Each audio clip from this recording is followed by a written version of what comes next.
Welcome back, Barclays Arena, for another day here at the International 2025, where we have been thoroughly enjoying all of the Dota so far. And as well, can we get a shout out for this stage, this constellation? The glory of the Oracle has been upon us for this purple TI, and it looks gorgeous, and a lot of work has gone into it as well. We've got over 1,000 square meters of LED slacks. Woo! That's twice as last year. That's twice as many as last year. All of these screens look gorgeous. There have been, can you believe this? There are 8,000 cables involved in making a show like this happen. You don't see any of it, but behind the stage, there is a lot of complexity involved. How many trucks did it take to bring all that over? That's a great question. It took 30 trucks. 30 trucks! My God, we're employing the entirety of Germany for this stage. Absolutely. That's all so fun and cool technical facts. I don't give a shit about that, all right? I care about the lore, my friends, the lore. Now, Tsunami. What lore? There's plenty of lore. Okay, before the event started, Valve released a few wallpapers in the in-game client. Remember that? And they had the heroes next to them? Yeah, I saw. Well, for you observant Dota fans, those heroes had some weird symbols. Perhaps you've seen them, like over here. Whoa, look at these symbols. Random symbols, you might be saying, but they're repeating all over the arena. What could they possibly mean? Perhaps we have 1, 2, 3, 4. I'll give you a hint. This is D, O. What could that be? Tsunami, last two. NT. Don't. Yeah, do actually. It's D-O. T-A. Now, how did I decode all of these symbols and memorize them last night until 4 a.m., you might be asking? I see because these all over they were the place. directly translated. Yeah, I'm seeing them all over the place. We've got them all over this carpet, and you said there was a wallpaper with heroes. You're telling me that this means something? Yes, my friends, all over the arena and over a bunch of other stuff, I've noticed these strange symbols. For example, audience, what hero is this? Anyone know? Can you see? It's a lady on a cat. One person. Oh, thank you very much. Single person over there.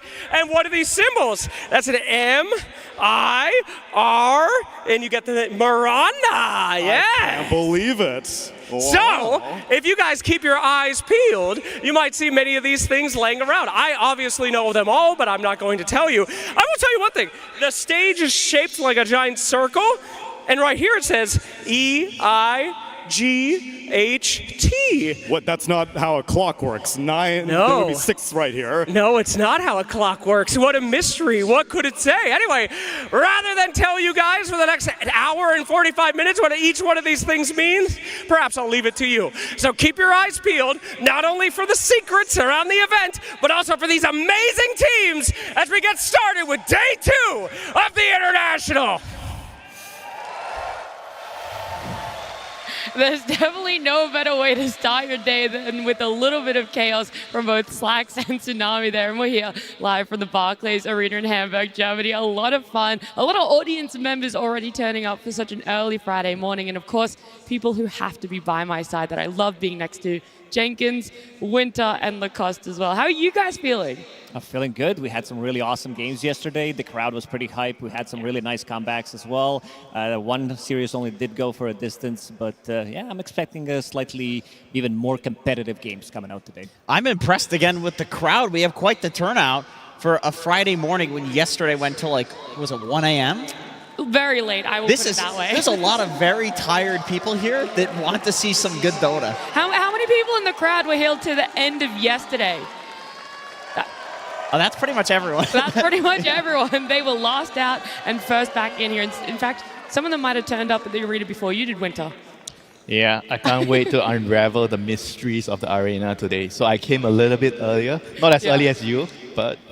That's right. You know, you're going to put in the long shifts to be able to decode all of the messages. You got to go back, you know, and look at all of the games that we had yesterday. And in fact, we're going to go back and relive some of the hypest moments.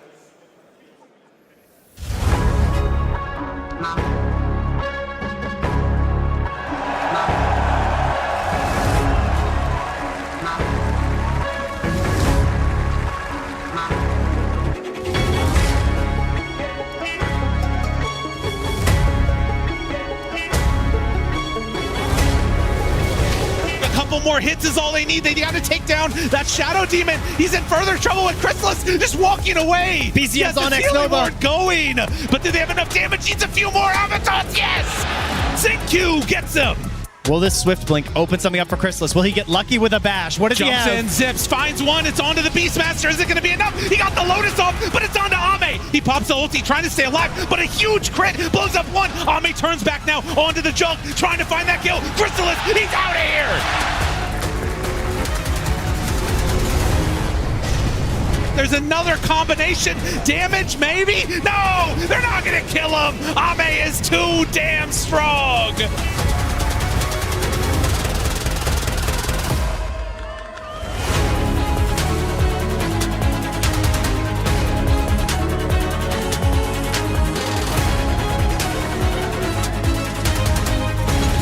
There's the BKB, no one. It's going to make the jump in. They're going to try and go all out in onto Whisper. Boundless strike to the side, holds down the Glock, but there's Yuma jumping in, looking for DM. DM's able to get out to safety, though.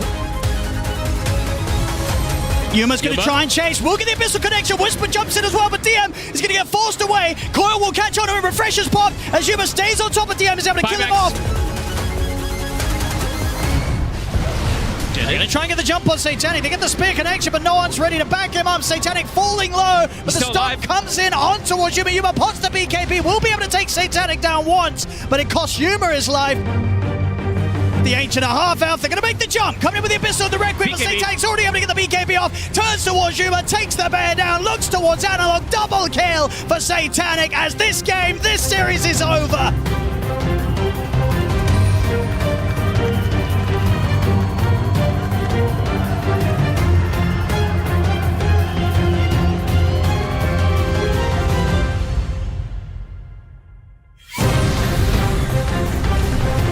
There's the Mars Arena from Amar himself. Lots of damage onto Shiro with the double spear to follow. Shiro's dead. Bach follows suit.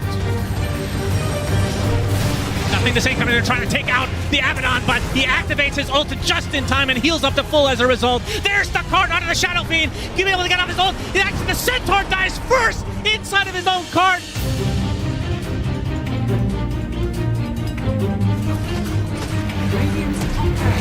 Bach gets off the hoof stomp to try to break the Abaddon, but he already has his ult on as Amar just destroys Y. Cart onto the Shadow Fiend in retreat.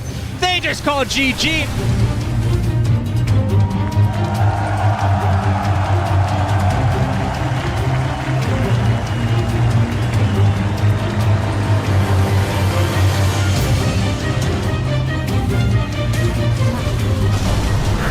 Goes out for his Echo Slam, but he's going to be saved. They do have the bird damage. Here comes the Roar Cataclysm, double Cataclysm, big damage. Oh, the Earthshaker, a little bit more. He gets up the Aphotic Shield, but it is not enough to save him.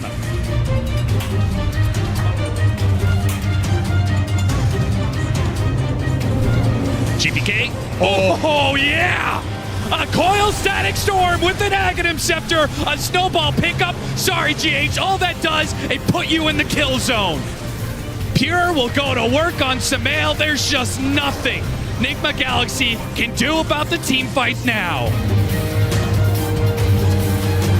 He's got his blink, he's got his scythe. It's got to be one hell of a jump. Can he get in digest at the right time? And a massive spear out! GPK makes a jump in. The agency gets grabbed by Pure. As good as it was for Noob, it wasn't good enough. Samael falls, sets a dieback there, and Ghost is fighting for his and his team's life. But he's got to get out of here. He leaves his supports behind. No! He is stopped at the gates. He will not make it back to his base. Everyone on Nigma Galaxy is gone.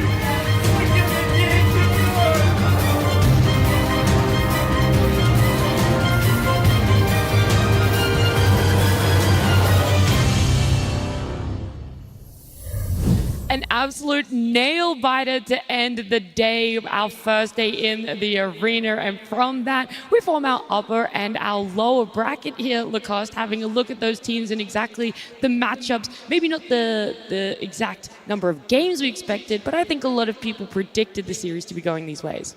Most likely, I would say. I think the favorites did win, even though the last series could have gone the other way as well. You know, Nigma Galaxy, sometimes they just need that little bit of extra oomph and didn't have it, unfortunately, yesterday. And also the Tundra against Extreme Gaming. I think they had both of these games kind of in the bag at the early stages, and then they did one big mistake and suddenly the game flipped.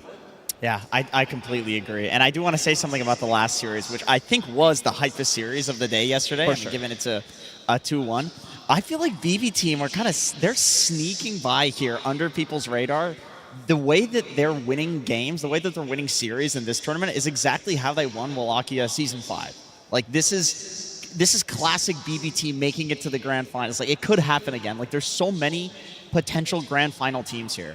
Yeah, I think with the chaos of the road to the international playoffs, how that all played out, people are kind of forgetting that BB Team was that second team to qualify. They were one of the first few. And so it is easy to look at this matchup and be like, the hype of everything. You see it go 3 games. Are they really going to make it any further? Because it wasn't a convincing 2-0 that we saw all the other teams have winter.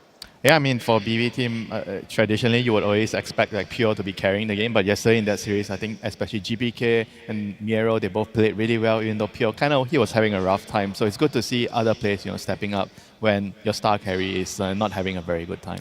Yeah, it's just also nice to see different players in a variety of roles pull out something unique, Jenkins, or just playing in a way that causes pure chaos. Yeah, I mean, they pulled out a Grimstroke yesterday, right? That's not exactly the strongest hero right now, but it was in this game. And in this series that we saw, 9 Class played Monkey King as a support. And we kind of thought maybe this was something that was just like more of a flex pick, and they know that 9 Class can play it. But nope, they legitimately have just discovered some tech with this hero. The amount of stuff that you can do on the map, jumping around the trees, sniping couriers, cutting waves. You can now do this twofold with the Dominator creep, even in this clip using the Troll Summoner creeps to block camps.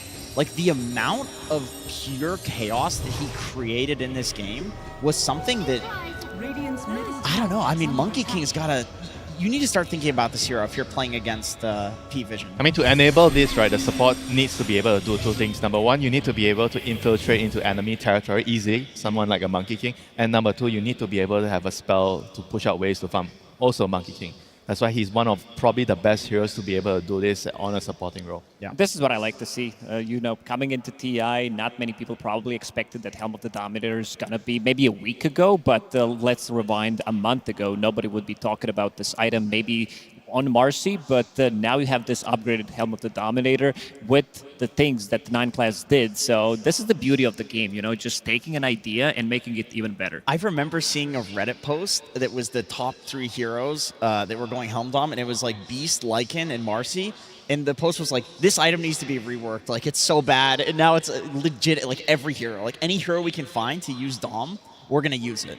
Yeah, now we're branching it into supports, finding different ways to use it. That was Purge, he was digging through all of the footage. He found that for us, and it was just so amazing. You want to bring it up again, you kind of got to keep talking about it. Everyone's trying to min-max here, and sometimes that's happening in the draft as well. We're looking towards standout heroes that are, on the extreme ends of win rates or potentially even uncontested altogether.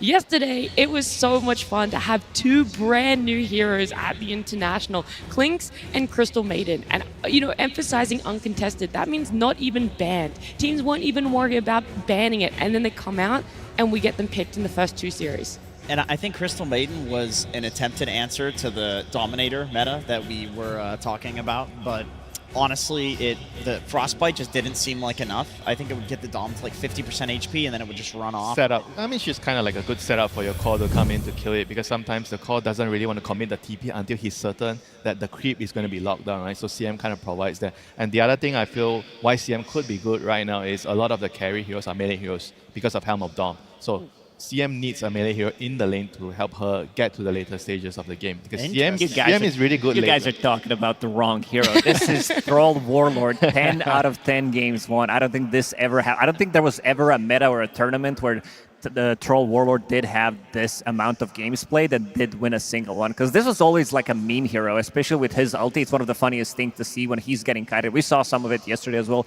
Even though they did win that game, it's still a very strong laner. It gives you ability to farm extremely fast, join some of the fights as well. There are multiple items that you could go for that feel really nice in this meta carry-to-carry matchup. Troll's going to be winning most of them as well. I think also just delayed death is like an inherently broken concept. It's just that with Troll, you need a lot of items to like delay the death and actually do something with it, because you're like literally running in there while you're delaying the death. But we've seen, you know, like Dazzle was part of the meta for a long time. Helm of the Undying, part of the meta. Helm of the Undying. This is one of the most broken neutral item. We saw Abaddon getting picked up yesterday. This is like one of the top tier meta heroes. Like, there's just so much overwhelming damage right now that literally delaying your death is very imba. And I think the meta, Troll is allowed to get to that point currently. And like every game that it's played, he gets to the 40-minute plus part of the game, and then he eventually wins. Even if we see like goofy feeding happening early game, eventually he gets to the point where it feels like he's unstoppable. Yeah, games just having a longer average length at this international. We're going that distance that you're talking about, him being able to find the farm, the space to get those items. The inverse of that, though, that we saw on the graphic, Winter, was Timbersaw. Completely opposite, right? 8 games, but a 0% win rate now. Like, what has happened to this hero for it to now feel like it's not working for any team, because a lot of teams have picked it up?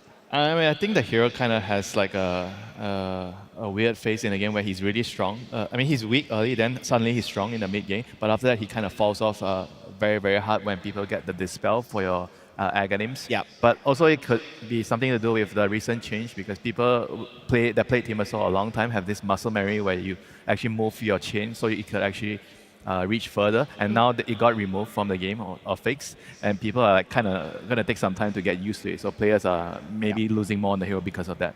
All right, so the mobility isn't as big, and your get out of jail free card isn't really there like it used to be.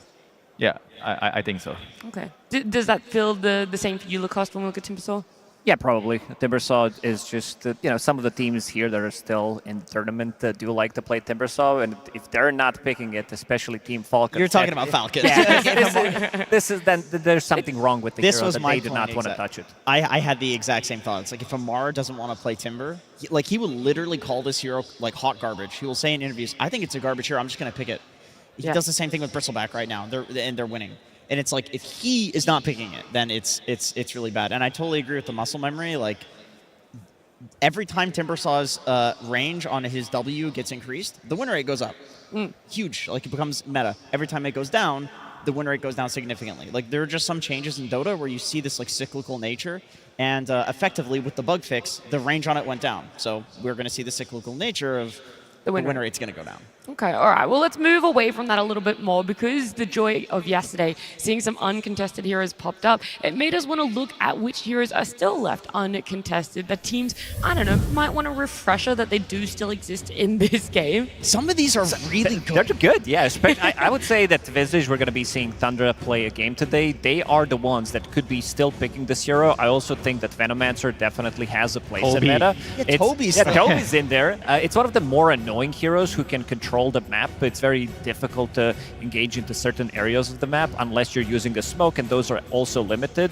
And I also think that techies could also pop up. I don't think this hero is that bad. I think Amar Viper, like this hero dumpsters Ursa in lane, it dumpsters Sven in lane and in the game, and these are like two really popular carry picks. I feel like Amar is gonna bring it out. And where's this Skywrath Mage? Thompson brings this hero into the meta. Every single pro level pub, you have Skywrath Mage mid, and people are too scared to bring it out at TI. It's so good. We're talking about teams or people being scared to bring it out, but I remember in the interview yesterday, P-Vision, Ducalis was like, yeah, there's some new things we're trying. We're scrimming with it. We've been altering and having a little bit of a go. Winter, do you think that that's a sort of hero that's on the card, or it's still something that's in the meta that they just personally haven't picked up? Well, I'll only believe it if he shows it, you know. Like, he can say whatever he wants. We have 10,000 heroes behind this, you know. We still have a lot of strategies, but I will only believe it once they use it, you know. With Skywrath, I kind of felt like the hero had a a lot of like potential initially when I saw the changes to the shard and everything. I seen some players spam it in pubs, especially as mid, but the issue of the hero still remains the same, right? He falls off really, really hard once there's all these pipes, BKBs coming up, and then it feels like in a game, if you have 1 death or 2 death, you kind of just lose the game. I think the Dominator meta also does not suit him. He doesn't like He does that. not like playing into summons, but it just does so much damage that I feel like it's worth making. He's up fun. for. Okay. He's really fun, and it's the problem is, It's not about fun, Jenkins. It's about winning. well, no one is not the P-Vision like playing weird hero player, Person. right? That would be 9 class, and 9 class has got his Alchemist and his Monkey Kings that he's enjoying right now. You know, we're asking like, where's the 9 class Pudge as well? Pudge seems pretty decent in the meta. We're seeing Whisper play it, but there's just higher priorities for these specialty players is all. Okay. Well, the heroes aside, I would actually really like to see when our teams are playing, because we are going to be seeing all of our top 8 take the stage again today. It is going to be starting off with the elimination. At the end of the day, we're going to be saying goodbye to our first 2 teams here at the International. But on the flip side of that one, Lacoste, we're going to be having our first 2 teams securing themselves a top 3 position.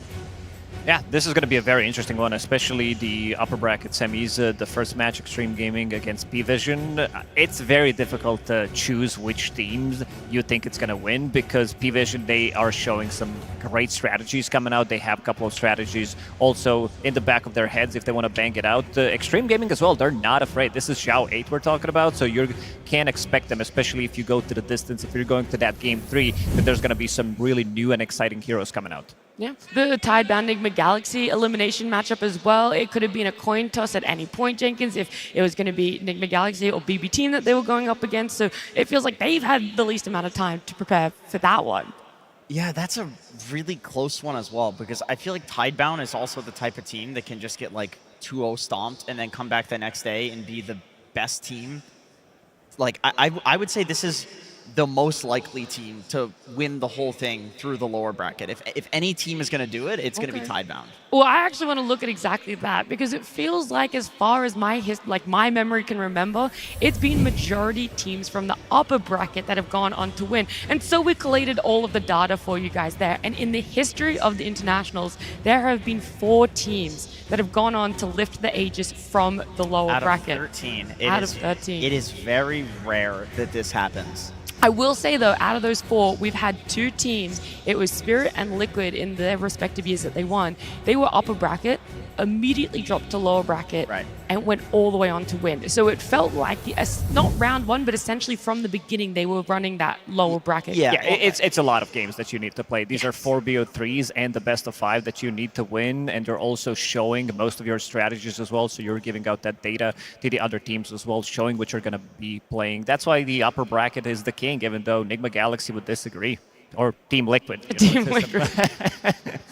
I mean, it is also worth mentioning that when there was the what was the pre-TI tournament called?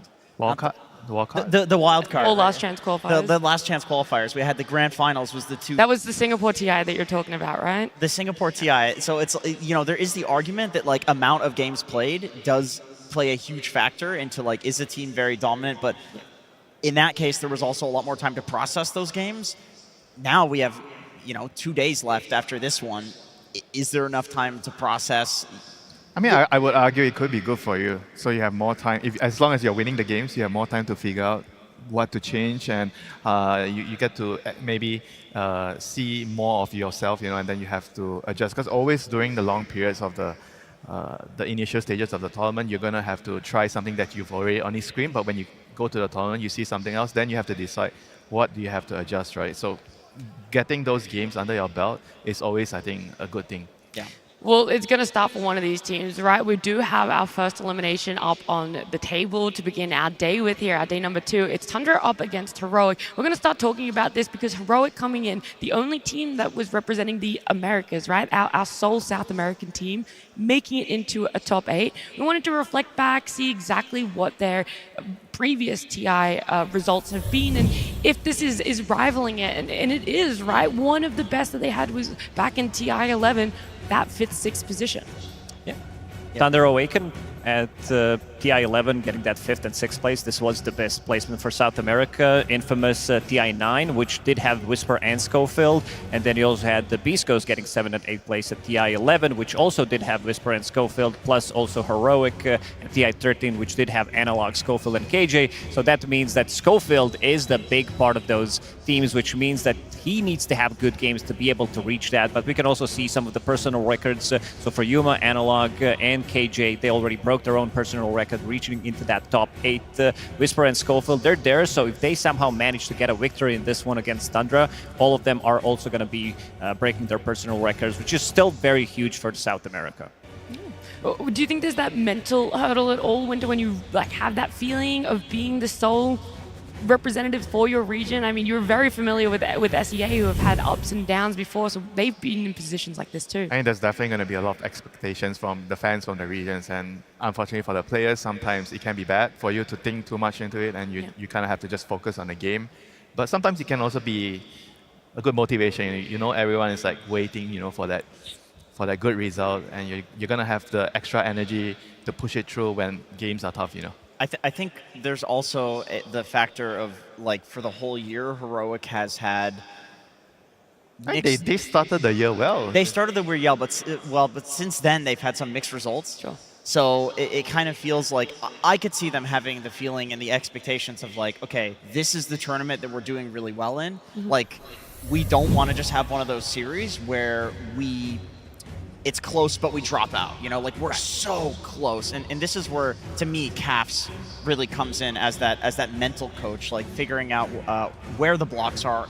Are there any blocks, and if there are, having those talks with this team and getting those solved. I actually ran into CAFs this morning in the elevator. I was walking down at just before 7 a.m. and I was really surprised to see him. I knew they're playing the first game, but to see him awake that early, he's walking to the practice room. These guys are just doing so much to be able to prepare themselves, despite it being an early series, despite it being one of the first series of the day. Yeah, I think a lot of the work has to really fall on his shoes, CAFs on the coach, because based on their recent results, so from the road to the international to right now the playoffs, every game they've played, every series they've played, either they won 2-0 or they lose 2-0. So the first game actually determines, I think, a lot for them, whether the planning for that series works or it doesn't work. Because it seems like they are not really good at adjusting mid-series, or maybe they don't have a lot of variety to change during a match. So I think the first game is going to be really, really important. Up until yesterday, they had 8 win streak in the road to TI playoffs, which is pretty impressive for a team like this, because they managed to be very consistent. This is something that I would say they've been struggling with throughout the whole year. And yesterday, they let that Monkey King go through twice when they played. And I think it's going to be more about adapting what they think it's going to be strong, how much they're willing to learn from what happened yesterday, not just from their own series, but also watching the other series and try to adapt, because meta is constantly evolving. I will say a part of that 8-game win streak you mentioned was 2-0ing Tundra. We also saw it briefly there, right? They've already faced off against each other in the road to the international playoffs, and that very heavily went to the favor of Heroic. Yeah, one thing interesting about that particular series as well, Tundra had same opening bans against them in that series, but Heroic they have 10 different heroes in that series against Tundra. They picked 10 different heroes, even though their opponent started the bans with the same bans, both teams. I don't know, how much can you look into that? How much does that change? Were they just so prepared, or was it they were trying to cover too much? Yeah, I mean, sometimes it could also mean that they have a philosophy that they don't want to play the same thing over again, because the enemy will know how to deal with it in the next game. I think there's also an interesting dynamic that we need to consider, which is the coaches. You have Moon versus CAFs. Yesterday we had CAFs versus Estini. These are players who have played together for a decade, right? A lot of the coaches that are still remaining are NA and SA coaches, so they know how each other think.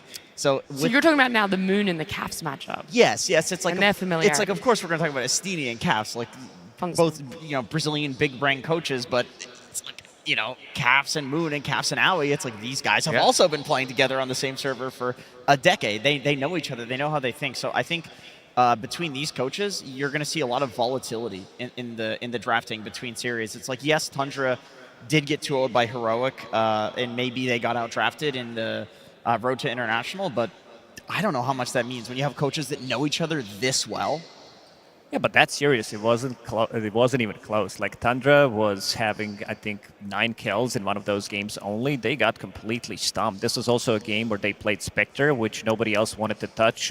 Yuma had a pretty flawless performance, didn't die a single time. Helm of the Dominator making that hero viable again. And also, I mean, I've been praising Yuma so far throughout the whole tournament, and I feel like he's having the blast of a tournament. Yesterday, when they're in that game number 1, he didn't die on Ursa for a good 50 minutes in a losing game. They decided to pick him Ursa the second time, but it didn't work out as well. But his performances have been top tier so far. And to add to that point as well, I think right now Tundra feels like they're picking a lot of different heroes, which can be a good thing or a bad thing. The horn has sounded. I hope everyone in the arena and at home is ready for this, because that sound can only mean one thing. We're ready to kick off day number 2 at Barclays Arena.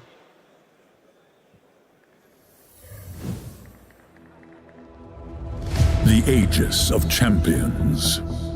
It bears the record, reminding us of the battles we all hold sacred. The triumphs we still celebrate. The legends we will forever revere. It summons the world's finest contenders, allowing us, empowering us to honor the giants of the past, to realize the magic of the present, to witness the origins of the epic stories of tomorrow. Now we gather at the final proving ground, where the path to victory is ever-changing. But the cheers of the arena will always guide the way.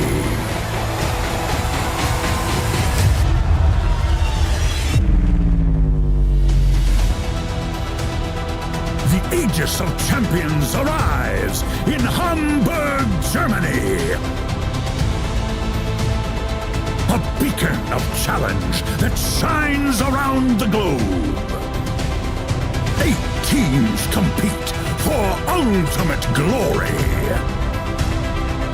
Only one can seize immortality. Who will emerge victorious?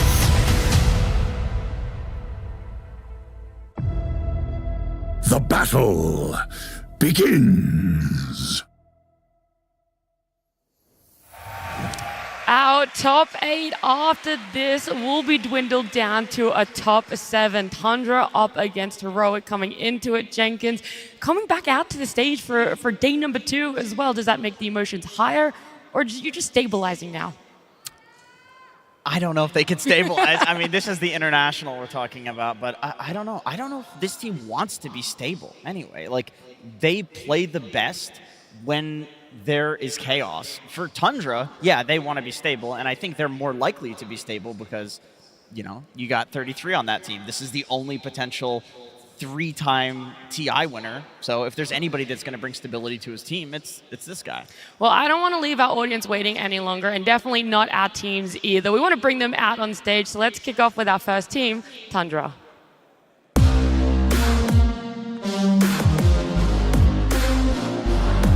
And we're back.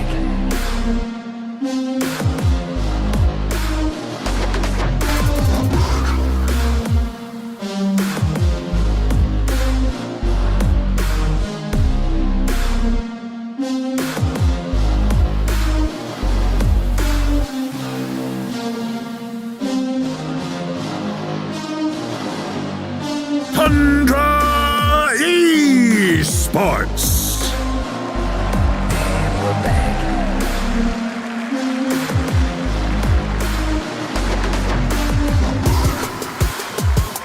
These 5 players are now facing up against elimination. If anyone can bring their A game in such a tight situation, it's definitely them. They've been here before. They've done it before for themselves, but this time around, is it going to be a different story? They're going to be having to come up against some tough competition in the name of Heroic.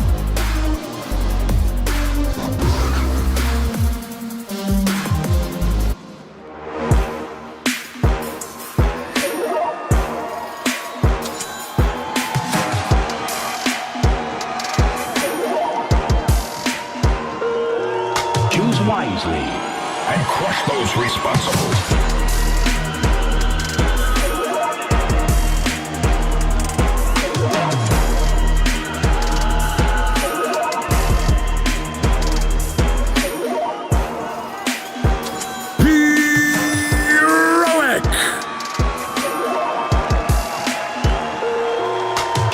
Representing the South American region, had a bit of a struggle yesterday. However, today there is still a chance to continue on in their journey toward the international.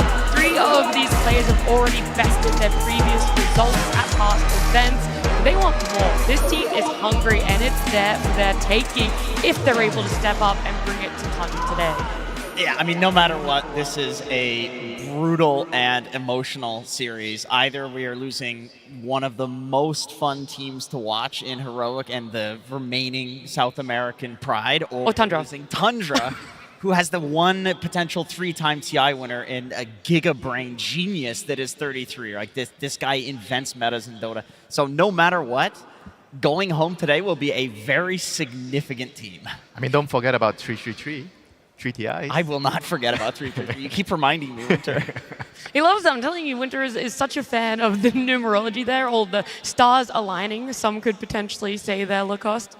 Yeah, for sure. I mean, Heroic on the other side, we saw some of the issues that they did have yesterday, and I want to see those issues being fixed, especially in that game number 1 where they didn't have, like, they had very aggressive heroes that they wanted to play. They had Pudge, they had Clockwork, they had Crystal Maiden, so they wanted to be on the other side of the map, but they couldn't really push out the waves, so I think Cass and the crew kind of need to realize, and I hope they did, that something like this cannot be able to happen because their map is getting smaller, they're getting out-farmed, areas where you can't farm, like also could get you potentially killed. And I want to see Yuma again on some kind of a tempo carry. He's been pretty impressive so far, but if he's dictating the tempo of the game, that also means that Heroic is doing really well. Whisper, one of my favorite offlaners of all time. This guy has been looking super stable throughout most of his career. Usually he doesn't take as much farm, so he's given enough farm to his mid laner, to his safe laner, and he's building the items that kind of evolve around the team. So this is what I want to see. I think that the dynamic that they did have at the road to the international playoffs did work out for them, and I want to see them replicate that here. No, I totally agree with that. Like, I don't think we need to see any like crazy adjustments from them to see a highly competitive series here. I mean, even after yesterday, Yuma is still #1 in terms of average kills per game in this tournament. He has the record, and by a huge margin. It's him with 11 average kills, then Ame, Kiyotaka, Skeeter, and Pure with all like 9, like 8 to 9. So he's much higher, even with the series yesterday that was kind of rough for them. I think Yuma is the best twin gate user when it comes down to making the rotations happen. I mean, it also does allow him to play, because of the heroes that he's playing. You know, he's playing that Monkey King, he's playing that Meepo, so going through the twin gates, he's playing Nature's Prophet, allows him to go in, not necessarily with the Nature's Prophet to go through the twin gates, but be very active at the early stages of the game. Like between 6 and 8 minutes, you kind of can't expect him to make this move. Yeah, we could talk about gameplay and the weight that the execution has when they do get that draft, but going into it as well, Winter, there's a lot of preparation you can do beforehand, looking at, do you want to favor a Radiant side, a Dire side, a first pick, second pick, how exactly you're going to build your draft around having that choice and information. Yeah, as you know, numbers, they are kind of my thing, so I like to I like to look at them. And basically what we found out is for Tundra, whenever they are last picking Neta's hero, they're winning. You know, whenever they're last picking their mid or the carry, it doesn't really go so well for them. That's why they prefer to be on the first pick side, where they secure Neta's hero early. They don't want to get into a situation where the enemy is banning out all the top tier heroes for Neta, and they can't really figure out what to give him at the end. You know, so I think that should be their plan right now here for Tundra, whereas Heroic, I'm sure they know about this and they're going to be trying to devise something to mess this up. Yeah. Well, then what about the side of Heroic and their numbers? I think they're also really, really similar. As you can see here, they are a team that prefers to be on the first pick side. They win a lot more on the first pick, which I think I already brought up slightly yesterday, where I feel like having the 18 pick on the first pick side just gives you a lot more leeway, and whereas nowadays having the second pick, having the 24th pick just doesn't feel as appealing as before, because teams are really good at using the bans to remove good heroes. So whenever you get to that 24th pick, it's very rare that oh my god, there's this hero right now, I'm going to pick this hero, we're going to win the game. You know, it's just not going to be possible right now. So My theory on this is that since the Facets patch, there's a lot more answers to those like last pick cheese heroes. You know, you pick Huskar and there's like something that you can do in the game. Like P-Vision, what they'll do against Huskar is they'll put a sentry in the tier 2 tower in the off lane so DM can have a lane. And then they dual lane mid, right? So it's like not only have the Facets made it so that you can go for like a less greedy Facet and beat some sort of matchup, but also there are like play options that people have figured out. So having those 2 bans to protect the last pick out of the second phase of picking is just much more valuable for these really good I mean, also the sequence, right? I think the sequencing of the pick order has changed a lot. So right now, being on the first pick side, in the first phase, you have 3 bans, but you have the last ban before you pick your first hero. So that itself is already for me a very big advantage of being on the first pick side. Because so if you want to, for example, pick something like a Puck and Void Spirit is a counter, you could potentially ban out the Void Spirit on the 8th ban and then you pick your Puck, something like this. So being on the first pick side definitely feels a lot easier to execute the plan of the team. Yeah, I do agree with that one. Having overall last pick doesn't feel as impactful. I think a good example is Malrine, because he's the best in the world when it comes down to not playing into unfavorable matchup for him. So he's dragging the creep wave, he's manipulating, he's going to be playing his Primal Beast underneath the tier 2 enemy tower in the safe lane, dragging multiple creep waves, plus farming the jungle. So there's ways to play with it, and I think teams overall just got way better at understanding what they need to do in the last ban phase to be able to protect the heroes that they just picked. Yeah, I think the main takeaway, at least for Tundra's side, is they need to secure Neta's hero right away for them to have a really good plan. And then what about Heroic? What's their takeaway then? I think for Heroic, they are going to just, do their own thing. If we are going to understand what they're doing, it means they're probably going to be losing the game, I agree. I feel like whenever you understand their draft, it means that they don't know what to do, they don't have a plan. But whenever you don't understand their draft, it means that they have something going on, you just have to sit down, relax, and enjoy the game. Yeah, trust the process. Trust whatever chaos is ensured to follow. I think so too. And honestly, like this is how this team functions as well. And it's ironic because both 33 and Analog said in interviews that neither of these 2 players, and it's completely separate by the way, they don't focus on the results, they just focus on doing the right thing, and then the results that they want will come from that. But they're very objective at just focusing on the process, like you said. And I think the process has been working for them, right? Pick Pudge Clockwork off lane and create some chaos. It worked. I think they should have done that game 2 yesterday. Don't know about rushing Ags. Go back to that. Rushing Ags at clock might have been a bit too much. I think you need something in between. Minor One changes, small item. yeah. Just have to tweak it. But I want to see something from Tundra that they've been doing really well. I also don't think that Tundra is going to be able to get the hands on Invoker throughout the rest of the tournament. Doesn't matter how many games, how many series they're going to be playing, because they look way too good with it, because they have this Invoker, Helm of the Dom, Drums, Alacrity, plus you have Pipe, potentially another Dominator from the off lane. It's just too good of momentum coming out from them, but I'm sure they can figure things out, because yesterday they had very good things that they shown, but they unfortunately lost both of these games. Enough time has passed. These players are sitting in their booths, and there is one thing left to do. Everyone here at Barclays Arena, get ready for our very first series and our first game of the day.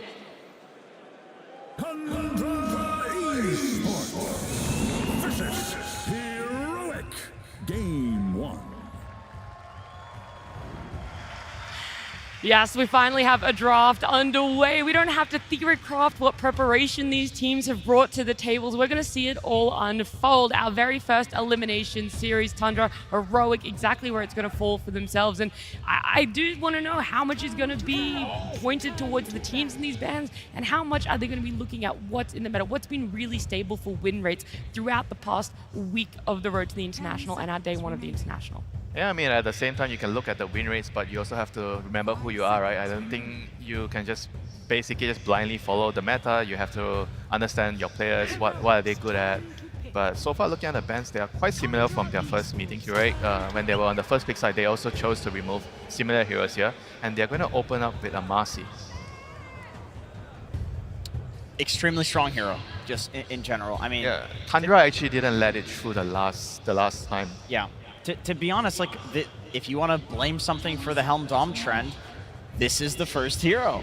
People realize that when you put the Marcy buff on the creep, every time it gets hit, you hit. Every time it hits, you hit. You can actually buff something and use the buff aside from having a teammate, it's like there are all these you can jump off the creep, and it's like, oh wow, this is so good on Marcy. Turns out it's just good on everything. But this was the start of it all.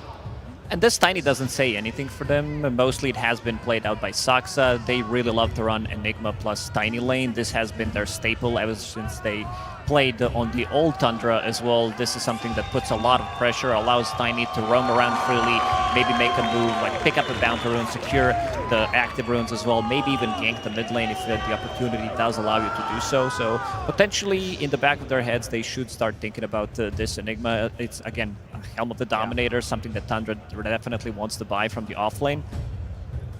I think also Tiny is pretty hard to play into as Marcy. Like, Marcy, in her nature, like, will get in there and fights, and you can't really get out. And, you know, heroes like Tiny, you can just casually throw an avalanche on the ground, prevent some sort of initiation. You can toss her out. You can toss her, you know, back into your team. You also have the Tiny innate, where you are taking less damage every time she hits you, and of course she does these like small instances, well actually big instances of damage, yeah, not small, but very quickly, and you're reducing her damage. It's pretty hard to kill a Tiny. So I think in general, like, he likes playing into Marcy, and believe me, this hero is in every single pub right now, pro level pub. It is very hard to find heroes that actually like playing into Marcy. So I mean, would you say that a Tiny carry would be valuable against a Marcy? I know it's not a very popular thing.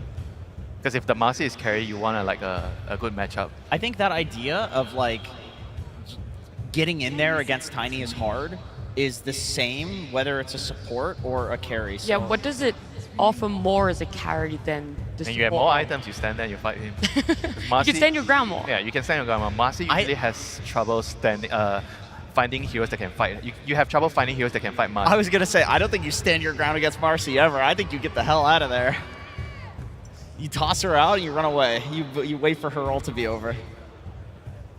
That's my experience with the hero. Like, I really feel like it's very hard, especially if Marcy's going for like the Daedalus build, to find heroes that will actually be able to stand your ground and like out DPS her. I think you have to kite the fights against her, and Tiny's like the best fight kiter in the game. One of them. And you have to buy Falstaff as well on that hero. Absolutely. Yul's, Falstaff. Yes, all of these items. There's a couple more bans coming out from Heroic, the Sand King and the Queen of Pain. So this mid pool lowering a little bit more on the side of BZM and what he's lacked to play so far at this tournament.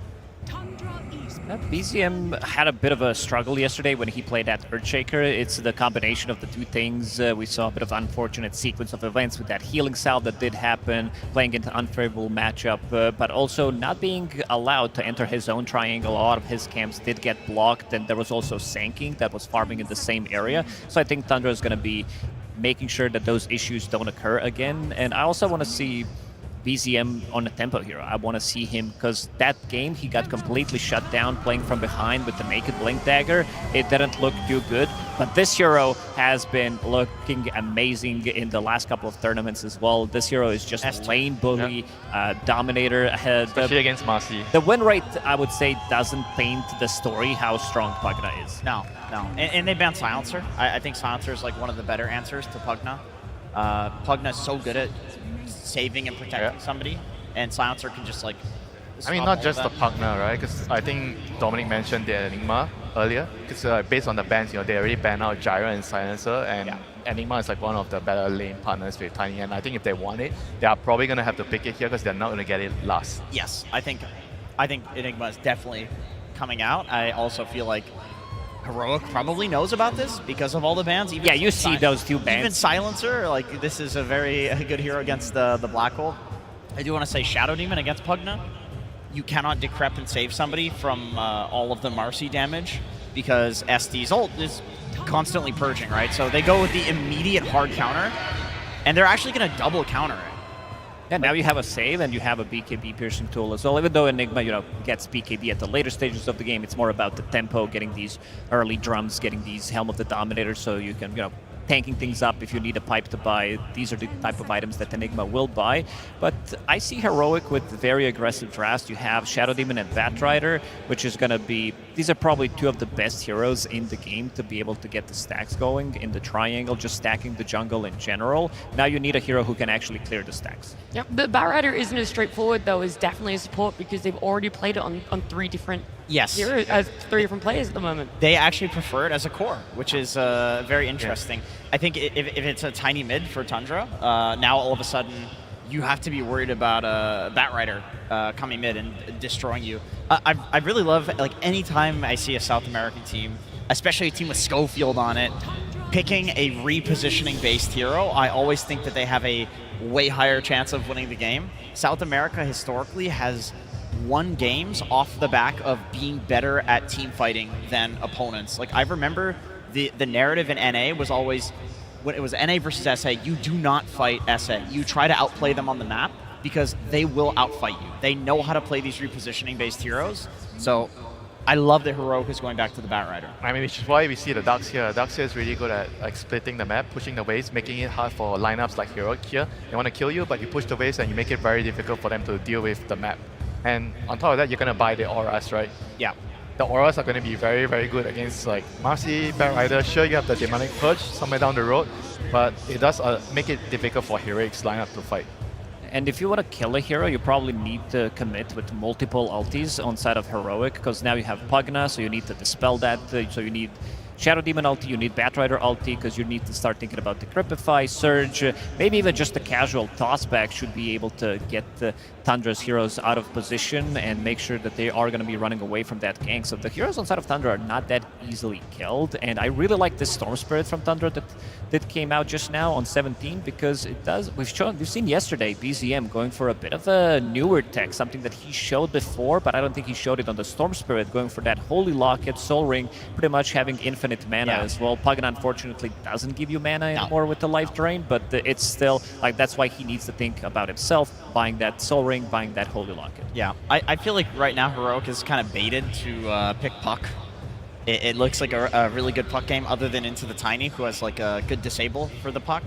But also, I'm pretty sure Batrider against Storm mid is pretty bat favored until later on in the game, where Storm doesn't mind playing so much against Bat. So I guess the question is, like, does Analog make this call? It's like, yes, I'll destroy this guy mid. Give me the Batrider. Or does he just ask for, yeah, give me the Storm counter? It's Puck, right? It's also a backline jumper to deal with the Pugna as well. Yeah, I think that's the bigger question, right? Is how else are you going to be dealing with these supports? Do they have another pick lined up that's going to help them a bit more in that Earthshaker that is now being picked up? Still, could be mid, could be off lane, could be 4 position. We don't know. Dude, Shaker in Arena every time. It's so good. There it is. Oh, they have it on the main stage. All right, good. I do like Shaker against backline save supports in general, because you can go in, echo some frontliner, and then Pugna can't save because you just fissure the backline, right?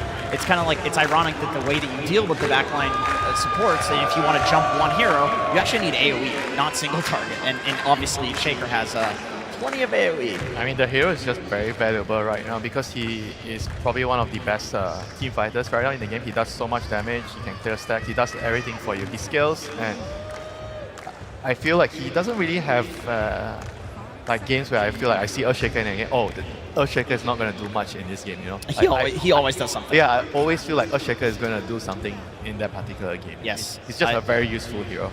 I think the only time so far this international we've seen Earthshaker not do anything is when it got completely dumpstered and shut down in lane. But then still, it almost won. After having like the worst laning stage ever, Echo Slam the Ancients, you're back online, and then it still had some profound impact. Yeah, this is what I wanted to see. I wanted to see a hero that can farm the Ancients with all of these stacks that are going to be happening, and which better hero to do so? Like Earthshaker, you also can't invade enemy triangle. I saw Nigma yesterday against the BB team try to invade, and they got immediately wiped. Like, one hero died instantly, so there's not something you can do against Earthshaker. If you go in there, and they have very good heroes that they can defend the triangle with, so I think you're gonna have to let it go, or you have to be able to be in there, maybe try to block so that they don't get the stacks going, be very annoying for them, because Earthshaker, he's gonna hit the right timing. I'm sorry, I have to make a point of this. Imagine being such a toxic team that the last 2 bans are Pudge Meepo against you. Like, what sort of team is this to play against? Because they're still trying to hedge their bets exactly what is going to be playing core right now, what is going to be the Yuma hero, if it's been picked up already, if it's still out there, what's going to potentially be going mid too. So they're just like, let's take away some comfort, something that causes chaos in their games, and something they thrive on. Yeah, I think that's a very good choice because against a team like Hero, you know they are not going to follow the meta 100%. So it's good the idea to take away their comfort picks here, even though some may argue it doesn't really make sense with their lineup. But again, you know, like I said, if you don't understand their draft, it usually means they have a very good chance of winning. That's what they're trying to take away for themselves. Heroic, though, ABBA and Faceless Void are the two bans. Yeah, that makes me think that they want Batrider core. Yeah, most likely. Time dilation is very, very good against you. Okay, they're sticking with their Ursa. They did lose 2 games yesterday, but we also talked about how Yuma had a great game, that one game where he didn't die for a really long time. I really like the ABBA ban as well. Faceless Void is also a very good ban, but Abaddon could have made it very difficult for them because what they want to do is go in and be able to kill a hero instantly, and now you have a Dark Shield, you have a Photic Shield, ABBA that could have potentially popped the ulti, which would mean that you can't kill those heroes that easily. And here's a 100% win rate hero.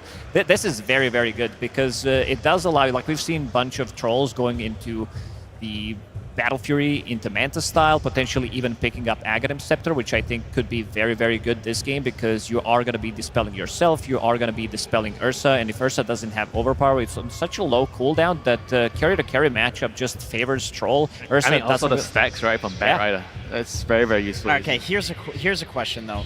Does Troll not get obliterated by Batrider in lane? Like, I feel like that one is not even remotely close.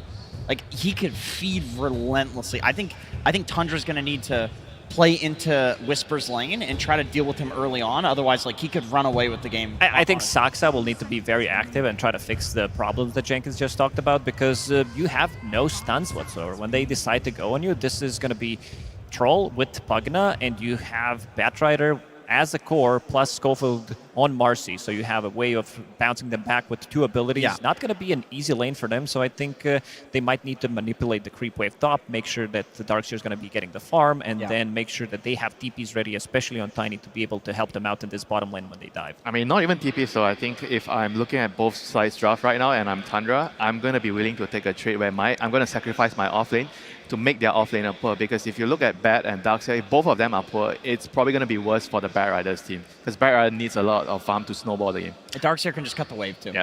So you're kind of confident with Jiren being the Darkseer, can stay by himself. He might struggle a little bit, but ultimately shutting down that safe lane. Yeah, even with the fastest alone, he's going for hard for battle, so he has move speed in the lane. So I think it's okay. He's already going to be ready to play alone, and making sure that he's going to just go back to the jungle, try to run around, pull creeps, and make sure he gets some farm. All right, and what about yourself, Jenkins? Because I agree with the rotations that need to come in, but I also think King Jungles can then rotate, and then you have Ursa versus Darkseer, and that's fine for Ursa. Like, I actually think Whisper is going to run away with this game. I think Heroic has a lot of options here.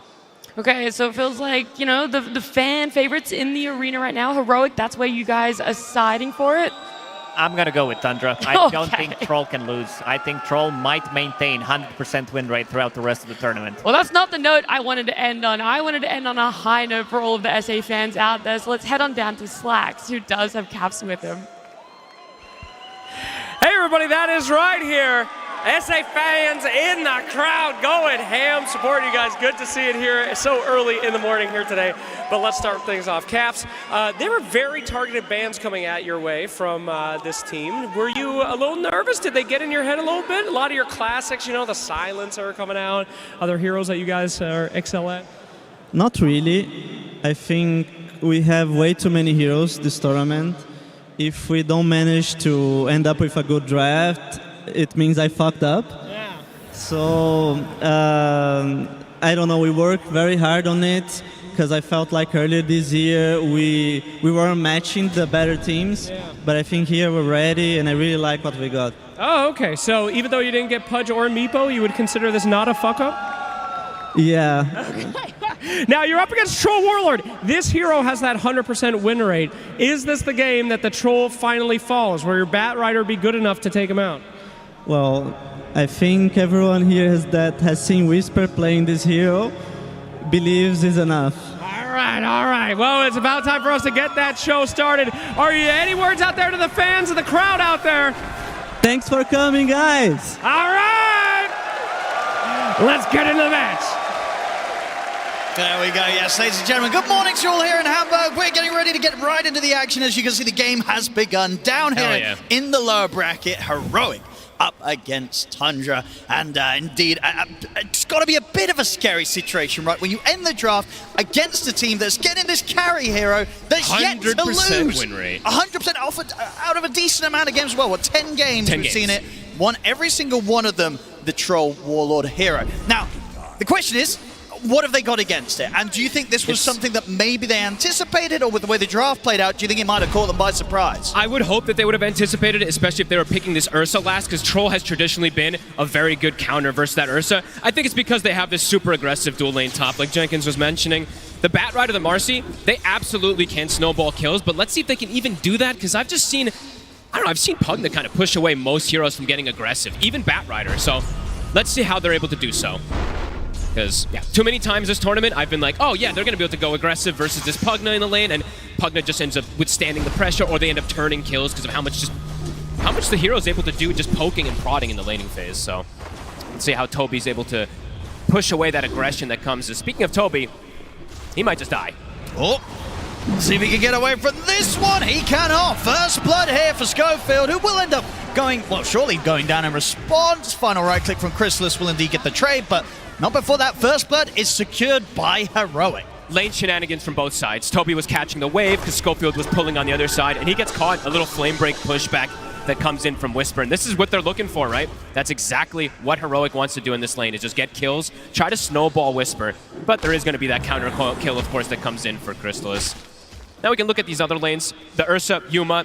Second game yesterday was pretty tough, I would say, for him. That game, I feel, was kind of tough for the whole team. Yeah. Right? That was not Heroic's finest showing yesterday in that game, too. So this one, he does get to pick the Ursa versus the Darkseer, which has been a traditional counter pick in terms of the laning phase, but let's see how this traditional counter matchup works nowadays versus the Dominator meta, because I think things have changed, right?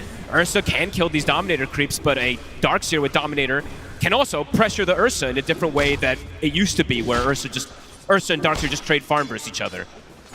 Now we'll see, because you got to imagine, right, from Tundra's point of view, this Ursa pick was not a surprise, right? No, they came here today very ready to play against Yuma's Ursa. And, I mean, something else we do have to mention, you were talking to me about it on the car ride over here, the mid lane, right? BZM versus Analog. Analog yesterday had a bit of a tough one, especially on that Shadow Fiend, right? Those 30 denies that we saw coming out from Noah, already some big damage from BZM. He's playing it chill. He's got a Fairy Fire, a couple of bottle charges to rely on, so just holding back, living on the edge here, Analog. Definitely starting to feel a bit of the heat here from BZM. Top lane, Heroic.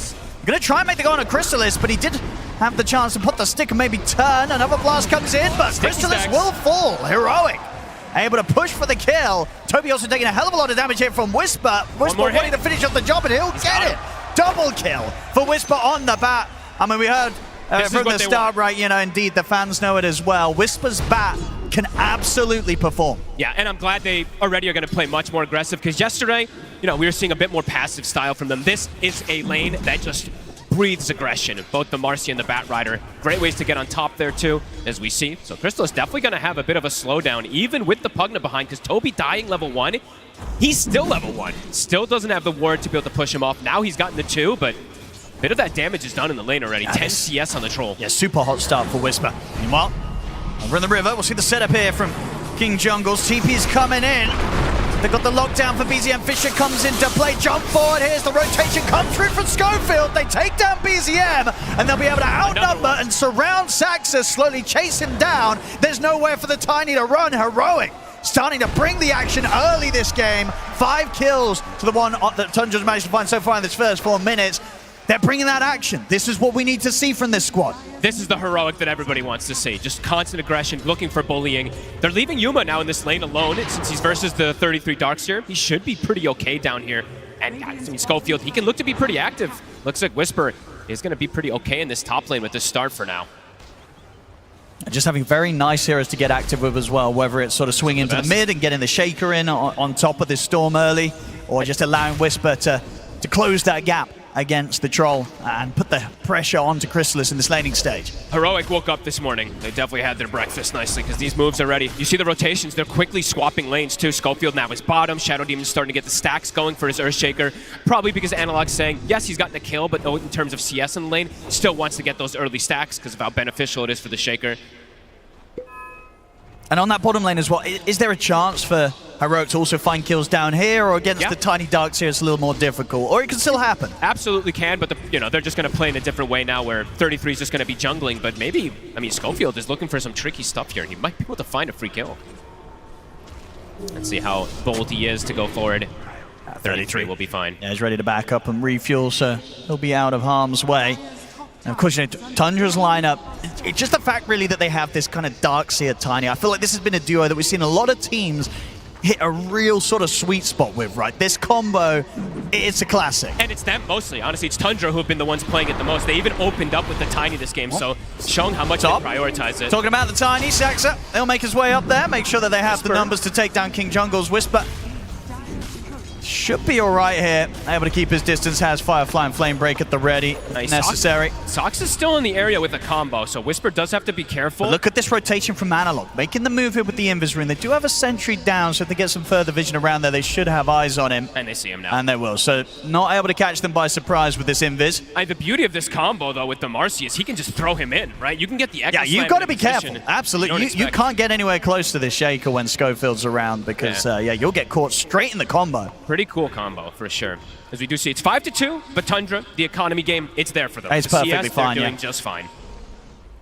Yeah, 33 having a final time on the side of the map. Yep, 33 will check. He'll see his camp is blocked, but he'll still have a secondary one available. But very good preparation as we see Heroic. Double wards, or multiple wards to block camps, scouting information. As we said, they are definitely looking to have a much better early game than they did yesterday. And that early game is very important, as you said. Darkseer, king of team fight. If you don't get a good early game and the team starts to round together around those auras and dominators, it can be very hard to fight against unless you have an advantage. See bottom. Sacks up. He's gonna have the avalanche and the toss back. It's a good amount of control there onto Yuma, and with the damage from BZM, should be the end of the bear. Yuma falls. BZM makes a strong rotation. Same time top.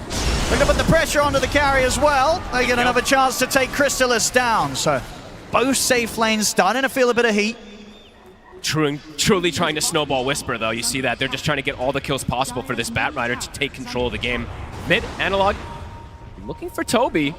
Schofield a little too far to connect. Up to the tier 2. Gets a bit spooky, so Toby will be fine for now.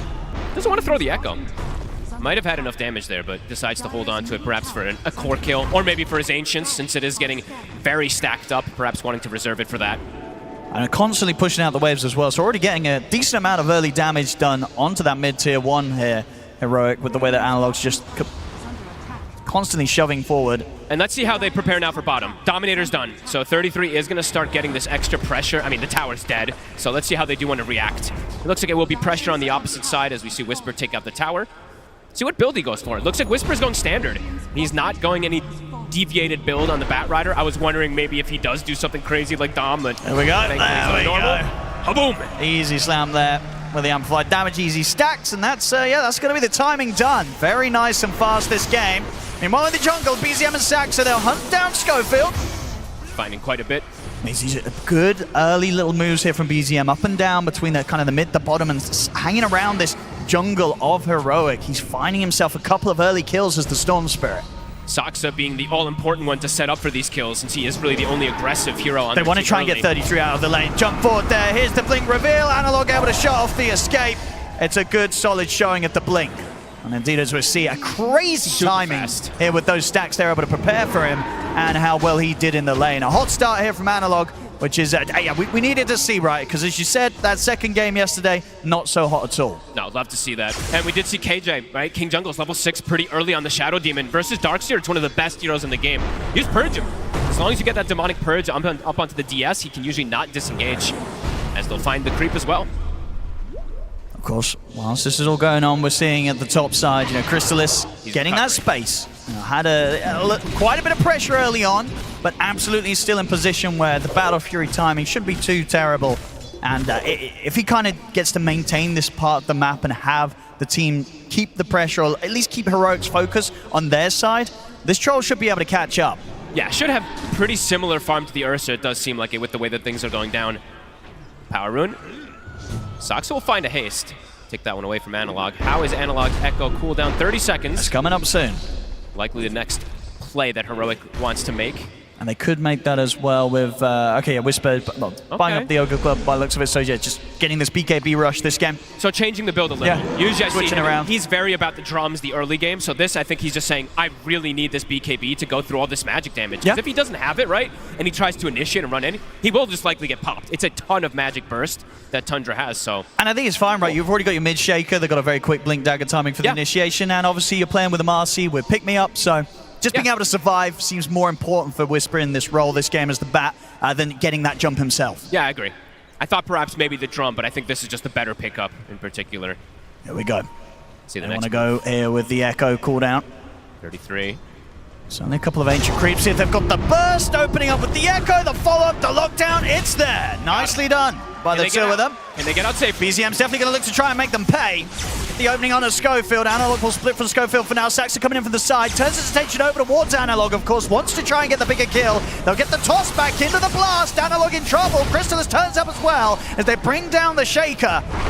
See if they can get anything more. Saxa. Avalanche onto King Jungles. 32 trying to get the body blocks off with the Hellbear Smasher, but King Jungles is able to get his way around, and they'll be able to retreat. Good target prioritization there from Tundra. Saxa even blocking. I saw KJ walking in to try to use a disruption. Saxa was just following him to prevent any type of save, so very on top of it there. 8-5, more kills than I think we've had in some of our games at the 11-minute mark. Very action-packed. I think both teams don't mind this action either, to be honest with you. It does seem like Tundra is fine because they're still getting the farm on the map, but Heroic is happy because they're getting these extra kills to accelerate things, in particular for Whisper, as he is 2 components toward that BKB. I think, yeah, just the biggest concern is that the Troll is having a good time, and this hero has been unbeatable. So the fact that even though they managed to kill Crystallis a couple of times early on the laning stage, he's up there. He's top 3 net worth.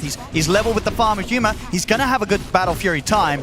That's going to be a problem. Yeah, my worry is the timing for the Troll, but also it's the Darkseer when he starts joining his team with the auras, right? He's going to have a pipe pretty early this game since most of that damage is magical on Heroic, and Heroic has no aura carrier whatsoever. Unless they want to do some weird build on the Batrider, which I don't think he will do anything like that, so.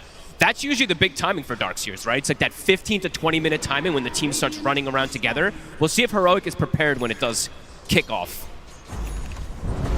Because so far their moves have been pretty good. They want to try and strike at Whisper before he has the BKB done. He's got backup. Can he get himself out of this? It's going to be hard now here.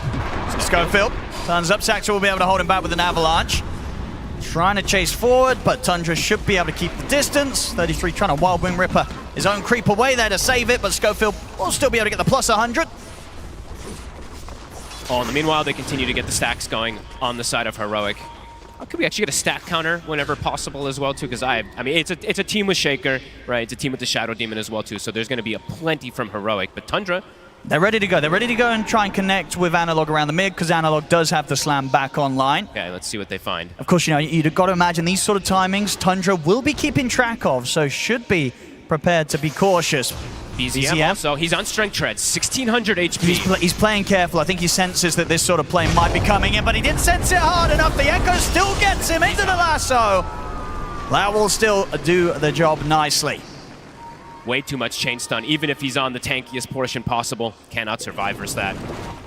Well, they took him into a tower. Saxa. I mean, he's going to end up walking into Saxa, and Saxa's able to toss Whisper back over towards him. Good Fisher from Analog, blocks off pretty much the 4 of them. They're going to try and go for the fight. Yuma reaching in under the tower, takes down 33. Schofield has got the dispose onto Toby. Yuma will try and run down the Pugner, and he's able to take him out before he can save himself. Double kill for Yuma, and they might not be done yet. Analog jumps forward. The setup's there to catch out another. Heroic.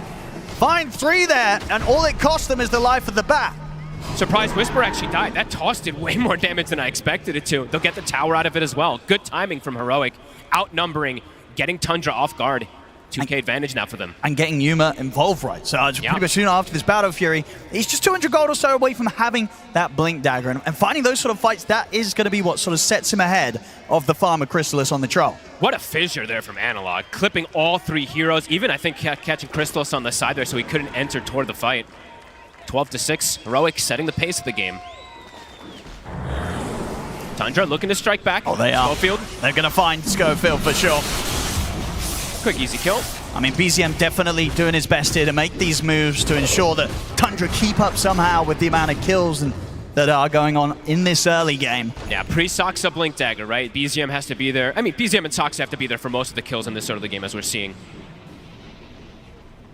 How's that pipe timing for 33? It's getting closer and closer. That's going to be the hard one that they have to go through. But if 33 has to be more careful with his positioning, too, there. I think 2 times now or 3 times we've seen him just get purged, and he just dies right at the start of things. So maybe he has to watch the approach since there's difficulty in saving them. As we've seen Toby, he cannot use this Decapify to save people. It's either going to get dispelled instantly or there's just insane magic damage, as we say, coming in. King Jungles trying to get some deep vision down. It's a lot of Dominators they've been able to find. Soxa getting closer and closer toward Blink. Heroic, ults at the ready. They've got the shard even purchased up for Analog, so for Heroic, it does feel like it's go time at pretty much any moment that they have this ulti at the ready. And as you say, just for Tundra, once the pipe's there, yep, that's their they'll timing. look to turn up, and they'll almost certainly look to try and get Crystallis involved. Ooh, BZM adapting his build a little too here. Going for the Orchid this game, feeling like it's a good option versus that Ursa and versus the Earthshaker in particular. Could trip them up. Ursa hates playing versus those silences, although I will say, a lot of games I've seen Orchid lately, it has fallen off pretty hard. Sure. But we'll see what he can do with it if he does opt to go for that way. So there's definitely going to be some counters in it. Analog looking for a play.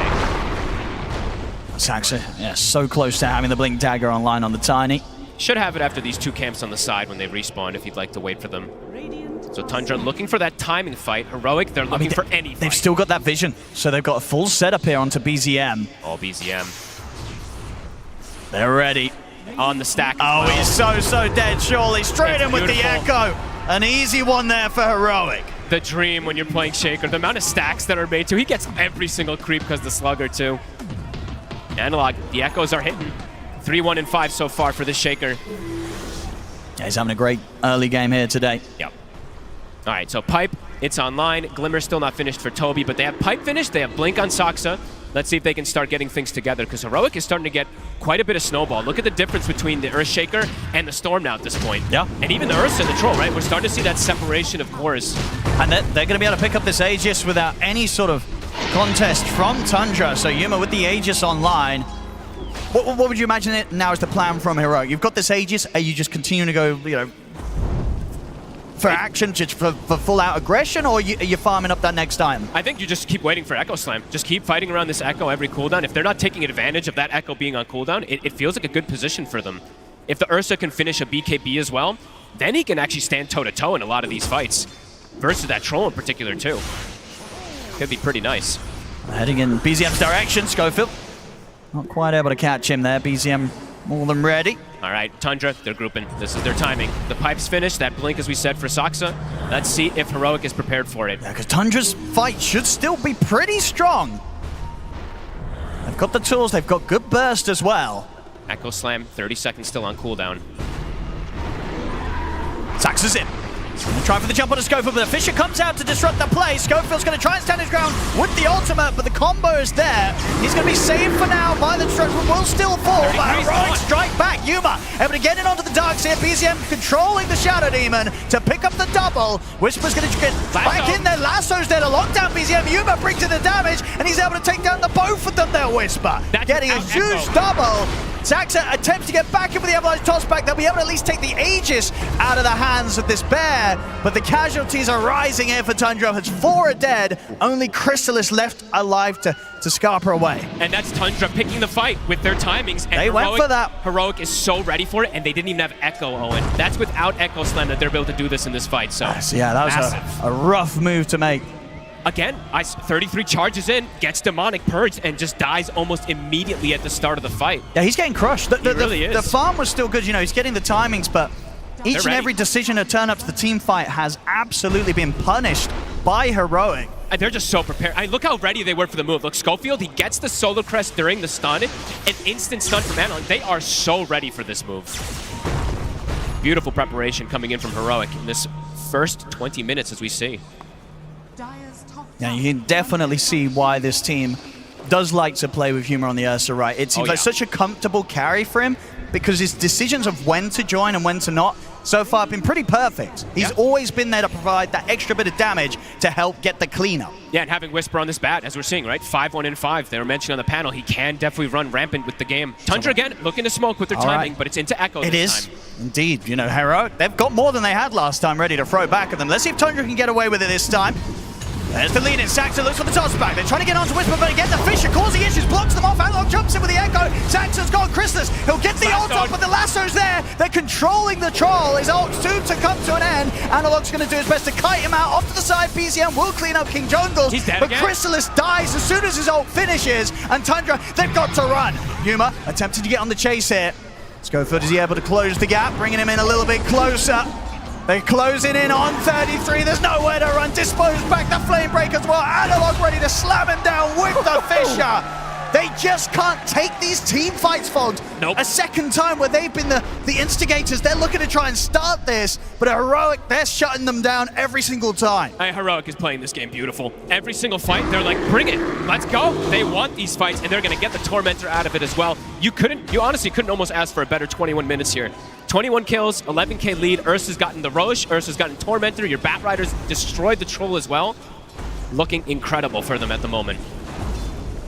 And yeah, Tundra, that's them picking the fights. They're trying to fight this. They're trying, but both times it has not worked out for Tundra. They've got to reset and sort of reassess what they want to do in this game because these sort of moves are just not working. How do you reassess though? It's what's the pivot that you want to go for now at this point when you thought you were going to be able to fight with this aura? I'm seeing a Midas queued up from the darks here. You know, they probably won't go it, but that's usually difficult tell. That's that's the classic sign from 33, right? The game is hard. Yep. Doesn't always end up buying the Midas after he queues it up, but it definitely tells how his vibe is with the game. It's a hard one. I think Tundra has to slow things down somehow and get BKBs now because they can't fight into all this control. Not it's at all. Just way too much. Saksa, that's a freebie. Just playing with him. Whoop. No, get him before any neutral can. Same time up top. That's 33 dead again. Oh, and this is getting out of control for Tundra. This has got to be one of the tougher games 33's had on his darks here, I feel. We've seen him have some excellent ones on the road to TI, but this game, he is getting bullied. I mean, they all are. Truly. I mean, BZM, he's got 6 kills, but he's got 4 deaths as well, right? There's just relentless kills that are coming in from Heroic. This is the Heroic that we wanted to see, as I mentioned. There's just no slowdown. Nope. 23 kills, 23 minutes, just kill a minute. And they're continuing to hunt with this great vision that we see placed down from them. On top of fighting and spellcasting really well, their ward coverage and their preparation around the map has been absolutely pristine. Tundra again, grouping up. See if they can try and find a bit of luck around their tier 2 tower. And this Ursa's level 19 now at this point as well. With a full BKB basher.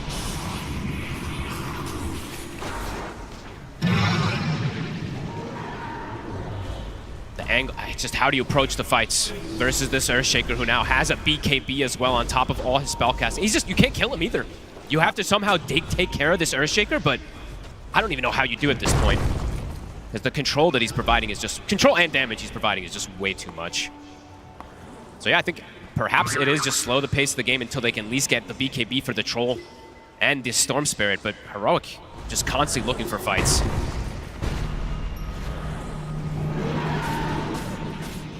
Yeah, Tundra definitely showing they want no part of the action until they have that next set of items done. They need them desperately because the lead's just getting to a point where it might be getting too much for them. Schofield looking at a pretty interesting build too if he wants to go down and queuing up a Yules. Very good to kite either the Darkseer, good versus the Pogna, good versus the Troll. As soon as any of those BKBs would go down whenever they get them, can be a very good kiting tool. Got the blink now on 33. Okay.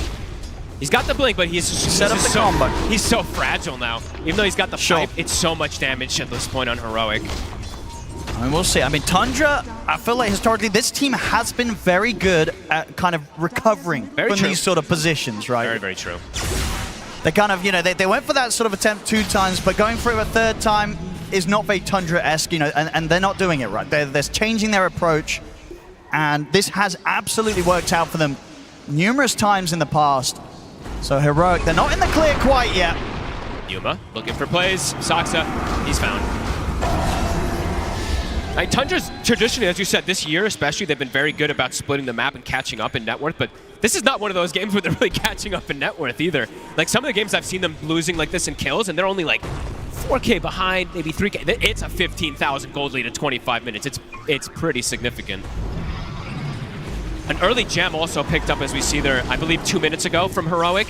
They're putting it on the Bat Rider. So, I mean, Heroic is looking to just completely decimate the map. Oh, absolutely. And, you know, Heroic, they've been able to be pretty chill themselves and just finding this farm whilst Tundra's had to sort of just hide in these corners of the map, giving so much space. I mean, Whisper, he had the time to purchase the complete Shiva's Garb without having to buy bit by bit. So that's a huge addition on top of everything else that Heroic have now in this team fight. Heroes are going to explode. Tundra, they've got to keep avoiding. Unless they find little chances like this, they're going to try, but it's a hard one to go for. Azuma, he's got the erase, they'll try and vacuum him back, he's still got the BKB ready. Too hard to go in the shadow. They're not even able to force out the BKB usage, he just walks it off. Oh, and I've yet to see BZM get a decent usage out of this Orchid too, and now there's the Demonic Cleanse for the Shadow Demon, as we saw there as well. You can't even use it. It's able to just instantly That's get very the true. dispel. Yeah, in these sort of games where you're falling behind, the Orchid Storm purchase can feel that it's kind of missed the timing. Absolutely. That's usually what it ends up being, right? You usually want to try to get this and snowball off it, but you look and you're like, the cores all have BKB. There's also a dispel on the supports. Things are definitely complicated for the side of Tundra.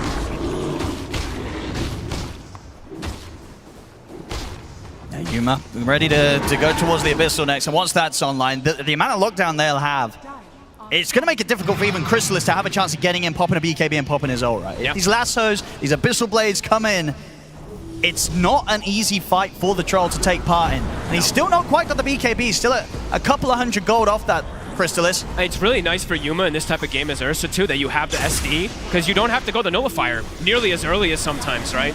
In this game, he's also just kind of owning in particular, so probably doesn't need it this early anyway, but he can just go Abyssal. The SD is going to purge the target he's focusing, and yeah, there's no way they can really survive off that. All right, Tundra. So Crystallis, he's got the BKB finished. I believe BZM soon has his done. See if they want to try to fight with that. I still don't think that they can take a heads-on fight with it, but let's see. Radiant are scanning. Items just continue to flurry in for Heroic. Almost an Octarine for Analog. See over in the river. Kobe. He's looking to be in a lot of trouble here, Schofield and Whisper. We'll get some action back on the table here after a bit of a slower period of the game. A night and day difference today from Schofield and Whisper. Just having a hell of a performance on these two. Yeah, the bat's looking pretty crazy. Yeah. I'm trying, was there something that was banned out against them the other days, or they? I guess they picked Whisper's hero early, didn't they? So they just went for other stuff. But yeah, seeing his bat in action. I mean, Whisper, I think his two traditional, non-traditional offlaners are the Bat Ride and the Phoenix. These two he tends to just go absolutely bonkers on if he gets a good start, and this is one of those games that we're absolutely seeing that. Yeah, perfect itemization too, as we see. The Blink goes after Shiva's BKB, can go Refresher after. And the lead, it just continues to grow for Heroic. Gold lead, it was at 15. They're taking everything right now. I mean, they're soon going to be set up, of course, to move in for the next Roshan. Which is about to come up. And they are very ready for it. I mean, Tundra, they're smoking, but you might have to try something desperate here. Can they make it? It looks like, I mean, Heroic is ready for the fight. They have the sword on the outside. Yeah, Whisper, he's just straight onto them. He's going to jump forward, put the BKB, stay on top of Saxa. He's just dead before the fight even starts. He'll buy back. BZM tries to get away, but the lasso comes in. Yuma brings in the bashes. BZM's gone, and he does not have the option for buyback. Heroic, they can push on for more. Another bash comes in from Yuma as he closes in on a Crystallis. Jump forward here with the Echo Stab. Crystallis puts the BKB. The Fisher will block him off. He's up to the high ground. Crystallis will survive, but only just. The buyback comes in from Toby. Try and lay down the burst here on a Schofield. Saxon trapped out to the side. Sets up for Yuma to pick up another kill. They can't kill anybody. They cannot. Heroic. All heroes surviving, Tundra getting nothing and costing them close to everything, having to use these two buybacks, and nothing is found in their favor. This is absolutely beautiful gameplay. Heroic, the ward's placed again, you know, this time just absolute vision everywhere. I think the secondary ward gets placed afterwards, but they see Tundra even trying to come out, and they just pick the fight. Heroic knows all of their strengths in this game. Radiant's giving pretty much no hope to Tundra to win any fight. 33, again, it runs in and dies instantly. I mean, he just doesn't expect that sort of ward to be here at this moment of the game, but it gave them the vision. He'll get some backup coming in, but Schofield's in with the jump. He'll get away just this time. He does survive. Just in time that he's able to back off. He's going to try and look to see if they can turn, get something in response. They do get the route onto Schofield, so Tundra will manage to at least get a kill out of this one, and they won't lose 33 this time. He levels up, gets the big heal there from it, that aggrandize. Does end up surviving. Looked like he was going to go down again just to Whisper in Schofield, but Tundra, they get something. Was the gem recovered? I believe it was recovered from Heroic. It was. So it didn't end up losing their gem. So just a small kill, but Tundra able to get a little bit of something, but a very small something. This next 4 minutes could very well be the timing for Heroic to push forward and attempt for the high ground. We'll see how prepared Tundra's going to be for that. Chrysalis trying to get the Aghanims online, about 1,600 gold to go.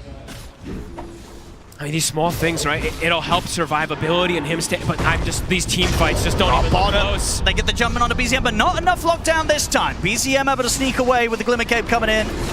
I'd say, of course, Toby will pay the price. Godlike now for Yuma.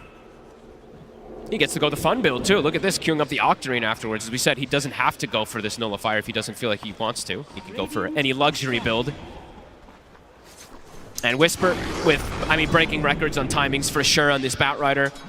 About to have a refresher done. It's only 30 minutes in, and he's getting close to 5-6 slotted territories. Yeah, this is insane. Yeah, he's definitely making a case for his bat to seriously be considered in the drafts when you're going up against these guys. And they flex it too, right? As we've seen, they'll play it mid lane, they'll play it off lane, they'll play it as support. So definitely something that could be prioritized a bit higher here, as we just see this game continue to be a beautiful showing from Heroic. BZM TPing in. See what they can do. He's going to try for the setup on a Schofield. Comes in with a Vortex. Further TP's coming in, but Schofield's able to jump away. BZM trying to chase. Has to be cautious, though. Whisper might go in. He's got the refresher. He's thinking about it. He's training with the jump. It was a good knockback with the flame break. He's going to be able to catch BZM. Yuma brings in the damage, slams down the Abyssal. That's BZM gone. Heroic ready to go for more once again. Sacks at a full. They cannot, they can't even get pickoffs, Owen. Heroic, as you said, maybe time to knock on that high ground. They've got another lasso. If he does see a target, the banner's on the ground. They've got it ready. 2 minutes still on the Aegis. Fastest on this, makes sense.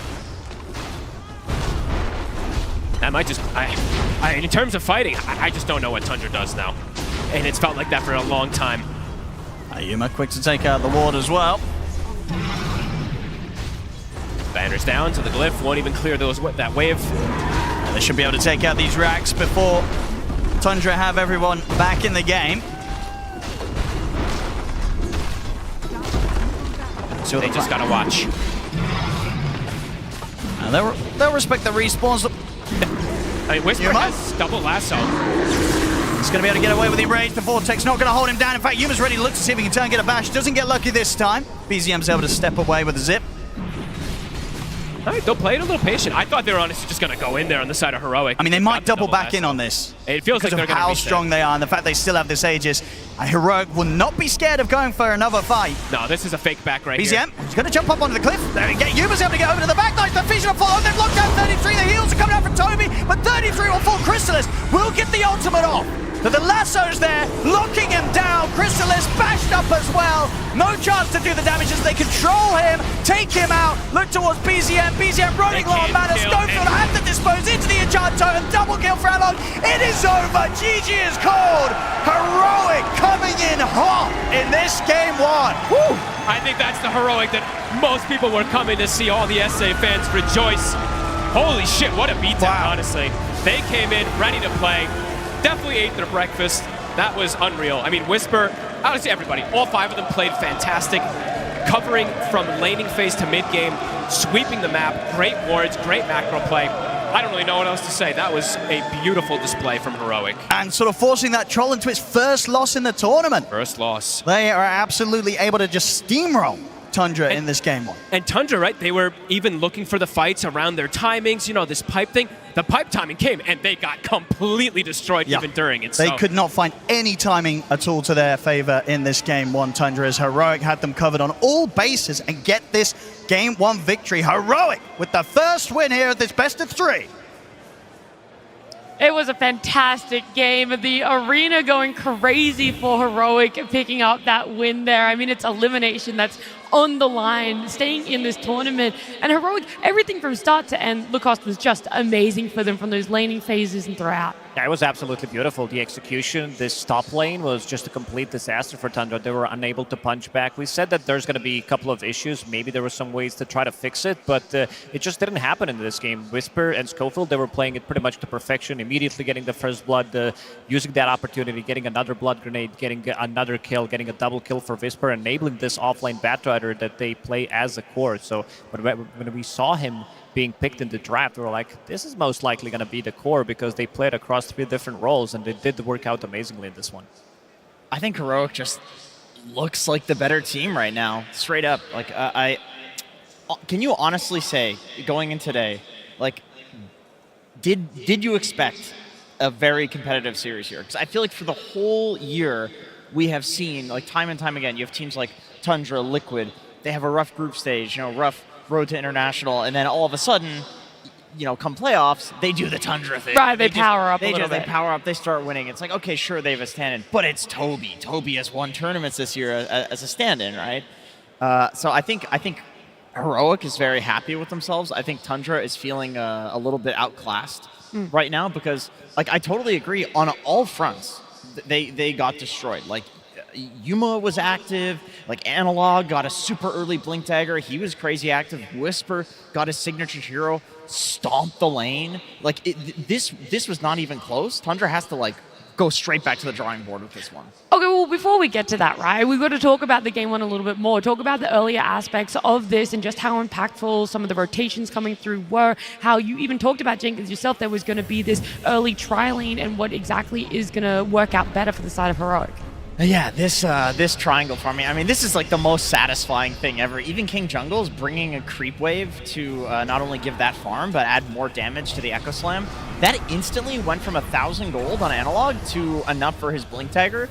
You do not expect a 9-minute Blink Dagger timing from any hero. Like, this is just not an instinct that you have. Even a player with the skill level and the experience of 33, like, dying in this way right after the Blink reveal is... I mean, that's early. Like, that's a rough death, too, on Darkseer.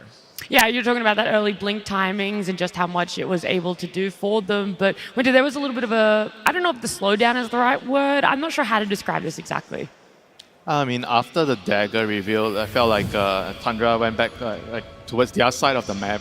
Actually, before the Blink reveal, so I wanted to highlight the wards, like how Heroic kind of targeted 33 when he was left alone. That was scouting his camps, and they even placed a sentry, to block his farming pattern. That's like one of the small little things that I feel like Heroic really, really understands how Tundra likes to play as a team. When Darkseer is alone. This is why I feel like this one was a big outclass, which, like I said, I don't think many people expected this big of a difference because every single player on Heroic understood their role and pretty much did it perfectly against one of the highest caliber teams in the world. Yeah, I feel like the first 10 minutes, right, Heroic did everything correctly, whereas Tundra, they didn't know what to do. They weren't very sure about, okay, do we play with our Storm or do we play with the Darkseer? Because Darkseer can't play the lane against Ursa. Do we help him or do we help the troll because he was like kind of getting bullied by the Batrider, which I felt like we had this little discussion where I think the Tiny needed to choose who to sacrifice because there's 3 lanes, they have to really help. They can only help 2 realistically.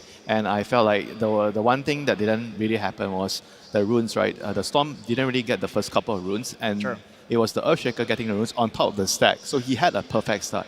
Because if you think about it, if you're helping the Darkseer, what happens after that? You help him, and then he still goes back to farm, right? But if you are helping secure the runes, then Storm gets the runes. Storm gets to help the troll, and you kind of unleash. He's gonna pay it forward. Yeah, because what happened in the game was 5 minutes, around 5:50, they actually went top to kill the Batrider, and they lost the rune control on 6 minutes. So Earthshaker got the rune. I think these are small little things that it might not look like much, but it tells you the story of what the teams are prioritizing. And I don't know if that was the right way to play the game, even though they killed the Marcy when they went top. They were killing Storm Spirit multiple times. Like there was a big difference in the mid lane in terms of like how they're playing, because he was never getting initiated on. And you did mention the rune control. In first 25 minutes, they did pick up 7 runes compared to only 2 runes on Tundra. And if there's one hero in the game that needs those active runes to be able to control the tempo of the game, that's definitely Storm Spirit, and it just didn't happen in this one. Analog, he did have BZM's number throughout the whole game. Like you could see BZM stacking the Ancients for himself in the outer ring, thinking that he's safe there. But again, these Twin Gates rotations that we praise Heroic for, they go for it, they find him, they steal the stacks again, they get the kill, and they go back to farming immediately. And also one of the issues that we did address is that they weren't very good when they played against, yesterday when they were playing against P-Vision, how they were moving across the map with the aggressive heroes that they did have. This time around, they were very clean in terms of execution, going for a kill, pushing out the waves, because again, this is pretty similar tactic that they did have yesterday, it's just the execution wasn't as clean. Yeah, I think that's even shown in team fights, right? They were willing to bring those numbers. I think the vision game was a little bit better as well, Winter, but earlier on, you think Tundra lanes are struggling. They're still able to find farm for themselves. There's still items coming out. You know, the Tiny getting a Blink Dagger as well, but those not really eventuating to much more when the team fights do end up happening. That was kind of like, I felt like the real turning point of the game. Sure, Tundra, they were struggling initially, but when they got the dagger on Saksa, they immediately made this play. They went up top, but they started the fight on the Marcy, but they didn't really kill him instantly. It took a while before they died, but the fight kind of dragged out really long, and they got stuck in a pretty bad Echo's lane eventually. Yeah. So I felt like this was like the part of the game where Tundra needed to get something out of the dagger, but they couldn't really deal with the tri-core, you know, especially the Bat Rider, Earthshaker, and the Ursa together. I think this is a perfect example of like why Earthshaker as a hero is so high value right now.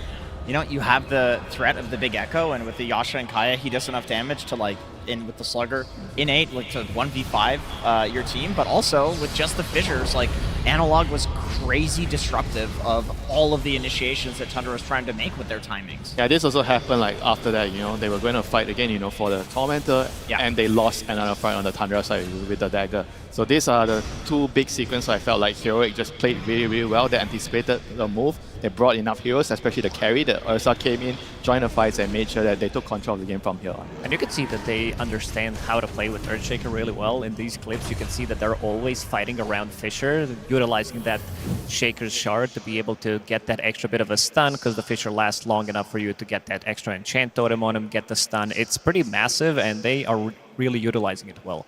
Yeah, the Marcy being so impactful, right? You see her as this position 4, and it's like, we can jump her, Jenkins. It's easy. We should be able to just at least have the numbers advantage now, especially with the Blink Dagger reveal. But this hero, you've talked about how much of a menace it is. To see it still be that menace as a support too.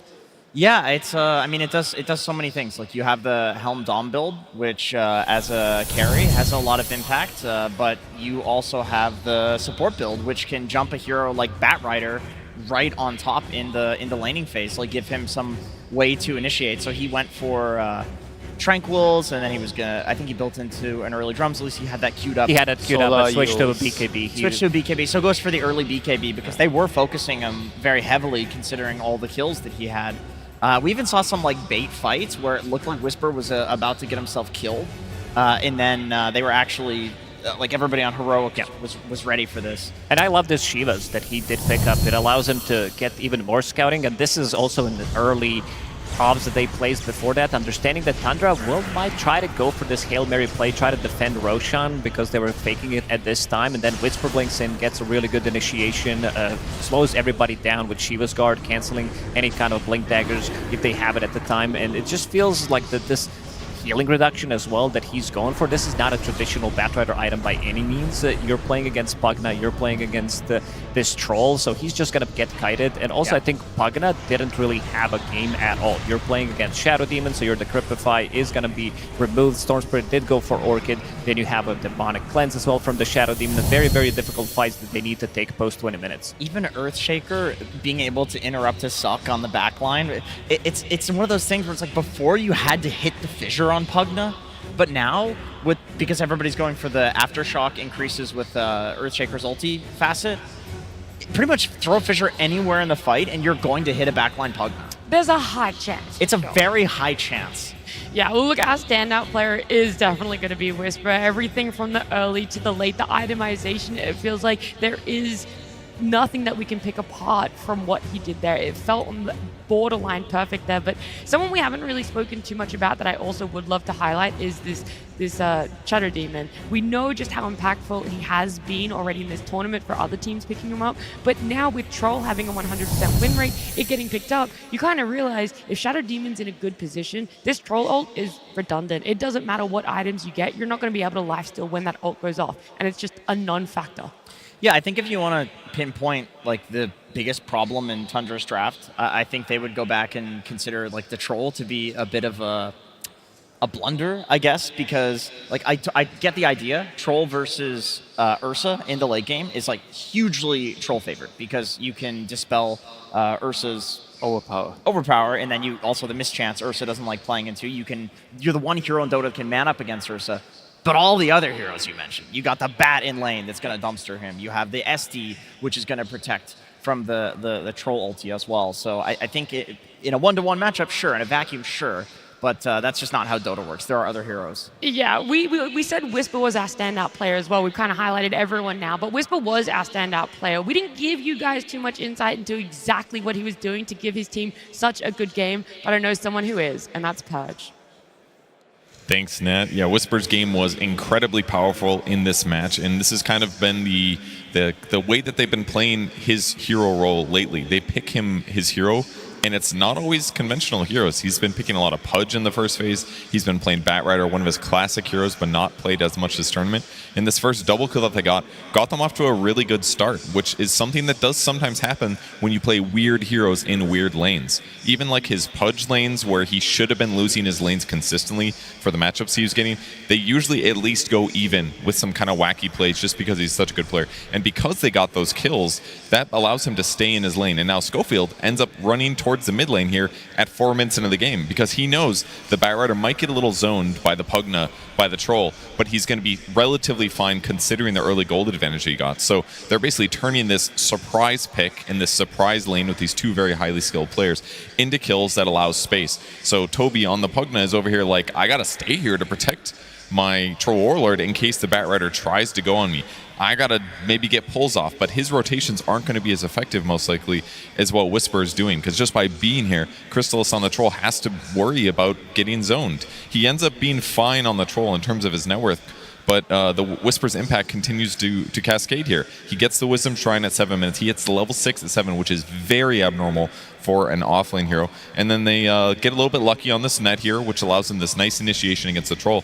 And once again, the Troll Pugna, they don't have stuns. All they have is slows. So against a Batrider, they're kind of in a perfect scenario here. They do misuse their skills a little bit, but the fact that they can turn this fast lasso into a kill against the enemy carry just further compounds this gold advantage that they have. And then there are some rotations by Tundra to try to kill Whisper. They don't end up working out. He creates space by dodging those ganks. He gets a free tower. And then ultimately, at this point in the game, we're only 13 and a half minutes in. That extra pressure that allowed them to rotate Schofield around ends up getting the Earthshaker really high net worth. He's at the top here, so that means this Blink Dagger plus the follow-up from Whisper, who's also ahead, means a really, really easy kill on the one hero that can tempo this game well, and it's probably Storm Spirit, because Storm can do both disable damage and gap close. It's kind of a jack of all trades. So early laning stage with the weird picks transitions to some nice kills into some map pressure, ultimately allows him to scale throughout the whole game.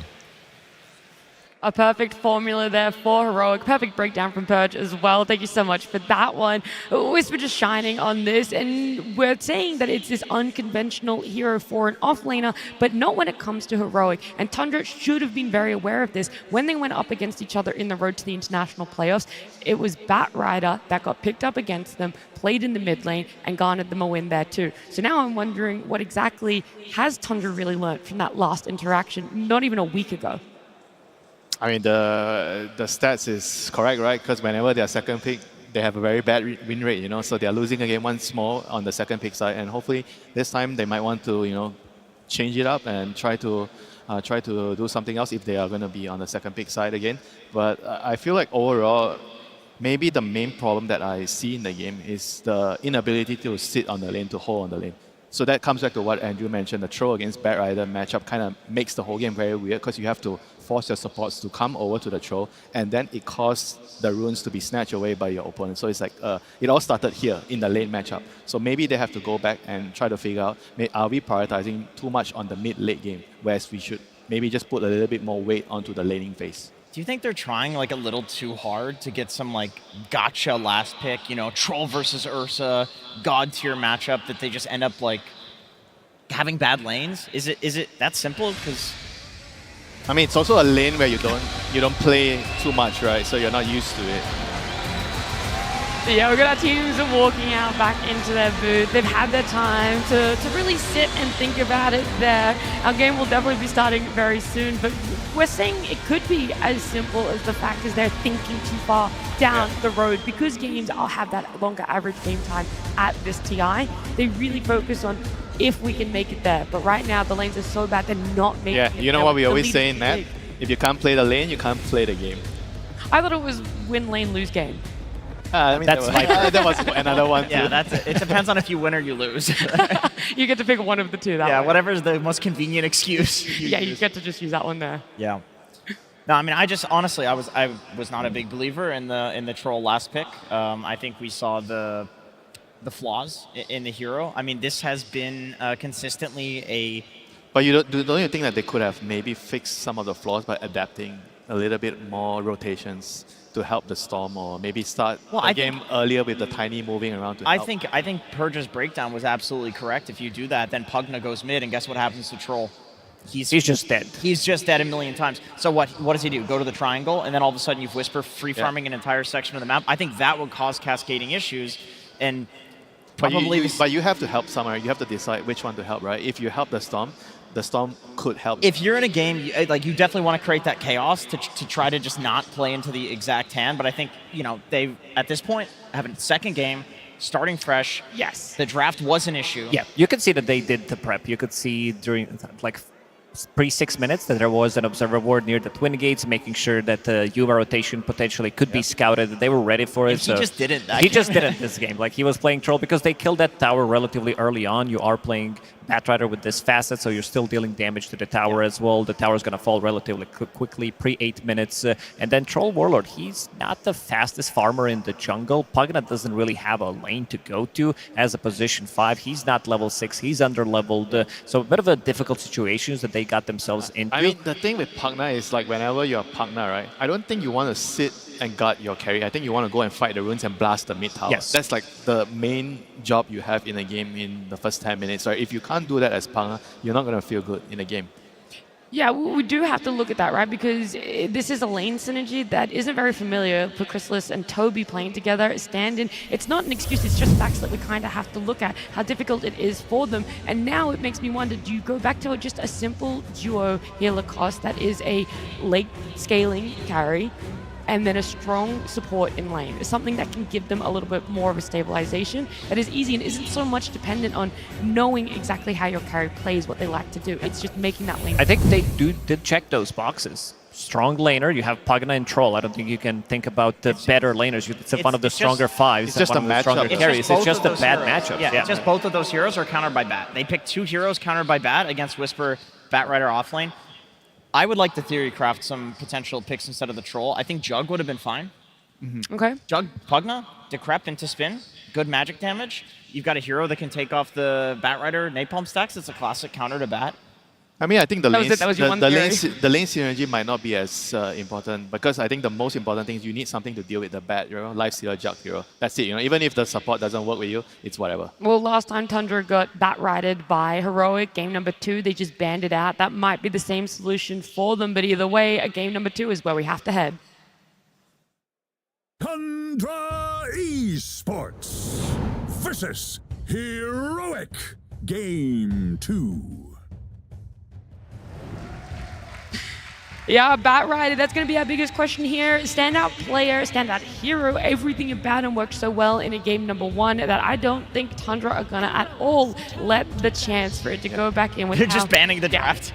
Oh, that's a classic right there. Just straight up, you go, we're 1 game away from elimination. This is the reality Tundra are facing. And they're like, well, game 1 was so tough for us.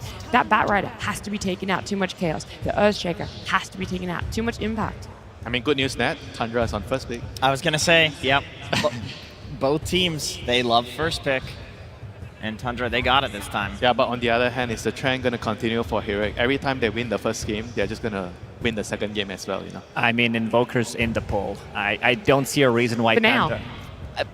They do have the first pick, so I assume they're just going to snatch it because this hero looked very, very good. The Helm of the Dominator plus the Forge Spirit allows you to pretty much push 2 waves at the same time if you want to. You have extreme amount of tower damage as well. So it's just way too good of a hero to pass on. And that's the face of a player that just played Shadow Demon. He doesn't need to think about anything else. Just, or maybe it's too hard, you have to relax. The balls on these guys. I love this. Win game 1, first pick the old big man. I love that. There's going to be a lot of summons around them with the Forge Spirit, with the Helm of the Dominator as well. So not going to be the easiest target to hook in this game. No, I mean, to be fair, Aghanim Scepter build plus Flesh Heap, like, I know, traditionally Pudge is this really squishy, low armor hero, could die to all of the summons, etc., etc. But honestly, when played as a core, which Heroic does play it as an offlane, and they go for like the Ag Shiva's build, it is good against mass summons. You cannot kill this hero through the Flesh Heap, so I actually don't mind it against Invoker. My only question is minus armor from Forge Spirits. That's a difference between like Beastmaster and Invoker, right? Is the Beast summons are not giving minus armor, the Invoker summons are. You don't think about this, but in this current meta, Invoker is a zoo hero. He is, yeah, 100%. Matt, you're giving me the look. I feel like you got to explain to people. It might be tuning Well, in. he does have more summons than certain summon heroes in the game right now. Yeah, you're getting like 2, 3 Forge Spirits. I mean, don't forget the buff, Alacrity is... Yeah, with the Shard also creating more Forge Spirits, plus Helm of the Dominator as well. Yeah, that's where I was going with the Helm of Dominator. We have seen BZM play Invoker and go for the Helm of the Dominator. It's definitely not out of the realms of what they think is good. These are good scaling items on Invoker too. Like they give good stats for him as well. Like he kind of wanted an excuse to go for items like this before. I mean, could this also be caused by Midas being nerfed a lot? Because Midas has always been an early game item for Invoker. That's true. It's a good excuse to get something that's giving you the XP boost. Because if you get to like late game in terms of XP on Invoker, you just win. That's how it feels. Like late game Invoker is insane. Well, you were right, Jenkins. KJ having a bit of a snooze in the booth because he was playing Shadow Demon game 1. He said, guys, just pick it for me game 2. There is nothing else. I don't need another hero. I played well. We won it. Run it back. I want to see some kind of a setup for this Invoker. They did pair it up with like Shadow Shaman earlier. I think Sanking is going to be an okay one. This Monkey King we talked about earlier in the series is potentially coming out from position 4 if they want to go for it, but also being able to break the combo with the Silencer, having this global presence, Monkey scouting things out just with one Boundless Strike. This is how Tundra back in the days when they won their first TI also did play. If this is going to be position 4 Monkey, because this was 33 playing some Dead Prophet, Monkey King position 4, and Monkey position 4 is back in meta, as we saw yesterday. P-Vision, what they can do with it, other teams showing it as well. So Tundra, I think this is the team that can adapt the quickest in terms of how they want to play the game after losing a game. Ooh, this is nasty. What?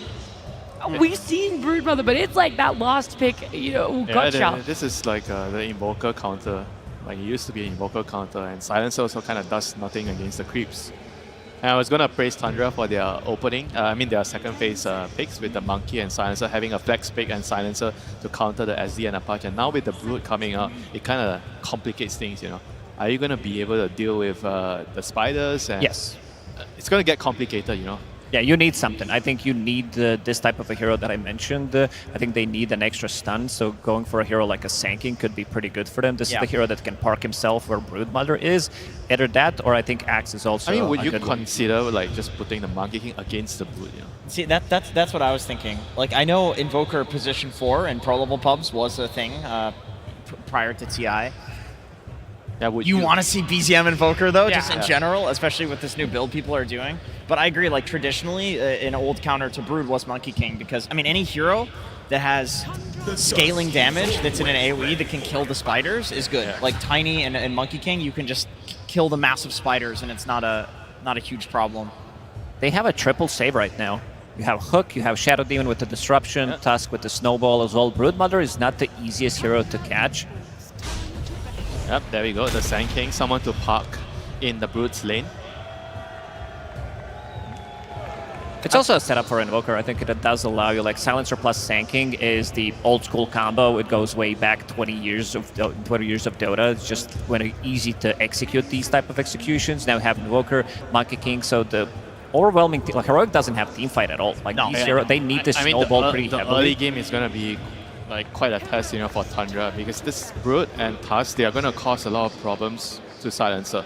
So right now, the biggest question for Tundra is, do we actually move the Monkey King to a core, or can we actually deal with this SD and Tusk pressure in the early game with this Monkey King Silencer duo, which I'm not very sure, because Monkey King Silencer doesn't feel like it's going to be able to deal with this Tusk SD in the early game. And if you can't deal with the supports pressure in the early game, it means that you're going to lose out on the runes, and you're going to lose on the map, and maybe we're going to see a repeat of game 1. So that has got to be in their mind. I agree, because it's Crystallis, like you see Monkey King and you're like, he's going to play it, but I totally agree. Like I think SD versus Monkey as a core is just a little too hard. I actually maybe would want them to put the Monkey as a core, but pick a support that can deal with Brood, maybe like a Spirit Breaker, even though the SD is going to deal with the Monkey later. But I feel that the early game, the problems they had in the early game in the previous game might happen again. So they need a support that can at least mirror what the Tusk and SD is doing, and at the same time maybe deal with the Brood, which I feel like Spirit Breaker could be a suitable answer here. Oh, I love the SB in a vacuum, but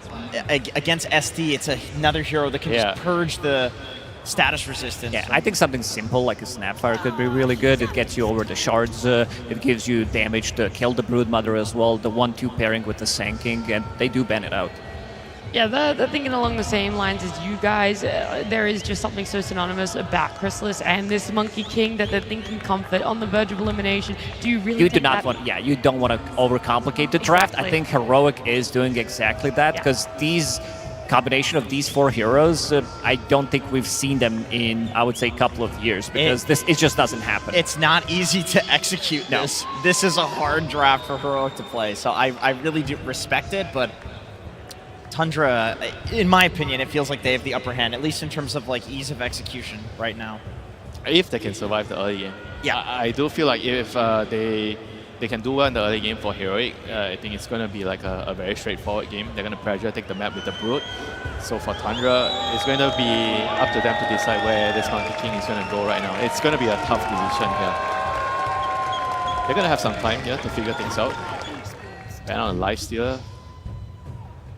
I mean, if you want to catch, I think Disruptor is a good one. He's still in the pool. You can play him 4-5. There's still the Tiny they had last game. Yeah, I was going to say, I feel like Tiny is just fine. He's fine as well, yeah. Yeah, one of the better setup for Sunstrike, level 1 with the stun. Okay, we got to, carry Underlord?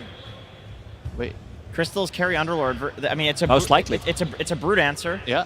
It also destroys Tusk. Like you can never blink snowball save anyone when you're playing against Underlord. You do have a cleave. This is a very good solution, yeah. I'm curious about the Underlord Pudge lane. I can't say that I've seen that one before. That is actually not a fun lane. I think that lane is going to be annoying because Pudge does a lot of magic damage to you. Underlord has a lot of right-click damage. So does Pudge with Rotten Core. That's true, actually. You might be able to 1v1 that.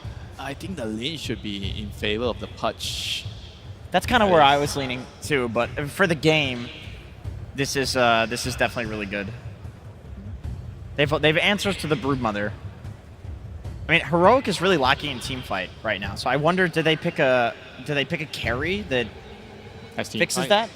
A Gyro Luna type of hero? I mean, it could also be a Brood carry still.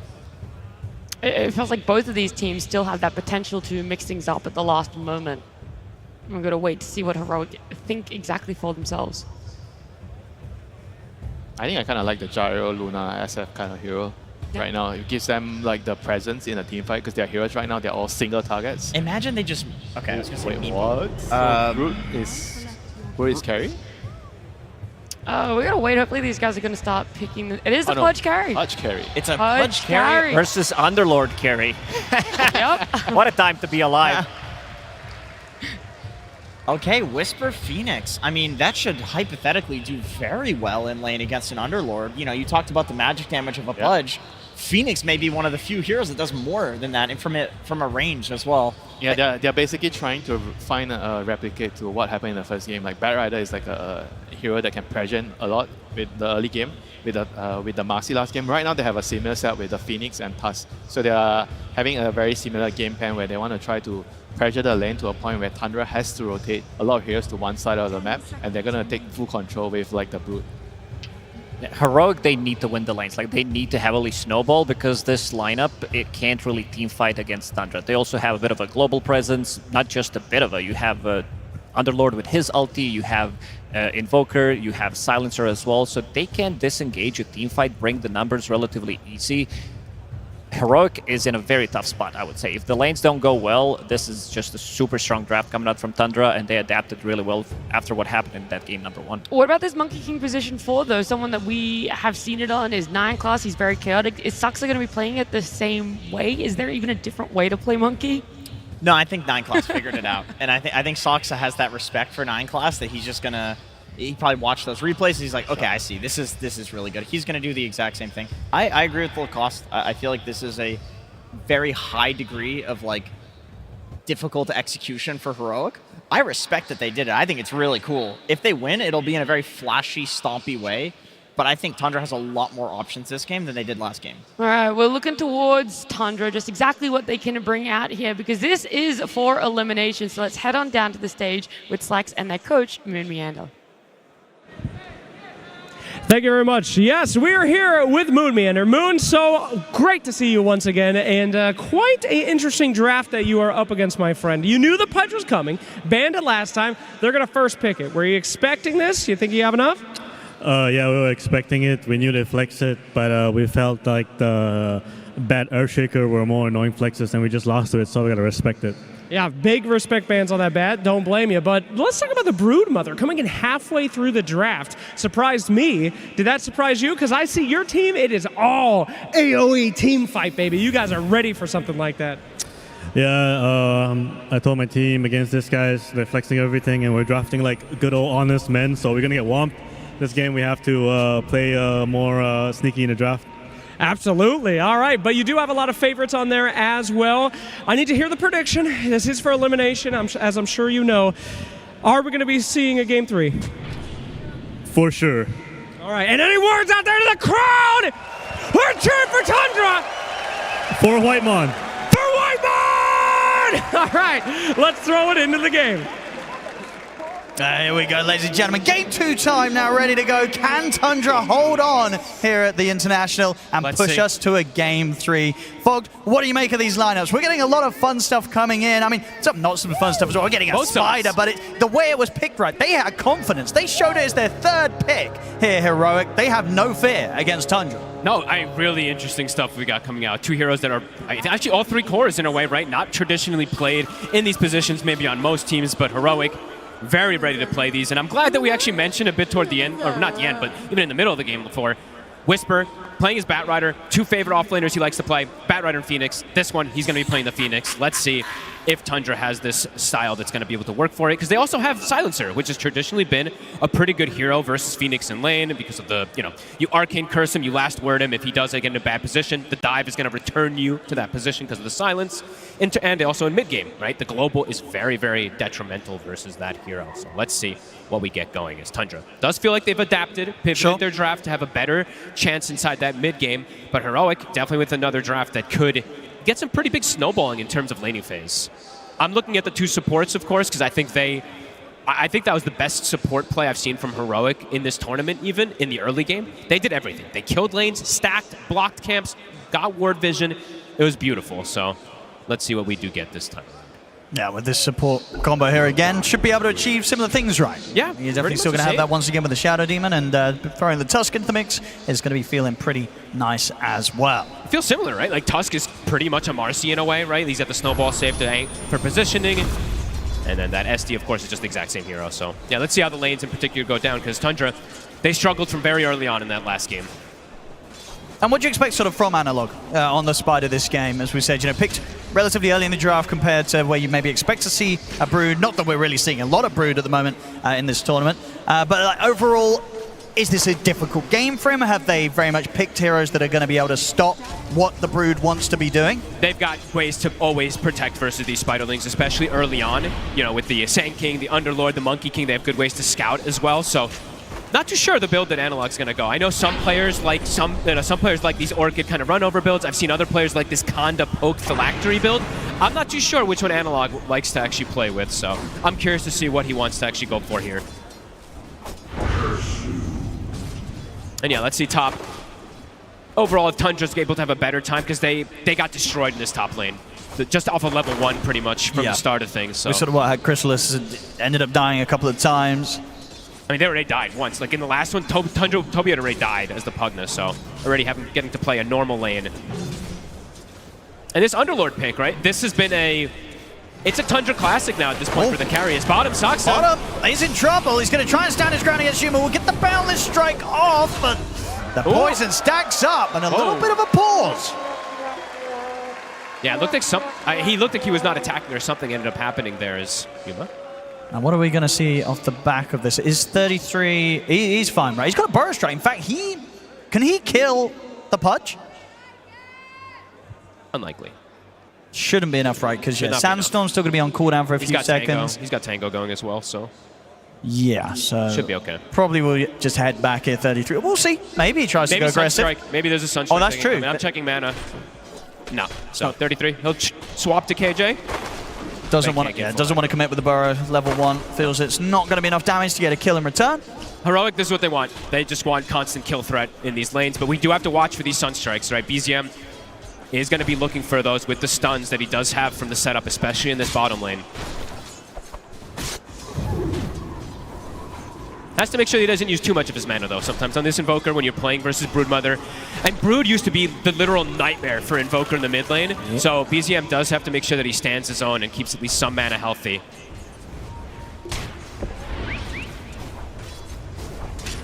Yeah, already starting to get that pressure on and play underneath the tower. Yeah, good amount of denies in. Hey, when this level 6 comes, I'm wondering what Tundra wants to do in terms of moving things, because even though the new build with the Invoker is the Dominator, I don't know if it's enough to handle the Brood Spiders that just start coming in. We'll have to see how BZM ends up handling that. Bottom 33, you mentioned to me actually something I did want to talk about. You said the win rate for him so far. He's actually 0-3 on the Sand King so far in this tournament, so let's see if it ends up being a bit better for him this time around, because most people, they're playing at mid lane, so definitely interesting to point out. Top lane. Oh, but to get the trap here onto Toby with the shards. Toby, he'll go down. See if he can set up for Chrysalis to find kills and return the Firestorm back up. Whisper tries to dive away. He didn't Lotus. A Tundra will be able to get the trade. I guess he probably thought he wasn't going to live anyway, but Whisper did not pop the Lotus on himself.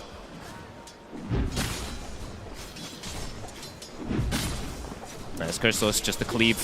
Whenever you get these kills, extra damage, he's going to pick up his boots. Yeah, it's got a good amount of strength as well with these early stat items that he's picked up, so it's definitely kitted out to deal with the harassment that Heroic are trying to throw down on him. Don't want to hemorrhage too many kills now up here on Tundra, though, because the Urn, it is finished up now on the Phoenix. That is that big power spike, especially in the early laning phase. If you do get these stacks up, can just constantly pose kill threat.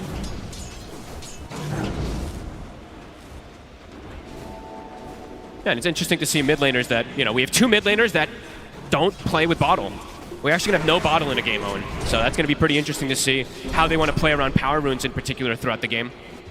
Because it usually ends up being a lot of rotations around those power runes to secure and refill. Yeah, neither of them are going to have that. 33. Big poison stacks. Yeah, still getting very good farm out of this lane at 33. We see that at the moment, top 2 CS. And he'll always have those stacks to go back to at some point. Sure, not just yet, but eventually. We do know how Tundra likes to play with those, and most of these Sand Kings like to play with stacks. Might even go get one set up now on the side of 33 since his lane is not in a good position. Saksa will also start getting stacks going. He's going to de-ward the block that came out from King Jungles. Oh, we're sitting in the mid. BZM very much able to get some good denies in now in turn. Now that he's got the levels and the Forge Spirit.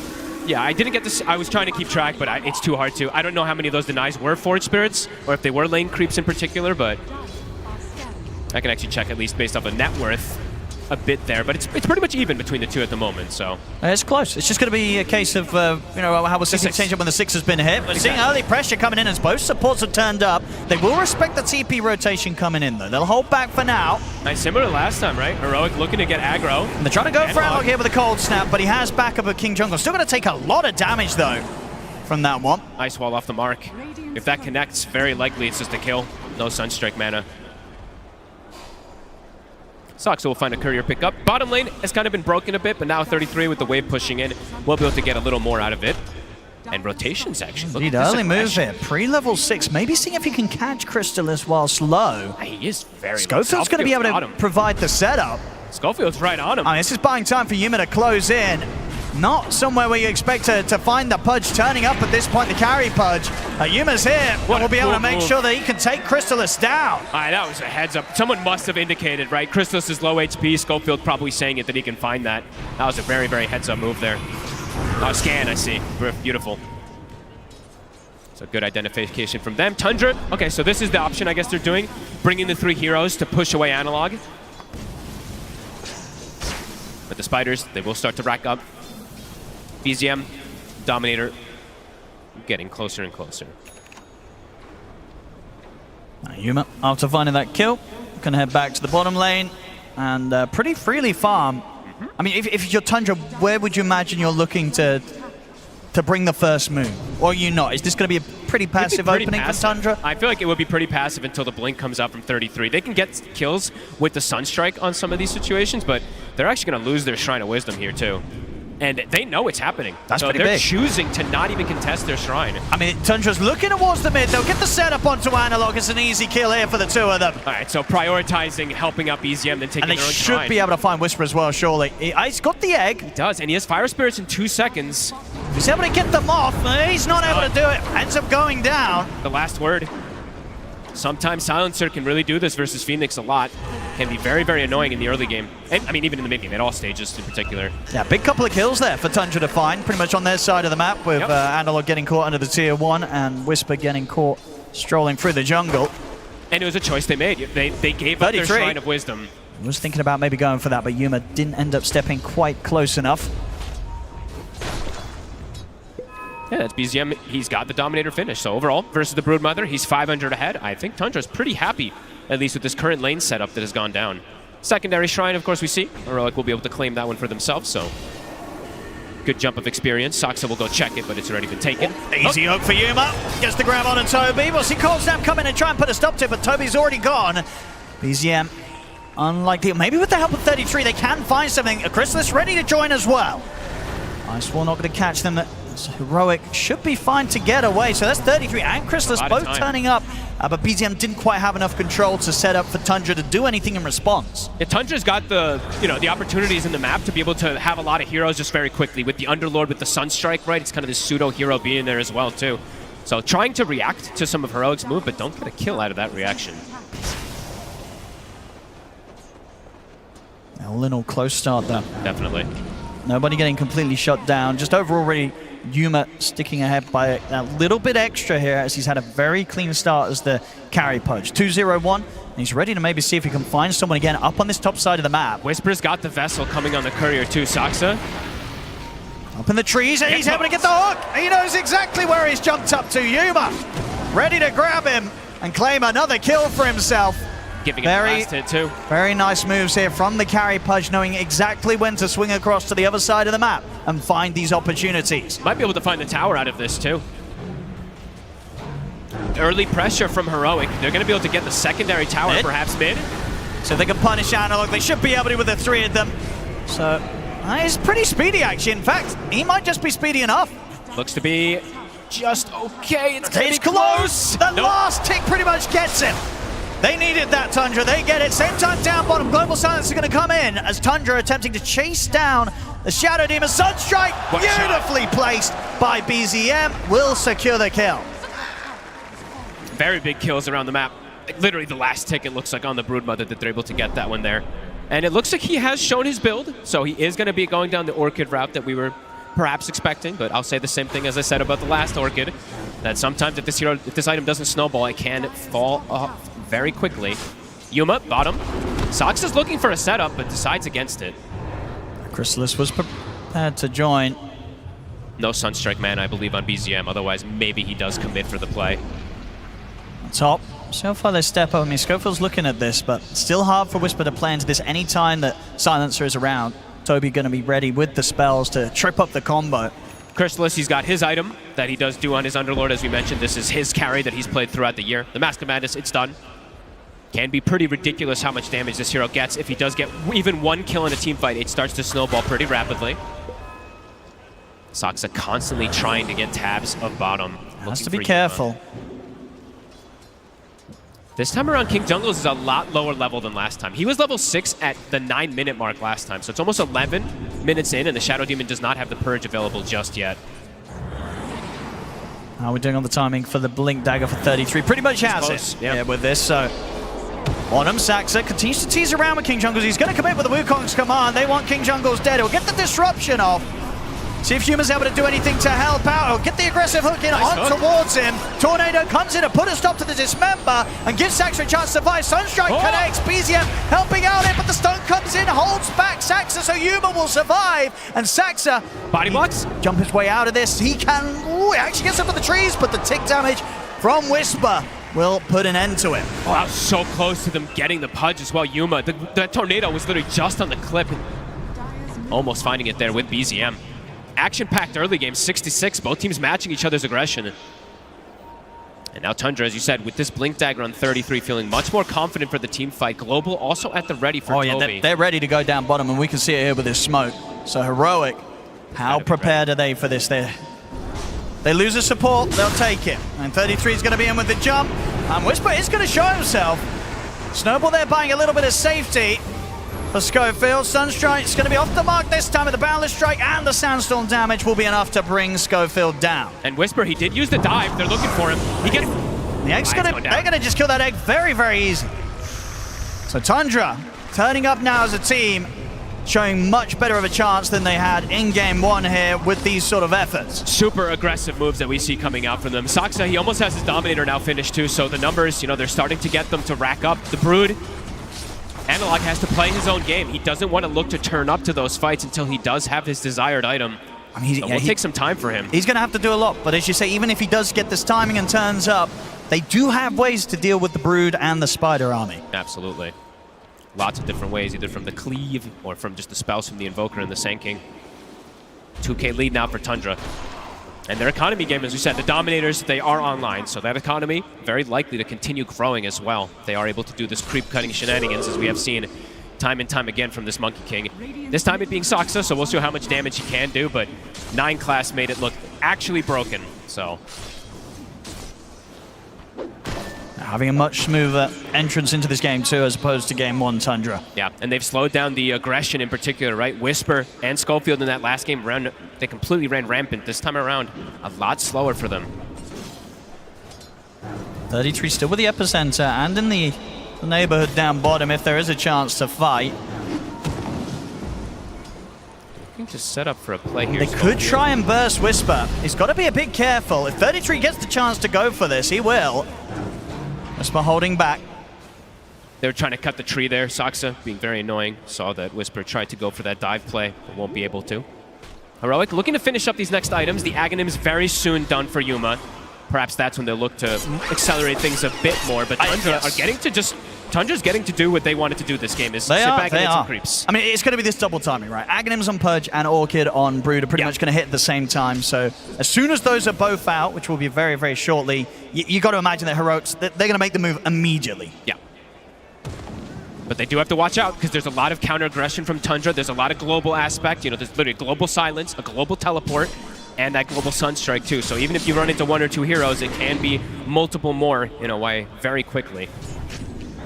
They've got the money here for the Orchid, so that'll be on the way out. And I believe that's the Aghanim's done. Do they have a smoke between them? They do. King Jungles is ready if they want to make that move. Let's see where they do want to look to go. The scan will come out, catches 33, Toby. And they get the setup. I mean, this is the thing, as you said, if the Silencer finds you first as the Phoenix. It's so hard to play Phoenix with Silencer. But as we saw in the draft, you know, they picked it into they it. didn't care. Mm-hmm. They wanted to still run this. Global was used. Saxa setting up on top. BZM. He's gonna step out. And with the Wukongs, Sax is ready to take King Jungles down. And Yuma, he's got to run. He is very isolated. 33 is here. And they can keep hunting him. Or a strike, not going to connect, but closes the gap onto Yuma. Same time, Analog will be able to kill off Chrysalis. His chase chop continuing, though. His team's coming. They're coming through the portal. See what they can do. He gets the dismember off, but will be put to top with the cold snap. But indeed now Tundra, they might be the ones that have to run. Snowball closes it onto 33. He's looking to get the upset off, but the punch-up's there. And Saxa. And they've got the silence here from Analog straight over towards him. Dive forward from Whisper. Heroic will take this fight, as indeed it seemed like Tundra, they were not prepared for the rest of Heroic to come across and help out. So close, that Sunstrike almost getting him. I mean, it all started Quick connection. on the other side of the map. Heroic getting that kill against Chrysalis and then being able to turn it into so much more. Schofield, looks like they're moving for a play on him, but I mean, Analog's still around. He could come in from the side. Ice Wall will slow Analog down for now. Schofield. He should be fine, but only just. Sunstrike off the mark this time. Was worth the shot, though. That is dangerous for BZM. A couple more seconds if he lingers up there. Analog, if he had a couple more spiders, he would have gone in on him. For it. Yeah, that Ice Wall sort of saved his life there, holding back Analog. Yeah, just literally clipped him right on the edge of it. Big kills for Heroic, getting things back into their way. On that timing that they were looking for. Whisper in the area here, too. He's got level 2 egg with Veil. They're looking at 33, and they straight in with the Orchid. Supernova as well. They're easily going to be able to burn down the Sand King. Good aggressive plays coming in from them. The Orchid, it is working. Absolutely a couple pickoffs already with it. Yeah, from sort of the bottom play on a Chrysalis, and then coming forward to the top, and now onto 33 here off the respawn. Yep. He's doing a lot here, Analog, as was going to be required. And he's going to be going down just right-click build, right? He's going to be able to do quite a bit of damage in this game if he gets the BKB. It's a really value BKB game, Owen. It counters quite a lot of Tundra if they're able to get it at good timings on these cores. It's a lot of magic damage and control that Tundra has. The physical damage is mostly going to be from the Underlord, but he doesn't have the easiest way into these fights a lot of times versus a Tusk versus a Shadow Demon. Yeah, has to get this BKB online as soon as he can, Chrysalis. Does. Yeah, and he's pretty close to it, to be fair. He is. He's making good steps towards it. Still top net worth at the moment here on the carry Underlord. Just does have to watch out. You know, he can't just get focused with the Purge because he is literally priority Purge target #1 in this game from the Shadow Demon. Okay, it looks like Saxa is going to go down. Okay, he's queuing up at least. He's queuing up the pipe. That can be pretty interesting versus the mass magic damage that comes out from the Phoenix and the Pudge. Definitely going to take a bit of time to get online. Yeah, quite some time. BZM, Aghanims, getting closer and closer. Big Wombo combo that can definitely come out. Sure, it's not the Exort one, but this is the one that he likes to play with anyway. Radiant are scanning. See if they end up searching this top half fully, because Analog is around. They'll know it now. Ooh, he is being sneaky, though. 33. Does he want to go for the play? It's difficult to find him. He's going to look towards him. We'll get the Burrow Strike. Sax is ready to help out as well. Burrow into the Boundless and the Sunstrike. Analog will try and hide in the trees, but he is surrounded. Tundra, find the Spider. In the meanwhile, Heroic was looking to make a play elsewhere, but nobody is currently down here. I mean, if they continue to move in the triangle, they might meet Chrysalis, but looks like they're not going to go all the way there. Saxa, is he going to be able to break the smoke too? Or are they going to find Chrysalis? They might find him. They're a little split up. They're not fully following King Jungles right now into that area, so. And now bottom, I heard Whisper might get set up on him himself. Toby is down here. Does have the global silence ready to use. Whisper's not going for a Dispel, which is a bit interesting to say. He's just going full aggression. See top, they get in with a jump. Massive amounts of burst there to take down the Pudge. We'll see Heroic try and turn. Global's going to be popped, but already 33 burning down low here from the damage of Whisper in the vessel. So Heroic will get the trade for that dive. Whisper was kind of close to getting that snowball too. That was actually relatively close with that 4-step play that he went for there. And yeah, Whisper, he's going full aggression, Owen. So not worrying about the Silencer in particular, at least not just yet, as he's gone for this Shivas plus Vessel route. Very early Shivas again, just like he did last time. It's a ton of magic damage he's going to be kicking off in these fights. Yeah, I mean, it's kind of that's the thing, right? Even if they do get the curses, the silences onto him, it's a high chance he's able to survive through it with that Shiva's Guard. Yeah, perhaps so. And maybe he's just having a lot of confidence in Schofield just protecting him in some of these situations too. As smoke from Tundra. BZM and Saksa paired up. I've got the setup. King Jungles will get the disruption off. He's just fine. But Wukong's is there. So King Jungles will fall. Can Saksa get out is the question. He's pretty slippery as the Monkey King. So should be fine. Looks like he will. Oh, they're going to try and chase. Does get clipped by the Shivas, so we'll start taking a fair bit of damage here for the Vessel as well. But yeah, one of those heroes that you really don't want to spend too much time chasing, especially when it's the support. He's just too slippery. Yeah, I thought perhaps they could get actually a kill on the retreat there, since it took some time to bring down the SD, but not the case. 2 TPs there from Heroic, and they're going to lose their mid tower now out of it from the split push from Tundra. Tundra manipulating the map. A 3K lead now for them. Yeah, BZM picking up the farm very nicely. He's going to soon have the bots as well, so... More global. All across the map. Lotus Orb as well for 33, so we'll have a bit of a better chance of just getting in there and surviving against some of the single target that Heroic are trying to throw down on him to control him. And Crystallis, he can turn up to these fights now. As we said, he did disassemble, got the BKB, now he's got the Echo Saber as well. He's strong. This damage is pretty ridiculous if he's actually able to connect on these heroes. If he finishes up this Harpoon before the fight, then he can easily pull them in and actually hit targets easier. I mean, so what do you look for if you're Heroic? You know that any sort of play that you try and make, it is going to be answered by Tundra. So what would you imagine the call is now from Heroic? I think they can still fight. They've got their double BKB timing as well. So it's just going to be of execution inside of that team fight. Who gets that initiation? Schofield. And Whisper here. 33's going to find the setup. They'll drop the global. It's a dead Phoenix. Not a chance with the silencers coming into play. 45 seconds. I mean, they might look for more Schofield. But the D-Ward will be able to slide away with the Force Staff, and Tundra does have Yuma by his side. Tundra wants Tormentor here. That's their ideal here. So Heroic might look they want to go for the fight, but they don't have their like their strongest hero. Sure, Yuma's made he's drawn the line on the map, so he wants to get over it, but this Tormentor dies too quickly here to the full 5-mana Tundra, so not a chance to interrupt that. Maybe a chance to still find a kill. They're looking for the catch on the retreat. They have a deep ward placed. Can they catch Crystallis? Find Crystallis here. BKB. They are. They're going to get the hook in. Smart play. Toby. He will get away in time before King Jungles comes a-looking. Right, Tundra will get away with what they wanted. BKB was used from Crystallis. You know, we said how important it is this game, but there is going to be a lot of tools that do go through Down it. bottom. Let's see Whisper turn up. Sax is in trouble. Analog's ready to commit as he pops the BKB. He stays on top of the Monkey King and is able to kill him off through the Wukong's command. Wasn't able to fight back that time. Saxa does still have BZM around. Now they know that there might be a chance to get in on this. 33 makes the jump. Epi Burrow Strike and the Meatball coming down to take Analog out. They get the curse down on a Whisper. Whisper trying to push back against Toby and BZM. BZM, does he find a chance to get back in on this? Whisper. He's going to be falling low. The Sunstrike doesn't connect. And on the side, King Jungles starting to play around with BZM. Yuma sweeping across. We'll see if we can find the hook.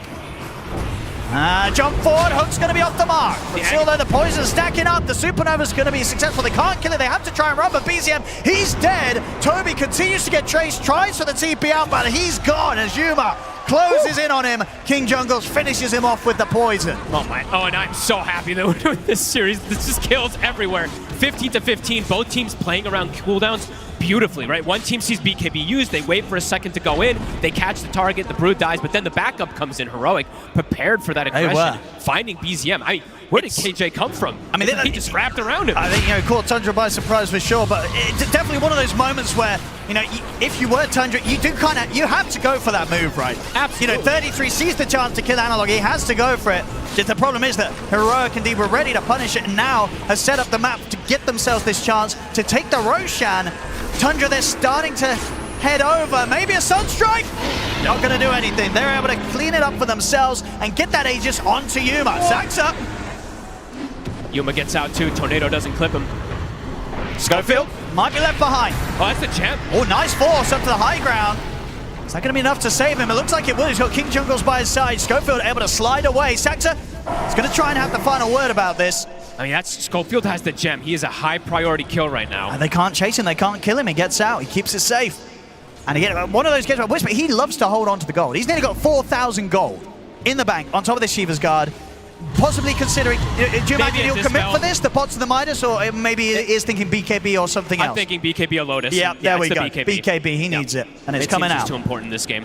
Because we are seeing, if Whisper does manage to get his spells off, like, it's pretty ridiculous how much damage this Phoenix can do, right? So if he's able to pop BKB, get the egg off, it's pretty much impossible for Tundra to fight into. He also can be more hesitant about just using the egg, right? He can just stand his ground with it. They're going to get the jump on him. He dies See if they got the burst, dive away. The Global Silence will come in, and now the BKB is up, so Whispers can survive and start burning down 33 with the Sunray. 33 will fall. Whisper lives. Heads up play. I mean, they probably just checked him, and they're like, hey, he's got no extra, and then a BKB just appears out of nowhere, so. Yeah, I mean, that's obviously the strength, right, of saving up this kind of 4,000 gold and then bam, just dropping an item purchase. That can definitely catch people completely off guard. I don't know if they saw him pick up that BKB there. And yeah, little things that Heroic is doing that's very clever. Even them killing this Roche early, I wanted to point this out. They even used the SD with the disruption with the menace. I mean, we're definitely seeing as well, it might not be able to put a stop to him jumping away, but the whole kind of dive in Shiva's Guard is very good for trying to scout the area and find where the Monkey King is.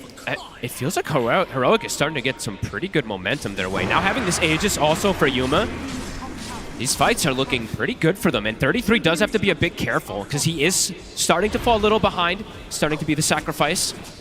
And I think having such a great start, that is. He's still in a good position in terms of net worth, but a couple deaths now for 33. Yeah, BZM at the moment with the more impressive KD on Tundra's side. I think, well, one of the struggles, though, that has been for Tundra, despite the fact... BZM, you're mentioning him. He doesn't have his BKB. Well, they got the setup. There's nobody coming to help him. He is very, very dead. King Jungle, that's 2 times that he's these just supports from Heroic are just hunting down and finding these huge opportunities. Same time, Yuma is going to try and chase down Saxa. And the quick curse from Toby should hold Yuma back enough so Saxa will survive, gets out of there. But I think one thing we're seeing, or not seeing right, for Tundra, for all the kills and the fact that they are able to keep up with the pace overall, kind of on an individual level, they're still yet to really find that big fight for Crystallis to be able to pop off, right? Absolutely. He's not been really very quiet. They tried to make those earlier attempts with the Fiend's Gates, but nothing has kind of happened where he's turned up with this top net worth and cleaned up a fight. So far, Heroic, they've been able to dance around any time that Crystallis wants to show up. No, definitely. And as we said, he's going to be focused a lot in this game from either a Demonic Purge or a Punch or, the potential Sunray if his BKB isn't there. Yeah, it can be a lot. lot of damage that can really trip up this Underlord. So we'll have to see what Crystallis can do when the fight actually is something that he can actually contribute to. Analog.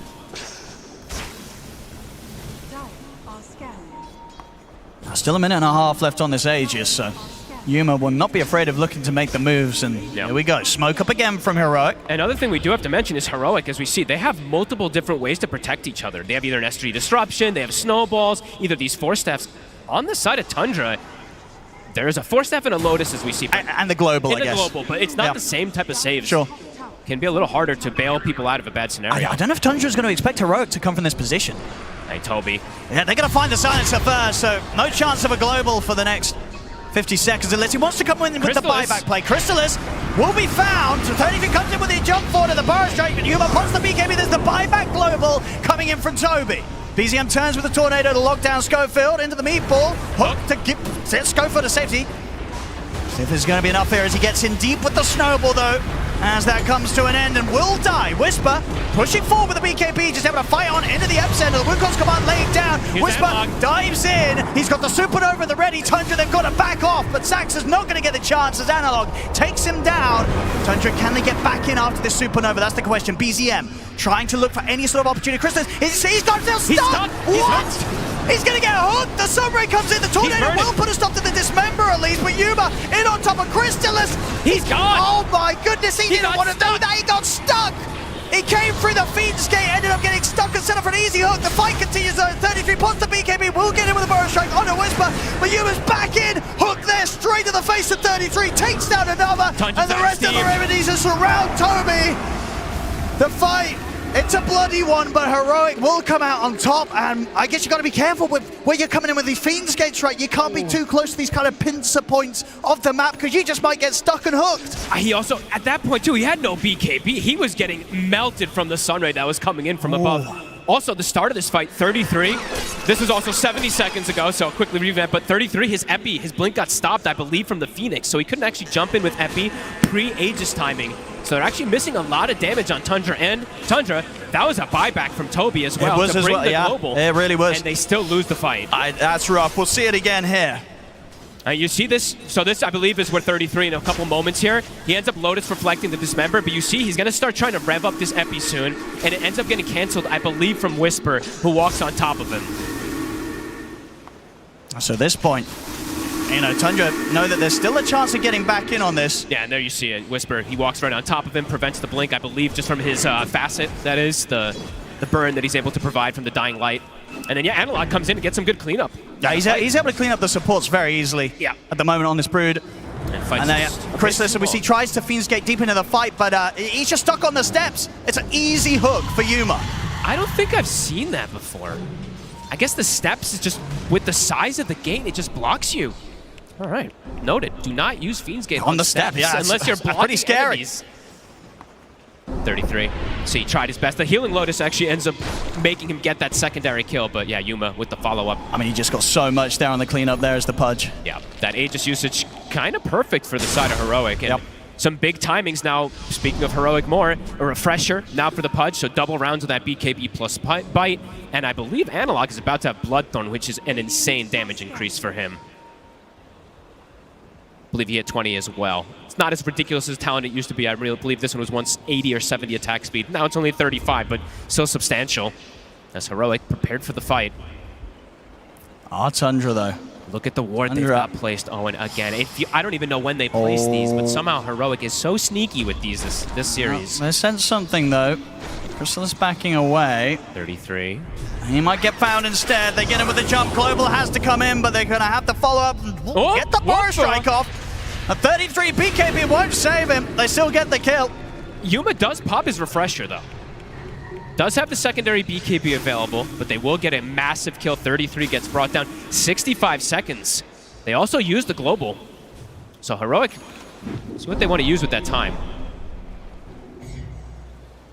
Tundra still trying to stay out on the map around the mid. And look at these builds. So, as we said, you know, when you're playing versus certain heroes, sometimes too, you start changing. It's going to be a Greaves from King Jungles to be able to dispel that global. At least off of himself. Then he can potentially go for these save plays. See what they get going with the shard. It's going to be going the way of Yuma. Not bad. So far, should be definitely having an impact. We have been seeing Yuma hit the hooks. He has been, absolutely. Even sometimes to save allies. Yuma. BZM's got to be a bit careful. Schofield's going to get the jump, and he's got the back of a Saxa. BZM lays down the Wukong, but Schofield's able to get out to the side with the 4-star. Whisper is going to get caught in the pit at the side. Will pop the BKB. They'll try and push Whisper out of the fight, but he could be ready to get back in with the Supernova at the ready. Hook off the mark this time round. As Tundra start to back off a little bit, Yuma definitely going to try and go for another grab in a few seconds. Closing in onto Toby. They close the gap onto the silence, and Toby's gone. And all right, they could still look for more. 33's respawn. He's coming down. See what they do here. Saxa, vision onto Whisper. Heroic, they're backing up. I mean, can Tundra find a catch and return? It looks like they really want to here. It's hard, though. Yuma's still very ready to fight. Even with the BKB gone, he's so beefy now. 3,500 HP. They do have triple BKB at the ready on the cores on Tundra. Can they find the fight? Heroic. Saxa is ready to lead in. Hook's not going to find it, but they do catch him with the silence and the harpoon. As they drag him in, take him down. Schofield will fall in return. Tundra get the trade. They still have to be very cautious, though. As we say, Whisper still ready with the Supernova if the fight goes down. Analog on a larger scale. Analog still has all of his stuff up as well, too. He's actually gone Disperser instead of going that Bloodthorn for now. Dive forward. They get the Dismember. BZM did get the BKB off. Global silence there to put a stop to the Dismember and give BZM the chance to get out. As you'll back off, Chris is trying to get hits in, but it's still very difficult. The hook, not quite long enough to grab Crystallis this time. And Crystallis is sitting at like 700 damage, but he can't hit targets. He was alacritied up, so he literally was doing about 700, but they're kiting him. The reset comes out. Heroic, they did have to use a buyback there, but still getting a good advantage in terms of net worth there. Up to a 6K lead. And that was that Sox's gem or was that their own secondary gem? I actually didn't check, sorry.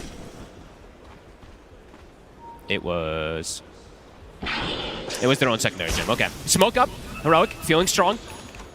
A full refresher also on Whisper. Oh boy. These fights look hard for Tundra. So much relies on Toby having the global silence up. And he is only going to have one ever.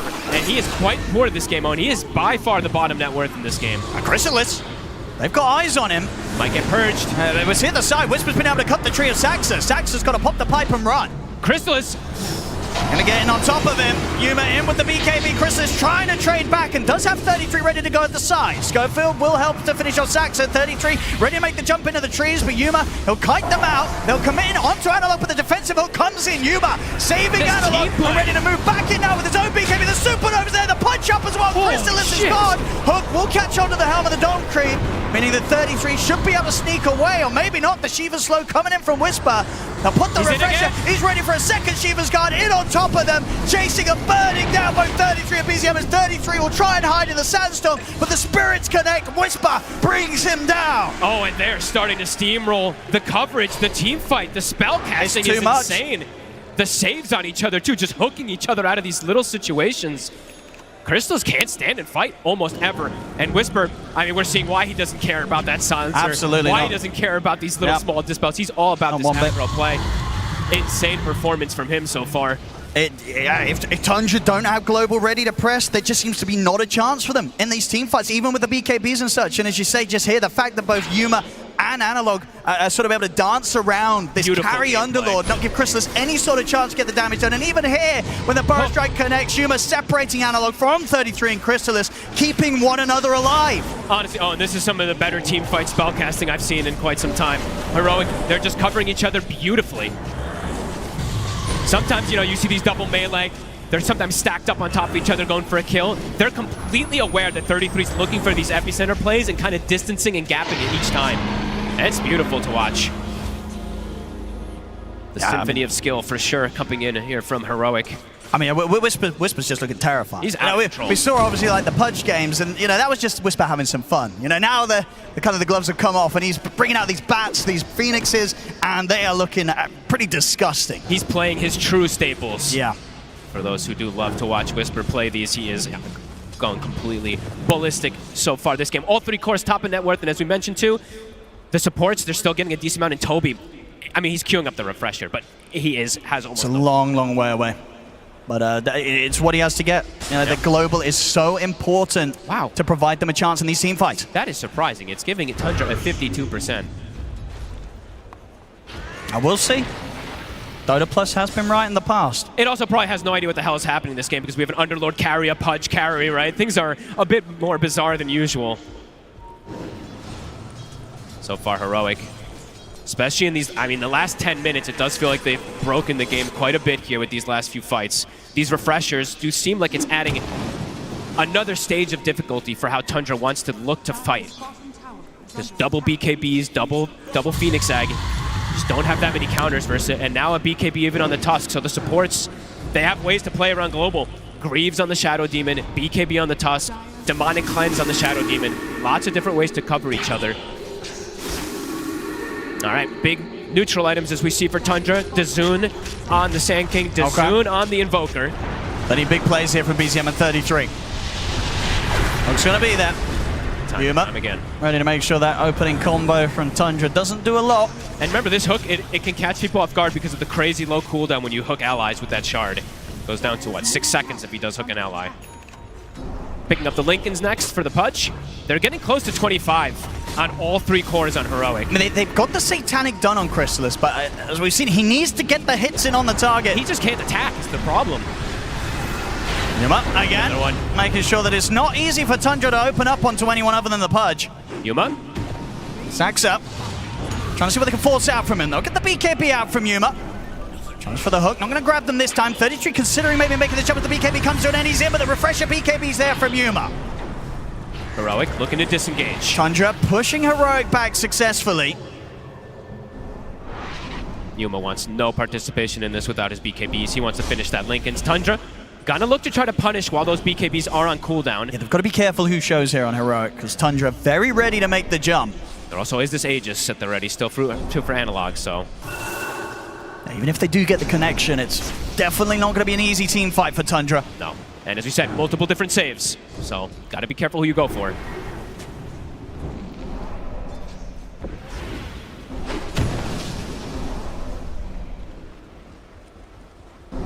$50 seconds for BKB on Yuma. Starting to inch their way forward. A sneaky ward as we see plays from Toby, but they do see it with their gem.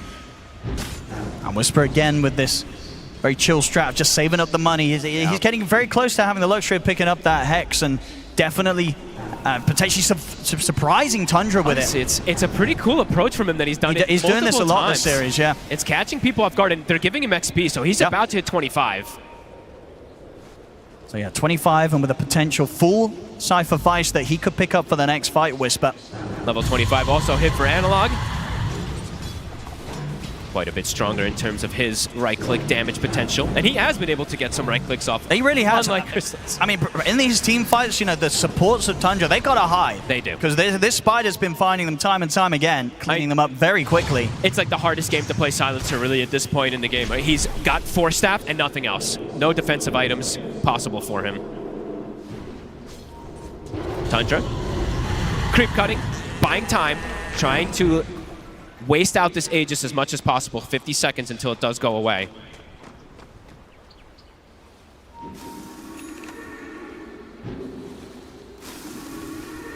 What are we seeing next? It's just difficult for them to keep these targets held down, right? As we were saying, like we have to see for the fight for Tundra when they can actually get Krystus to hit targets. Yeah. Because, yeah, are we able to bring up the hero damage done? Just want to see if that does look not too hot, or if he's still been able to do a bit with the firestorms and such, because that can add up. It can. I mean, Whispers is probably through the roof, right? His is probably highest, and it's like BZM in 33. But I imagine that the Underlord's damage done is quite a bit lower than the rest of the cores this game. Okay, yeah, so I mean, not too bad. All things said. BZM definitely carrying the team fights, though, in damage output right now. Yeah. A lot of it just from like little physical poke, too, from his summons, as we see there from the Force Spear and the Dominator. Yeah, I think it's just that, you know, when you have your carry with kind of like this AC, Satanic, and soon to be Daedalus, right, you need to have a lot being done by him. Schofield will not allow them to take that shrine. They'll be able to claim both. Talking about damage done, so Saxa's got a Deso on the way out. That's an interesting pickup. From what we've seen, and what I've seen most of the times on these Monkey Kings, it is just the Scotty pickup usually is the route that they like to go for, because it applies, of course, with that Wukong's, and it's very strong, but looks like he wants to have more physical damage in the draft. I mean, that's the thing. If they can get the hits in, right, with the Deso, the AC, the Underlord, once he gets the stacks built up, like, the hits are going to be hard. I'll have to see if it pays off for him. Saxa. Oh, they're going to find him. Schofield there, catching him with a punch, pretty much sort of mid-chop. And he also didn't go BKB, right, too. He's gone for the Pipe Diffusal build, but does feel hard for Saxa unless he's literally just playing in the tree line during the Wukong. Now we'll have to see if it does pay off for him. Maybe just thinking that they have too much magic damage and he just needs straight physical extra, but Heroic, very prepared. Yeah, Analog's continuing to scale massively off that Disperser, getting the full Bloodthorn. Another Tormentor to take. Schofield will get the shard. And Schofield is going to start queuing up that Aghanims as well, so we'll get stronger and stronger in terms of what he can do in the fights. He could just potentially punt the Monkey King out of his Wukongs. Taking the Monkey King away. There is no Desolator then from that, or he can just punt the 33. You know, yeah, he can do a lot this game. Even Crystallis, right? He's trying to get these hits in. He's getting immobile hero. He's going to get kicked away. This could be pretty annoying. Yeah, that's going to be rough. I mean, he's struggling to get the hits in as it is. If he's getting kicked in the face, he's going to struggle even more. Yeah, we'll see it when Schofield is able to get that, as eventually it does seem like he will. We did see also point out Yumo had hit 25, hit one of the stronger 25 timings for a Pudge. That Dismember is incredibly strong when you have 2 of them at that increased duration. Yeah, little things as well. Blink online now for King Jungles. So between that, the Force and the Greaves, he's ready to bail heroes out. I mean, we've seen already how good Heroic's lineup is at saving one another in a multitude of fashions, whereas Tundra, very limited if someone gets jumped. Just so much save. Level 20 as well, something you don't see too often on the Shadow Demons. I always like to point this one out. It's the Disseminate. It's 50% share damage. It is pretty insane how much this can actually dish out. Also just to protect allies. It makes them that much tankier. Tundra. It's just, can they ever really try and go on this Pudge? They're going to try. Dispel. Schofield! He's going to make the jump in, closes in, they get the burst strike in on a Whisper. Whisper, is he able to survive? BKB's going to be there in time, and he's able to get the Supernova off. They're going to turn straight towards the egg. They'll kill it off successfully. On the back lines, though, Kick Jungles and Analog chase down BZM. The buybacks coming in from both Whisper and BZM. Crystallis. The fight locking down Crystallis. He's going to start to try to heal up, but they're holding back with the disruption. He's going to get surrounded, punched up. Can he actually get the hits off Crystallis? He cannot, as Crystallis is gone out of the fight. 33 will get back in with the burst strike. The Hex to fall off the Whisper with the BKB, and the second Supernova hits there. They're going to try and kill the egg off with this buyback from Crystallis. The 33's dead. He has to buy back. Crystallis can't kill the egg in time. They're just killing them off one by one. There's a dieback on BZM. This fight's an absolute mess for Tundra. It's Heroic overrunning them. Crystallis trying to hit back, but again the shards holding back. The dieback on him. They're losing lives left, right, and center, Tundra. They just do not have what it takes to stop Heroic. They're all dead. All 3 cores are gone. Heroic's got everything. Whisper with the buyback. They're ready to end it. They're absolutely ready to move on here in the lower bracket. Heroic ready to go down the mid. Oh, I mean, Whisper, that's why he's been holding the gold too. He can just buy back, buy an item, and join in the fray, and it's done. GG is called. Heroic will move forward in the lower bracket, knocking out Tundra 2-0. Unreal team fights from Heroic today. They came in ready. That was a beautiful display. This last fight in particular too, you can see how confident they were. They saw one hero, their buddy gets jumped, they just jump Whisper with no hesitation. Yeah, he dies, his egg gets killed, but he buys back, jumps into the fray immediately, and they just completely outnumbered them. Tundra, it looks like they don't know what hit them. I don't think they do that last fight. The chaos that Heroic would bring, just a beautiful culmination of what they've been able to show so far in these 2 games. I mean, this is sort of the Heroic, but I think people were expecting to see yesterday. We didn't get it then, but today we get absolute peak Heroic. It's relentless aggression, truly to their name. Schofield, crazy plays from the Tusk. Have to give a ton of credit to the double supports. Both games styling, making crazy moves in comparison. But yeah, what a game overall. Heroic came in with a plan. Their first big Pudge, they flex it, they switch things around. Yeah. They get Whisper on this Phoenix, and my God, if this guy gets Phoenix or Bat in some of these games, it is very terrifying. Yeah, tough end of the road here for Tundra. Not quite able to do it today. Of course, they did well to come this far, having to play on with the stand-in. Toby obviously is doing an excellent job stepping into the role, but was not quite enough today to give them the chance to take a game, let alone the series, against Heroic. I mean, moving forward, right, Heroic, they got to be a pretty nasty team to try and draft against, right? When they're able to pull this sort of stuff out, it's like, are you banning the budget? The flexibility they have with it is pretty ridiculous. Yuma gets to show up with it this game. I mean, Moon said it himself too when he was on the coach interview. They flex like crazy, so it's hard to predict them. But also, they are, I'll call them kind of trendsetters in a way, because they're not doing what the meta has been sort of dictated. No. Right? How many Dominator plays have we seen? How many creep cutting teams playing slow, waiting for timings? That is not Heroic. Heroic is just relentless. They're looking for plays, looking for fights, playing on every timing. Yeah, this was a very fun series in particular for the side of Heroic. And especially to come back after what was a pretty rough game 2 yesterday, right? Yes. They were getting kind of outplayed on kind of all fronts in that second game. And then to come in today, and Analog in particular, he stepped it up massively. A beautiful 2 games from him. And to come in with something like this Brood, again, you got to remember, came in as the 3rd pick and still had an incredible impact with this mid-Brood. Well, there we go, ladies and gentlemen. Heroic moving on 2-0. They knocked Tundra out. I'm here with Analog from Heroic, who has just secured top 6 at TI, and by the way, the first Brazilians to ever do so. How does that feel? Feels very good to be here. It's like a dream for all of us, and much love for everyone supporting us in home here. It's so nice to represent this South America. Let's go. And you're not just securing top 6, but you are doing it in style. I mean, we had Phoenix, we had Broodmother, we had Pudge. You guys just picking whatever you want. I mean, who is enabling this level of creativity in this team? Who is just letting you guys do what you want? Yeah, we have to be bold. We are here to prove themselves. So, yeah, we have to be men and pick whatever we want. First pick Pudge, pick Brood. Caps, our coach, is trusting us. The players are trusting themselves. Also, Mongo's doing a very good job. Thanks, everyone. And I think it's only natural that we take a minute for the fans. I know you love doing this analog. Please say something in your home language to the people watching at home and, of course, here in the arena as well. First, thanks everyone that's here. It's amazing to be here. The aura of this arena is so insane. Thanks everyone in home that's cheering for us. Bora, caralho! One win away from the best result ever at an international. Give it up for Analog and Heroic! The crowd is just going crazy for Heroic here. They were up again, still in that lower bracket there on the verge of elimination, but a 2-0, they come in, they get the job done, and like you said, Jenkins, leading into this one, if they win with it, it's going to be with style, and my goodness, wasn't it?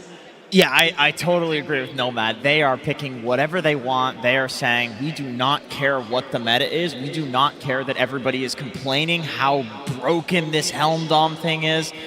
They're completely breaking it. And if you want to be a champion, if you want to win this entire thing, this is what you have to do. This is what teams historically have done, is that there is one pervasive meta that's happening, and the one team that can manage to break it, they win the entire thing. So it's really nice to see from the boys. Yeah, I mean, the Brood pick kind of stopped the Helm from doing its job, right? Because they are constantly controlling the mid section of the map.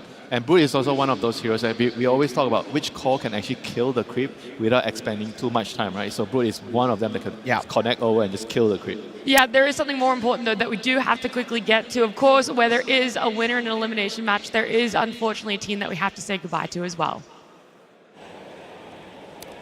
Yeah, hi, thanks, Nat. I'm here with 33. Obviously, I wish we were having a conversation under different circumstances, but this year you guys have gone out in the lower bracket at this stage. Unexpected for you, I'd suggest, but also you're playing with a stand-in. Toby deserves a shout-out for getting you this far, doesn't he?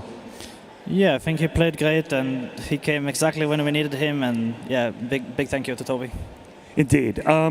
What makes this team so hard to play against? Because a lot of people have been saying the Heroic are a very fast team, they're kind of unpredictable. What is so difficult about this team? I think they just play a lot differently than most other teams, I guess. Pretty much all of the top teams right now, especially at this event, not always. They play very safe and they are very like chill, they don't really take risks. And these guys are kind of the opposite. They are always ready to take risks, and Schofield is like charging into 5 heroes. If he dies, he goes again. If he dies, he goes again. So I would say they play, I guess, with less care, and I guess we got caught off guard by it, even though we knew it was coming. And yeah, good luck to them, and hopefully they can do it for other teams as well. Indeed, they did play very well, so they were worthy opponents.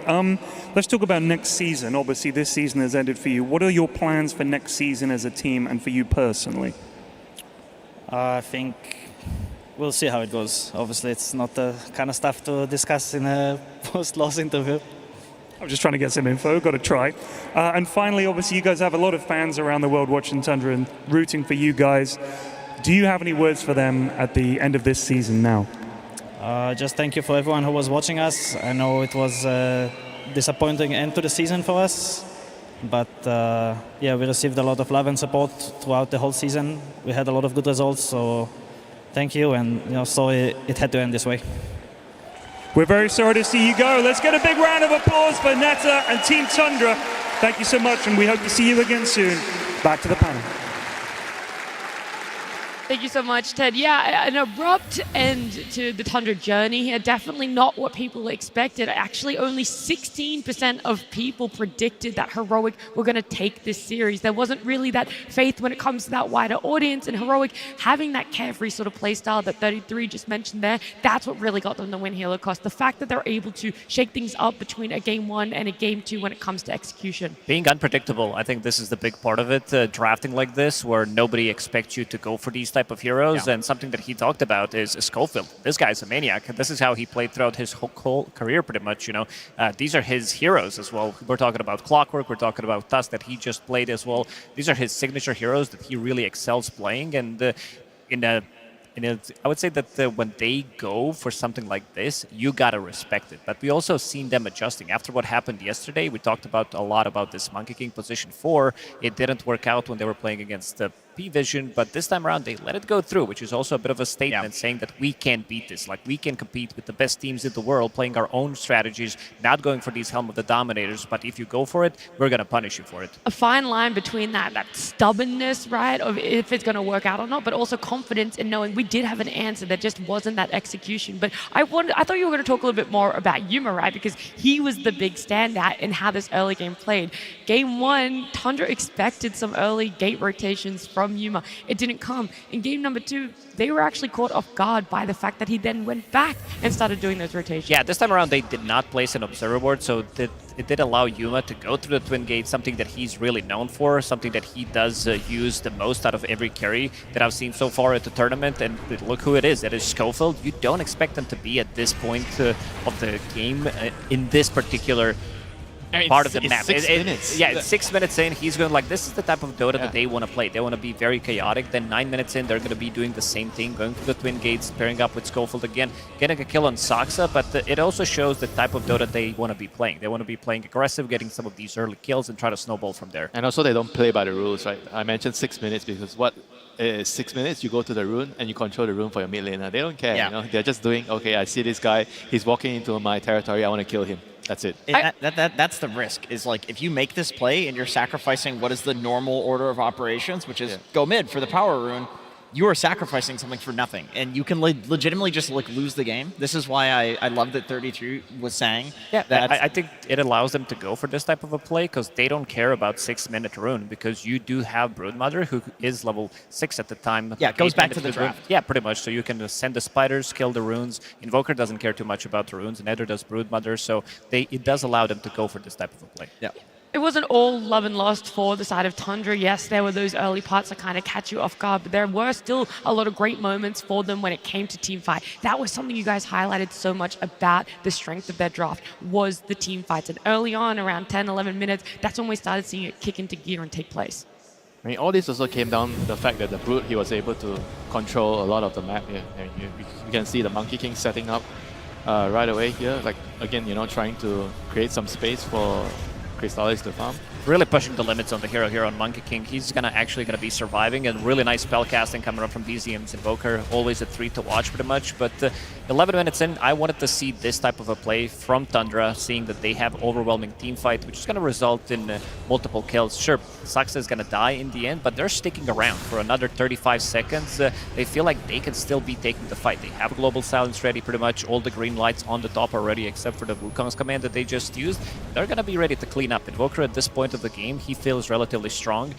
Does having that Helm of the Dominator, does having multiple Forge Spirits, and this time around they will be killing Whisper and killing his egg, because we've seen this Underlord being utilized really well in terms of dealing with the early Broodmother aggression that she wants to do, and also coming in with this global presence, bringing that +1, being able to get a couple of extra hits onto that egg. And by the way, 33 went treads on Sand King, so he had more right-click potential for the egg. I love that he does this. This is why this is such a... It's a sad series to see Tundra go, because that they're the ones that are going to come up with these little cool micro things about the game that makes Dota so beautiful, worked out in that situation, killing the egg. It did give them an advantage in the game, but yeah. Yeah, it doesn't eventuate to it, but you do talk about like this global aspect of it, the mobility of Tundra 2, and that could have been something that was great against how aggressive Heroic were going, but there weren't always connections, Jenkins. Sometimes a pickoff happens, and in one of the particular situations, that then leads into a rough fight for Tundra. This was the big one, and the reason that Tundra was not expecting it was because this is 4v5. Whisper's the strongest hero. He was not there, and Heroic still goes for it anyway, and they make the play. From this, you can see Crystallis is still dead. They rotate everybody towards bottom, then they get a kill bot. This transitions into even more kills, and then they take Roshan. So like from a single extremely risky play, smoking 4 versus 5, not only 4 versus 5, but your strongest hero is dead. So you're banking on the fact that Tundra's going to split up because nobody who's sane is going to smoke with the strongest hero being dead while in a disadvantaged game. Yeah, but at the same time, I feel like they only did that because there was a ward there, right? They saw the position of the heroes. That's why they decided. It wasn't like a blind risk, you know. They saw the hero's position and they decided. They knew everybody else had to have gone portal because nobody walked back through the river. So if they find somebody in the river, they're alone. Yeah, so I think it comes down to they're really calm in the situation, even though one hero was dead, and they made the right decision and they played really well there.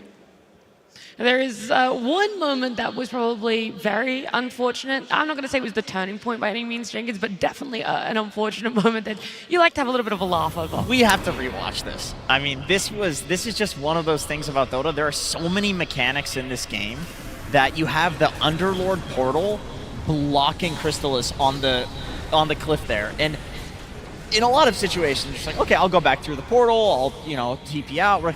Not against a Pudge. Like, in that situation, you're stunning yourself to get hooked in as one of the strongest heroes in the game. I mean, at this point, he's a carry, right? You know what the Chinese name for Underlord is? It's Big Ass for this particular reason. He gets stuck easily. That was a washing machine type situation for him there. Yeah, okay, really Good job, just guys. stuck in that one. We're going to move forward because I don't know how to from that. Is our scoreboard here for the end of the game, Heroic 2-0. The numbers are just lining up as well for you, Winter, where you're like, Heroic, for a series, that game one is so dependent for their momentum throughout it. Yeah. They come in, get another 2-0. They come in, they have a plan, and if the plan works, it works, and if it doesn't, according to the stats, it doesn't work, They don't really adjust very well. But this game, they didn't really need to adjust, but I would like to really comment on this Brood. I think this Brood is a pick where it really made life very, very difficult for the Invoker. The Invoker couldn't really push the mid tower. They lost control of that section of the map, and a lot of the plays were happening because the mid wave is pushed out, right? Because as Brood, it's very easy to push out the mid wave. And whenever you push out the mid wave, it means that your team has the advantage to execute ganks on the map, and I felt like that actually played a huge role in the game. Yeah, every core really stepping up to what was needed for them, but the carry Pudge was the biggest one. This team, Heroic, the chef's kiss coming out. That was amazing. Amazing gameplay. It was really good because yesterday they had that strat come out as well, right? We didn't know where it was going to go, the potential flex, it ended up being off lane, didn't work out. They're still running it back. They're still banking on people thinking that it's a flex, not really knowing where it is, and this time it just finds so much success in the carry role. Yeah, I like it a lot. I mean, it fits Yuma's playstyle perfectly, like a hero that can run around and get kills and be active. And I do think this is something that I've seen a lot in pro-level pubs that was popular before TI even started, which was people were going for BKB refresher. And legitimately, like, you don't need armor items if you can refresh the flush heap. That's like the idea. And refresh the dismember, refresh your BKB. It's like, it feels like he's immortal for this like 12-second period. And I do think Pudge is a lot better of a core than people are realizing. I mean, Heroic knows it. Yeah. Now Tundra does as well. And when it came to it too, they're putting so much effort on looking at Whisper in this game number 2 because of how well he did in game number 1. And so that's why we're kind of praising a lot of the other cores on the side of Heroic, what they were able to do. But Purge, I know that he has a little bit more praising to do for the side of Tundra. That's right. They had great heroes for beating the Phoenix, but the rest of the lineup had some issues. They picked Phoenix because he's going to be able to lane well against the carry Underlord, deny or lower his attack speed, deal damage, get last hit as a range hero. But the problem is that they picked it into a counter. The Silencer is very, very good against the hero. So when you hit him with the last word ability, that makes it so that when you cast your next spell here, you're going to end up taking damage. So he ends up killing himself in this circumstance, but it gets worse than that. The main problem is that their opponents also have gap close. So when he even wants to egg with those treads on the Sand King that Jenkins mentioned, or the other gap close heroes between the Monkey King, or even the Underlord ulti coming in, it's very easy for them to kill the egg. So Whisper, despite picking himself into a good lane, he had to deal with the global silence and the mobility. Here's an example of the global silence that's very tough.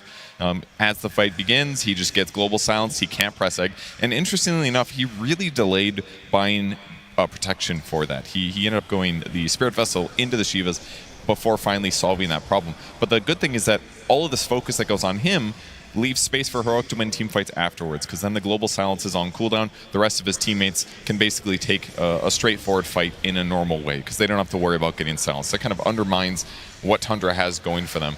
And then if Whisper gets to go first, then he also doesn't have to deal with these problems as much. There was no global silence in this case, but look at the amount of damage he can output with just a Veil and the Spirit Vessel. It's very good stuff. So here's the fight where he finally gets his solution here. He picks up his BKB at this fight. Got kind of close, but presses BKB once coming back from the dive, and this finally allows him to say, no, I'm not going to die at the start of these team fights. And this was basically the turnaround point of the game. It was even up until this point, back and forth, 2K advantage. That BKB was a big game changer, allowed Whisper to basically unlock gigantic damage potential and no longer be a vulnerability for the team. And that's really when they started to get ahead and close out the game. Thank you so much, Pudge. We always see it. We talk about this team fight. What exactly is it that changes? Is it a certain item timing on a hero? In this case, yes, definitely. Sometimes it's levels as well. You just got to play that patient waiting game and live throughout those team fights. That's the biggest issue that teams have faced before in the past, cost. Yeah, for sure. I think Whisper has a great understanding. He had a great series overall, but he has a great understanding which items he needs to buy in certain situation. I think the whole squad also complements each other really well. You did talk about the BKB refresher, not having any BKB piercing abilities, and then Whisper comes in. He's staying on top of the network throughout pretty much the whole game as a Phoenix, which is super impressive, and his damage numbers are also through the roof. Core Phoenix does insane amount of damage and gives you insane amount of heal, plus also they do have Shivas, they do have also Aghanim Scepter and Pudge, which does allow them to counter this Underlord who has Mask of Madness. You're playing against Monkey King, not a core, but still not allowing them to get any kind of heals. You want to get that Satanic eventually on your Underlord. It's just completely negating it, so they are just not playing it for one step of the game, but also taking like 2 steps ahead. I totally agree. Like, I think a less skilled team would have their Phoenix go Yule Scepter or Lotus Orb.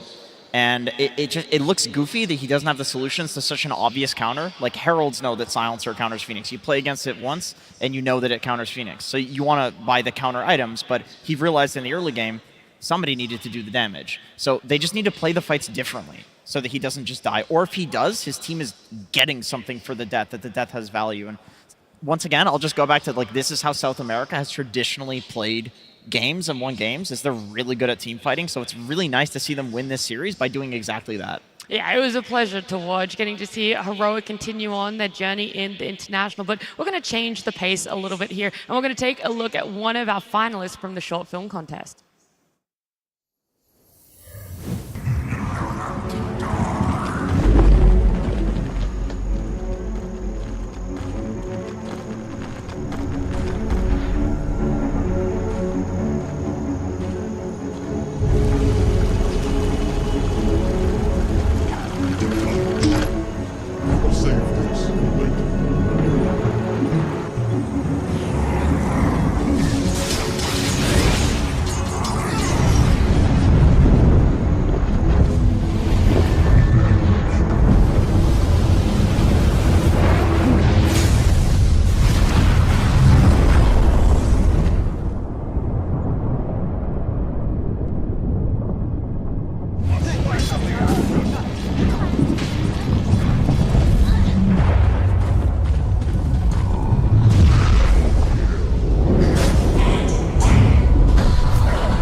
every year it feels like the people submitting for the short film contest just keep outdoing themselves. That one was so cinematic. I don't even know how creative you have to be able to do that. That's a good facet, by the way. No, it's not. That is an don't tell underrated people facet. that. Do not tell people that. Because then as a No. support, you can start stealing kills, and you have an excuse for it. I'm going for the damage amp. I just wanted, it's not stealing, it's not KSing. Can we mute his mic? Nothing Yeah, don't important play to add. support, please, Andrew. Yeah, I'm really not- valuable information. I wish they kind of did, though. That would have been awesome. We do have to look towards, though, our next series because the eliminations do not stop. We've already said goodbye to Tundra today, but we are going to have to say goodbye to another team. We've got Nigma Galaxy up against Tidebound. I'm going to say it, Nigma Galaxy, fan favorites. Yeah, when it comes to this tournament, seeing them make it top 8, everyone loved seeing their elimination series. They've already been there twice before. Yesterday, they could have seen themselves in that upper bracket. They could have easily. I think they had a very good shot. That first game, GH kind of carried them, especially with that Phoenix performance, keeping his troll alive multiple times. We saw some really, really good Phoenix performances so far throughout the tournament, road to the TI playoffs as well. So probably we're going to be seeing it much more. But that third game, they needed to close it out. They definitely did. Yeah, they had it. They had it in that game 3. I mean, it was a back and forth game. It felt like there was momentum, but maybe some. There was also a lot of nerves, right? Judging by how they were like messing up things, and it seemed like it, like the TP from Sumail into the 5 heroes situation, and then you look at the map and you're like, oh, they were so close. They were actually really close. If he just waited a second, just one more, or pressed the BKB. But it happens. It happens on the TI main stage. good news is they have another shot today. I was going to say, we can nitpick, but at the end of the day, we are seeing an elimination series. We do have our next matchup, and we do have our teams ready to come on stage.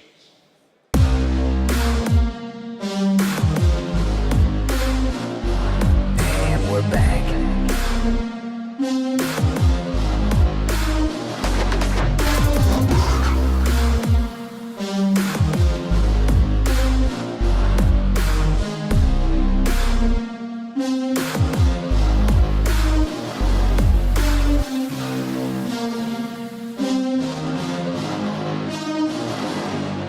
Team Tidebound.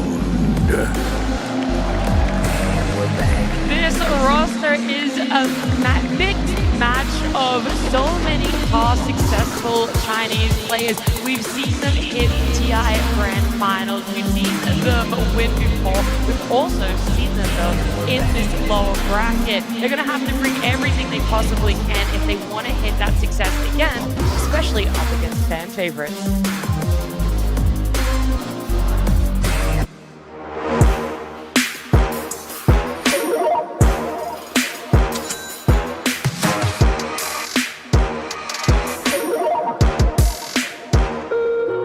Choose wisely and crush those responsible.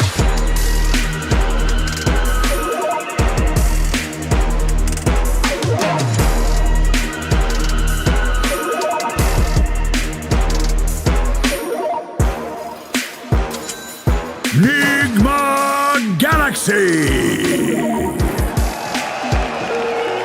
Choose wisely. Just how exactly are the stars aligned for these 5 players? So far, everything has been an uphill battle. Time after time have they had to prove themselves against tougher opponents. This time around, it's on the main stage. It's elimination, and it is still a best of 3 that could go and turn at any point for themselves.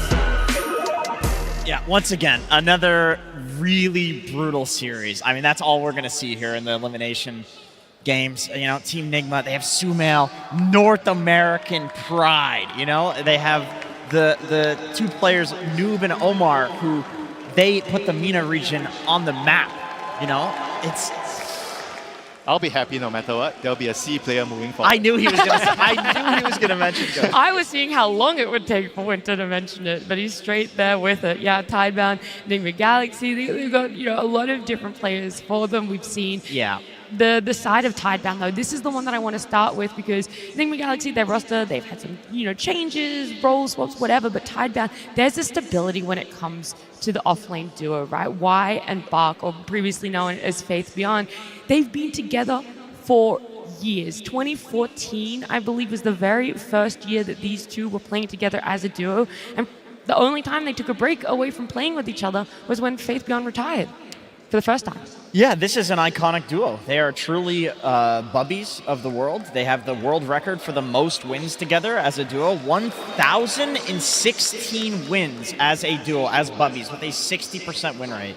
Just an incredible story. I mean, you can't mention Tidebound without mentioning Wings. You know, they have a bunch of the Wings players, and then they have some standout, Chinese players. The coach, Blink, he's also part of the legendary Wings squad. They have 3 out of 5 of Wings.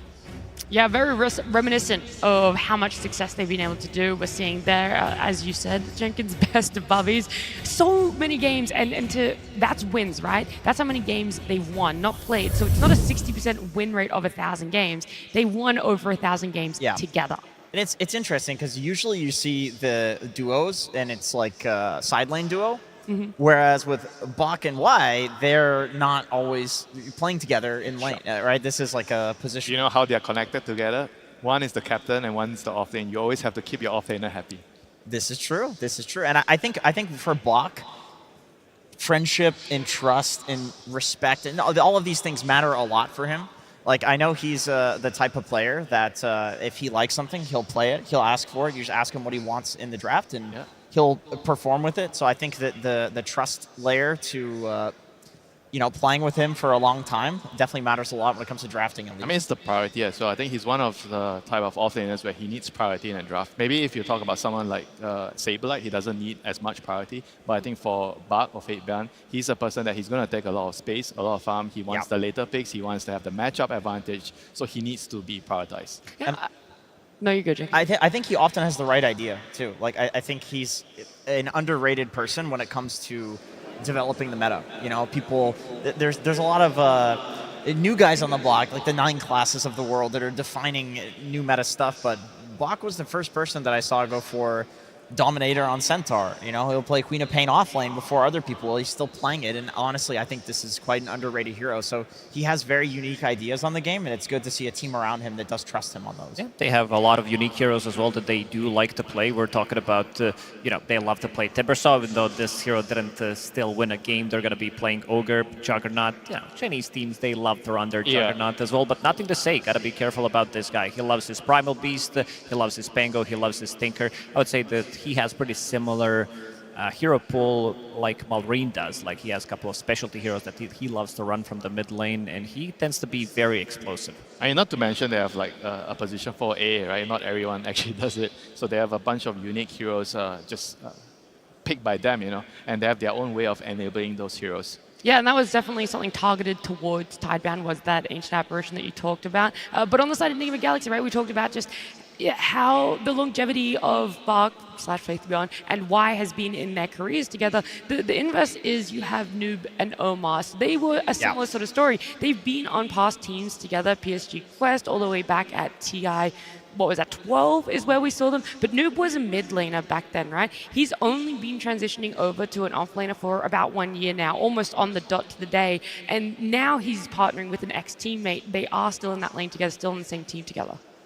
I would say Omar is like the really stable one. He always kind of delivers pretty similar to what other position 4s from the top teams are doing. Like, he's definitely up par with them in terms of the lane shenanigans if they want to play into unfavorable matchups as well. Noob, I would say, needed a little bit more time. It does happen when you're transitioning from the other role to the off lane as well. And I think he's in a really good spot right now. Very interesting player, and definitely expanded his hero pool, playing like 10 different heroes so far. And things are looking good for NGX. I agree. I think when the roster swap initially happened and Noob was switched to offlane, I don't think anybody with more than 2 brain cells didn't expect him to eventually do very well, because for the quest lineup, that entire roster was incredible. They were explosive onto the scene. So I think it was only a matter of time for Noob. He kind of started where he was transitioning some of his mid heroes to the offlane. We saw a lot of Snapfire offlane, which, by the way, he could still play. He could still pull that out. But then eventually he started learning the more traditional offlaners. But he still does pull out the mid. Style, I would say, when I first saw him, always felt like he's more towards like a team-based mid laner. Yes. But I feel like it might actually be better. Agreed. Here, initially I saw if he played an off laner. And right now we can see him having success on the off lane. And there you go, the common heroes that they have. And you see some, like the AA that I mentioned, is only for Tidebound. I don't remember or recalling anyone else doing like a position 4 AA in this tournament so far. Yeah, the interesting ones that are in common though, the Shaker and the Shadow Fiend, they're not surprising in any way of teams wanting to play them, but I'm just surprised how many times they're able to actually play it, right? And it's very even. Tidebound getting it 4 times for the Shaker, Enigma Galaxy 3. Same with SF, 3 for Tidebound, 2 for Enigma Galaxy there. So it's interesting where it's like, are these where their wins are coming from? Is it more actually the heroes on the unique side that they're finding that success with, and you might only need one of those more stable meta heroes? I think the distinct thing that you're going to see in the game and from the heroes just now that we saw is one team like Enigma Galaxy, they're going to be probably more focused on the mid lane. They're going to be playing around Exumia more, whereas for Tidebound, they're going to be playing more on the side lanes, right? Ensuring Bug gets a good start, then you try to play, get your Helm game going on, or get the auras going on. So it'll be a very difference in style, coming to clash here. 100%, and I really do want to mention the Lone Druid. We have to talk about this. Oh, absolutely. Like, this was a big player in the previous series. I don't think either team, I mean, obviously, Nigma's thinking about it, but I don't think Tidebound is going to have watched the series last night and not have this on their mind as a potential... I mean, do you think he falls in the category of a Helm counter-ish hero? Like he kills the Helm creep, or he deals with it. He can. He definitely can. We saw some early Aghanim Scepters coming out from him and Pure, I believe. So you can be anywhere on the map and be able to deal with that Helm of the Dominator, which is super annoying. Yeah, we could talk some more about this, but all I really want to do is give our audience our Game 1. Team Tidebound versus Enigma Galaxy. Game 1. Yeah, another elimination. One already today. A second is going to happen in this best of 3. We didn't really talk about Tinker that much, right? That is something that P-Vision is a bit more synonymous with because it's going on something unique to carry, but you still have to worry about a nothing to say Tinker. It's going to be so dominant and heinous. And nobody likes talking about the hero. Nobody likes playing against the hero except for the person playing the hero. And this is a menace right now. I think part of the reason why the hero kind of resurfaced is because of this, you need a core that can deal with the split push from the Helm, and Tinker can kind of do that easily. It's so easy, yeah. And his scaling is so good that Satanic has played it as a carry. Yeah. So I agree with this ban. It's honestly, the way that I see it is Tidebound has last pick, and so you may as well just ban it in the first phase. You know you're eventually going to have to use a ban on it. Lycan coming out from the first phase. This hero gives you the lane push. We talked about some of the teams so far struggling, dealing with the lanes, dealing with the Helms.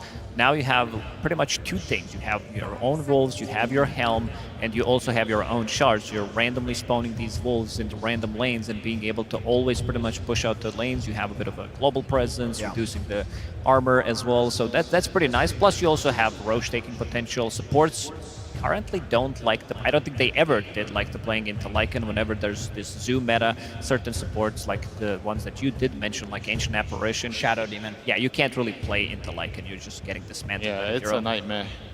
You kind of have to be something that is more unconventional. Like yesterday we saw the Wyvern. I think Wyvern's kind of okay.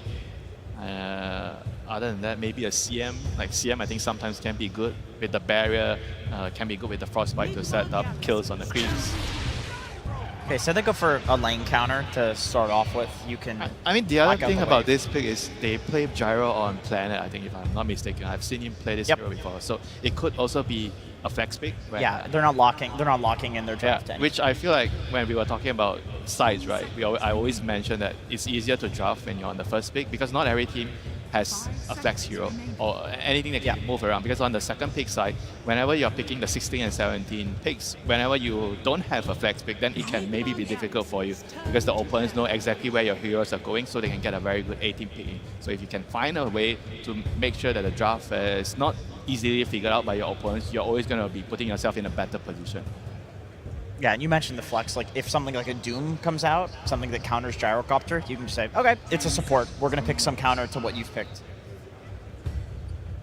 Yeah, the core to support flex feels way more valuable than when you're doing it between the cores, which is more just annoying and irritating, it's I'd say, when you're drafting. Honestly, even as a 5, Gyro is good against Lycan in lane because 5s still go flak. Yeah, that's the thing. If it's a 4, you're not going to be leaning against, so do you swap where your supports go if that does eventuate in this draft? Yeah, but the thing with the flag is like, I feel like Lycan's issue is like he doesn't really pressure the carry, right? And as long as he's getting his own farm, I think he's happy, you know. So if the Gyro actually does that on support, Lycan doesn't really care. Yeah, it's more about targeting the supports. And speaking of supports, I think Tidebound are going to be looking into, I would say, 3 heroes, something that's going to be not dying to Lycan instantly. These like Paganas, Wind Rangers, maybe Muerta, something along those lines that you have a little bit of protection for yourself until he gets that Nullifier for Pagana, which is a bit of a disastrous one. But Planet, he loves to run this position for Muerta as well. I would like to see that also because then Nigma can't pick it.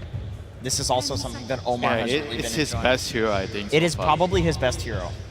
He played it really well yesterday. I love this suggestion. There are so few supports that don't die to Lycan. This is one of very few.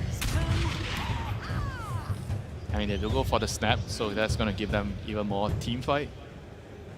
And I think Snap is a hero that is probably very stable in a way with what he provides for you in the game. He gives you a decent laning phase, you have some catch, and I think the talents are actually pretty overpowered with the double stun and the cooldown reduction. This hero's busted, so they do take the Muerta. Otherwise, it was going to go back the other way. Most likely, but I'm now really liking the Mars. This hero is very popular, high pick rate, high win rate, I would say. It's one of the better both heroes teams. against Lycan. You drop the supports. Bane doesn't like to play into it. You always have the combo with the Snapfire to pretty much be able to kill any hero on the map, but I'm also not the biggest fan of Muerta into Snapfire Gyrocopter. I think there's way too much magic damage that can be... But you're also good at cancelling It's a hits, block right? pick, yeah. You can silence and you can get your fear onto the Snapfire. I think it's also a reliable way of like dealing with the Snap. Sure, you don't like the magic damage, but I think it goes both ways. I would be utterly shocked if Mars doesn't come out here too, because I also feel like Gyro loves playing with the Mars. Clock kind of is good here too. Like if they want to run Gyro as a carry, Clockwork is pretty decent into Lycan, pretty decent into Bane. Same idea. You're like caging. You're basically anchoring the fight somewhere for all of this like ground targeted damage that they have. It helps the Snap land her kiss. Yep. There's definitely a lot of synergy here. As a support, very high valuable pick here for Team Tidebound if they're looking for a melee tank in the lane. But the downside of that is you're kind of stopping the Gyro from being a flex pick anymore if you do that. Another reason I like Mars plus Snap is because it's a lane you know will do fine against any counter. Like it's very hard to come up with something that can outlane that, and NGX has the last pick out of the phase, so you know that they're going to get something like real juicy. Oh, they go for the Shaker right away. It's a lot of team fight just between these two heroes, Snapfire plus Earthshaker. And I also love the fact that you can't invade enemy triangle. Eventually, Shaker's going to be getting his own farm. He's going to be getting those stacks. The first Echo Salami probably going to be used on the Ancients, and there's not much you can do about it. This is an S-tier Magic community game. There is so much magic damage on Tidebound, especially if they do end up picking a Mars. I could see... Lifestealer? You want Lifestealer. I could see Lifestealer. I mean, it does mean that NGX will lack a little bit of team fight, but... There's still 2 more picks to come out for Tidebound, right? They could change it a little bit here. They could. It's just these 3 heroes have so much magic damage. Yeah. So what they're doing here is they are moving the Earthshaker to the flex pick. So Earthshaker can go mid, can go off lane, so their whole draft can still be moved around. And the Silencer, you know, is also a very good answer into the Bane. You can never grip if Silencer is alive. The only downside about the Silencer is Silencer, he doesn't do anything against the Zoo, you know, the Lycan. Yeah, he hates the Zoo. But, you know, there's always the counter strat of if you're just sitting in the fountain and pressing R, the Lycan can't get you there. It makes me wonder, though, if you're kind of having this standoff between the Bane not really wanting to use ult until the Silence is down and Silencer holding it, which support is better at utilizing their other spells, offering more to a fight? Silencer, but he's also playing into Lycan, which could force him to potentially down a bit. use that global silence in a time where he doesn't really want to use it before he dies. So I think in this game it's going to be very important that he does hold potentially a buyback because he can easily die in these type of engagements. And this is going to be Ghost Heroes. He loves to play these late game carries. He's known to play, Troll. He's playing Lone Druid, Morphling, something that can really scale into the late game. And this is the elimination series. He wants to be the third carry, pretty much, yeah. I mean, they ban out the anti-mage. I'm expecting the Mars to also be I the think one you have following. to. It's you're playing against Medusa. You have to remove this hero. What are the other good answers to Medusa? I mean, Pango is one that people talk about. Diffusal Blade. Slark. Does anyone else build Diffusal Blade as naturally as Pango? I honestly, I don't think Gyro Diffusal is bad against Medusa. I think this is what you go. But sometimes it can be a bait, though. If you go Diffusal and you're not really winning the fights, then it can be bad for that hero. I'm a big believer in it because I think Disperser is also really good against Medusa. I mean, there's also another hero. Like if they want to pick an offlaner, there's Lux here. You copy the Medusa. You don't have to buy Diffuser, but you copy her. Yeah, that's a great call. I mean, getting the Lycan auras as well by getting a wall illusion of him, also very strong. I mean, this would be so much wombo combo if they did Darkseer. I mean, I think there's too many heroes to ban. They probably are going to be leaning towards banning the Mars. The anti-mage is a Mars ban, and Mars is probably the second top-tier ban. So something is going to be let through. Yeah. Yep, still looks like a good Mars game. I mean, I don't think this is by any means a completely free Medusa game. Yeah, so they actually choose to not let go of the Darkseer, so Mars is still in the table. I mean, could they actually pick the Mars themselves to block it? Well, is there any way they can do it? Run the Lycan mid, I guess. Or the Mars Or the Mars mid. Does that feel good though to have? Probably to not. kind It might be that too in there? complicated to make this happen. But now they need a hero for Sumail. Sumail so far has been playing these relatively explosive mid heroes. We saw him play Nature's Prophet yesterday multiple times, which was kind of okay. He but needs to be a moving hero, I think. Okay. Well, that is confusing. Let's mid. Let's break this one. I mean, Clockwork mid with the Muerta mid. I think it's Muerta. Yeah. I think it's a Muerta mid. She has So to be more likely a core. I actually don't think Clock mid is bad. My argument for it is I'm gonna need it. It's gonna be strong. there are a lot of heroes to interrupt their cast points. Like Shaker hates Earthshaker playing hates playing against Clock, and it looks like a Shaker mid here. And if you get a Blade Mail, look at all the ground targeted damage. Like, it would be a very good Blade Mail game if you can get it quickly. I mean, this is also a really good underlord game against Sumail. Medusa and Lycan. Yeah, Sumail's playing It's number still very interesting. I think in lane it should do very well against an Earthshaker, right? Yeah, with the silence and everything else. But I also feel like because they are running Muerta mid, it means that Clockwork is going to be laning into silence. So this is one of Clock's favorite matchups in the lane. You can easily catch him out or force him to use Global in a bad situation.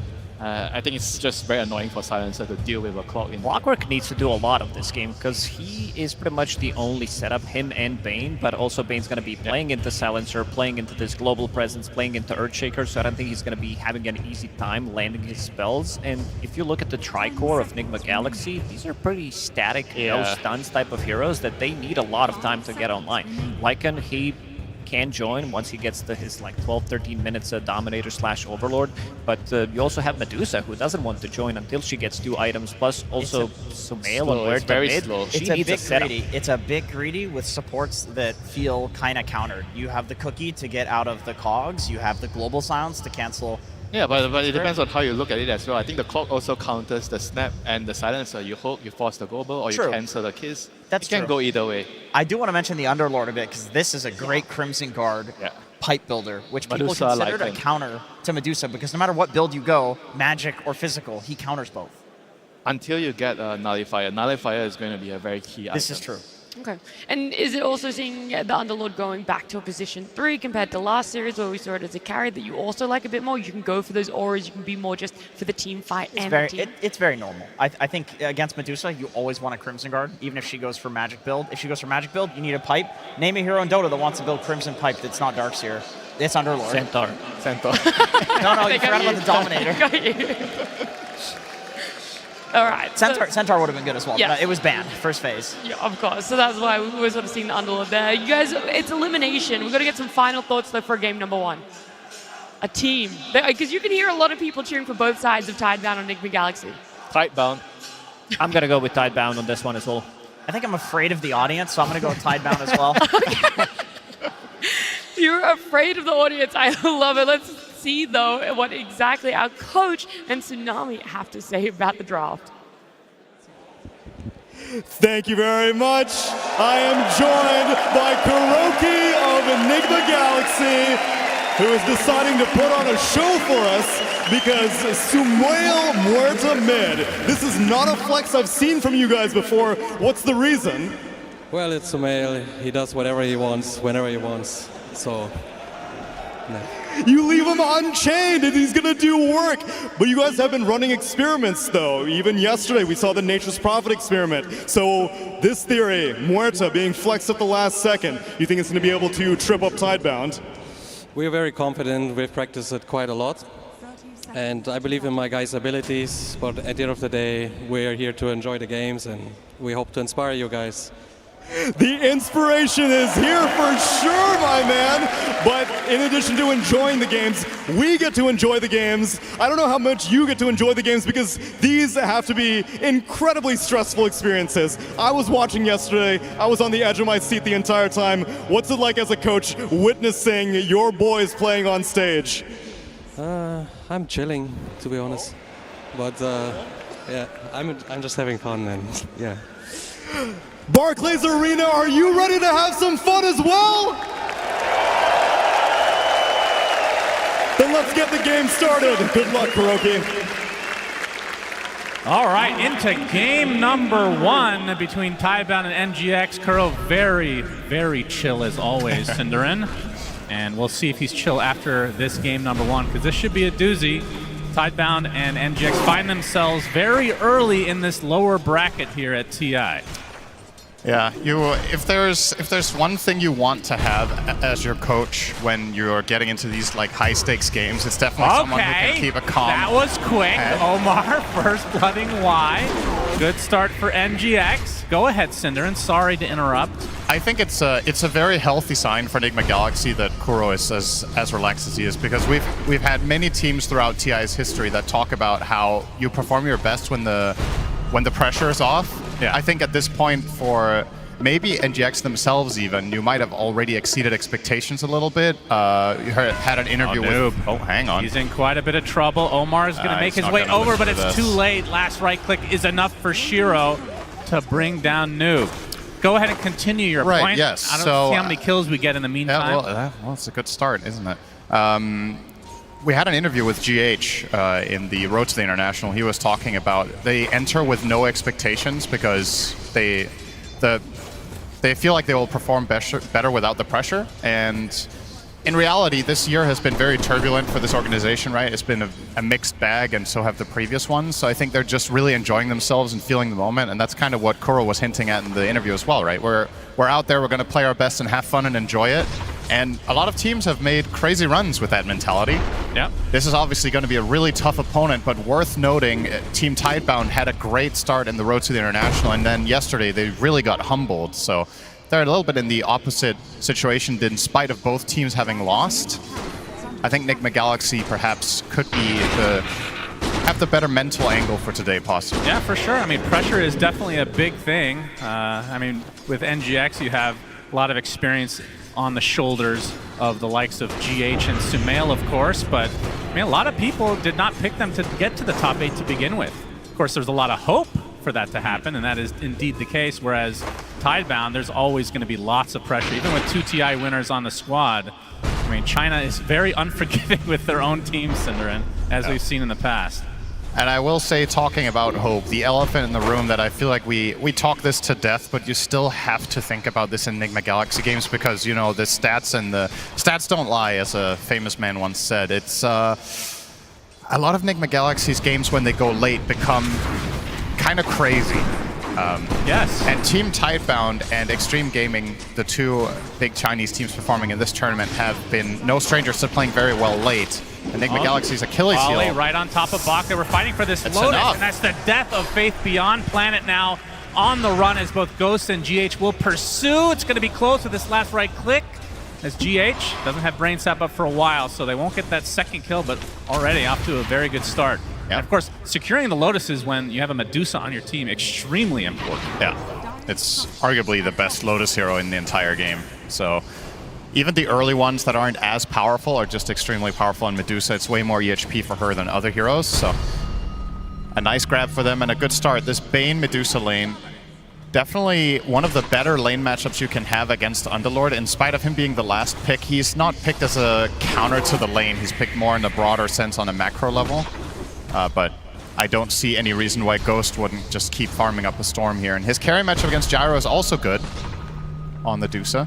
The bigger question I have revolves around the team fighting capabilities of the two lineups, because what we've seen in this tournament a lot is that games go longer. On the main stage, they've actually, ironically, kind of been shorter on average than they were in the first stage.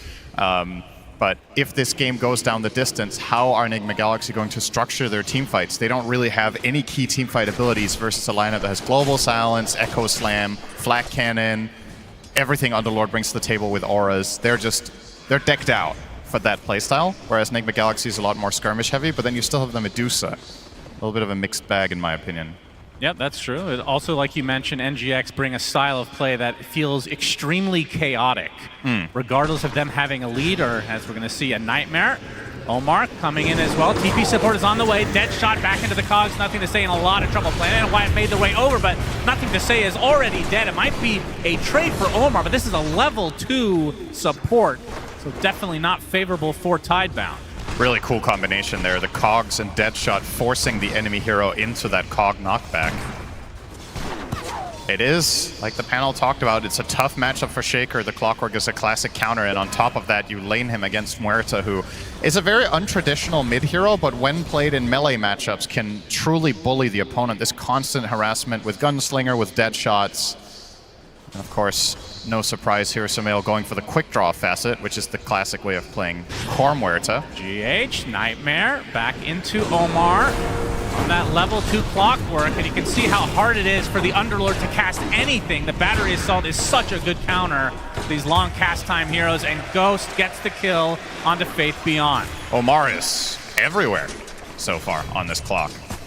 Also, part of the reason why he's so low level is he's not really taking any lane experience, but of course other heroes are going to be the beneficiaries of that. As long as your lanes can stand on their own, you're going to get a faster level 6 on the Lycan, for example, which could be really impactful.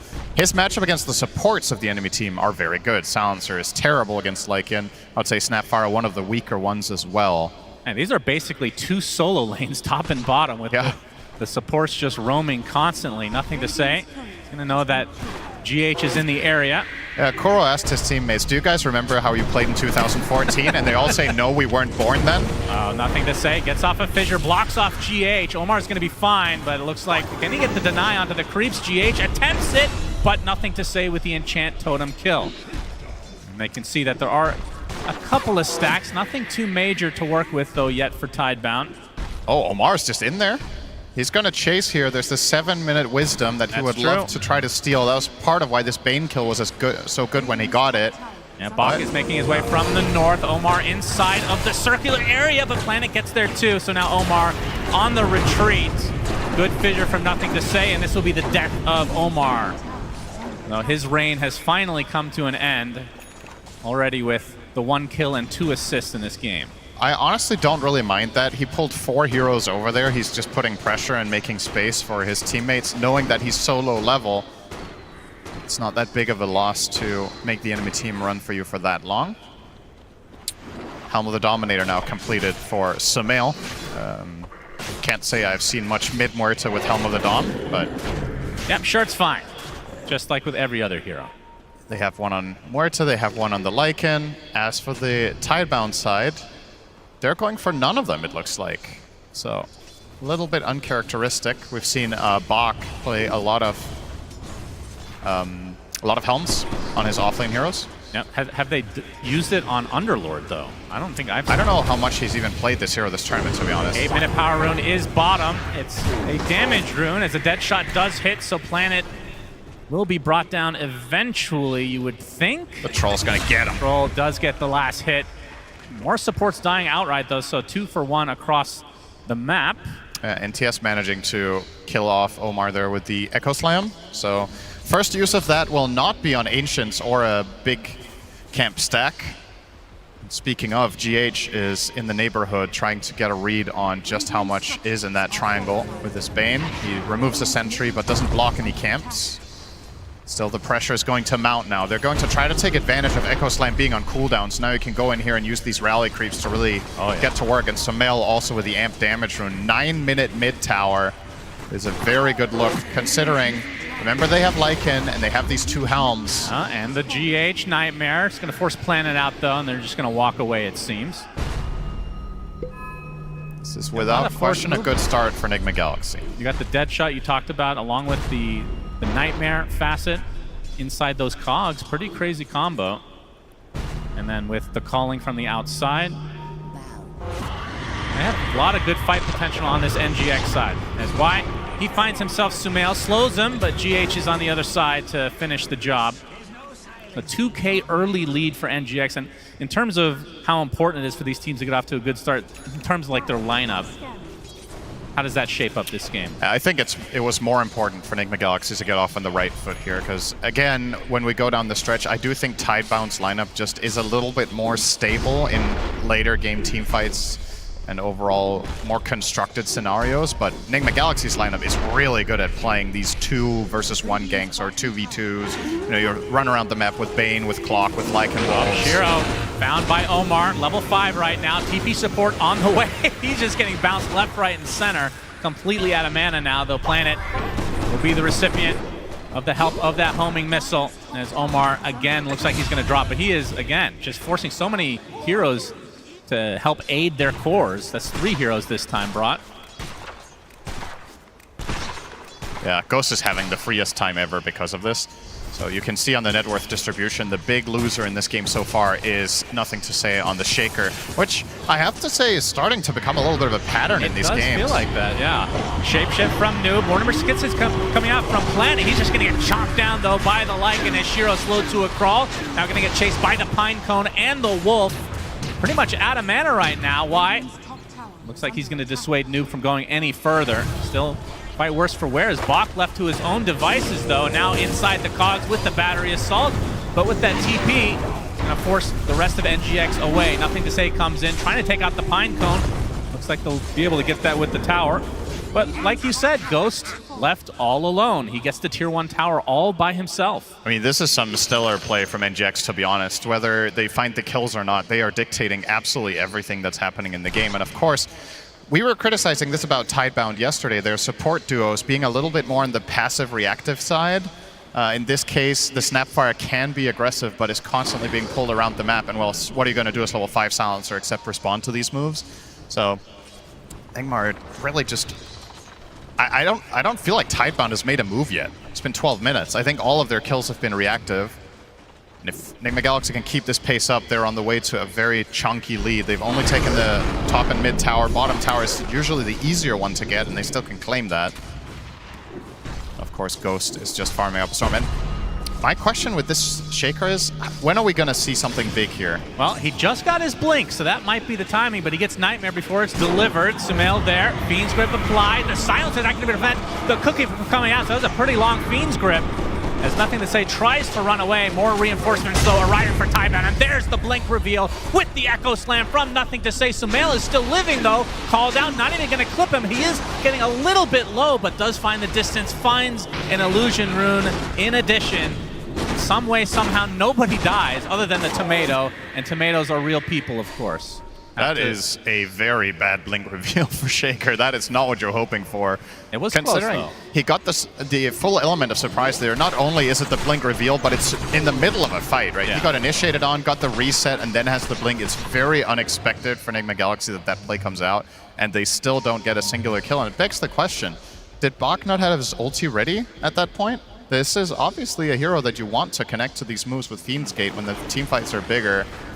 Still stuck around down bottom, and now he might just get dove, potentially. Yeah. Rocket Flare reveals his position, puts down the Pit of Malice. Omar, well, he still has the hookshot available. I don't think they're going to need it. He's getting completely surrounded here.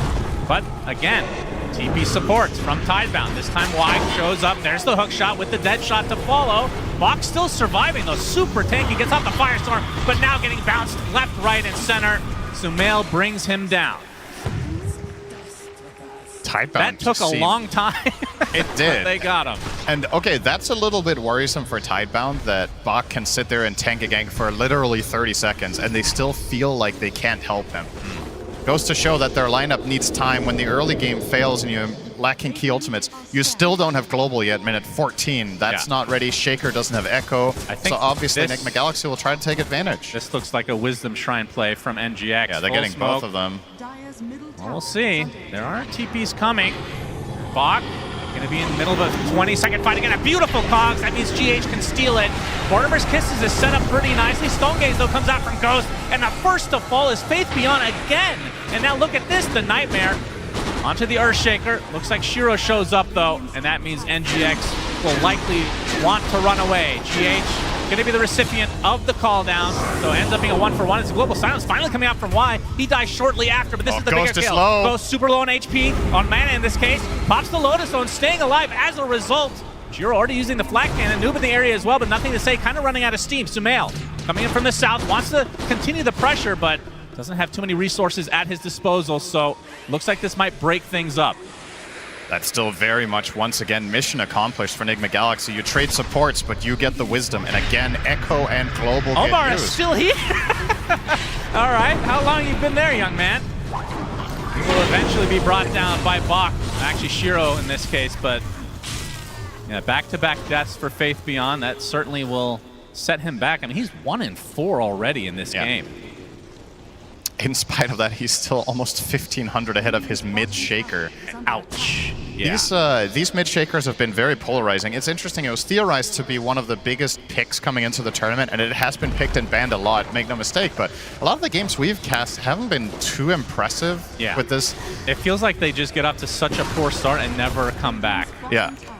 But of course, the stacks are supposed to be something that will assist them in that comeback story. That might have been part of the meta development that has caused Shakers to suffer, is that teams have just become better at contesting that triangle and putting more emphasis on it. Because the Shaker games we've cast, we haven't really seen those like quad stack echoes into getting a fast blink and a full level. GH is in no man's land. Oh yeah. -1.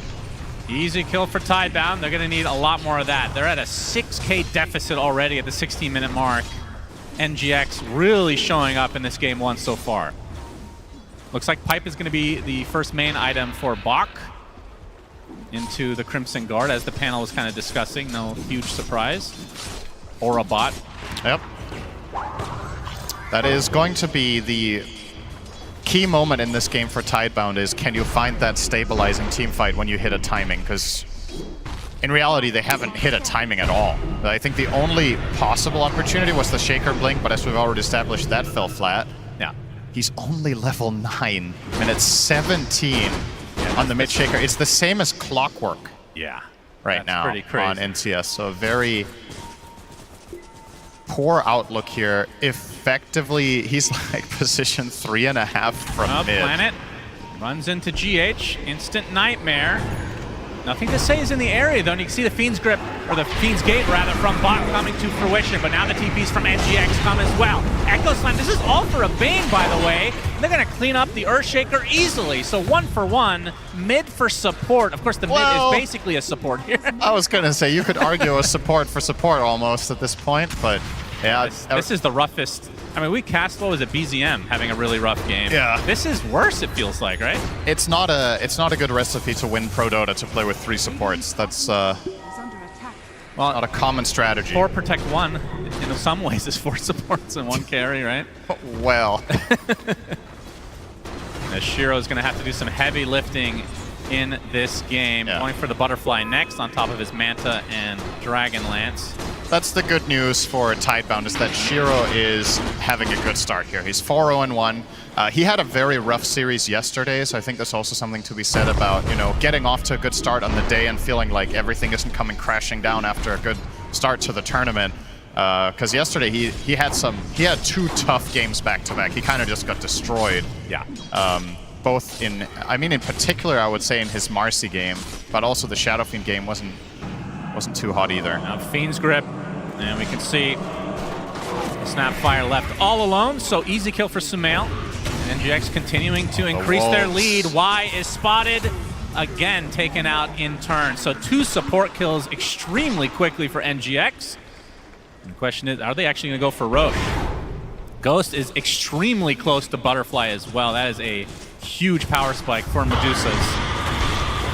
Even Pierce the Veil pop from Sumail to try to take out the Roche as quick as possible. And they're not too afraid of any response coming out from Tidebound. Well, they're going to find GH, which is the smallest consolation prize possible. They will do so. All the way at their own base. Yeah, that's going to be a Roche. So Roche #1 for NGX looking really, really good here.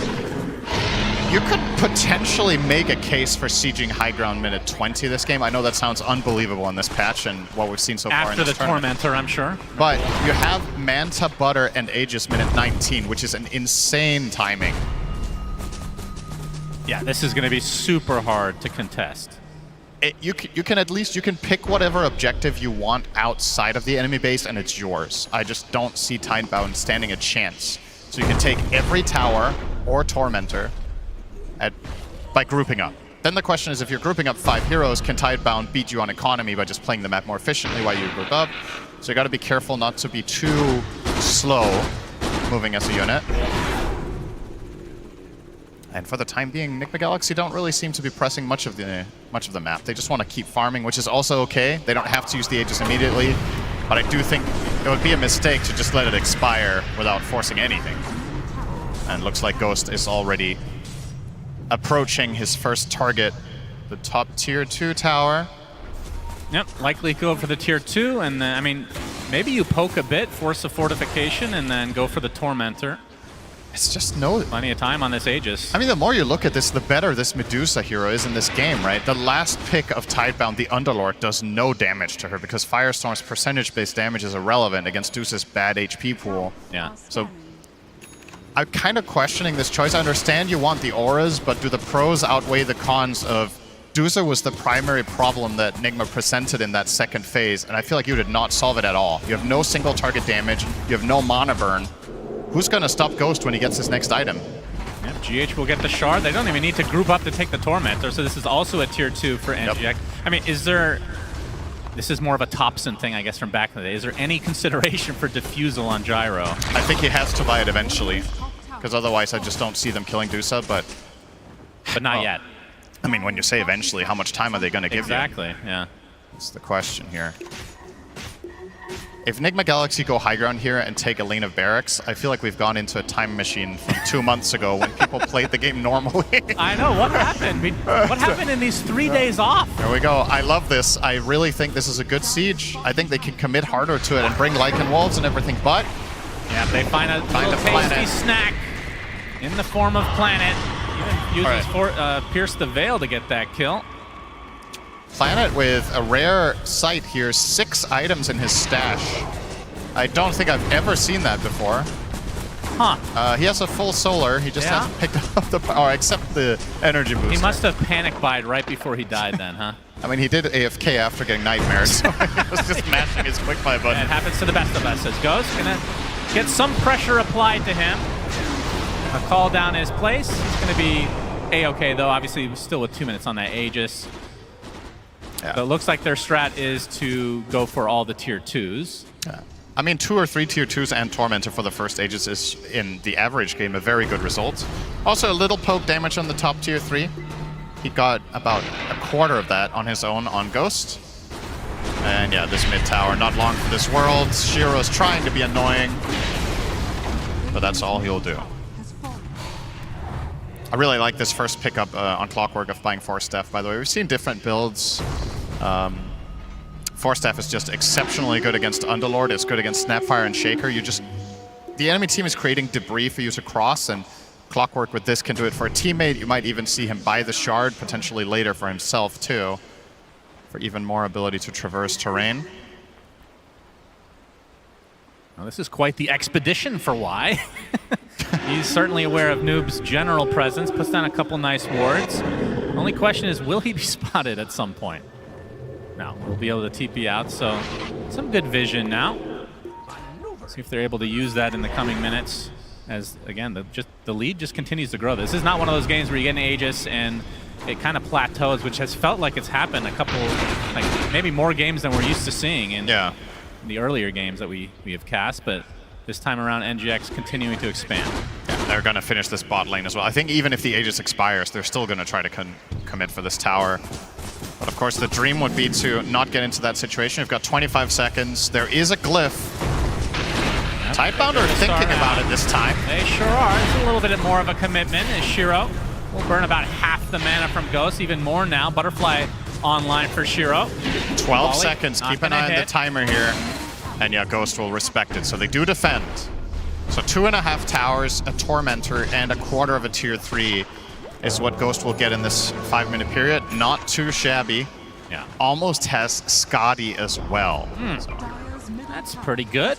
Not too bad farming. You can see Tidebound. Yep, they're going to try to do something. Nice dead shot on the smoke target. Samel didn't even see him. This is one of those moments where you go, I was here, Shannon. They're making a move on Tidebound. We were here to witness Tidebound moving as a unit in smoke. Their creeps are killing all of the neutrals in the meantime, as finally Tidebound is revealed and they find absolutely nothing.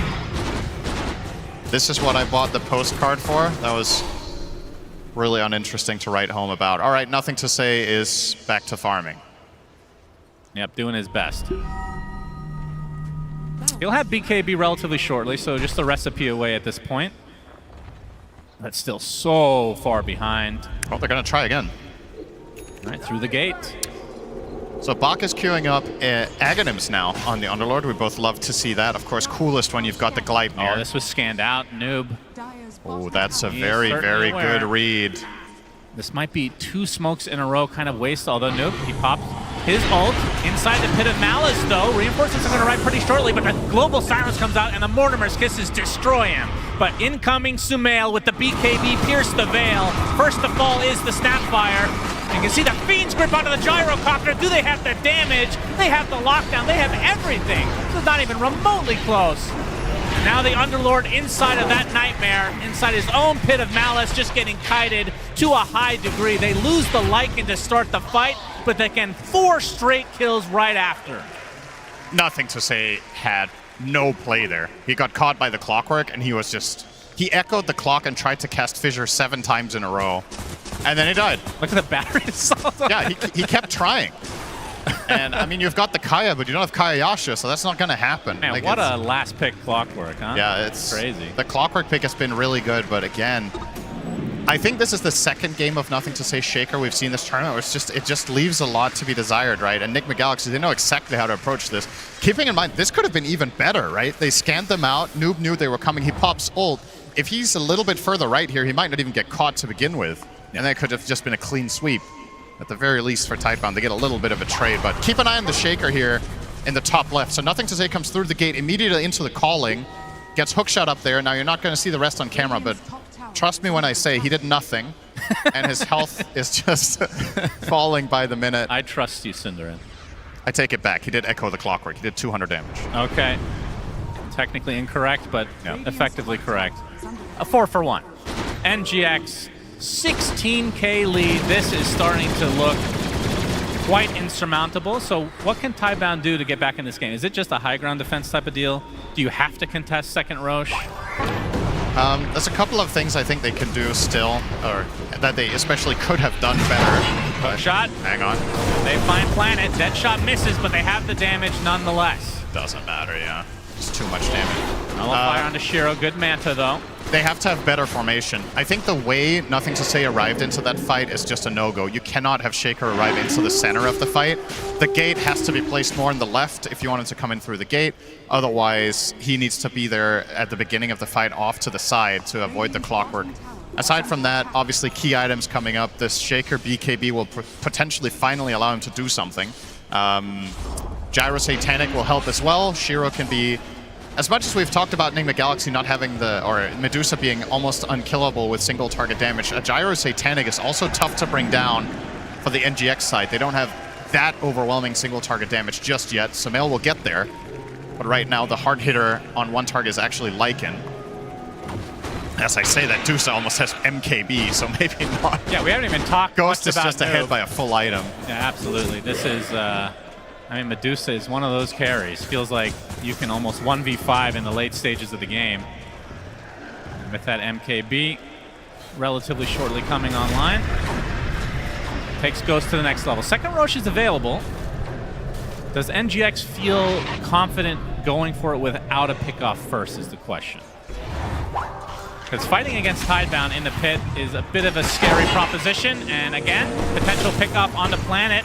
Hook shot to start things out, and now slowed to a crawl with that Scotty from Ghost.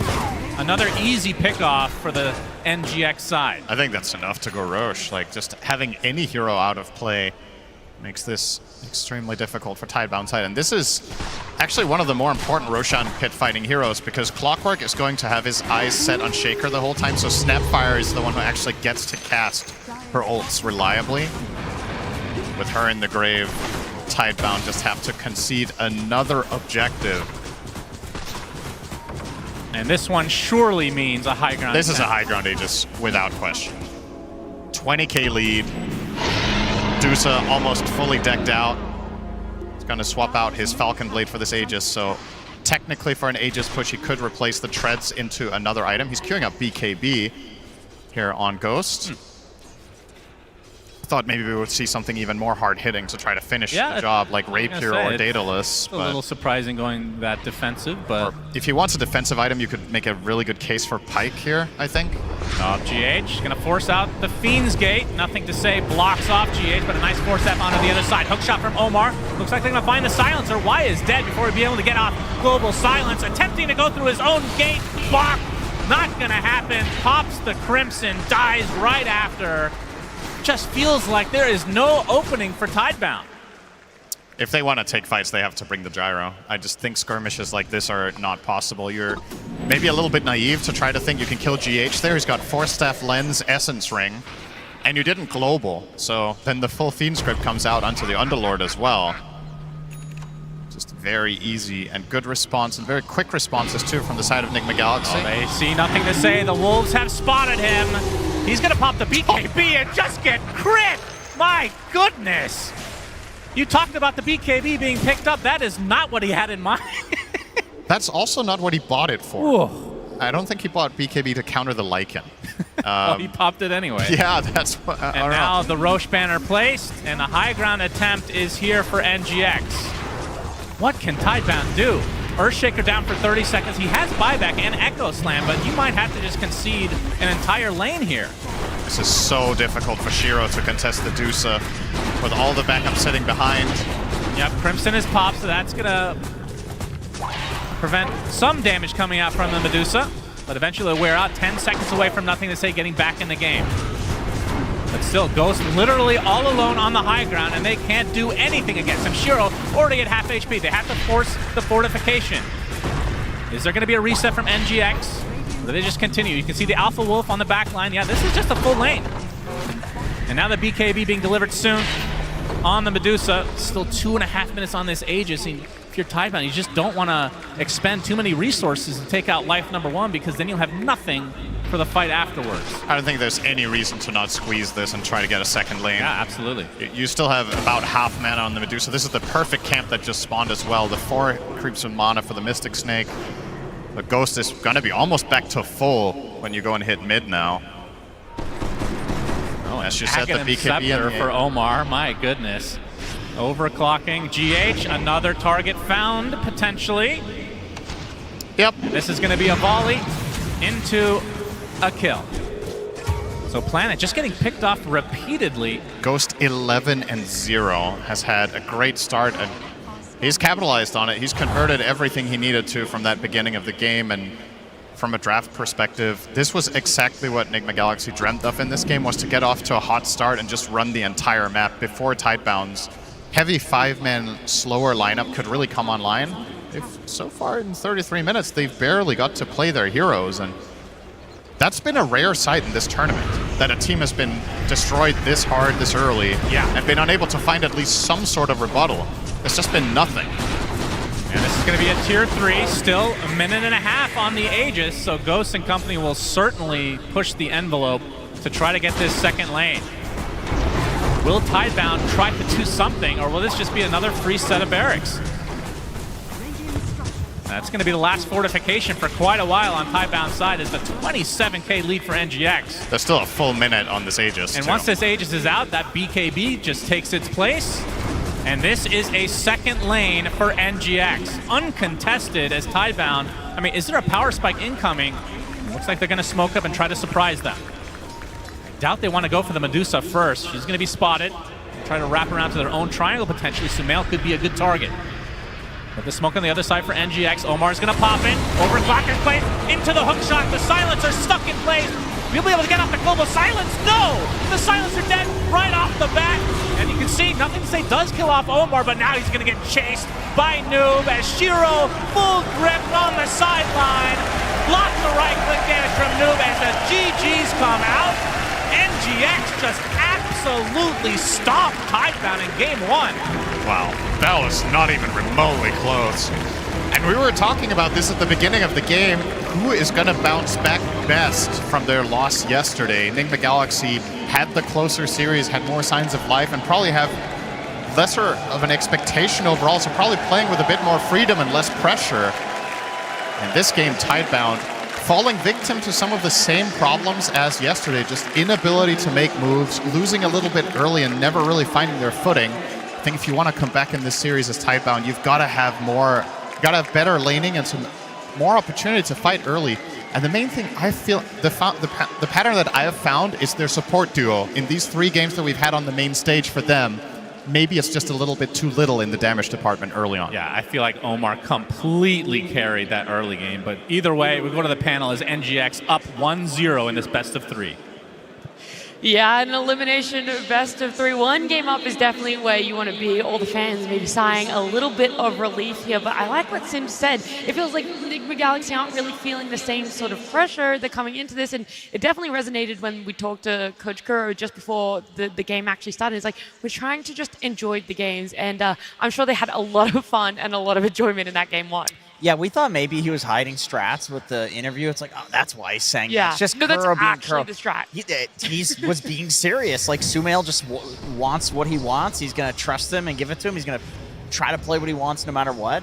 And the mid-Muerta looked incredibly good in this game. There was this really cool combo between the Clockwork and Muerta where you knock back into the cogs, just bouncing around. You have the Dominator on Muerta. He was doing the knockback into, like, Centaur Stomp combo.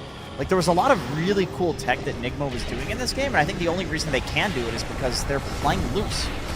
Yeah, and also the fact that I really like Cinderin mentioning the support duo, which I feel like played a huge role here, because in the early game, the Earthshaker kind of got bullied by the Muerta, but then after he got bullied, he didn't really have strong enough supports to kind of help him fight around the mid lane, protect his stacks, get runes. Because if you think about it, Silencer and Snapfire, when they run into Clock and Bane, they are not going to be able to fight them. They're just weaker heroes in general, or lower damage, you know. So they lost a lot of the early control in the first 10 minutes because their support duo is just way weaker than what NGX had. And that's why I kept suggesting that Clockwork could have been good for them during the 16-17 when they had the gyro. I thought it would work for them because it also could do what the Silencer do, which is to counter the Bane in the team fight. They picked the overall last 23rd pick coming up from NGX, and he did so much. Like, Earthshaker didn't get the chance to play the game. It's so annoying. It's one of the old school classic counters in Dota that Shaker can't really use his abilities, and he had his number throughout the whole game. But I also got to give credit to GH. His positioning on this Bane has been amazing. He got like 4 or 5 full duration grips in multiple fights, which is pretty insane to think about. You're playing against Silencer, yeah, that's you're playing against Snapfire, you're playing against like multiple tools that can potentially stop your grip from going off, and he's positioning. Like, there's a reason why GH right now is in top 10 on EU leaderboards. I will be honest and say that, like, I've personally tried Bane, seeing the pros playing it. I just didn't fully understand it until, like, watching this game and why the win rate is so high. But to me, it seems like these good Banes, like GH, will walk around and just be positioned somewhere annoying. They're not necessarily looking for a kill, but GH was scouting the stacks. He was walking in and using Nightmare and then walking somebody out of a tower. And there wasn't even heroes there to help him. It was just like, I'm gonna poke you, so you TP react, And if you don't, then potentially you're going to get killed. So there's this like bluff that's happening constantly on the map, this pressure that he's applying constantly on the map by just being in annoying places. I mean, it's the repositioning, I think, because the old Bane, you couldn't do that. You go up, you sleep someone, people could tell whether they should TP or not. Yeah, the threat is bigger now. Yeah, when you're moving them, it's hard to know whether you should TP, and then what if you didn't TP, he dies. It's hard to decide on the moment. Yeah.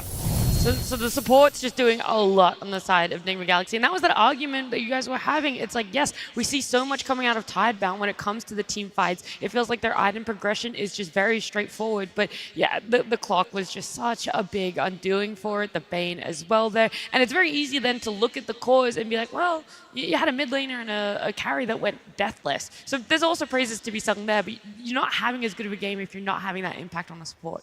Yeah, I mean, it's the tri-hero, the trifecta, the mid hero and the two supports. So every time when you talk about just the two supports, you also need to talk about what mid hero you're pairing with the supports, right? So you kind of need to enable each other. If you need more of like a range support, or you need about a more melee support, for example, or even the duo right here, with the snap and silencer, they kind of feel like they don't really complement each other enough. They feel like they are overlapping in roles in some way where they stand behind and they cast their spells, and they don't really contribute other things, in the game.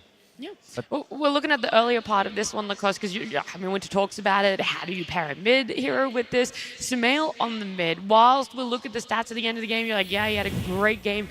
Everything for him was fantastic. It definitely was, but this is a fight where he comes in with amplified damage, Helm of the Dominator. I think this item makes any mid hero viable. Like we saw Spectre being viable, we saw Faceless Void becoming more popular, but it does allow him to play his own type of a game. I was a little worried that he's not going to be, if you're pretty much building into the standard stuff coming out from mid-Muerta, if you're going for, Mjolnir, you're pretty much becoming another Medusa, but he found a way to be able to be more active, pick up that Dominator and then go for the Witchblade as well, having a bit of a mixed damage as well, but be very annoying on the map. This is also a fight where NGX, they're 4k gold ahead. They're trying to initiate on an Earthshaker, and his Blink Dagger is being delivered pretty much on the courier, and he's going to get delivered straight away, even though he did have a little bit of a survivability there. He gets the blink. It seems like they're going to be able to grab the kill. Shiro joins, but they don't even pick that one up. Like, when you get that second Echo Slam, if you're not using it on Ancients, you want to be getting that kill. And we saw multiple times around that when they go with the Earthshaker, or when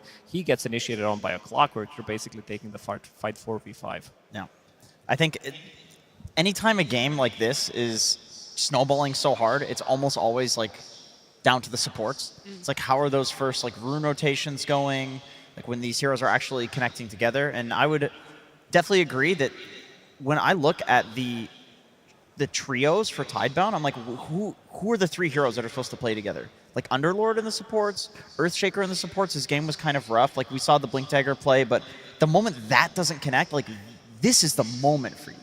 Sumail just walking out of that is like the most devastating thing possible in this game. It felt like they were trying to give that kill to their core. It's like, okay, maybe that's a way back into it, but then you're questioning, how much does the Earthshaker take? Are we actually gonna, let this Muerta walk away? Yeah, unfortunately you do. Things start to fall apart, but there's still plenty more team fights that you can try and find something for yourself. In the middle part of this game that cost 28 minutes, that was where we saw another one where it's like, okay, can we see Tidebound really step up?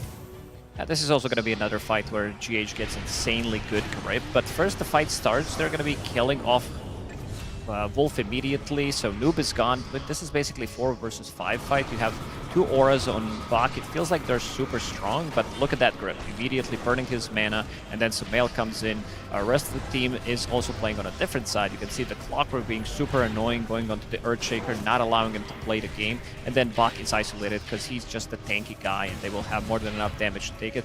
At the start, it looked like an okay fight for Team Tidebound, but in the end, when you see the big picture, how the fight is going to be played out, it's just not worth taking that risk. I mean, this fight is like a perfect illustration about they didn't really have a mid hero. They technically have 3 support heroes because Earthshaker was so far behind, so he couldn't really output damage. And once the grip went out on the gyro, they have no damage in the team fight. So the really small thing about that play as well that I think was so great for Enigma Galaxy is you see Noob die immediately, and that's why you're talking about the numbers, but he places his creep, right, his Helm creep, at a point where when the smoke breaks, everyone else around in his team is able to position to take the fight better. I think that's what's so amazing is, yes, he sacrifices his life, yes, he's a core, but the vision he gave and everything else set up for that perfect nightmare, set up for the Muerta to be in a great place. And the creep still has impact after he's dead. Like, this is why the item is so strong, is it's essentially like another hero. He helps the Clockwork zone the Earthshaker. I think the only way you turn a fight like that is a big Echo Slime. Like, that's the whole point of this hero. This is how you get back in the game. So identifying that and punishing that is another thing where we can say, like, Omar, he played this game extremely well. Not only did he carry the early game, he carried the team fights. Because what we didn't see, because he played well, is that big echo into comeback potential. Okay, we keep talking about the Shaker, and we've said how rough his game was, but Purge himself is going to break it down a little bit more as to why these things happened. Thank you, Nat. Yeah, that was the most integral part of the game, in my opinion, for Enigma Galaxy going forward. And it all started with their draft, basically.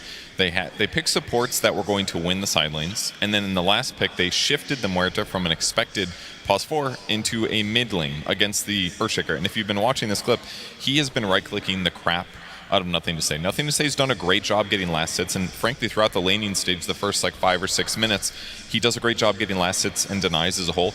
But the constant pressure from Sumail that comes is causing him to spend more money on regen and make different decisions that he normally wouldn't want to make. So this pressure from Sumail's not spending money on resources. He does not buy a bottle. Nothing to Say does purchase a bottle for himself because he just needs it. Every time he's going for last hits and Sumail's ability is off cooldown, he's going to hit that to get some nice harass in with right clicks. Even watch this range creep here. This one that he's going to, Nothing to Say he's going to want to go for a deny here if he can manage it.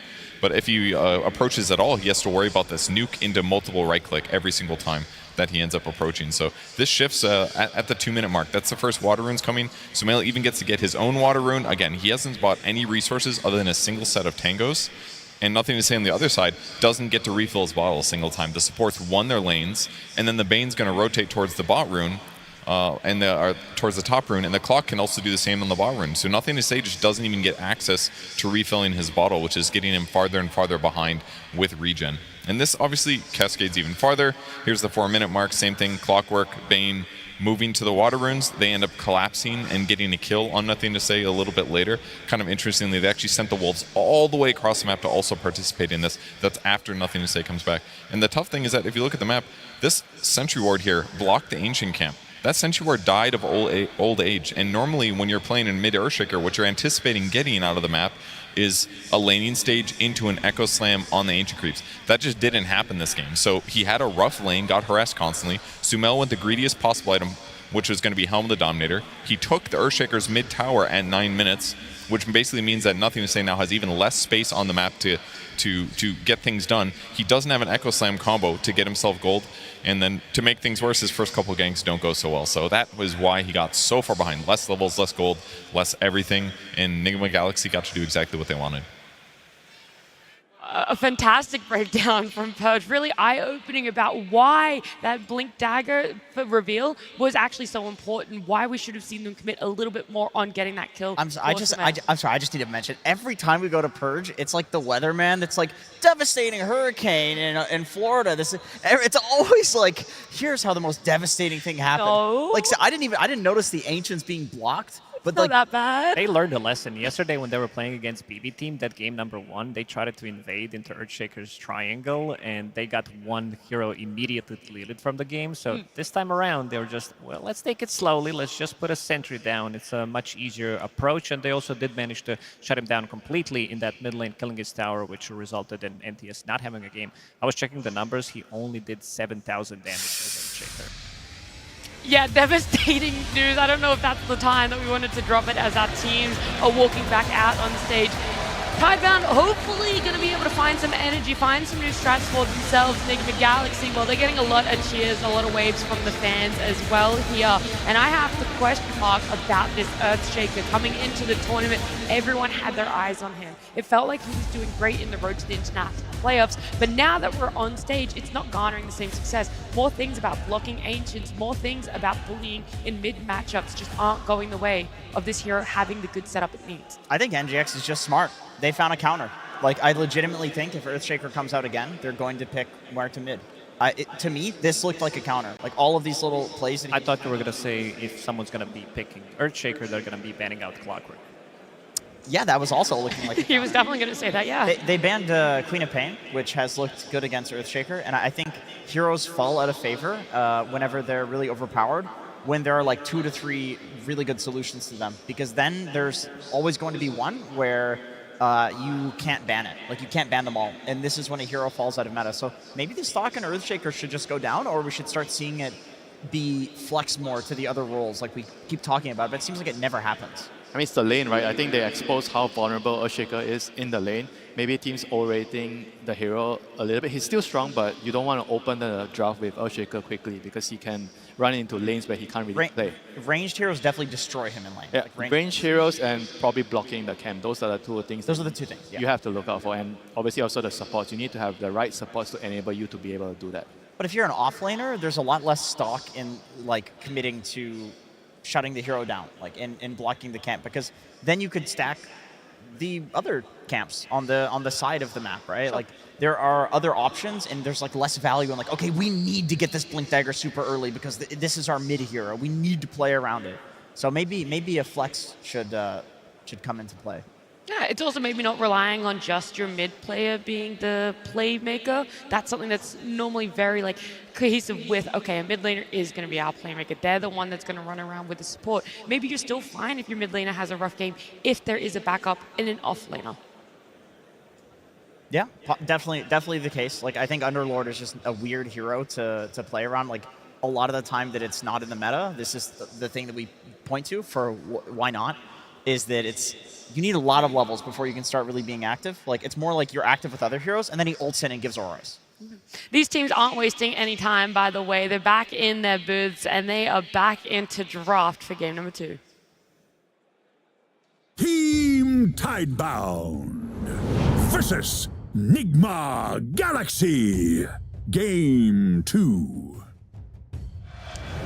Top 8, that would be the placement Tidebound get for themselves if they aren't able to bring something out of the bag for game number 2. Elimination is on the line. Nigma Galaxy, they kind of just want to repeat what's been happening, hoping for themselves that it's going to go the same way, and at least for draft's sake, it's going to start out in a very similar fashion. They're having first pick here. It leaves Invoker in the pool again. They had to switch things up, removing this Lycan, which did cause a lot of issues for them. But Nigma Galaxy, they don't want to mess around. Muerta, now they've shown that they can play this from 2 different roles, and I'm also pretty sure that Ghost can play it. She has to have that third option if necessary, because Muerta with the other facet does allow you to play from the carry role, and she seems relatively good, I would say. But what Sumail has shown in the previous game is that he can pretty much play anything Kurotok in an interview. It's Sumail. He's going to be playing whatever he wants, and the King is back. I'm not just talking about the Sand King, but also Sumail. He's having some top-notch performances. Yeah, this is going to become, I think, a very high value pick here, going maybe deeper in the tournament. This Muerta hero, if you can actually play her mid with the Helm build, I think this hero just gives you so much value in the draft. You open the draft with the hero, it doesn't reveal too much, and you can swap her to a support. Yeah. I mean, very recently it was like considered an S tier support, and I remember we always questioned like, why is it falling off? You know, the Ags build. They nerfed the Ags. I think that's probably the main reason. You don't have the double and the talents, right? You don't have the level double. 20 and 25. Yeah, 20 to 25. It still felt like something that could come out, especially for like the specialty players. So I'm glad to see that it is coming out. But when you have heroes in the first phase, like, they almost always have to be flexed. Yeah, I mean, the Sand King is like an appropriate response to that. Kind of like also a mid hero / off lane hero, flex hero, so you can decide it somewhere down the road. I think this is a pretty nice response, so you don't really, once again, show too much, and you're going to have to really be thinking about your support duo, right? So the Bane is going to be the one that is the first one being snatched up by Team Tidebound. So Tidebound is not going to have the same issue as last game, where they don't have like a mid or an off lane to be in that trio, because Sand King doesn't need items. He doesn't need a Blink Dagger. You can just run with him, and he has a lot of damage between the Epicenter and even the Sandstorm. Like, obviously, he does want to get a Blink at some point. He will love to farm those Ancients. but you can still play around him early. It's not going to be this like Underlord, Earthshaker mid waiting for Blink scenario. He also is like kind of, I think, stronger in the lane if you play him mid against range heroes, because you kind of just farm, push out the wave, and you don't really get right click so much like what we saw with the Earthshaker against the Muerta. Yeah, your battle is not with the mid laner, it's with the sentry wards that they're putting down. Comes again. I mean, Clockwork was a real menace in the previous game. We did mention that he needs to pop off in the previous game because they didn't have that many setups, and now the same thing. Bane doesn't like to play into Clockwork. You're playing into Muerta as well. Phoenix, there's no real attack speed that is coming out, at least now. I think they could potentially pick up that Snapfire that is still available. You have an Egg Hitter, you have something against the Clockwork, but magical damage against Muerta works really well, pairing up with the Sanking. I think this time around, Tidebound did a very good job trying to address some of the issues, especially against this Muerta. Phoenix as well, you have the burst damage, like you can initiate onto a hero and try to kill it. I think that's an S tier suggestion, and that would give them a very strong trio at running around and doing stuff in the early game. Yeah. So you have Bane to set up, and then you Snapfire that's doing damage. I probably want to show like one support plus the mid, plus the carry here, and keep the Sanking flexible if they can. Well, they go for the Grimstroke here. Cool. They're going for something else. Double grip. Yeah, double grip, double burrow, which is incredible because then you burrow, you know, both targets, and then the burrow under. Anyway, the Grimstroke, you're getting like extra damage because burrow hits multiple targets. It's like AoE, but it works with the Grimstroke ult. Okay. But I love Grimstroke against Muerta because you get the innate where you can hit ethereal targets, but then you get a unit that's also magic immune. So the illusion that you get is like legitimately God. You cannot deal with this illusion. Yeah, Phoenix also hates the silence, the ghost, you know. Yeah, true. You can't really deal with it. And they have a pretty nice Inkswell target with the Sanking. I think every time you see a Grimstroke being picked, immediately you think, oh, does their lineup work well with the Grimstroke? And right now they have the double grip and the Inkswell target on the Sanking. Undying, okay. So that's a mid Sanking and the core Undying. Off-lane Undying. They want to get a pipe. They want to get those auras instantly. Enigma Galaxy immediately taking out Medusa. Like, the damage that they do have is really that great. Plus, you also have ways of dealing with Undying. Tombstone, Medusa, Gyrocopter, these type of stuff are always going to be But good. at the same time, Grimstroke acts, you know, against Medusa. This is another great illusion target. And I will say the same thing that I said last game, which is Team Tidebound, they seem to think that they need a Crimson Pipe Buyer versus Medusa. And Undying is an excellent Crimson Pipe Buyer, especially the Crimson, because all the strength that you're stealing is giving you more protection against these small instances of damage that Medusa is doing, but it doesn't seem like NGX cares. I'll go with the crowd. I'm going to say crowd wants to see Ogre, and that's going to be the last pick. It's all that clapping, right? I like how Lacoste can make anything work for his imagination here. What is your... Wait, which team is picking Ogre? Just said that without even thinking for of... Galaxy, he doesn't care.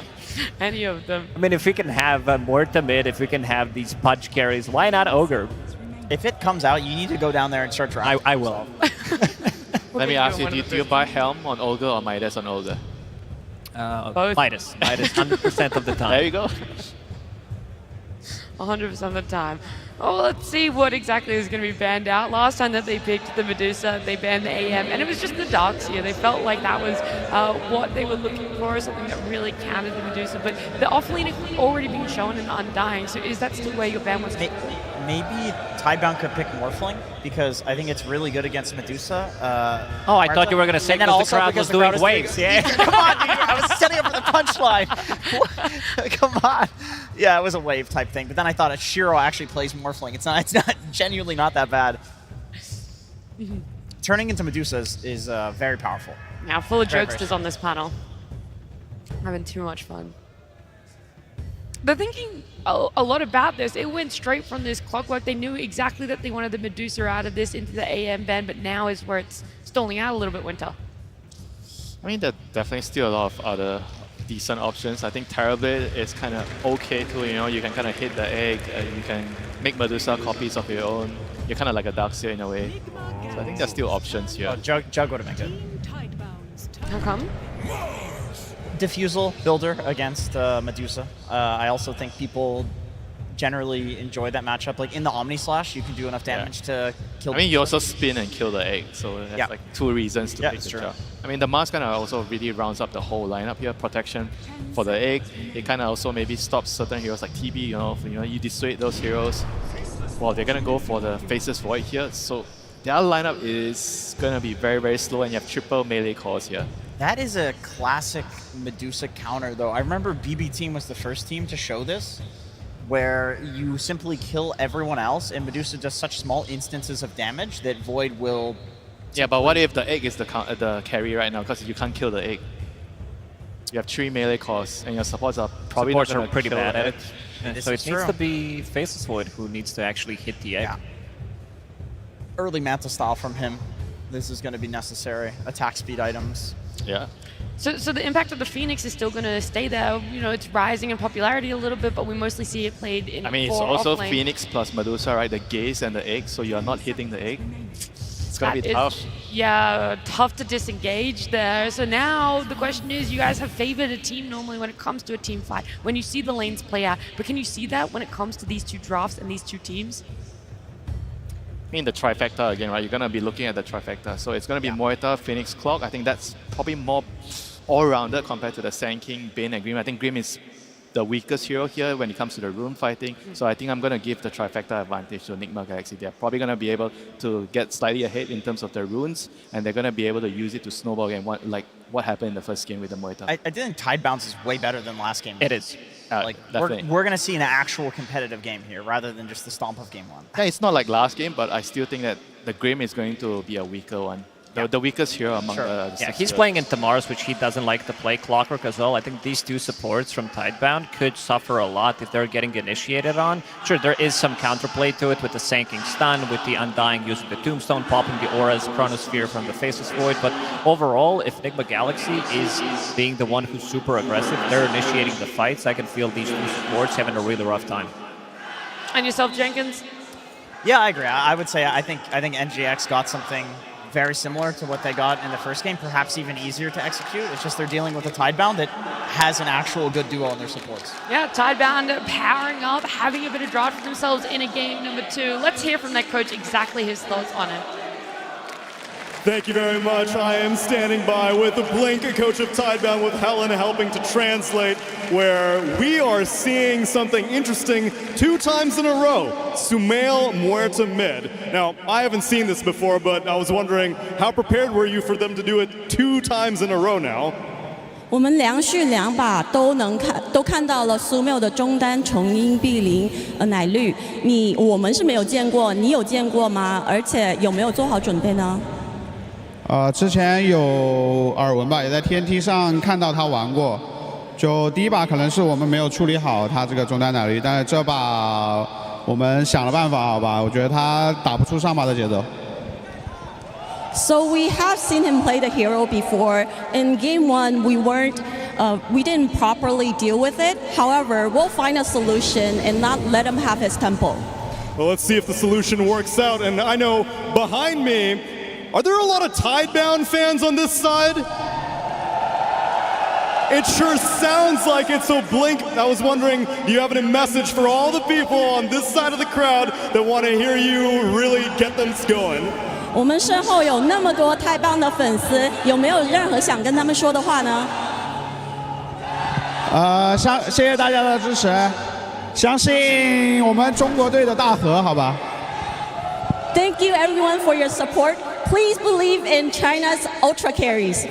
The ultra carries are on the field. Now let's see it in the game as we get into game number 2. Yeah, I'd say Faceless Void is an ultra carry for sure. Fits the bill. Indeed, it feels like it comes back every single TI one way or another. The question is, will it be effective for Tidebound? As already we're getting action planted inside of the cogs. That is first blood for GH. Feels like we've seen this before. Yep. 3 of the same 5 heroes from last game for NGX. There are some pretty meaningful adjustments being made here, though, that do give me more faith in Tidebound to have a better showing than game number 1. The panel is talking about it. I think this time around, possibly the support pairings they have will lead to better laning. And I've in comparison to the Shaker mid that you and I have had some trouble seeing the impact of, mid Sand King has looked very strong and consistent in this tournament, and also doesn't lose its lanes very hard. When you have bad matchups, you just pull waves, you farm with Sandstorm, you semi-jungle. So if that is indeed the case against Muerta, again, playing that melee matchup into that, this time around, I just don't see Nothing to Say suffering as much. He's also better at getting rotated by Clockwork. You can actually stun your way out of cogs. There's a lot of upsides compared to Game 1. But that said, Tidebound, again, have a relatively slow lineup. So can Enigma Galaxy play the same pace as last time, then we could see the same outcome. Well, they don't have a Lycan this time, so gonna be less action in that regard for sure. Okay, I'm gonna bring up a storyline. We'll see if it comes to be Cinderin, but it is gonna be mega hype if it does. So you remember we cast, it was Tidebound versus Extreme. Bach was playing Centaur with the cart, of course, which we're gonna bring up the singular time in this cast, I promise. And on the other side, XXS was playing the Undying with the Tombstone. It was save versus save. Undying prevailed. This time, it's Bach playing Undying with the grab ally versus GH Supernova save. Which one is stronger? Yeah, good question. We saw GH having massive impact yesterday. Even though they lost the series, his Phoenix against BB team was no joke. It seemed almost uncounterable at that stage of the game. It feels like you just literally can't kill Egg anymore. And the range that he had was insane. Like, you can't do much about it other than try to jump him and just deal with him outright. I guess the one upside here is the only... They have technically 2 BKB piercing abilities on the side of Enigma Galaxy against Void, which is Hookshot for a little stun and the Stone Gaze. But potentially Void can kill the Egg. The panel was talking about how he almost has to do it on his own. Oh, nice find there. Planet will get him. Indeed. Blood Grenade. Looks like Tidebound is now on the board for Game 2. And in terms of the Chronosphere damage this time around, we've talked about that being kind of a lacking thing in some of these lineups. You have Epicenter, and what else? Epicenter, Tombstone, Inkswell, Stroke of Fate. It's not bad. Does Tombstone, the zombies continue to spawn, I assume? They spawn, but they don't attack. Yeah. Yeah, so it's mainly the Sand King, obviously, but Grimstroke can be a bit of an X factor in those Chronos. It also allows Void to make plays that he usually can't. Giving him that Inkswell can be very powerful. And how's Dark Portrait this game, if the Ags ends up coming to be for Planet? I mean, it's really good against Medusa, so that's the only hero it's good against. It's pretty bad against Muerta. So you're not necessarily looking for like a Soulbind Dark Portrait, but just a single target on the Medusa could be a really strong ability. If you consider how teams are banning Darkseer when they're running Medusa, this is a more, in some ways, more reliable counter. It's just you have to get there. Yeah. But the Dark Portrait illusion is very, very strong. Nightmare Force so that the Courier survives. Omar already with less action here at the 4-minute mark. I feel like he was involved in 3 or 4 kills at this point last game, so Tidebound has certainly made some adjustments. In similar fashion, though, the laning stage is still going well for Enigma Galaxy. It's not through kills, now it's just through the raw laning, but they are once again off to a head start.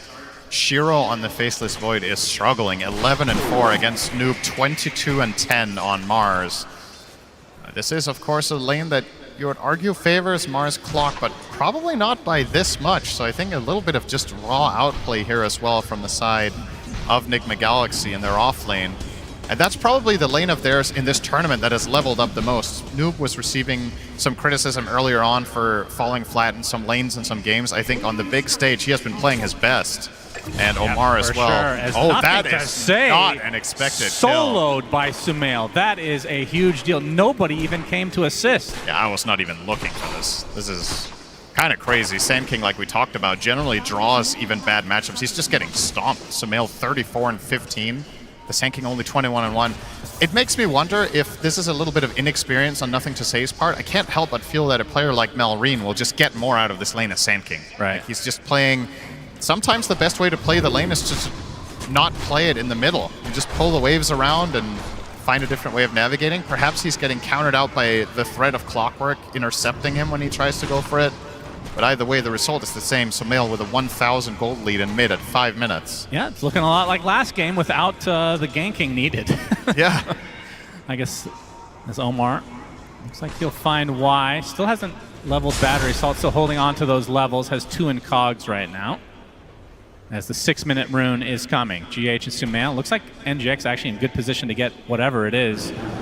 As it will be a regen, so Sumail will be pretty happy with that. Close to his Helm as well. Yeah, he was down to like 20% mana. Just going to get it nicely filled up here so he can keep that pressure up. Ooh. Good dive from GH. Has nothing to say. We'll be using the Sandstorm and Inkswell to clean up this stack. GH will be taking a bit of that XP though, but of course the gold a little bit more important. And we're only 30 seconds away from this Wisdom Shrine play as well. It feels like so consistently in this tournament, at the first Wisdom Shrine, it feels like we have several supports at like level 3, sometimes level 2 even. It feels yeah. Just all this roaming, I suppose, just hurting their levels overall. It is really important for both teams to try to get one here. Bach under some pressure. He's actually getting cooked. Gets a double decay though, but I don't know if this is going to be enough. Sunray pretty strong. Dive to follow. Mystic Snake as well. He gets off another Soul Rip and will walk away. It looks like both Wisdom Shrines will be traded. Yeah. He's going for the Helm of Dom on the Undying. Standard. Let's get a shout out to Helm of the Dom, everybody. All right, mixed reaction. Okay. There's one guy very loudly booing. I love that. It's not that bad. It's really not that bad, I feel like.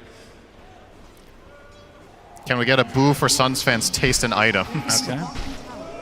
There we go. Hey, my favorite That's item what is I'm talking Aghanim about. Scepter, so you're just fooling yourselves here, all right? And Shiro. I mean, at what point can Faceless Voids join the fight these days? Do you, like, obviously old days need to be stacked. Right. But this time around, it feels like you do need to get into the action a little bit earlier. Speaking of which, Nightmare onto Noob. Level 6 has the arena. Uses the Spear as Shiro does have Chrono if they need it, but this is a 1 versus 3. So Noob will be brought down. It will be to Y on the Bane. It's a 3v1. You at least don't have to use Chrono there for the Faceless Void. The hero is able to join earlier. Obviously, the Helm of the Dominator build really helps with that, working in the Chronosphere and doing some extra damage. Nothing to say. Ooh. Yeah, that's better to be a Sand King than a Shaker there. Indeed. Actually getting out. But Void can't do it on his own in the Chrono for a very long time, so again, you're kind of reliant on team damage. If Sand King's game is as weak as it is right now, you're very far from a Blink on NCS, and he's not realistically doing meaningful damage in Chrono without a dagger. So then what do you really have? A Grimstroke Nuke and an Inkswell? It's not all that inspiring. And again, how do you kill Medusa? I think that's my big question once more. Yeah, we can come back to that as well. As the calling place from Sumail, they want to try to do something about this ancient stack. Deadshot does miss, but why? Taking pretty heavy damage as the Pinecone will continue autonomously, it feels. Burrow Strike onto Omar. It's outside his cogs, but Bach has come to make sure that he does not get out with his life. So the Clockwork Death as Pinecone is continuing the pressure onto Y. He'll finally get some reinforcements for this pesky creep. If that Fire Spirit would have hit, he would have died. Jeez. Nobody wants to deal with this bad boy. I don't know if that was intentional or not, but the neutral team, yeah, they weren't happy with him, so. They ran out of zombies to attack, and now they're just seeing everyone as a zombie. Now, nothing to say. He's going to get most of these. Sumail, though, doing a good job of taking a few and disrupting this farm session for Tidebound. I will say it's been a little bit interesting to see some of the stubbornness in drafts. Earlier this tournament, of course, we saw Heroic against Yakuto Brothers to get to this main stage.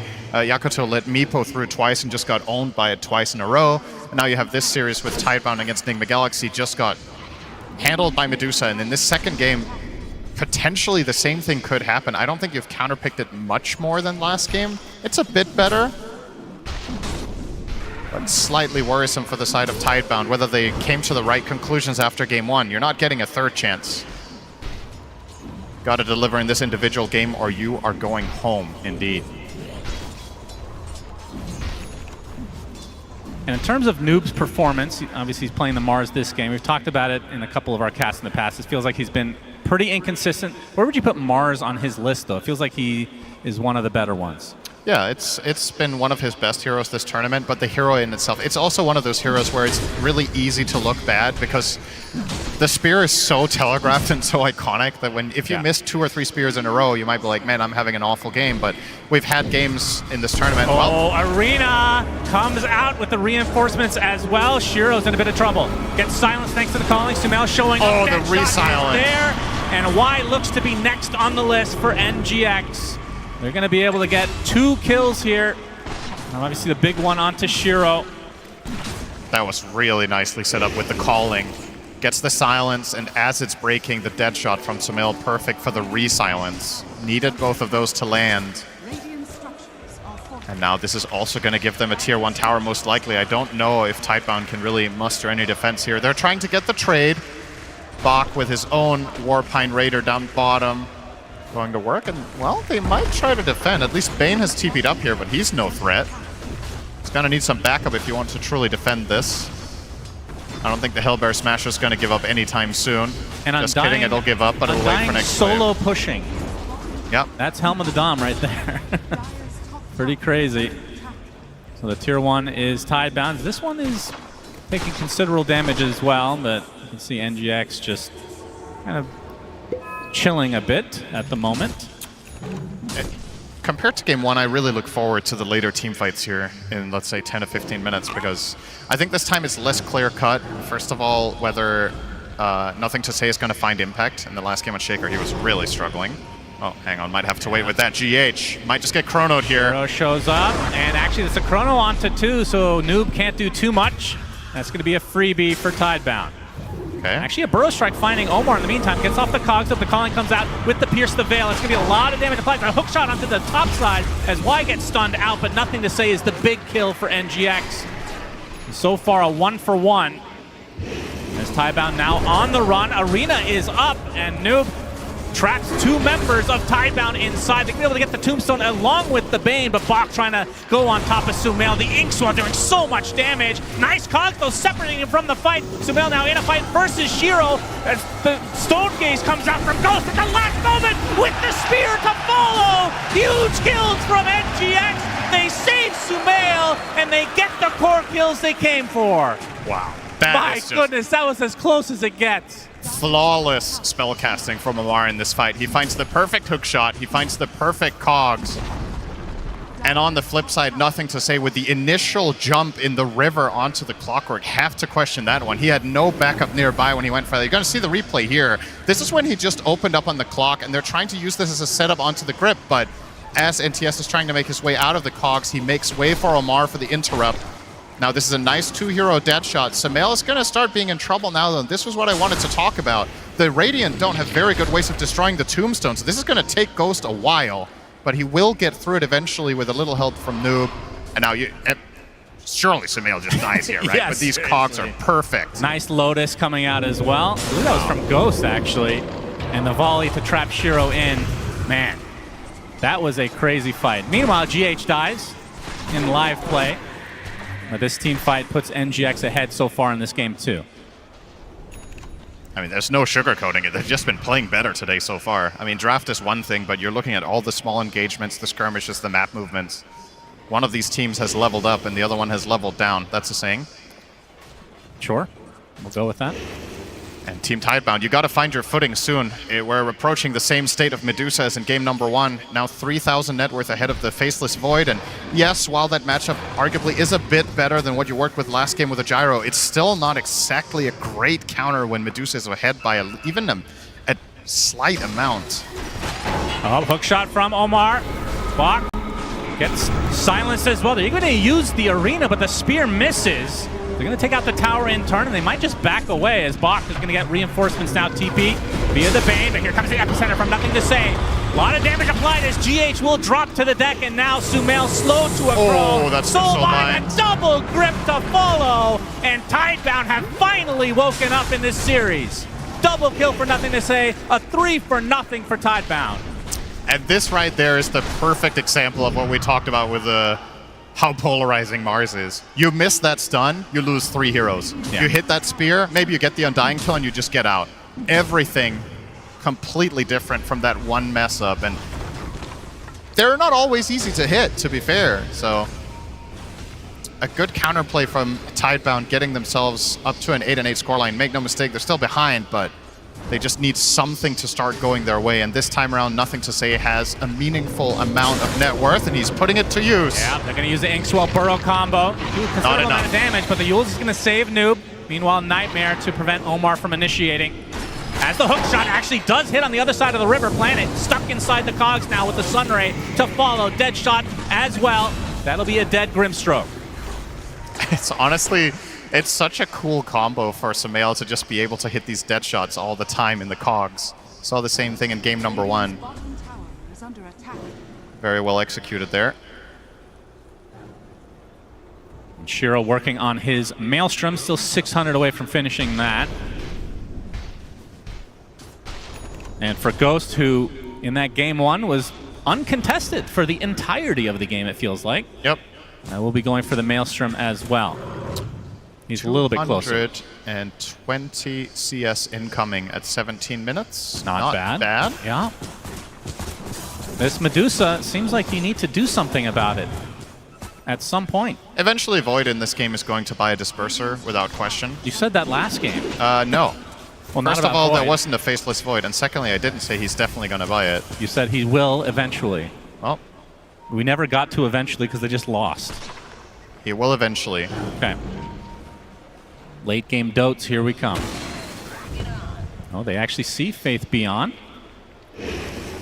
Has the cover of his creep here. I mean, I'm sure you would agree that this game state for Tidebound is significantly better than last game, right? Yep, like, you're behind and Dusa is big, but you can see the potential for the team fights with the snippets of good fights that we have had so far from them. And I think the overall value of Grimstroke in this game, it totally eclipses that of Snapfire in the previous one. Because this Ags that Planet is rushing can really change the game on the Grim. So he's missing about 2/3 of it. I say rushing, he's not rich. No, he's getting it first item. Nightmare set up from Y. There's Nothing to Say with the Inkswell. This is going to bring GH down. As Ghost does show up, looks like they're going to be able to get the kill onto the Bane as here comes the rest of NGX to easily take out Nothing to Say. A good response after their Phoenix goes down. Nice and easy there for Noob on the Mars Spear, and then immediately forms the arena. Sand King walked into him in Sandstorm, so that one is just a clean hit. And another great trade, and once again, Medusa just chilling. Keep on growing here. Void will be able to catch up in a relative sense to the farming speed of Medusa once he gets the Mjolnir. That helps you a lot with keeping that higher GPM, but until we get there, expect Ghost to grow this lead now up by almost 5K. The entire lead, as a matter of fact, is sitting in the carry matchup. The rest of the cores are pretty even, which is also interesting to see compared to the previous game, because it does mean that if Tidebound managed to find fights that Medusa is not involved in, you're not at an inherently major deficit, unlike in game 1 where you were just losing in all lanes and all your cores were starting to fall behind. You have the pieces to work with here, you just need to get there. Sand King, 400 away from Ags, is a big damage upgrade for them and will allow them to kill in Chrono. So if they can weather the storm a little bit and accept the fact that Ghost will just have a free game, perhaps you can solve him in the late game. Oh, this would be a huge kill if they can find Noob. Get Silence to start things out. He's second net worth in the game, by the way. Really good start for him. Shiro jumps in, though, with the Chronosphere. Sunray is there, and that's going to dissuade Tidebound from going any further. Epicenter combo, though, onto GX, but he gets the egg up the last moment. Can they kill the egg? The Mars Arena is playing. Oh, the Yule! They get the Yules as well. Oh, the egg pops. GH is alive as a result. Nobody has died as well. Burrow Strike finds the Medusa. Inkswell onto Nothing to Say, but he's going to get hookshot now, and now he's going to surely drop to the deck. One down for Tidebound. GH, Sunray, right on top of Bane with the spear to follow and the dead shot. That is going to be 2 kills. Damn. And they can go for the Tormentor play. Cut your losses, Tidebound. Get the hell out of there. That was perfect from Noob on the Mars. It's not just the Yule timing. He had the great arena placement to protect GH from the Grimstroke outside of it with perfect timing. And without that Yule, the last attack from Sand King will destroy the egg and make for a completely different fight. Clutch. And they also get this Tormentor now. And you gotta say, for Enigma Galaxy, the name of the game has been zone control in both games. This clockwork from Omar has been amazing, and now they're adding the Mars to the mix. Just really dictating in which way Tidebound get to fight. Yeah, and maybe got to question the Chrono, though. Maybe a little too early. Like, Sand King wasn't fully in range. He doesn't have Ags yet. Was that really the right way to start? That was on your initiative. You could have waited until you had Ags. Noob has Pipe now. His counterpart in Bach also does. We can see how much magic damage outside of the Faceless Void that Tidebound has at their disposal. I mean, this pipe is going to be... Yeah, there's not much better pipe games you can ask for. It's the best possible item he could have bought here. This is, of course, probably the Mars of the tournament we've been looking at has been XXS. Did go for this exact build as well in one of their games that we cast the Yules into Pipe. And I think he bought AC after. In that game, he maybe never even bought the Dagger. In this game, perhaps not needed. You've got Clockwork, and Omar is on fire today. Oh, they're actually going for the Roche play. This is very risky. Rocket Flare is going to show them. Spear puts Planet back into the pit. Nightmare right now onto the Mars. Are they out of their minds? Is this possible? This is very That difficult. is crazy. That is Tombstone actually in the crazy. pit, and I mean, with that down, that maybe is enough for NGX just to go for this themselves, but obviously like to have it pick off first if they can. Now there is also a Pipe on box, so they have a lot of damage block of their own against the side of Enigma Galaxy, but as you mentioned, no Tombstone's a pretty big deal. You do have the Epi with Ags, and they are going to potentially try to contest this fight. This is a huge deal. 8K lead for NGX. Arena finds 2 for Noob. No follow-up yet, though, as Ghost is trickling his way over. Nice rebuke on the 2 to follow, though. Omar trying to disrupt the backline. Already the Grimstroke is dead, and this Undying is just evaporating. Double kill for Ghost now, and inside the Cox's Bane is just getting completely countered. The Undying back up and running thanks to the Innate, so it's a 5 versus 3, but surely this fight is over, as NGX will be able to secure the first Roche of the game. Man, what a total disaster for Tidebound. Again, I'm going to come back to this. Starting on the Roche to begin with is kind of wild to me. They have really bad Roche damage. It's going to take them forever with the Tombstone. Enigma Galaxy are not going to get caught slipping there. They're going to check it. And they just get it. Not only the Roche for free, they had to work less for it than if they had gone there themselves. They also get 3 kills. And now we are looking at a game state that is reminding me an awful lot of Game 1. And unfortunately, as sad as it is to say, it does feel like Tidebound, in part, have just initiated 2 bad subsequent moves. The initial Chrono on Mars down bot where they didn't have the follow-up damage, and now this forced Roche. Perhaps the pressure getting to them a little bit. This is uncharacteristic. We did not see this from them in the first stage of the tournament, but on the big stage, they might just come in with a road to TI score of 4-1, and as it looks now, perhaps just completely bombing out 0-4 in games. Yeah, they have not looked like the same team from earlier in the tournament, for sure. Which is weird because they have 2 TI winners. 3, including the coach. Nerves should not be an issue. But NGX on the other side, they have actually leveled up as well, because we've talked about this team in the past as well. Their biggest issue is they're inconsistent. Today, they have been very consistent. And if they can play this level, they can compete with anybody. Why? Spotting Omar in the triangle, seeing a couple stacks as well. Has 0 backup, though, as Omar using that shard to get to the high ground. It's a good point about Enigma Galaxy. If you think about their tournament journey in general, a lot of the games they lost, they were ahead. So in most of their games, they are actually outplaying opponents the first 20 minutes. If they have solved the mid-late game problems, this is potentially the start of something big. Omar's going to get grip, and Noob is there again with the arena play. Fiend's Grip is continuing. They don't have any damage, it feels like. Pipe is popped, and just like that, the fight might be over. But there's the Chronosphere. On to GH. Stonegaze is not going to be enough to prevent his death, as Shiro does take out GH in turn. So 1-for-1 support. Make it a 2-for-1 as Y will tumble. Will there be a stun here on the TPing Void? No. Battery Assault down for 7 more seconds. Nothing to say, nowhere to be seen for that engagement. They did not combine Sand King and Void at all. And we haven't really, I mean, we haven't seen the Ags that you spoke about, what, 5 minutes ago at this point? Hasn't been used yet.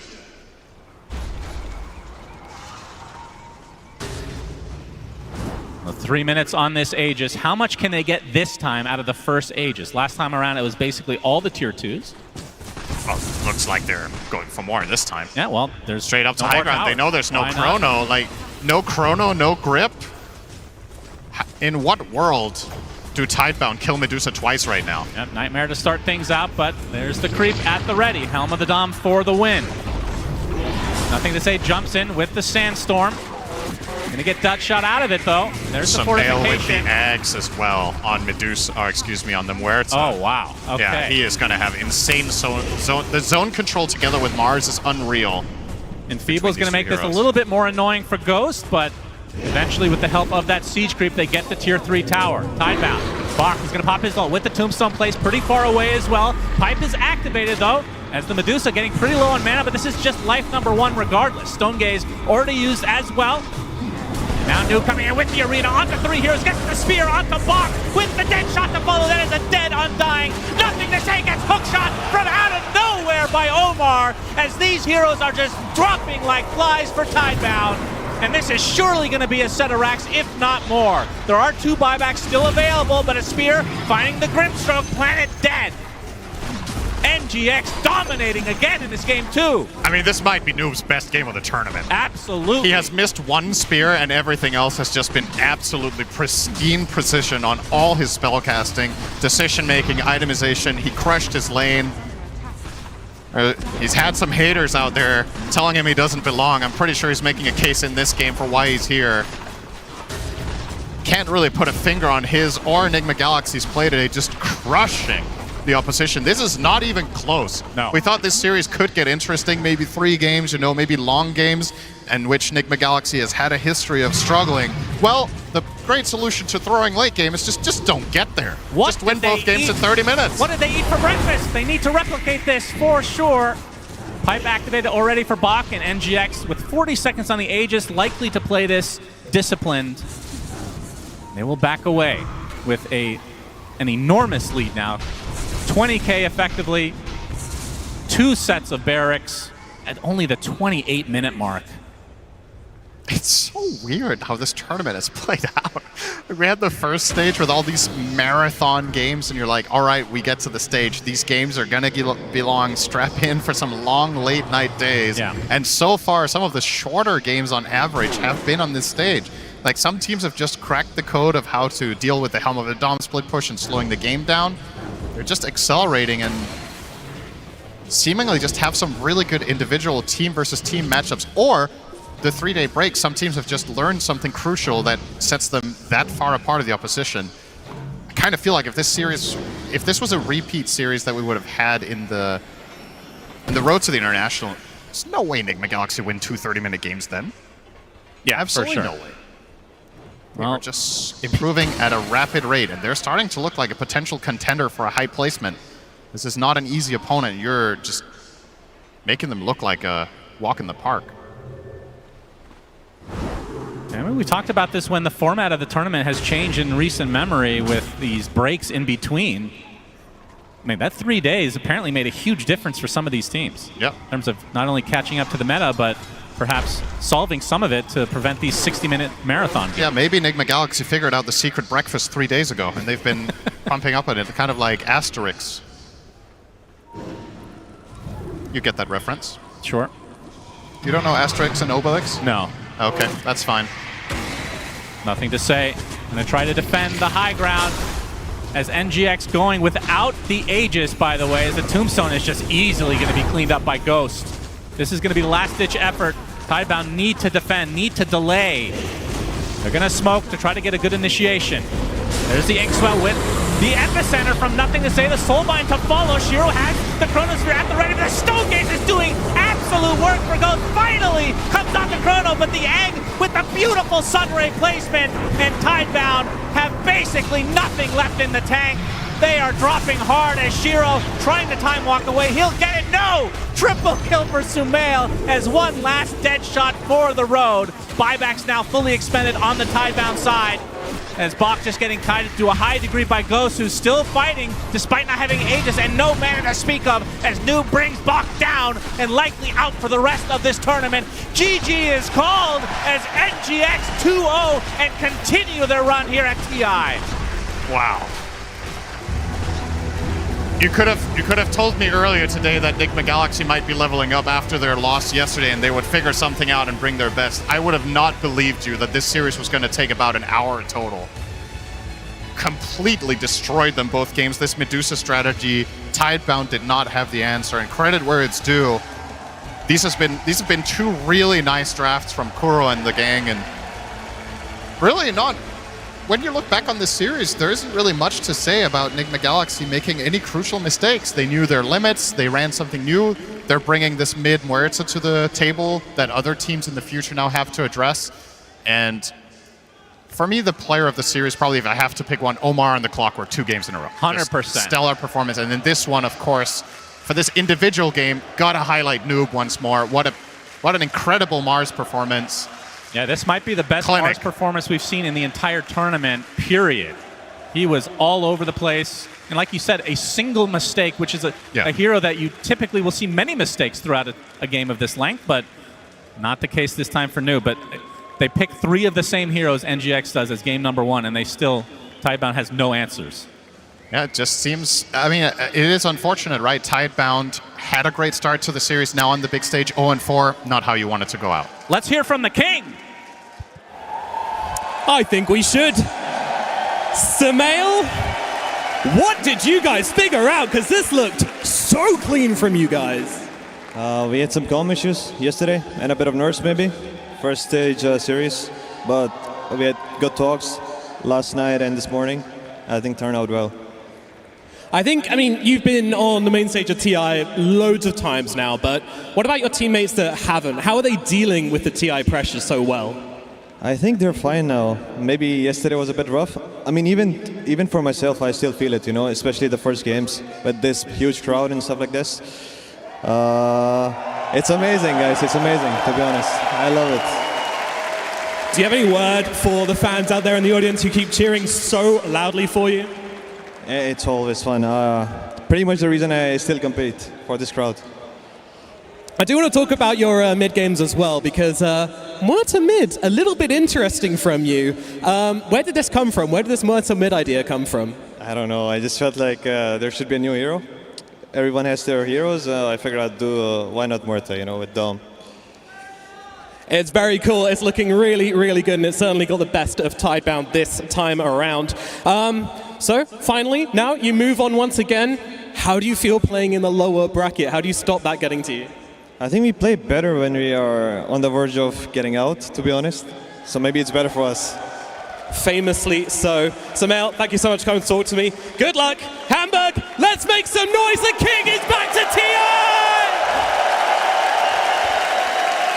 An absolutely massive roar through the Barclays Arena here for Sumail, for Enigma Galaxy, and I love it because I was going to say the same thing. I think Enigma Galaxy are a team that thrive against elimination. This lower bracket is where we're going to see them step up just another level. That's where they were doing so well in the road to the international playoffs, is against those eliminations. And here Sumail's like, well, elimination, it's time to throw a new hero in the pool, develop his hero pool a little bit more. That's how you win. I mean, we saw Heroic in the previous series as well, bringing in new ideas, new stuff, and that's exactly what the NGX did in this one. Double Muerta, double Clockwork as well coming up from Amar. It was very, very clean. This is just a complete stomp. I think Sumail learned from Kuro that he's underplaying the Muerta on purpose because this is tech.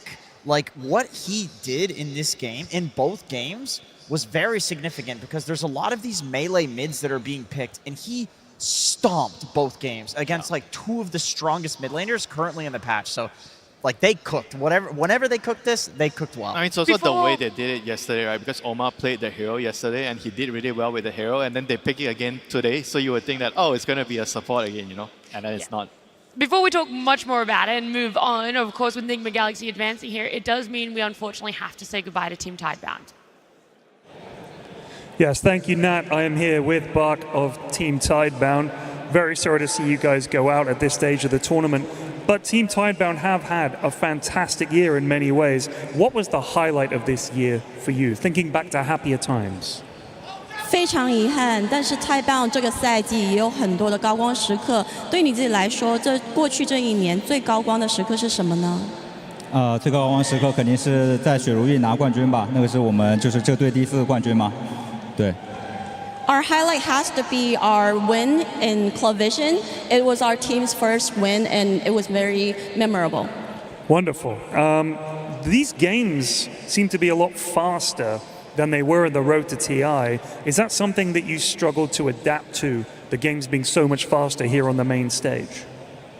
正在舞台上的比赛跟 TI 之路的比赛相比起，会节奏快很多，是没有适应呢，还是你觉得对你们有影响吗？我觉得主要是我们自己做的不是很好吧。感觉在当前版本，就是如果打得够好的队伍，自己打的阵容体系够完整，然后失误够少的话，比赛还是会比较长的。然后我们这几把失利，主要都是自己做的不够好吧。I believe it was because we didn't deal with it properly. For stronger teams who would have a better, well-rounded strategies and less mistakes, they would have dealt with it better. So I think it was more on us. I see. So what do you think changed between the road to TI section when you guys looked so dominant to now? Was it just the speed of the games or struggled to adapt to the changing in the meta maybe? 相比起 TI 之路的比赛，你觉得是没有适应节奏呢，还是有其他的原因呢？我觉得是经过这几天的调整，每个队伍都有一些自己新的打法和理解吧。就比如说刚才他们的中单奶绿，然后我们就是没有，我们还是在玩一些之前比较老的东西，然后对对面没有做出很好的针对吧，对。I believe it's because a lot of teams have adapted to new strategies. They're bringing out more new stuff to the table, and we're still playing strategies from before. So I think it's because we didn't have anything new on the table. I'm sorry to hear that. Do you have any words for the fans here in the arena and back home who have been cheering for you guys, who have been supporting you guys throughout the year and here? 有没有任何可以跟粉丝这一整年来支持你的粉丝，在家里或者在现场，有什么想对他们说的吗？首先很感谢大家一直这一年对我们的支持，然后很遗憾这个比赛我们就走到这里了，这个确实比较难过吧，因为我们一开始也是冲着更高的目标来的，然后这个比赛还是很棒的，我自己也很享受这个比赛。然后就希望这个比赛之后一切顺利，然后大家也能继续享受这个比赛。Thank you everyone for the entire year's support. I do really enjoy playing on this stage and I think it's a great tournament. We came in expecting to do better. Unfortunately, we didn't do that. However, for the remaining of this tournament, I do hope that everyone continues to enjoy the event and see some great Dota. Wow, Bak, fantastic answer. Thank you so much. You are a Dota legend. It's a privilege to talk to you, and we're very sorry to see you go out. So thank you for the interview, and back to the panel. Thank you so much, Pyrian and Bak as well. Even in a moment of sadness for him, he's still wishing everyone's going to continue watching, having a lot of fun at this international, see some good Dota. And I'm sure whilst he's sad with his result deep down, he wants to see XG, go on, carry that torch for China. And there's definitely possibility in that. But unfortunately for Tidebound, seeing the potential of the repeat for Y or Faith Beyond / Bak here is just not going to happen. An unfortunate loss for them. Yeah, that was a very, very Bak interview. Always thinking of everybody else. Guy's a complete legend. And I think the whole year has been good for them. Like, I really do think that they've surprised a lot of people. Like, it felt like for the whole year, they were the team that, like, in China would do, like, okay. But then when they were competing on an international stage, they would do better than the other Chinese teams. Like, they were the international guys. So theirs were some of the disappointment comes. But top 8 is still incredible. Amazing. Like, this is unexpected results from the region in general. Of course, when you're a TI winner, you always want more, but they lost to an incredible opponent today too. They did, and also when we look at teams that have already gone out in the road to the international, there is something to be said. Making top 8 is just a feat in itself. Yeah. To get to play on this stage twice is a massive feat as well. And in this game, number 2, it going the way of Nigma Galaxy, we want to focus on them and just how their journey is on the way that they could make this work. 2 debutantes when it comes to TI, not having nerves now that they're playing their second series on the stage. This game number 2 was a big one, seeing Sumail rotating a lot, helping those side lanes as well, someone who's very familiar with how to play this mid-mortar, apparently, Winter. I mean, it's definitely new tech for me. I've never seen it, but I could understand why it's really good right now with the Helm of Dom. And it kind of also punishes a lot of the melee heroes where you just lose the lane really, really hard against the Moeta, and she becomes this monster where the hero generally before wins the lane, but he doesn't take your tower. But now he wins the lane and he kills your tower with the Helm. So it's extremely difficult to play into it. And right now we see here the first rotation. He wins his lane, he kills his tower, and then he moves to the side lanes to start being useful and ganking the enemy carry. It's kind of like a Lycan mid in that way, I guess, or like a Beastmaster mid that you can move to lanes and pressure, and you can pressure your lane as well, or like a Broodmother mid. It's some really weird mix of play styles where I agree, like maybe this is something that will turn out to after TI ends, like people consider overpowered because you have this lane dominator that, hey, also can apply pressure to yes. Omar cooked pretty hard in this fight. I think he's slightly underrated member of the team. We're not mentioning him enough, but his Clockwork performance in game number 1 was top tier. In the second game, he even did it better, like keeping them inside of the cogs, making sure that they're not dying, and also Sumail really pushing the limits of the hero, GH behind him, making sure that he doesn't die. The spear as well, the cogs, like this this well. It was just a beautiful execution. Full team play execution is S tier.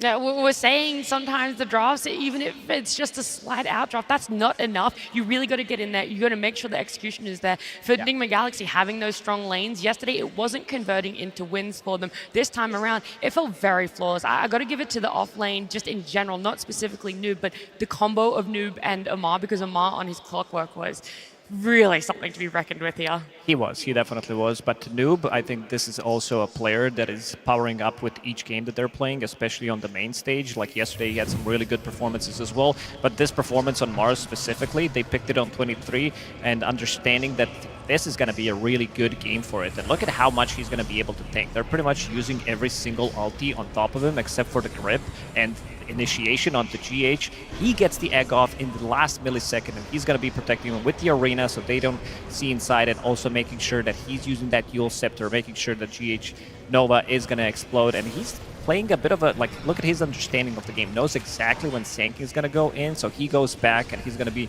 ready to round up another round of spells, making sure that they could get another kill. This fight is a perfect example of why you should play as a unit in Dota and how strong it is. Because first, GH saves Noob with the Solar Crest when he's getting gone on with the Chronosphere. And then because Noob is alive, he can use the Yules at the last possible return that second. favor. He returns the favor immediately. Like, this is why you play together in team fights. It's a big one there. It's something that I also think is being leaning favorites to other teams as well. Yeah. It's something that's really hard to break apart when a team gets ahead in these lanes, when they start working together as a 5, even as a trio that we talked about was important. How do you break that apart? Was there really a fighting chance against something like this? I think it comes down to the team fight, right? And I already mentioned that one thing I got really worried about Team Taiwan is they have 3 melee cores into a Phoenix Egg, right? And it's going to be difficult no matter what when you have that type of setup against the Phoenix Egg. So in that regard, I think maybe some of the fights they could have dealt with it much better, but it was always going to be difficult from the get-go unless they somehow manage to snowball and get a lead from the laning phase and then play from there. How do we deal with this Muerta going forward? Because now it's a big target on his back. Sumail potentially bringing that out at any point. Maybe even other mid laners trying to tempt their fate with it too.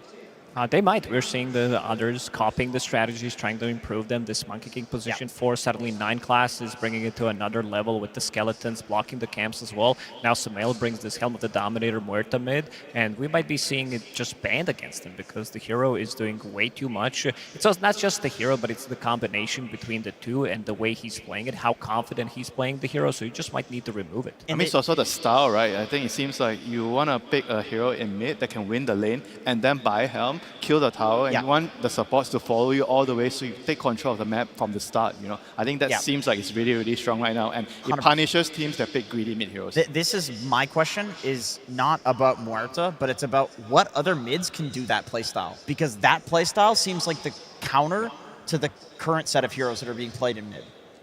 This is basically what we had a couple of years ago when people were buying Necro 1 on every single hero, pretty much. Arc Warden with Necro 1, but you don't want to upgrade it. Same goes with the Helm of the Dominator. You do not want to upgrade it unless you're playing Lycan, unless maybe you're playing Beastmaster. And people are trying to figure out like which is the best hero, really pushing the limits of the strategies and which heroes can use it the best. Everyone's adapting, everyone's pushing things to the limit, whether it's item builds, hero picks, exactly what is going on. Eliminations are done for today. We're only halfway through. We still have 2 more series to happen here at Barclays Arena. Before we jump on into them, though, we're going to check in with Tsunami and Slacks down on the stage.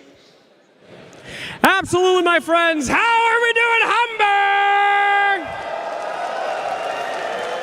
All right. Now, you guys have been watching a lot of Dota games here, obviously, and you might have seen many interesting items, the worst of which, of course, is Helm of the Dominator. We're all sick of this item, of course. What can you do? But I decided to test today if Helm of the Dominator is as good in real life as it is in-game. So we're going to play a little game. Tsunami, my friend, we have gotten 6 victims here today, and we have designed for them Helms of the Dominator, all right? We got 3 creep tier and 3 humans. Now, creeps, please put on your helms. Thank you so much. First, we have Lil Booglet, my man. Then we got Dark Troll Summoner right here, and then we got Centaur Conqueror. Here is the game, my friends. I will be in the center of the arena. Humans, heroes, you must direct your controlled creeps to me. Whoever gets to me first wins. However, if 2 dominated creeps meet on the field of battle, they must fight each other for 3 seconds with their frilly little hands. All right? Tsunami, spin our wonderful neutral creeps. Spin, walk them around. Now, crowd, I do need your help as well.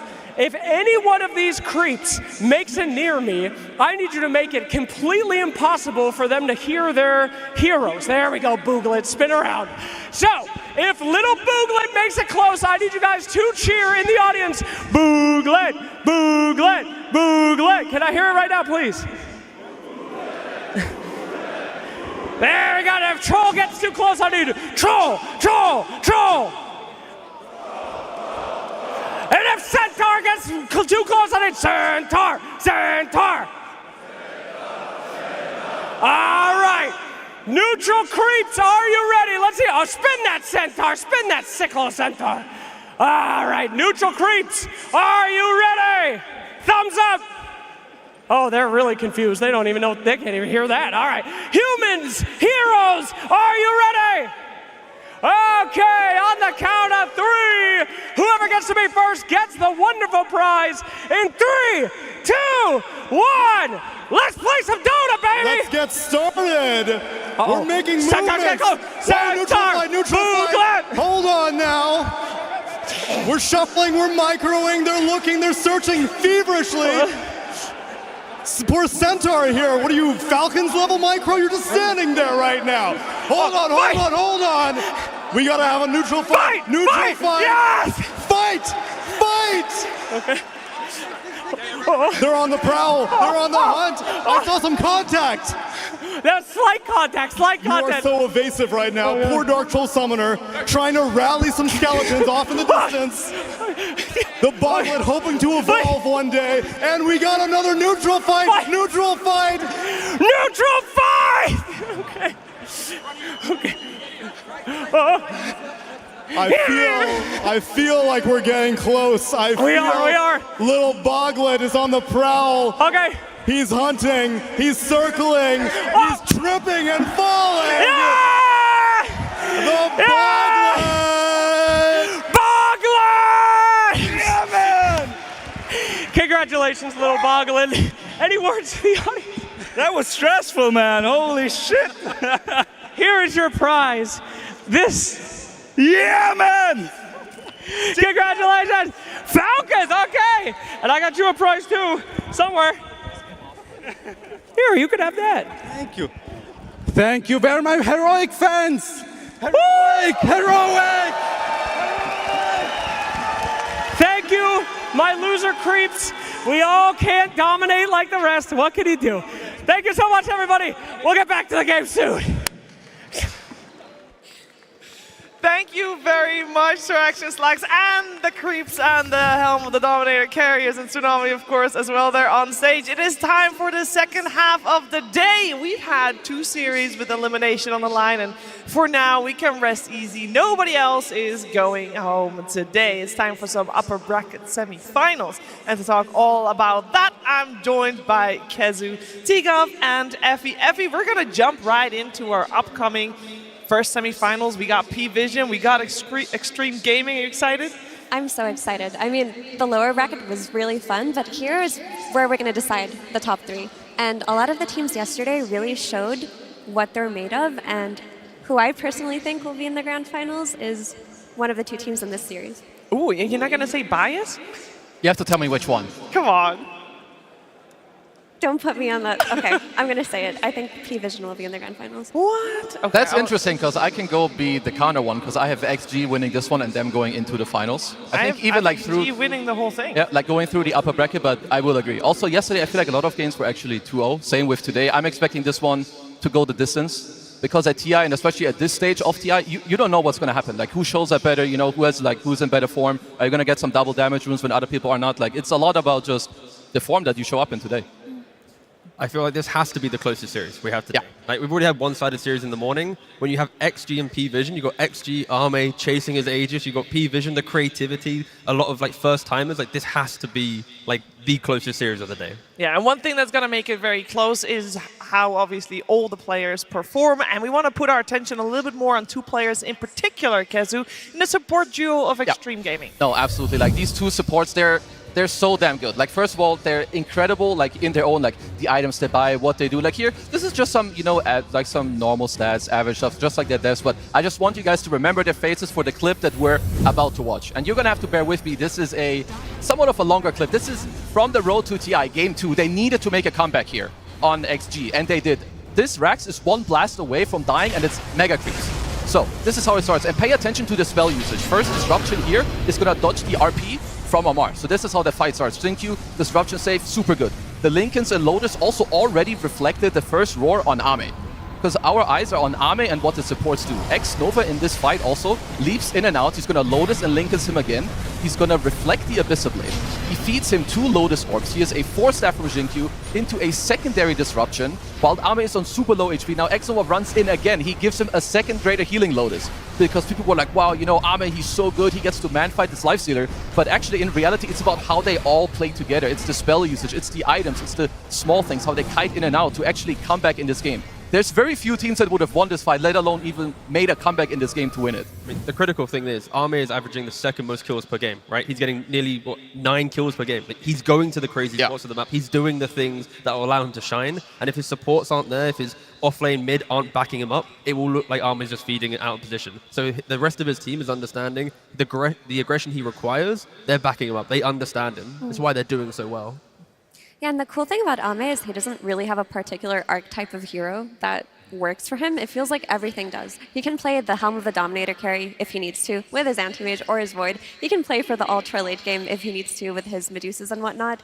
Like, he's almost a perfect carry, I would say, in this tournament. And you can count on him in any situation. Yeah, and yesterday he busted out the Klings. It's a hero we didn't see. Sure, you had the Slaughter to like amp him up, and I saw it in pubs, but again, like you're saying, he can play anything, he can do any build, he can play for any timing. Just S-tier player. Yeah, and all the players here, Tigov, are also very experienced in playing on the main stage of the International. Yeah, it's been kind of a long time coming for them to find success story. For XG at least, we've got 7 TIs attended for Arme, including this one. For XM, sure, it's only 2, but he started in 2017. Like, they've had such long careers yet to get the Aegis, and if there ever was a chance for them to lift it, it feels like the form that they're in, the way that they're playing, there is a chance that for all these players with multiple TI attendances, this could be their one. It could be their one. And on the flip side, I mean, there's a lot of experience on the side of Extreme Gaming, Effie, but then if we take a look at P-Vision, it's a bit of a different story. Yeah, I mean, you do have your veterans, of course, in No One and DM, who are no strangers to TI, but we've also got Satanic, 9 Class, and Ducalis, who are almost fresh, And it's a bit odd to think about because Ducalis is one of the names we've seen in professional Dota forever, like floating from tier 2 team to tier 2 team, having his stint in tier 1 and finally finding his place here. This could be the year for these players as well. Yeah, and I do want to point out, no, Satanic did not play when he was, I don't know, 6. I can't do the math very fast. It was actually 2023 for his first recorded results rather than 2013, which obviously he's one of the youngest players here at 17. That would be really cool, actually. Yeah, 6-year-old Dota Pro. Yeah. I mean, but his age, like, it's crazy. He's 17. Yeah, 17. Like, having, playing at TI, like, already, top 6 secured, like, it's incredible. And to go back to the graphic we saw, like, on XG, you have 3 players who got second place at TI before. It's Ame, who I think he did it twice. You have Jinkyu and Xnova, who also played second before. Like, these are players that have been this close, and this time, I think, like you were saying, this could be the run. Yeah. You also have an XXS who placed 4th, I believe, with Team Aster a couple of years ago. Like, they have really high placements. They have really high placements. They also have a very high-skilled opponent in P-Vision for this time. Because when we're looking at P-Vision and the games they have played, Effie, it seems that they have a large arsenal of heroes to pick from. Yeah, not even heroes. I wanted to point you guys towards their styles in particular because P-Vision are a team that aren't locked to one particular style. They can play almost everything. And so I just divided into 3, simple categories that you can look at for this TI, but they've got the standard drafts, team fight, combos that make sense. Nothing special coming out, no last pick heroes that will catch anyone off guard. Then you've got their surprise factor. Their cheese, if you will. Sometimes they'll get the last pick Tinkers, the last pick Broodmothers, completely catch their team off guard. And then their last pick is, of course, the Satanic will carry category, where their last pick is a hero, he plays an anti-mage, he wins the game. I mean, I'm like super happy with what they're doing. Like, even in one of the first days of TI, I saw their matches with like the Post for Alchemist, with the Tinker, pulling him an axe. It got me really excited because we don't see it that often where teams break the meta, at least early on at TI. So this team, I love how they play and pick. Yeah, and it's going to be very interesting to see them here on the main stage because I'm sure they have studied each other and they have something in store for each other that we're going to find out very soon. Before we do so, though, it is, of course, time to get the teams on stage.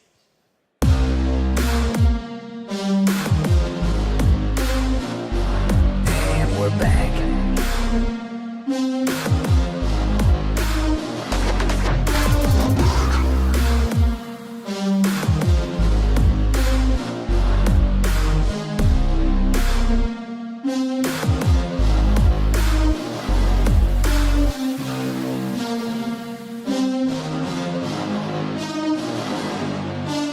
Extreme Gaming!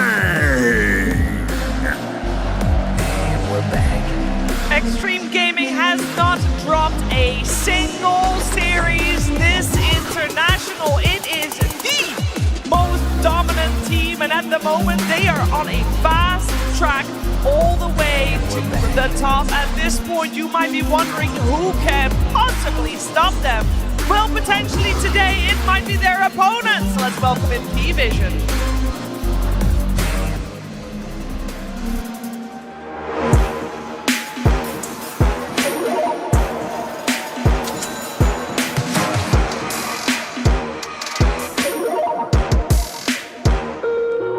Choose wisely and crush those responsible.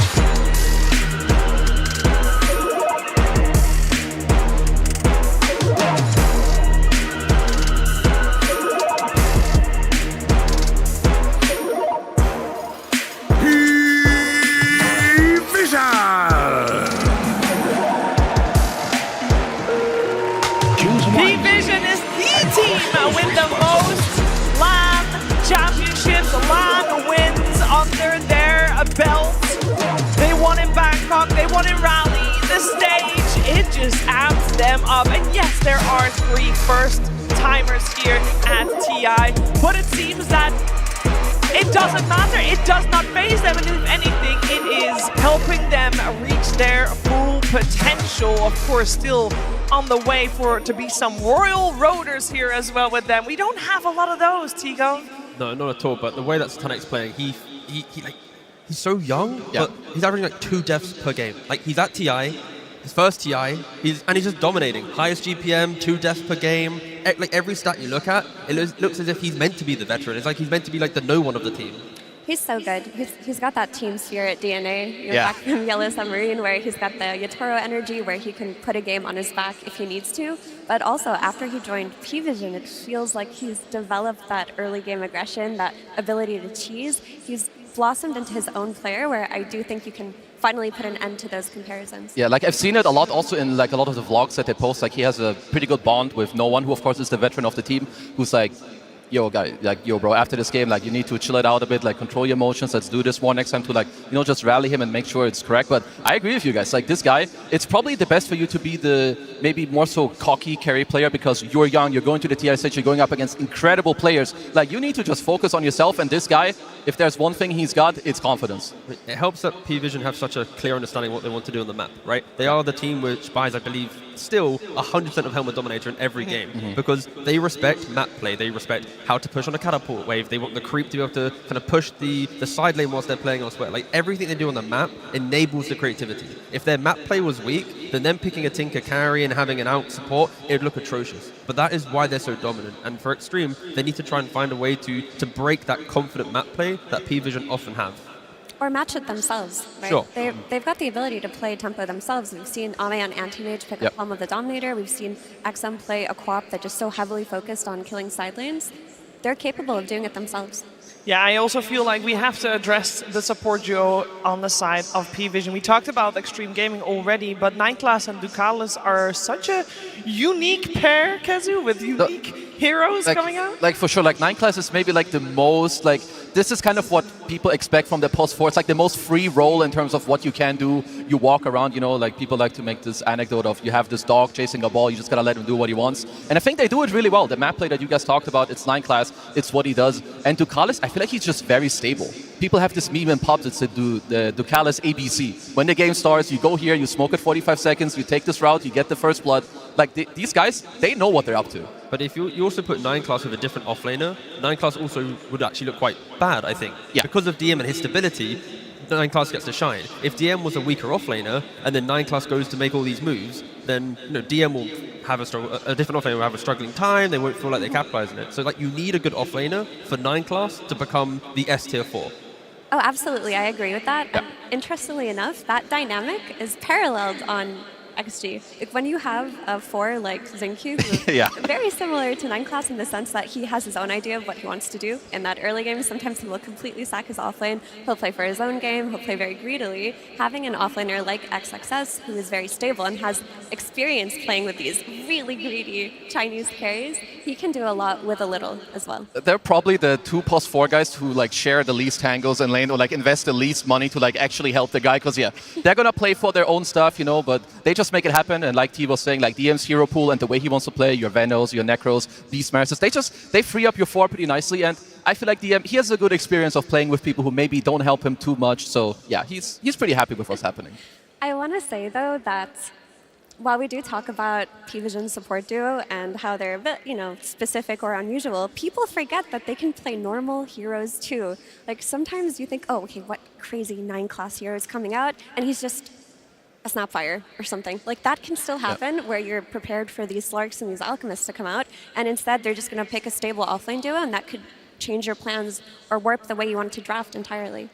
Yeah. Nineclass is probably the player, like if you try to predict what hero he's going to pick, like you just can't get it. You should play like some 9-class bingo, like 9-class picks Pudge, like you get it off the road and like do some other stuff, because this guy, I don't know where he cooks up his hero picks. I think it has a lot to do with Astini, like they share and then he tries it in lower MR pops and like then takes it there. So I think it's a really cool dynamic also. You just have to find a line of where does the respect become a detriment of your drafting, right? And when you go to P-Vision, if you over-respect 9-class, if you overthink like is Satanic going to play the Brood or a Tinker, then sure, your draft's going to crumble. I think we've seen it already with the teams where they don't respect the kind of the integrity of their own lineup, right? With Nigma, with Tidebound, they kind of go a little bit too crazy in the draft. For Extreme, they have to draft for themselves and respect the playstyle that will come. Don't try and draft for P-Vision. If we see that today, that's when P-Vision has the upper hand. Yeah, so far I feel like Extreme, they have not dropped a single series. They have very much played their own playstyle time and time again. It doesn't seem like P-Vision doesn't know what's coming for them, because Extreme Gaming has shown what they do time and time again, that they just do it exceptionally well. think the main difference for Extreme is, even from the interview you just had from Buck, is from Road to now, they feel like another, they've had another change of pace. They're a slightly different team. Like, they're going for Winter Wyve and they have their clinks. Like, they've shown that development that I think both teams are going to have to be ready for something new in this series.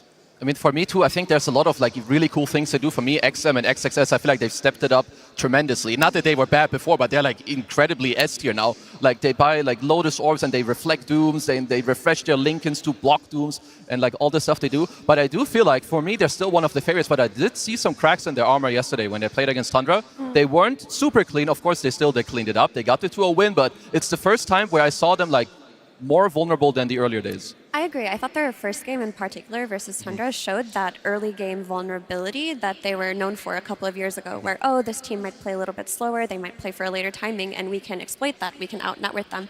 And that's what happened in their game 1 versus Tundra. But they found that comeback, right? With that discipline, they were able to pull off the high ground defense into ultimately winning the game. Yeah, if we talk about yesterday's series, it was a 2-0 against Tundra for Extreme.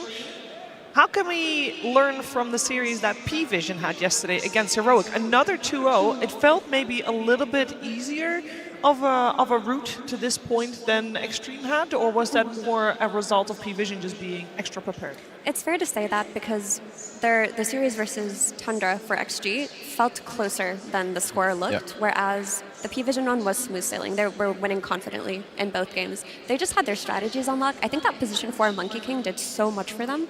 And maybe that's something that can be learned from XG today. They could look at what they want to do with the Monkey King. Do they want to try to take it for themselves, address it within the draft, or just let 9 Class have it? Yeah, I think critically in Game 2, P-Vision had 3 cores that had lane dominating aspects. TA, lane dominator. Phoenix in the off lane in correct matchups, lane dominator. Queen of Pain, lane dominator. Map, early game. And that is the thing. XG, we want them to see scaling and a bit more time to then feel like they come online. So if P-Vision come into this draft with 3 cores that break lanes, armies on the back foot, and we don't get to see that pop-off potential from the mid lane on XG, we could see some problems. And yeah, I think respect the aggression from the cores of P-Vision. Yeah, like one thing that I could see that XG could take away from yesterday also is that P-Vision, more than any other team, I think they play off of map and vision. Like, that's why they love the Dominator so much. Push the waves, get yourself the vision going on. But also, they are quite greedy in terms of their offlane. Like, if I'm Extreme Gaming, you could look to craft a Disruptor Ursa lane, for instance, against, the Monkey King 4, the Slark 4, the Pudge 4. Like, they don't do much there, so maybe there's something they can take into it. But yeah, if we look at, like, the hero pool comparison, there's a lot of, like, team fight and also offlane focus when it comes to Extreme Gaming. Like, Mars has looked incredible in all of these games. I see stability on the left and I see chaos on the right. But for stability, I love what you said about the Mars. I was thinking that XXS has not been talked about enough because he has had some ridiculous Mars performances this TI. And that is the hero that I want to see him play today, especially if he's going to get slacked. Whatever, just play for Yule's Blink, play make. Be that stable hero for your team. No, be that guy that anchors the fight. Yeah, and like people, they seem to be playing it so well. Like you have these 4s that just give you all the damage, you lane well. And I mean, XXS's Mars for years has been famous for, the correct builds, the correct items, doesn't feed, just very, very stable players. And their TI not being able to like kill your opponents or you miss smoke ganks, it really gets to you. That is quite the career indeed. I mean, it's one of the players that we haven't touched upon yet that much. I feel like we talk about him a lot, and we want to always talk about him a lot. And we are going to talk about him a lot, probably in the heroes that he's getting, and also, of course, his counterpart in XM in the upcoming series. But if we want to continue talking about the upcoming series, we should start talking about that first game. Extreme Gaming versus P-Vision. Game 1. Here we go. We got Extreme Gaming on the Radiant side for our opening match. We got P-Vision Dire, and it is first pick going the way of Extreme. And I do still want to touch upon that mid lane a little bit, T-Gov, because it is a very interesting matchup. We have a lot of stuff happening on the side lanes, and that's why we talked about it so much, because that's where maybe the unusual things happen, but also that's where the Ame versus Satanic happens. We got the position 4s that are interesting to talk about, but mid, it feels like they both got fairly stable mid laners going for themselves. Yeah, extremely traditional from both XM and No One. They want to be the playmakers, they're playing the spirit heroes, they're playing, the odd shaker, or, they just want to be part of the team, part of the game. And of course, when you think about those type of players, it then goes back to the side lanes, unfortunately, where it's how well do they go? Do the supports get freed up? Can they then activate these mid laners that want to be on every rune making the moves? And I love the bans from XG. The fact they go for the Enigma and the Phoenix ban, both off laners for DM, but they're the off laners that make the opponent draft for that hero specifically. Like if you pick Enigma, do you have wave clear? If you have Phoenix, do you have Dispel or some type of healing from your support to survive the lane? So get rid of them. Don't force Arme to play a single hero. Oh, here it comes. Here it comes. I mean, it looked good this tournament. Like Slark has seen a lot of nerfs over the last few months, especially after 4 Slark became so popular because of P-Vision. But this is the one team that didn't really give up on it, regardless of the nerfs. With this hero, you can just play for superior vision, play for D-wards, play for that superior movement during nighttime. Yesterday, I think they ran a Slark plus Night Stalker to capitalize on vision. Maybe they could look towards doing the same. Yeah, for sure. And it's just like what they want to do. Like they know that, the offlane, it's not necessarily designed to win. You just get your stuff. Then, in the mid game, that's where it really kicks in, the D-warding, the vision. Like you mentioned, like that is what they're going to play through. I do feel like Extreme Gaming, you mentioned the bans. I'm also completely on board. I think it makes the Undying a lot better. Maybe for P-Vision, there is a route also where you could flex the Slark. I think most likely not, but again, it is something that they value a lot. Maybe it's very low chance for it to happen, but you cannot disrespect it at this level of play. Let's see what is coming afterwards, because with these openings, not much that either team is giving away yet. We have seen the Undying in the hands of XXS, very successful. We've seen Nineclass be very successful on his Slark. Not unexpected heroes, but also not heroes that you could really know what route the draft is taking. We got an Invoker ban and we got a Medusa ban.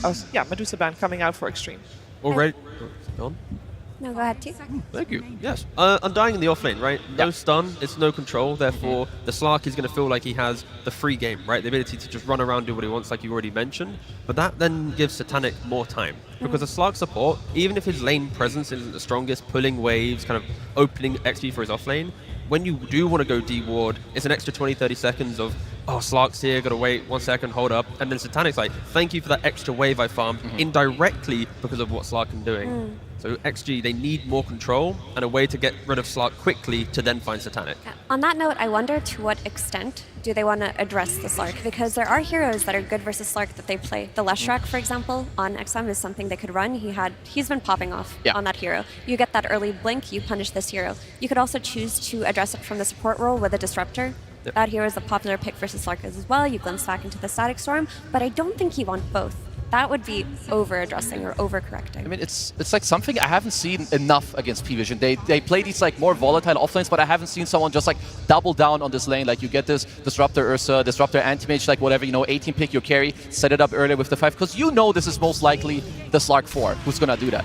P-Vision get themselves a snap, solid laner, you have low Shredder against the Tombstone if you want, Cookie safe, just overall probably one of the best supports of the tournament. Yeah, thank you for reminding me. I actually have XM in my fantasy, and I get 90% more fantasy points if he's a blue hero. So I do hope it's like a Leshrac or a Storm. Wait, his Lesh is legit as hell. It's so good. I mean, it's pretty good here. You see a Snap or a Slark, you don't really care. Just jump on them, kill them. Yep. Blue hero, please, XG.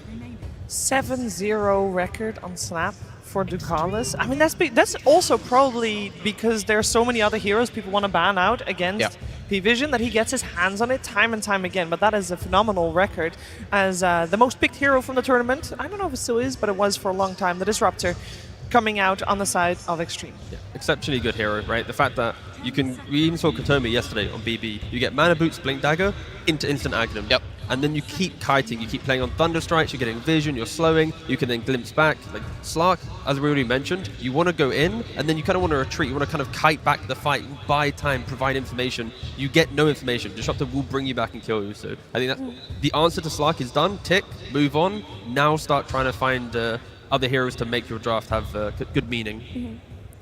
Just a quick sidetrack is I remember during Dream Leagues that every time 9 Class got countered by Disruptor, he would just carry iron branches in his inventory, and every time he was staticked, he would just push himself out with a branch, and no Disruptor player expected that. So I wonder if we'll see the same thing happening here. I mean, we might. This guy knows his matchups because he pops these heroes like a billion times to actually try to make it happen. Rasta is quite interesting here. Shadow Shaman is not a hero we see too often. I feel like it was maybe during one of the more recent PGL Valakias, people played this Warlock Shaman, Undying Shaman quite frequently. It gives you like very good building and early Roach because you drop the Tomb, you drop the Snake.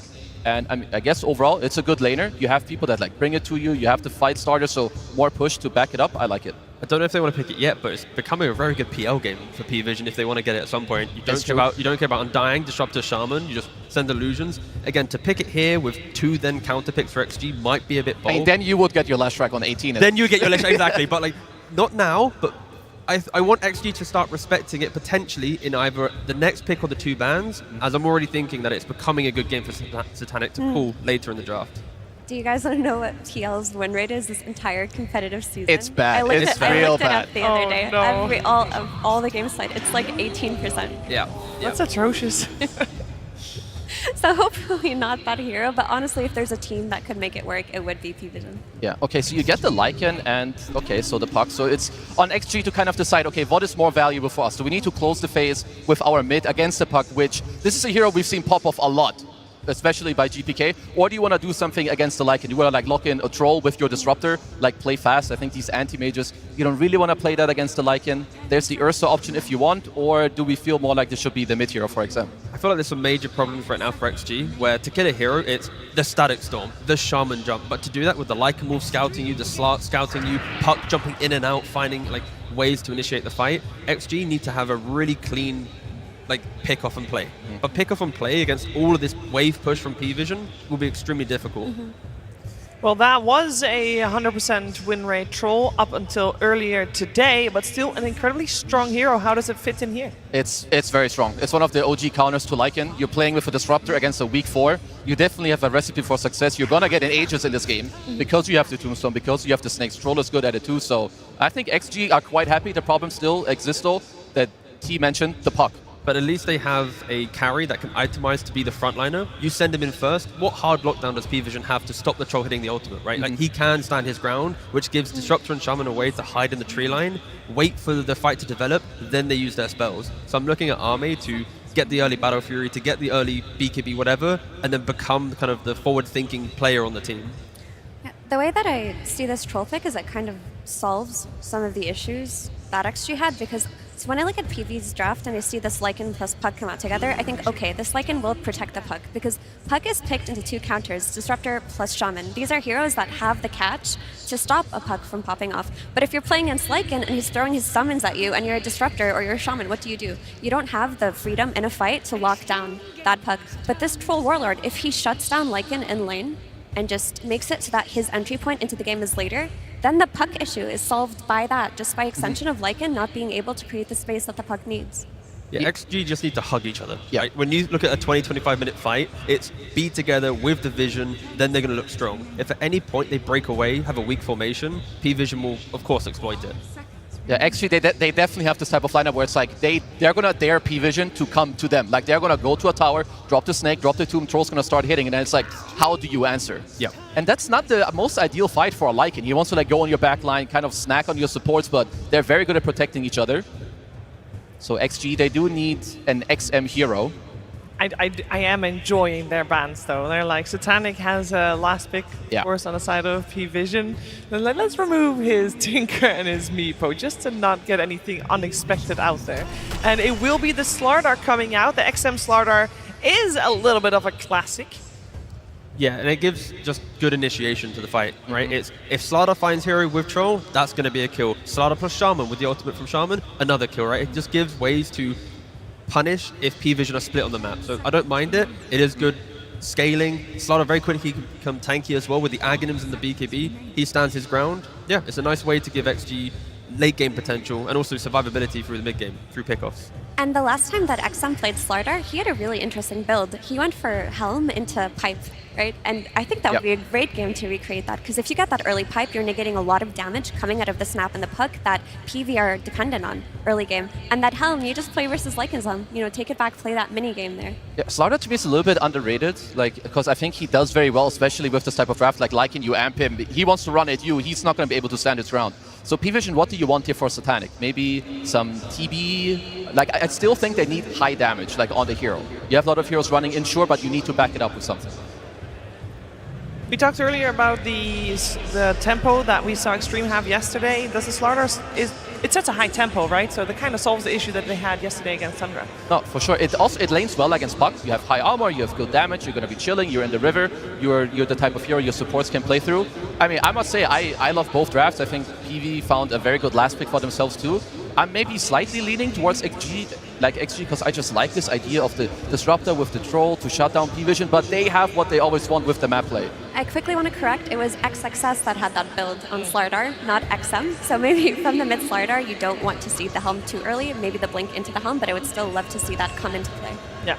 I just want to see this game get to like 30-40 minutes. It will. Like, XG with levels take great fights. P-Vision, as the game progresses, need items. If they buy the wrong item, fights can get quite difficult. So it's like itemization on P-Vision and scaling will be really interesting to see, while XG is just kind of cruise control. As every minute ticks over, they get stronger and stronger and stronger. I guess the one thing I would say is XG is dependent on their lanes going very well, and they've drafted good lanes for themselves, but if PV can somehow find a way to get as much as they can, like mitigate that net worth disadvantage that they may have, then the game will be a lot more even, and it's hard to get a good read on it. And who would you put the pressure on to create the space, basically, for P-Vision to do all that? I mean, it has to be the Lycan plus Puck duo. Yeah, I'm looking at them to like kind of like do well early, because it is not that easy. Like for XG, I see them doing well on the lanes. They're going to take the early towers. They're going to get the first ages of the game. They're probably going to have a lead. At some point, PV are going to have to find a way to play the map, stabilize, and win a fight, or kind of at least go even, because they need time. And the Puck versus Slardar, how is that going to go down? Because shouldn't it be Puck favored, considering his range versus melee? Slardar going to be chilling. Slardar's going to be chilling. Slardar loves that much. Yep. All right, we are going to head over to the stage, because before we get into this game number 1, we are going to hear some words from Coach Estini. Absolutely. The crowd quite split here on this match. We got a lot of cheers for both teams coming out here. Sir, how are you feeling about this draft here today? Now, I don't know if you watched this, but there was a certain Lycan versus Troll matchup yesterday. Didn't go too well for the Lycan. How do you feel it's going to go this time? There's a reason our Lycan player is still in the tournament. Okay, let's relax.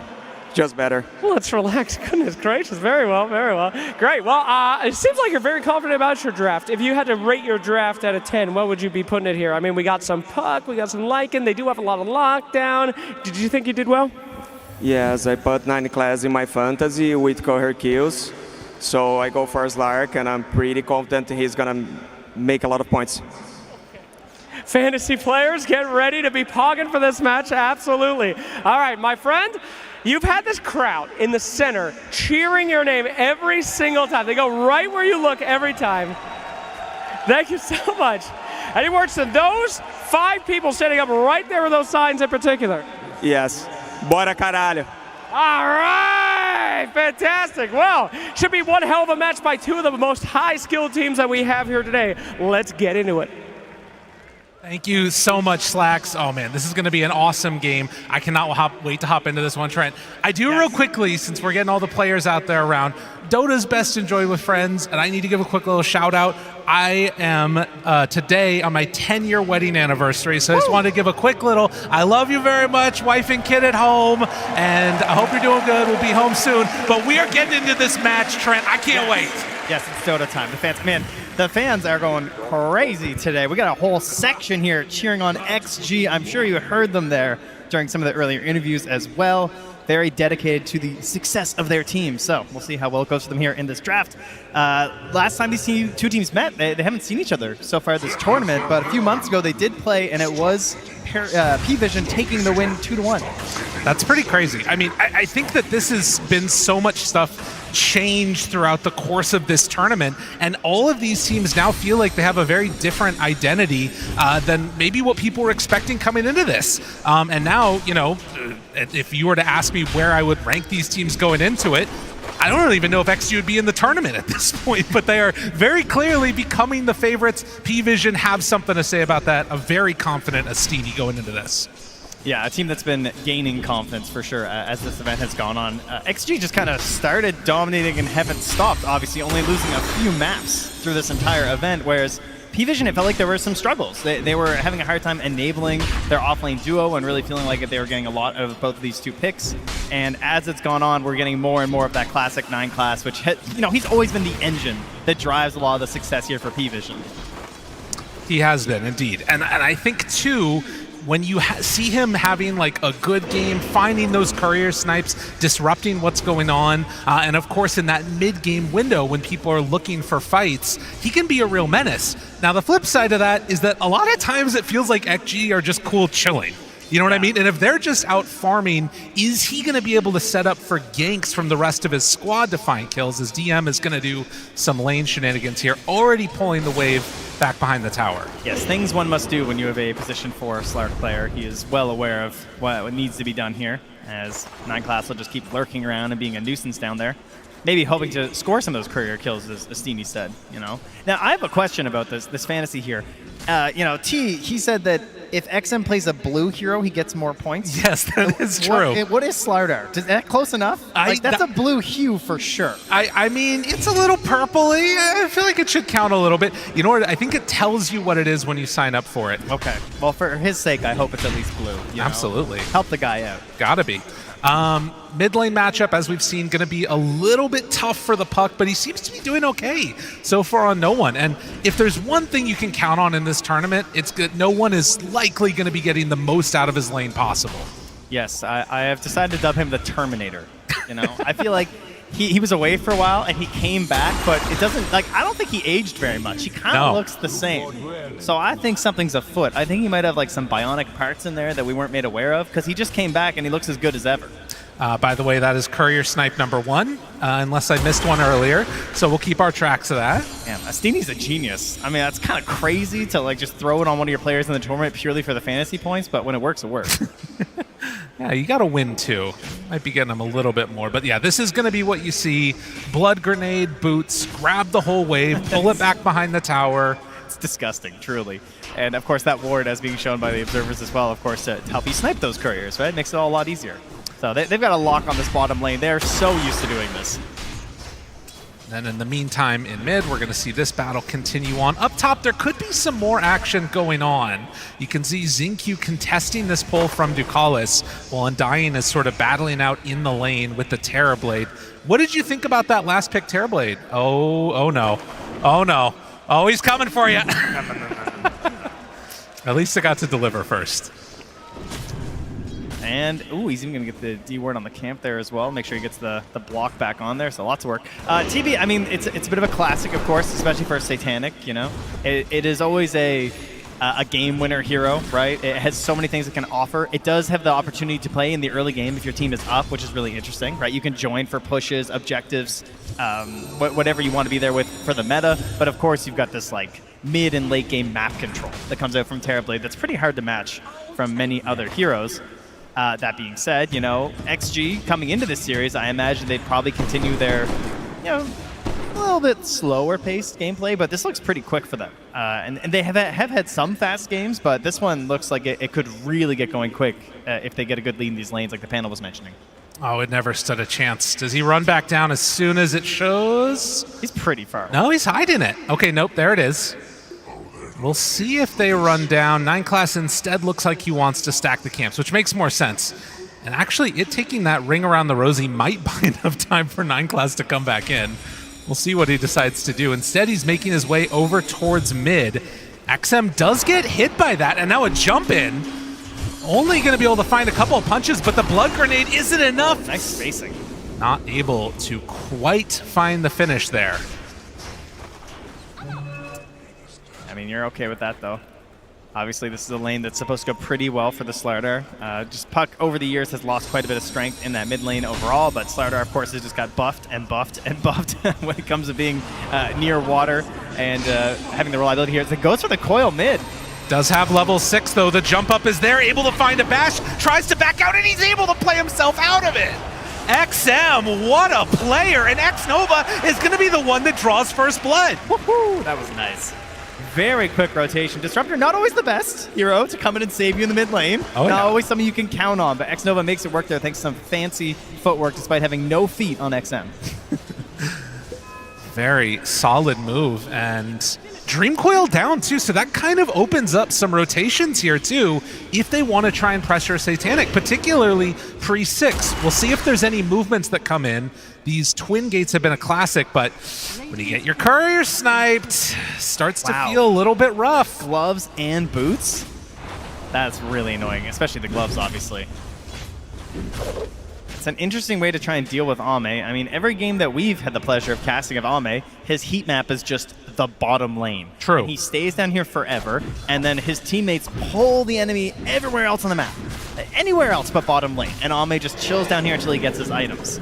And P-Vision have decided to just like kind of let that happen again here, but they're getting the trade of their Lycan also getting very farmed. Right, he's almost going to have a Helm completed, which could turn very quickly into that tower being taken down. So that's something to watch for here, as we are going to see 9 class. Still just level 2, by the way.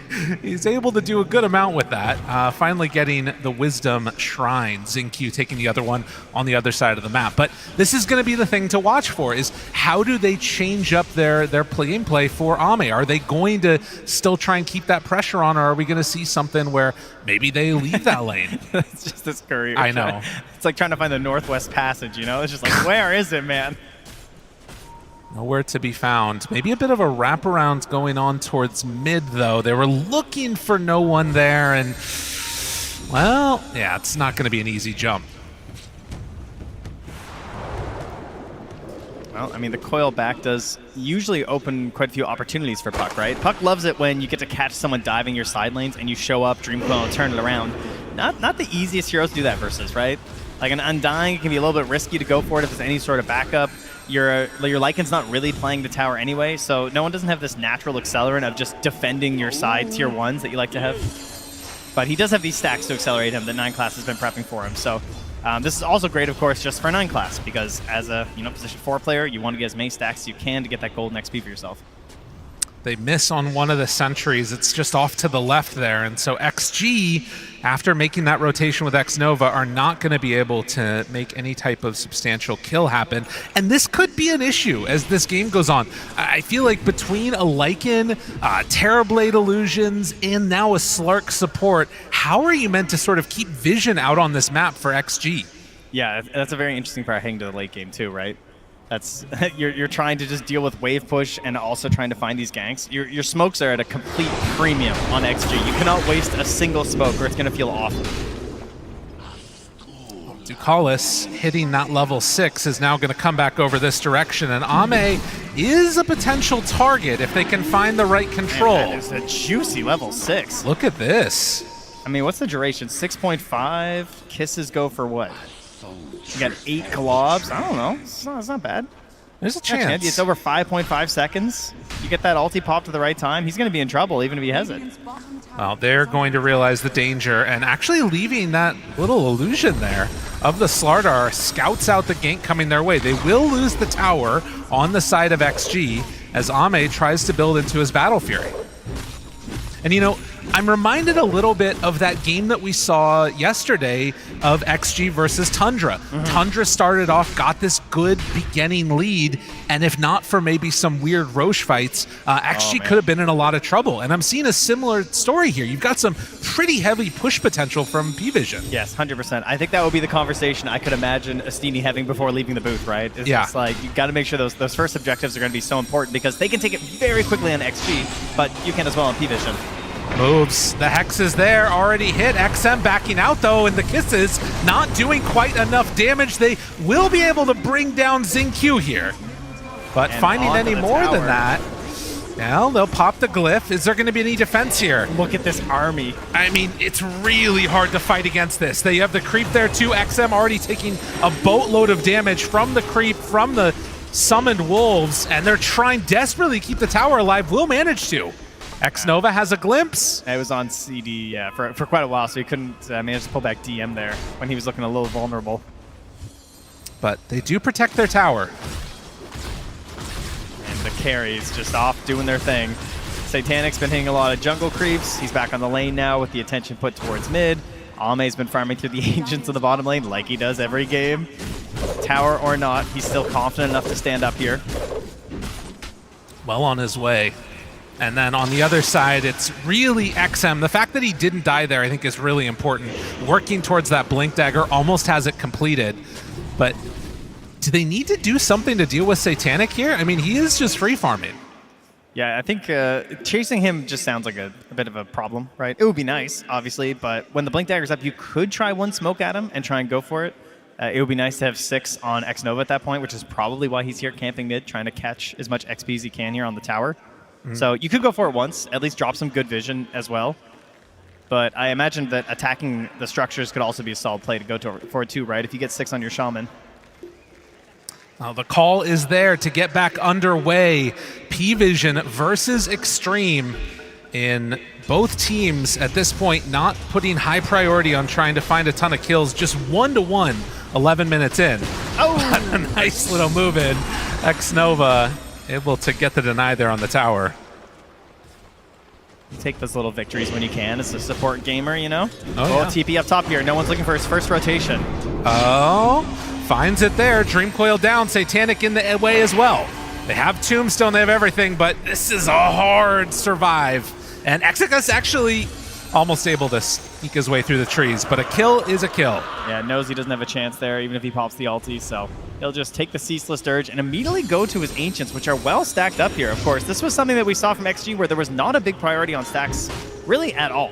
And there was the danger that the enemy could have came and stolen them away. They're going to scout them out here right now.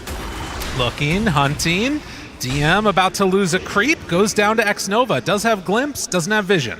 Is Zincu going to snake these, or we're just leaving these all for Ame? No? All right. This is Ame's piggy bank. They're going to smoke it up here. So what do we have? We got the snakes. Right under a wolf, though. That's not good. We got the Stack Storm. I think Zincu pinged it. So this is your Satanic hunt that you're hoping for as an XG fan right now. It didn't turn green, though. They just barely walked past it. Is there any way that they actually managed to find Satanic up to the east side? Doesn't look like it. Nah, he's out. So they can use this with the Helm of the Undying to just push the tower, so it's not too bad. They'll even drop the big bad snake there, too. Was wondering if maybe they thought he ran to the gate, but instead ran out to the other side, and they are going to cut through the twin gate. Instantly scanned by 9 class, who still walks over here, by the way. Puts a ward on the Okay. Whoa, what? Oh, he planted the tree! He did the tree oh, 9 class! It's so insulting. You sneaky, sneaky fish. You scan that they're there. You ward and walk in anyway, and then you do the tree plant escape. He's done this already, too, while we've been casting him as well. Dude, he was so ready for that. Unbelievably ready. And his ward's going to live. That's crazy. I feel sickly watching that. So we take a quick little replay. Let's sum this up for people. So you see how there's this thing called the kinetic field, all right? He's going to plant a tree. It creates a collision box with his own hero. One can stay, one has to go. Hero goes outside the kinetic field. Amazing. Breaks the game. Blows your brain just like that. It's like, whoa, I can't see a thing. Now, 3K gold lead now, and Helm Slark is done. Then you watch Slark pick up a creep. All right, I'm not sure if I'm prepared for what's going to happen in this game, Trent. I don't know. I don't know if anybody is. We've still got a Battle Fury Troll, which has been an indomitable force in this tournament, but I got to say the Terrorblade is pretty spooky in this one. You're not wrong. I mean, it's a classic for a reason, right? It gives you many, many choices. Ducalis nearby with 9 class DM. They know that this Ancient stack is being taken. Do they want to come and contest it? They're moving into position. Vision down. XXS, what do you have in the tank? XM is there too. It looks like they're going to back out, seeing that everybody's there. Guys, that was just one Helm creep. I see another one now. DM takes away the big old He's getting so Ancient many. Black Dragon. Getting all the bounties. Like, his fire pool just destroyed so many Ancients. Now they move in, want to take that down, but Ame is a little bit too far forward, forced to pop the ultimate, in a ton of trouble. They do have control over Puck, though. Do they have enough damage to kill him? Yes, they do. The snake, it's doing work, but it's not doing enough to save Ame. And the dragon lives. Dragon still alive. They will take out one more creep with the big snake, but this is the power of P-Vision right now. I mean, how much effort did they put into the first neutral there, and then the second one? Right? Like, they're fighting this just massive army being provided here by DM, and then at least they're able to get the catch there onto no one, thankfully for them, but then immediately losing Ame is really going to hurt their scaling. Man. Very difficult moment here to try and figure out how you deal with this, because it's really, they need Ame to kill the creeps, and even for him, it's not quick. No, it's certainly not yet. And he's going to need that defensive item to try and deal with the silence there from the puck to ensure that he can actually play his game. I mean, usually 9 class has been going for these like early orchids, but because of the existence of Helm, we're getting that instead. So at least that gives him a little bit more breathing room, perhaps, for Ame. 2-3 and a 4K gold lead as Undyne working towards the Shivas. That's obviously, it's very nice versus Lycan and all the units. You're going to get a lot of benefits from that, and the various healing that you're going to have going on there too. But it's not really like a game changer item. No. It doesn't really change the flow of things too much. You're going to have to look to that from XM, and he's hoping to just get to his BKB after the Blink and Shard. And on the other side, with just this swarm of creeps, P-Vision start to do some pretty massive amounts. I was wondering if we were going to maybe see something like a Crimson Guard out of XG for XXS. Yeah. Still could go back for it later on. Obviously, tremendous value when you've got all these summons you're dealing with and the Terrorblade illusions. Yeah, it's a bit of a hard choice for his itemization, I'd say. Getting them all eventually would be great. Yeah. As we do, Slider, at least he is really good at this, right? Yeah. Like, if there's an isolated Helm creep, he can deal with it very quickly, which is something that we have seen a lot of heroes struggle with, particularly any support heroes. But being able to grab those is a nice gold boost for you if you can guarantee they're actually going to die. Absolutely. And I mean, you can see though that when you have all these summons, the answer for you is just start taking objectives. And they're going to scout this out here with 9 classes creep as well. This is something that the Radiant can do very quickly as well. They have a Slider, they have a Troll Warlord, they have Snakes. Dire are not even choosing to bring Satanic. He's coming now, but they started this without him. A little bit late. XM could go for a big jump if they want, but they drop the coil to start. Backs out, kisses out. How much do they have left in the tank? XXS, there's the Tombstone down. Kinetic Field and a Static Storm to back away. I mean, there's no Ceaseless Dirge here. If he dies, he's going down. And the Dragon is chasing and not quite going to fully commit for that one. So Roche still up. It's not even below halfway HP. Can they come back in here and contest? I mean, Ame is not even in the fight. You got Blink Slider, you got Blink Zinq. Is he feeling a little crazy, perhaps? I don't think so. I mean, they smoke back up again, maybe trying to take a fight once this is all over. A big get, though, for P-Vision. This might be one of those hope they split up immediately after taking Roche, right? Yeah, exactly, like this. No one comes down to push the wave, and they try and catch him here because they have the Blink on the Shadow Shaman. This is going to be your answer. So Ame's going to drive him back. They're going to catch no one under the tower. Looking. Zinq, they need to get vision first. Oh, he knows. Does he? No, jump in. Hex is out, and they got him. The TP, that one probably needs to be canceled, although he did have the Aegis. Are they going to try and do something? They jump on through, 9 class, trying to keep his buddy alive, and they're able to back away on that puck. Ame caught, Cookie connects. Is there any follow-up, though? It doesn't look like it. Beautiful. Very well played here from XG. You take away all the advantages of that Aegis. In the mid lane, they're hunting a little bit onto the Undyne now. They jump Dream Coil in the mid lane, finds him for a moment. He does not look like he needs to actually worry that much. Instead, Zinq, he jumps and finds the puck. Static Storm down, also connects on a 9 class. They might try and pull him back in here, but they do manage to get that kill. Back and forth we go.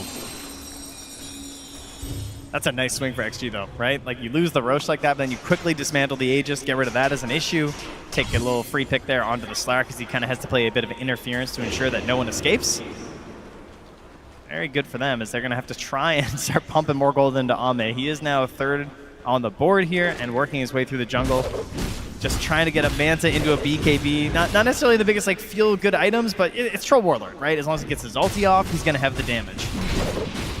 Just saw in the mid lane, while this is Ame's farm, it's also XM killing another one of these Helm creeps. It's been a really, really good answer so far, it feels like, in a way. He's still a bit behind, though, in terms of the net worth for the Slardar. Well, it is time for the next objective of Dota 2. Kind of gonna Tormentor. The Tormentor gonna go down. And easily picked up for P-Vision. 9 class now having access to the Depth Shroud. Oh, good. and that's the one that really can start to make things difficult to play around. Because he wasn't annoying enough already, so that's Is he great. gonna get another one? Oh, no, he's not going for it on XM. Working towards that BKB. Yeah, this tier 1 tower is still very healthy in the mid lane right now for P-Vision. That's a helpful one to have. Keep this big forward vision on the map right now. So one other thing that I'm a little bit concerned about for the side of XG is that I believe this is Terrorblade most of the way towards a butterfly at this point. And Troll is still queuing up into a BKB after the Manta. Yeah. There could be some timings in here where Satanic is very difficult to deal with. Yeah, the high armor is annoying enough, but paired with evasion plus the additional bonus armor he's going to have from Butterfly fully completed, it's going to be a bad time.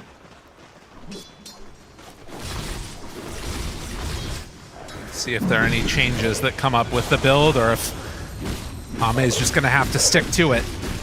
In the meantime, Lycan also gets an AC. Man, this timing is going to be nuts. Yeah, it is a very powerful timing. Butterfly plus AC.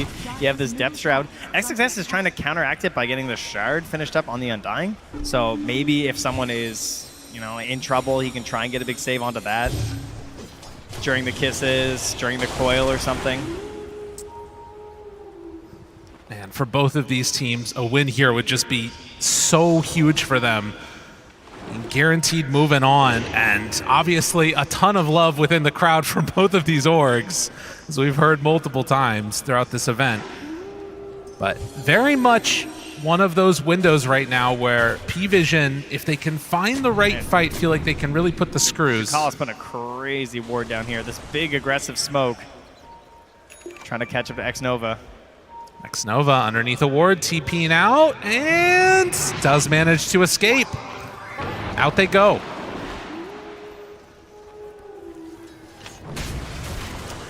So 3-3. XXS. He's going to walk away from the team as they're going to smoke up here. Kind of shadowing Ame a little bit. Maybe hoping that P-Vision are going to think about contesting him. Crowd is generating power here with the wave. Oh, we do have a little wave going through the crowd a little bit as well. Oh, wait. A little bit of hydro power here, trying to help out. I like this. This is good. And they will take down that tier 1 tower mid. So, it's kind of painful. I'm not going to lie to you, to smoke for that, unless it gets a kill in 9 class. Not quite. Because they basically smoked to kill a tier 1 mid. Yes. Which doesn't feel great versus Slark, Lycan, Wolves, couple Helm of the Dominators. You really need these smokes to make your way across the map. But it does open things up a little bit more and just create a little bit more mystery for P-Vision, so they don't have this giant beacon of knowledge in the center of the map. Yeah, you got to take that one out as quickly as you can. A tough situation now, again, for XG. If they want to try and make another move, it feels like every time they're just completely scouted out immediately. And that's the full butterfly. Butterfly and the finished BKB. That's what I was trying to figure out if that was done too for no one. That's a powerful timing. So if they want to kill this puck, it's going to come down to XM, right? That's pretty much it.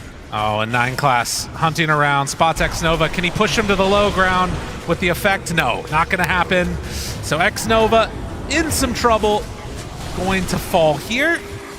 And the area in which XG is allowed to play grows smaller and smaller. Yeah, still just holding meta right now in Satanic, but I mean, he's got the Demon Zeal. That's what's so nice about the Shard, right? Just use that for your smaller pushes, but when like the big fight comes, you can fully commit with meta. The butterfly pushes. We saw 2 games in a row of it with that Medusa in the last series from Ghost. Is Satanic going to be able to replicate a similar type of strategy? Get butterfly, walk down lanes before there's an answer. Jeez, they just really ignored XXS, huh? Oh, yeah. They just had no cares for that guy. He's walking up, throwing Yeshiva's guard out. They're just like, you are so not worth it, man. I mean, they see Ame there underneath some wolves. So understanding that he's in the area, are they going to try and mount any type of a defense here? XXS steps forwards, throws out some decays, a quick little jump through, a stun onto Satanic, maybe a chance here for a fight. Okay, do they want to jump onto Satanic though, really? Slowly, steadily, Static Storm down, now a hit, a few more, but they don't have any vision, they can't find him! This walks away! A little Depth Shroud save there. Oh no! Can't get on top of him, and now, with kisses raining down, they're not doing a ton, only Disruptor has gone down so far. That was not looking good for P-Vision either, right? You see that ulti come out, you're like, oh, they've done it, right? They jump in, Satanic's getting low, but then just 9 class. able to back it away with 9 class. There's a reason this is his signature support hero. We did see that Leshrac ban that the panel was talking about that could have been a solid fit for this, taken away in that final stage. You think about how different this game could have looked if they were able to get a hold of it. It feels like there's no winning, though, because it also just feels awful to commit so much in your draft to this thing. Yes. It's like roaming 4, you know? You have to think about all these other matchups that are happening in the game. There's a reason that he excels on his heroes. So, another couple of towers taken. There's still one more tier 2 tower on the bottom lane that XG are trying to hold on for, and well, XM actually gonna get jumped on again. Xingqiu is nearby, able to find a Hex onto the puck, but the Eul Scepter lift up. There's not an easy way out of this one. The crush, but the damage, it keeps on coming. Satanic with the amplified damage destroys XM. Yeah, and with that meta pop right now, he is gonna annihilate this tower. They're thinking about marching on here. I mean, what's the answer? You don't have much on XG. I mean, with an amplified damage, who could resist this? I mean, this is an easy step up. And, you know, you think about other games. Where's the Magnus? Where's the tiny toss back? There's nothing here to defend this high ground right now without fully committing. The Tombstone is down. That's gone in an instant. XXS, no answers, and Satanic is too damn big. A full set of racks done, P-Vision. They are not playing for the late game. No, and there's no chance of a chase down here either from the side of XG. They're going to be able to back away as P-Vision, reset, and 9 class, he's going to know there's a ward here as well as he steps up there. But it just means that they can back away, reset, go to Roche, set up there. And the side of XG, they're just waiting, right? They're waiting for Amin to get these items to feel like he can maybe do something. And he's going to need the most perfect fight as Troll Warlord here, set up by his supports. Can they do it? I mean, you're still looking for another couple items on Ame before he finishes off that MKB. He's going to have to go with just the Demon Edge now. And they are heading into an area that could potentially turn into a full fight. All right, we'll see how does the Depth Shroud play out in this one. Maybe they can get 9 class first. Maybe they get a Blink Hex onto this puck. Maybe that's how they start this fight. I mean, they walk up there and they take the Watcher, and that immediately alerts P-Vision to the fact that they're in the area. Roche, 28 seconds until it's going to be back up again. And it looks like they're going to have to back away again on XG. Has a single smoke of theirs worked? Like, they haven't been able to get anything. Well, they only have 3 kills, so it's... Hey, you know what? They got that tier 1 tower mid. That's true. Skelly Bros doing work. It can't run away from you. Hit the towers. That's right. As we have some Warpine Raiders here scouting out the pit. Friends, even on opposite sides of the battlefield. Truly a beautiful sight to see. Well, Roche is up. And now the question, as XG, are you going to come and contest this? The Warpine Raider scouts them out, sees that they're in there, can start doing it. We're also only a minute away from Roche switching sides. Lycan Wolf is running through them, though, right now. I mean, oh, it's so hard to make this happen. There's a disarm. Ame is on the other side of the freaking world right now. He's not getting involved in any of this. He will TP now. And they're smoking. Okay. All right, what's the start? Who are we going on? An opportunity here. Shiva's guard to show what's going on. Roast below, half HP. XM jumps in, gank the creeps. Charlie, it will take you to victory. It is the least maneuverable unit. It is so hard to get anything done all right, hold on. Wait, he got it. He's got the MKB in time. Oh, they bought enough time, and Ame starts hitting, but no, the wolf is in there. They know about this, and now they start throwing the kisses. Ame, are you big enough? Are you bad enough? Can you take it down now? Oh. You disgusting fish! He got it! steals it away, and only they can look on in shame. Oh, he's still alive. He's not even dying.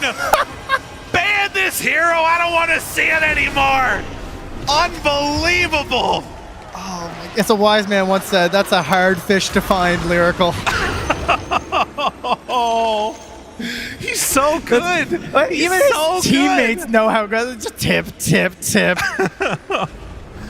And of course, the damage coming in from the whole rest of the squad. 3-8, 16,000 gold lead. I can't carry on after this. Oh no! After seeing that snatch, like if I'm X, that's me. I'm just XXS. Just take it. Dead on the screen, and P-Vision ready to not just end this game, but break their spirits. P-Vision come in, completely destroy XG. You know, there were some questions. Like, who's going to have the edge here this early game? You know, which team could run this game down a little faster than the other? Well, we got our answer. Oh, yeah. It was, in fact, P-Vision who very quickly, you know, there were still some chances there. You're like, okay, you know, they're looking for this animization. Get the MKB. Maybe Ame can get that perfect fight. Troll Warlord, a hero that's obviously had some pretty crazy games so far. He's not doing too well today. No, it has been a bit of a rough one for the troll picks indeed. And I think some of it is just this answer of these like agi carries that are coming in, buying a butterfly, and just walking high ground. And we've not seen answers to it. I mean... oh yeah, there they are. Oh, they're ready. They're feeling it. The crowd is into it. Feeling the love for the P-Vision squad, and still a lot of games left to be played, but that was a statement. There's still a loud segment over there. The XG fans, I know they'll be back. You know, game 2. There's, of course, some chance to regroup here, so we'll see what XG can try and find. I mean, they did change up, I would say, a little bit from their more common game plans. Like, again, they've had some faster games, but this one looked like they were really trying to hit something a little bit quicker, and it did not quite pan out for them. Man, what a freaking amazingly dominant display from P-Vision as they take game number 1. This was a slaughter, or rather, actually, can you even have a slaughter when the kill count is as low as it was? It was just calculated and cool, Kezu. This was just P-Vision in the driver's seat from the get-go. Yeah, it was just very slow from like maybe even start to finish, right? But XG didn't really get to do what they wanted, like do well in your lanes. Didn't really happen. I would say P-Vision, they got everything that they wanted. They got the 9-class Slark, he got through the lane, the DM Lycan, he got through the lane, Satanic got to farm all the game 2 on his TV, so I feel like XG, they really fell flat in this game. Yeah, I think XG's draft were very dependent on these lanes going well because that was their entry point into the game. That Lycan would have a slower timing, that they'd be able to play without their supports getting completely crushed by the Wolves, but every time they tried to go on this puck, that Lycan just covered for him so well. He just ate that backline. I mean, it feels like one of those games where if XG don't have any kills to their name, it never compounds to a little bit of tempo. A kill was a Roshan, a kill was a tower, a kill was anything, any purpose. That's the whole point of Dota. And for P-Vision, the fact that they just kind of stall the game, chill, take the fights they want to take, reset, it makes it so much simpler. Like when you look at Puck, Slark, Snap, Lycan, Terribly with Illusions, like every single hero has a way to wait for the fight because the lanes are always shelved. 9-class is such a nuisance, this game. Like, we're watching, and I'm just looking at this Slark and all of these highlights, but he was just running circles around them, he was dewarding, he was drawing attention, he was forcing spells, he was pushing himself out of kinetic fields. Like, he showed us why so many teams just hate playing against his Slark and why they've been banning it for so long. Yeah, and he also did the cool Treant or the Iron Branch play against Disruptor that you mentioned. He would be already ready for everything. Yeah, and here they also, like they did the Dominator, he had his creep in the pit that showed them vision without Extreme Gaming being able to see the Wolf, and you'll see later his entire team is tipping him because not only did he do that, he jumped in, he snatched the Aegis for his team. I mean, likely they would have won without this play too, but this was really like the nail in the coffin, And I'm a little bit worried for XG because I like the idea of this Disruptor and the Troll. You play fast, you try to shut down the Slark, which is one of his weaknesses. But even that, it didn't damage them at all. They just fully free-farmed in their offlane. Already we see from the stats, right? XSS, right? A statement offlaner that we've been praising a lot so far in both the Road and the playoffs. What, 0-3 there on the Undying? Yep. Like, you first pick the Undying, it feels reminiscent of Nigma. They first pick a Nature's Prophet, the draft kind of comes crumbling down, the Prophet becomes one of the problems. Undying, it's a first pick, and down the line, it's like, brother, you got 1 assist. It's like, imagine if this game you had the Mars or the Centaur, any other hero to facilitate the initiation, the fight, and you weren't hoping the fights around you. That's why P-Vision stalled out the game, right? Do you really want to run into a 15-minute offlane Undying? Of course not. Wait for 25 minutes, you can poke them, but when you want to break the game, you're already outscaling the Undying that never found the correct fight. Yeah, I would definitely prefer for XXS to be on a different hero in the next game because I think you want to shut down Satanic. Like playing against Undying, it's very tailored what this hero is going to do. He's going to decay you in the lane, but he doesn't pressure you on the map because, yeah, I feel like P-Vision, they just got to do what they want. Play on the map. 9 class, very deserving MVP on the Slark. Did everything he wanted to do. Succeeded with it because this game, this was quite easy for P-Vision. Yeah, it felt easy, Yeah. and I want to know in how much to a degree this is very impressive for P-Vision, which it was, and I do not want to take anything away from that. But at the same time, I can just imagine myself being the meme and poking Extreme with the pick, do something. Is that unfair to say? I mean, maybe a little bit, because I think like something happened in the lanes. I didn't quite get to see what happened, but their safe lane with Troll Disruptor not going this well, not being able to play through there, and also the Slark 4 making the first move to help no one mid to like pressure XM. I feel like there's a lot of things that didn't go how they had planned that then made it harder to then do what they wanted to do. It's not like they lost lanes, they just needed them to go better because the lanes were even and then higher after they went to the jungle. Like suddenly Lycan was left to his own devices. He got that bot tower early. That whole part of the map becomes open. Like maybe they should have focused more on just playing bot and shutting down that Lycan because when you look at that draft, that's probably what needed to happen. That's what created the issues with the map and the lane shove and not being able to take fights clearly. Like if your two supports are Disruptor plus Shaman, how do you make a move? How do you clearly take a fight when enemy Lycan is just going to eat you? I mean, you could also do something if you got the Aegis, right? 9 class stealing it.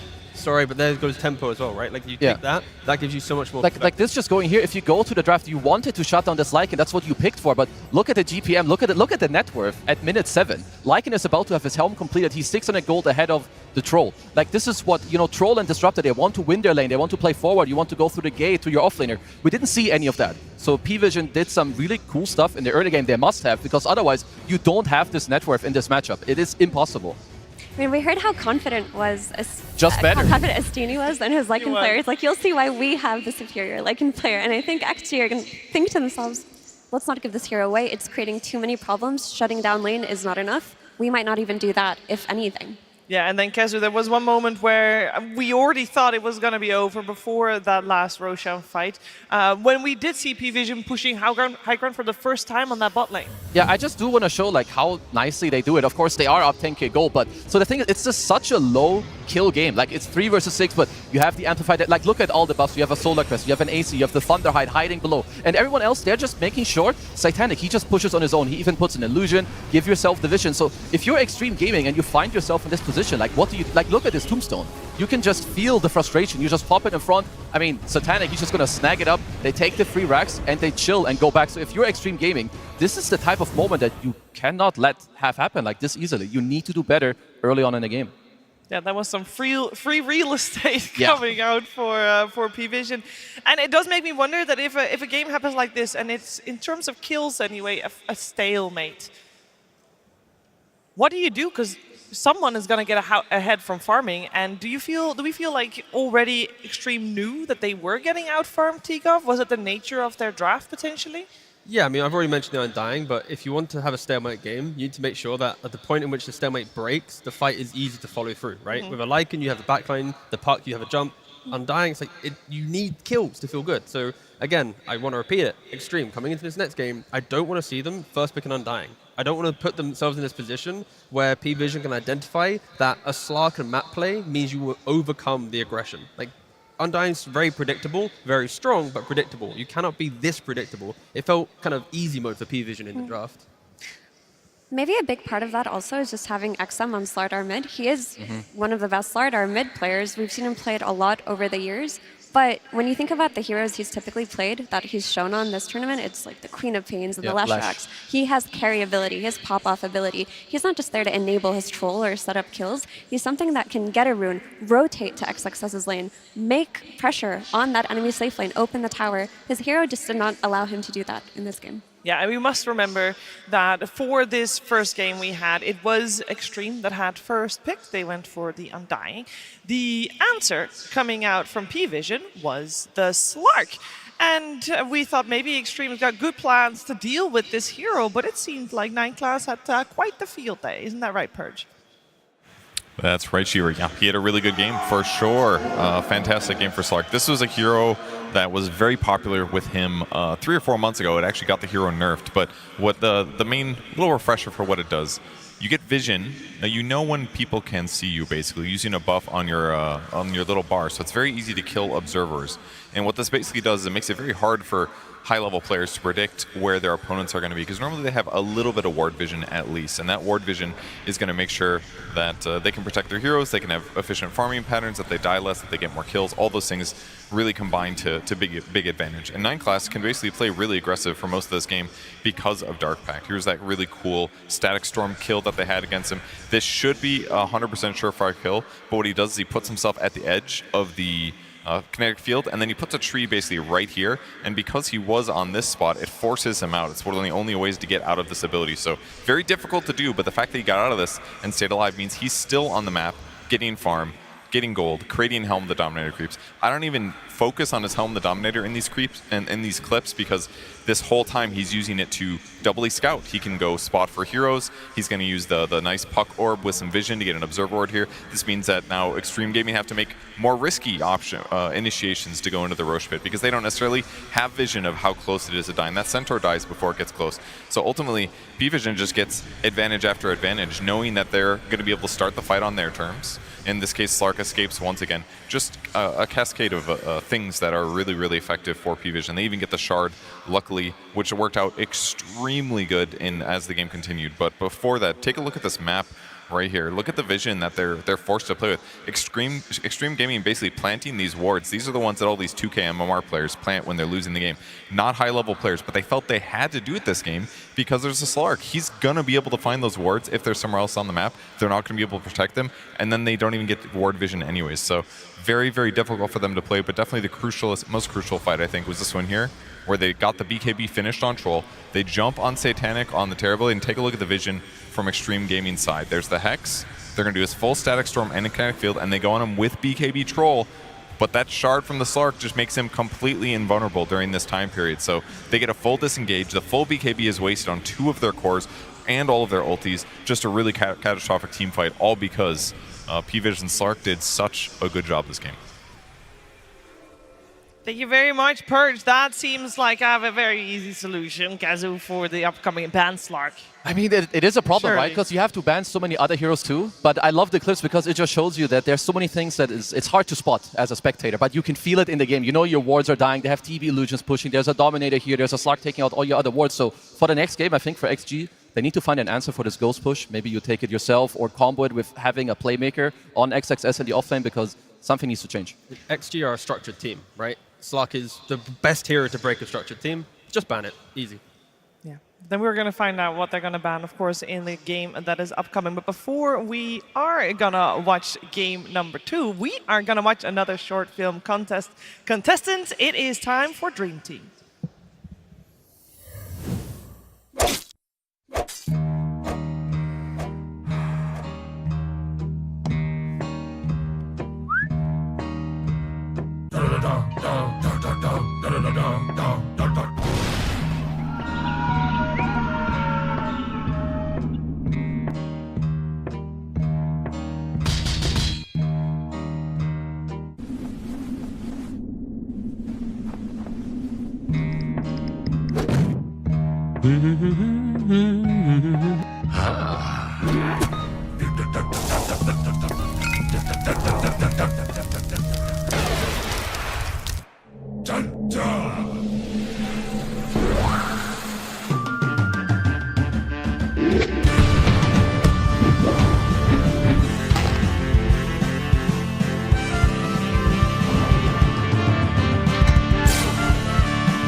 Thank you very much for that one. Another contender, of course, will be keeping them coming the whole weekend. And in the end, we will be having a champion, the best one. I hope you have your favorite one in mind already. In terms of this series, we had our favorite in mind. And I think it was a little bit split in the panel, which normally insinuates, okay, the series might be fairly even, T-Gov.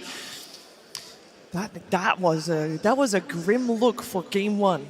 Yeah, pacing is just critical. And I think P-Vision, they were a little bit, it felt slower maybe in the road. And at least in this first game, it has shown that they've changed that a lot. Maybe Extreme weren't expecting that. They weren't expecting P-Vision to be as fast-paced on every hero. And when I say fast-paced, I don't mean kills, just to be clear. I mean the speed in which they scale to which you don't really want to fight them. Right? Because again, you might think, oh, it's only 6 kills in 20 minutes, but the way that P-Vision just choked the game out with, Purge highlighting the Slark, the way that they didn't overplay their hand, these are the things that stop Extreme ever feeling comfortable. And we've identified multiple things, right? It's the mid Slardar, it's the offlane Undying. There's very clear things to improve on for Extreme. I mean, I underestimated, because I favored XG going into the game. I think I heavily underestimated the ghost push and what is going to happen if you don't do well early on in the game. So that's what I feel like. I don't know, Effie, do you feel like there's something else that we missed that they should change for this upcoming game? I mean, for XG, I think they just need to draft teamfight as well. There's no way. It was a very one-dimensional draft, which works if your dimension happened, which was you stomp the lanes, you shut down the Lycan. If that doesn't happen, what's your re-entry into the game? They didn't have that plan B. And I think making a plan B is quite simple because they have really wide hero pools on their players. It's not like they're one-tricks on XG. Like, instead of having a Slardar mid, all of a sudden you can have an incredible damage dealer in Leshrac, for example. Instead of having an Undying, what if you have a Centaur who can set up kills for you earlier on? What if you have a Mars who can play with the Leshrac? Yeah. And just go down that path. And even with developing that, when you think about the bans, we spoke about, Slark ban, Monkey ban. Imagine in a lot of those clips that we saw, or if there's a Monkey support there, without the Depth Shroud saving the Terrorblade. Like, the game's so different, because as much as we hype Slark up for the Vision game, the save is insane. Yeah. Like, unless you have AoE damage and a way to burst, again, like a Leshrac or something, that has to be respected.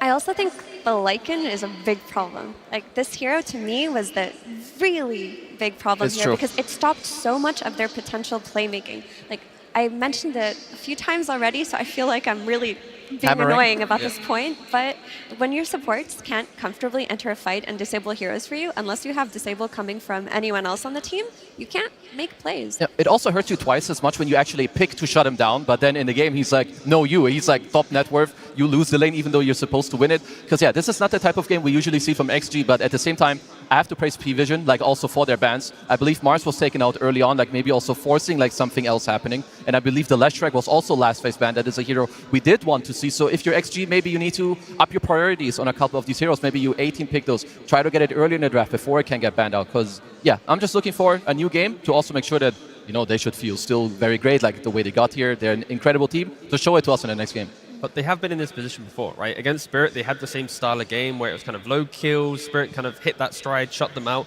and then they adapted and they won the game free to win the 2-1 in the series, right? So it's not as if this is the first time a dominant team has been winning every game and then, wow, a slap in the face, wake up, right? Like, they've been here before during the tournament, so I am expecting them to have the correct adaptations, and of course we'll have to see it in the draft.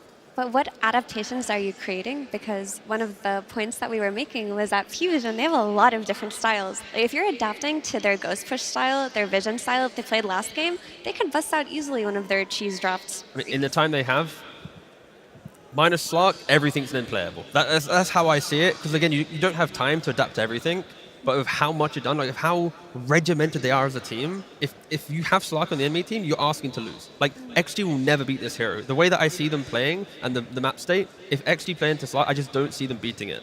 Well, this is where experience might come into play for Extreme. I'm sure there's been plenty of talks on how to adapt in game number 2. Of course, P-Vision only one win away from being top 3 here at the International. Let's see if they can do it, or let's see if Extreme has been able to figure out what to do next. Extreme Gaming versus P-Vision. Game 2. This time around, we did change it up a little bit. We got Extreme still on the Radiant side, P-Vision on Dire, but first pick going the way of P-Vision, and that means Extreme Gaming gets overall last pick, and we do have some adaptations. Slark left in the pool, by the way, but we do have a change up with the Monkey King making it through. This was one of the bans that Extreme went for in the previous game. They get their hands on it now, and an answer coming with the Disruptor from Extreme. They looked so good on their Monkey King yesterday. They played it 4, and it's very similar to Slark in that it will provide vision. It's going to buy that Helm, give you that ability to push lanes, and also just roam the map early on. And if I was going to pick a hero that's more problematic between the two, right now I would say it is Monkey King, because the flex to core that exists on Monkey King is much stronger than the flex to core that exists on Slark. Based on the draft position as well, opening with Monkey King is stronger in position. Like, you want to react with a Slark, so I can see why, because Extreme is second pick, they didn't ban out the Slark. I fully respect that. They might, again, down the line, but based on this, it makes full sense that Monkey's available. I would also say that both teams should be happy, because like you're saying, Monkey King is the same archetype, and I agree with the flex, especially against XM. Sure, he has a couple heroes that would be good against the Monkey King mid-later, but you can also ban us out with the Leshrac again. We touch on it. This hero is very strong. Would like to see that on him, but I still like that they do go back for the Disruptor. Like, it is still the idea of what you want to do against P-Vision, it's still there. I feel like there was something in the lane and some of the execution where P-Vision just really had their number, so the fact that they run it back, I'm happy with it. Will XG respect Lycan with the single ban they have available? Yes. I hope so. I mean, they could have this idea to run maybe Disruptor plus Ursa instead of Troll, because Ursa will play on an earlier timing on that Troll, and they won't be locked into farming for 20 minutes of the game. Yeah. No, I like the point of banning it. I believe it's also somewhat set up. You did take out the Beast and the Enigma in the first phase. From their side, they do only have one ban that they're able to throw in on this stage, so you kind of set it up to be able to only put it on the Lycan to secure your lane. They also pick out a phase. Just kidding. So potentially they want to get their hands up. No, and they don't. They want to get the Storm Spirit. Potentially that can be an answer to a dog that's running wild. Catch and lockdown is always nice in a draft, and we've seen how a lot of the Spirit heroes, if you have the player that wants to play them, they don't care about picking it blind, right? And here it is. You have the catch to pick off the team fight. Sure, pacing, P-Vision can still run at you whilst your Storm's coming online, but they have the team fight that we want to see from XG. So just want to quickly point out the heads-up ban of the Meepo by XG, because there is an ET ban on the side of PV in that first phase. And ET, when you ban it, you're typically saying that, oh, I might consider picking Meepo, or I might be considering picking Chen, because those are the heroes that he typically counters. So instead of it banning Lycan, they're just like, you know what, we're not getting cheesed here.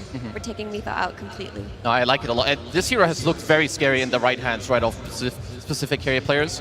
You have Satanic, obviously he plays it very well. I like the Pugna pick quite a lot here. Like, when people get glimpsed in, you want to save them. Also, Net Award, super good against these two heroes, so you keep yourself topped off. So for P-Vision here, you kind of want to decide. I would assume you just kind of jam your mid hero here. You see the Storm matchup, I would say you know what's coming. Make it easy and simple. Let's say this is your 4 and 5, right? The Monkey being 4, the Pugna being 5. You've got Pugna with Decrep and Life Drain. You've got the Monkey with the Boundless Strike Shard to be able to jump out. If Storm gets onto a support, if you don't kill the Monkey, he's jumping out. If you don't get the Pugna, he's going to Life Drain something or Decrep himself like this. These two supports aren't instant food for the Storm Spirit. Like, they're making the game somewhat complicated. Secondary jump with the Storm would be nice, or just some kind of follow-up range damage to make sure that they're not in that situation where they can re-engage.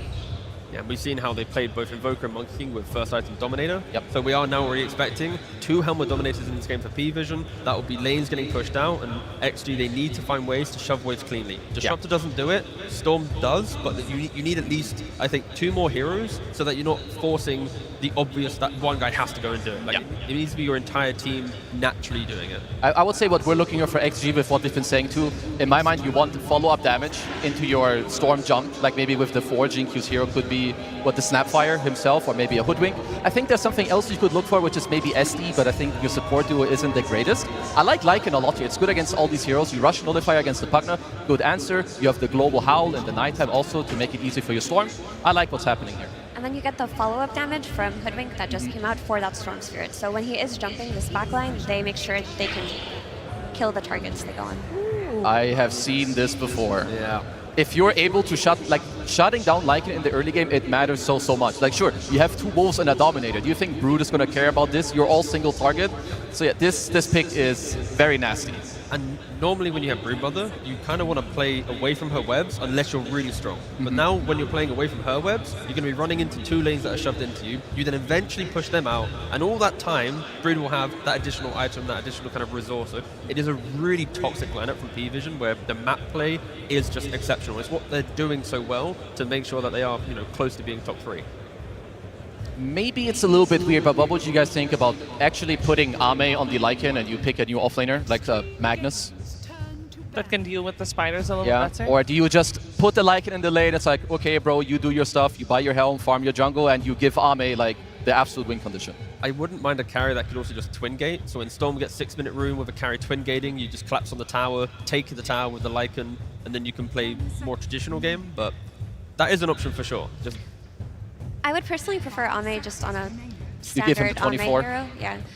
Because a game comes to mind from recent times, but I believe it was the EWC and it was a Tundra game, and they were playing offlane Lycan versus a carry Brood, and we were worried about the Brood outpacing the Lycan, but the way that Lycan was able to play the map, it made it so that they were just trading map play, and eventually Tundra did get the win. So it's not like this Broodmother will completely catch the Lycan off guard. Like, both teams do have map play. But if there ever was a time for it to happen, I think the Lycan flex to carry, Ame taking it, like, this could be the game. In all the other games, probably not, but they need a Brood answer. A simple one, not one where it's like you need level 12 and 3 items. It needs to be a early game answer to Brood that can then just follow them around the map. What is an answer to Brood? Is it like, oh, I need cleave in a sense of like a Sven type? Or what kind of answers to Brood I would say you want like someone that can lock down the area of where the Brood is in, and killing spiders is kind of what you're looking for. It could be your Magnus. It could be an Alchemist with Acid Spray, Rushing Radiance. You play fast with your other heroes. It could be an offlane Tidehunter for all I care. Like just team fight building block. It can also just be as simple as a strong laner that isn't dependent on high cooldowns, because carry Brood takes advantage of high cooldown enemy lineups, because every time they're using these big spells, she's taking the entire map afterwards. She's just running at their team. So what is the DM hero here? What do we feel like he wants to have? And I would say maybe someone that goes in. Sure, you have like your Brood. Satanic is going to be incredibly big. He has Alacrity. You have the map play. Maybe they could look for like a Centaur or a Tide themselves. What do we feel like he's looking for? I was kind of eyeing Phoenix, but it's banned. Yeah, it's banned, yeah. They need more reliable lockdown, I believe, for the Storm Spirit, because we're talking about the Brood and everything, but there is the issue of the Storm Spirit on the enemy team. If the game does go too late, your lockdown isn't there outside of the boundless. They just go for the Centaur. Gives you an early stun, gives you save as well. They're going to be tanky so quickly. Like, the first 2 items that every hero buys on PV is we are harder to kill in the fight, and we want to fight. There's no hero that is, I need to scale, there's no battle furies, nothing like that. It's just all skirmish in these heroes. I mean, what I see is you have the Lycan into safe, and if you want, maybe with a Magnus, you could go for the Ame Sven. You want the Brood answer. I don't really care specifically what exact hero is going to come out, but have high damage, maybe be a nice combo for the Wolf Bite, no matter what role the Lycan is in, and be able to also jump. Because right now it is all on your Storm, so Ame, I'm sure he's going to find the one. Do you guys hate Lifestealer here? I feel like they can map play with Lifestealer in Best Bombs. It's a good lane versus Centaur. The Rage is going to be very useful against the mischance from Brood. Also a free BKB versus Invoker. Then there's no hero to stand in front of the tower when Brood comes online. When like two Dominators come down the lane plus Brood, Lycan has to kill the hero. He doesn't stand in front of the tower. Storm, Hoodwink, Disruptor. Like, there's no one right now going, don't worry, guys. The aggression's coming. I will weather the storm, and then you follow up after. Yeah, be it from an offlane or a carry pick, but that hero has to be able to take the fight to PV at the towers. Yeah, I would like someone who can just like eventually take over the area. Like when Lycan says, okay, I'm not touching this offlane, I'm gonna jungle. Someone's like, okay, when there's a lot of spiders, like I can take it over. Radiance Buyer, whether it be your Sven, Alchemist, like whatever. Because for now already, I feel like XG are set up nicely to give themselves like more kills on the map. You have more playthrough with your 2 supports, because last game, I think Jinkyu, he ended the game with like 1-1-1. This is not a stat you want to walk out of with on the stage. You could reference any XG player in this stats, don't you? Yeah, it's not pretty. Yeah. Yeah, that was a rough one. We'll see if they have a better shot this game around with the last pick, Bristleback. Now, this is fitting into the category of you want someone to go in and stand there and take everything. Kind of does that job. How are we feeling? I know you're looking a little thoughtful there, Effie. I think it's good. Like, it's a good pick here. It's something that can play into whatever lane Brood is on. It's a low cooldown hero, which I was mentioning is very important. You can't really be cooldown dependent versus a Brood Mother lineup. And with that BKB, it's going to be quite strong. So it definitely fits the bill for XG. Okay, no, he's just going for the Feeding Frenzy facet. Because against big heroes that have regen, like Alchemist and Bristleback, you sometimes go for Necrotic to go for the minus HP regen. But I do think that Broodmother is just going to go for Feeding Frenzy and play normal, but that could have been an option. Ame took Snot Rocket.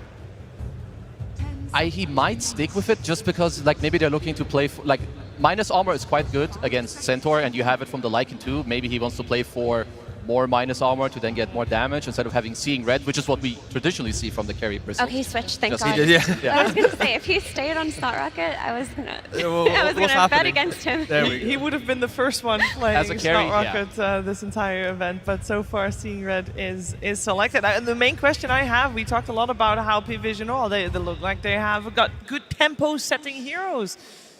Can Extreme answer this tempo? Do they have what it takes? Is it going to be similar to game number 1, or do we have an entirely different paced game on our hands, T-Gov? Couple mistakes and P-Vision just fully run over the map. But at least they have an answer to Brood. Is Bristleback strong enough to be an Invoker as well, plus all the other layers? Like Bristle is good to be Brood, but everything else, it's scary. This is still very scary for Extreme.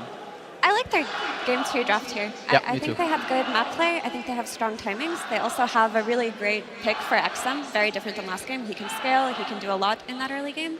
And they're going to have that Nullifier on Lycan, which will go a long way this game. I'm very happy that they just have more tempo that they can play through. Like you said, with the Nullifier, with the other stuff, you have the Bristleback. I like what XG have. All right, let's see if we can make that game number 3 happen. It's all in the hands of Extreme, or potentially P-Vision will be your first top 3 team. Before we head into the game, we're heading to the stage where Slacks is standing by with Xiaowei. Absolutely. Thank you so much, Shiver. Mr. Director, Badao, don't laugh, all right? I did it right. Okay. During the International, the road to it, we had very long games. It was kind of a drawn-out meta, and you guys excelled extremely well at that. That was a pun. But now, things have kind of changed. Faster games, different kind of heroes. How do you think the meta's changed, and are you guys going to be able to adapt to it for this game? 那巴导就是想问你，因为感觉在国际邀请赛之路上呢，当时很多场比赛时长都非常长，节奏也相对来说慢一点。现在到了这个正赛舞台上呢，就感觉快了很多，英雄池也有点改变。就想问你，你个人感觉是为什么，以及你们战队是否有做出适当的调整呢？因为打到淘汰赛以后，队伍的实力就越来越强，然后大家的侵略性都越来越强，然后我们需要慢慢的去适应。 然后这一场，所以我们选择一个 M1平时玩的不多的英雄来试一下。 Well, as we progress into the international, the teams are stronger and stronger, and every single team has their strengths, have their secret weapons, have their heroes that they specialize in, and it is something that we absolutely have to adapt to. I mean, this game right here, Bristleback, it's not a hero that Alme has been playing a lot recently, but we have to pick it just to react, to respond to what the opponents have. Thank you. What thing did by the way? As I was watching your draft there, I did see that you let them get their classic support Monkey King and they had a Brood. You had a lot of issues to solve. Do you feel like you solved both of those issues with this draft? 那目前就是 PV 战队呢，他们也选出他们的玉母蜘蛛以及9 class 的这个大圣。那相对于就在他们的 PV 当中给你们出了这2个难题，你觉得你们的阵容是否就是能够应付这些问题呢？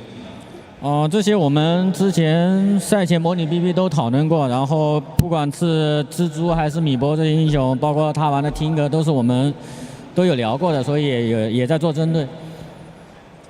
Definitely, I mean, we are very prepared for some of Satanic's unique heroes. His Broodmother, Meepo or Thinker, we've all prepared for it. We've considered the possibility, so I think that we're pretty ready for this. All right, thank you so much, Jit. Thank you so much, Mr. Director. It is an honor as always, and we'll get right in that game.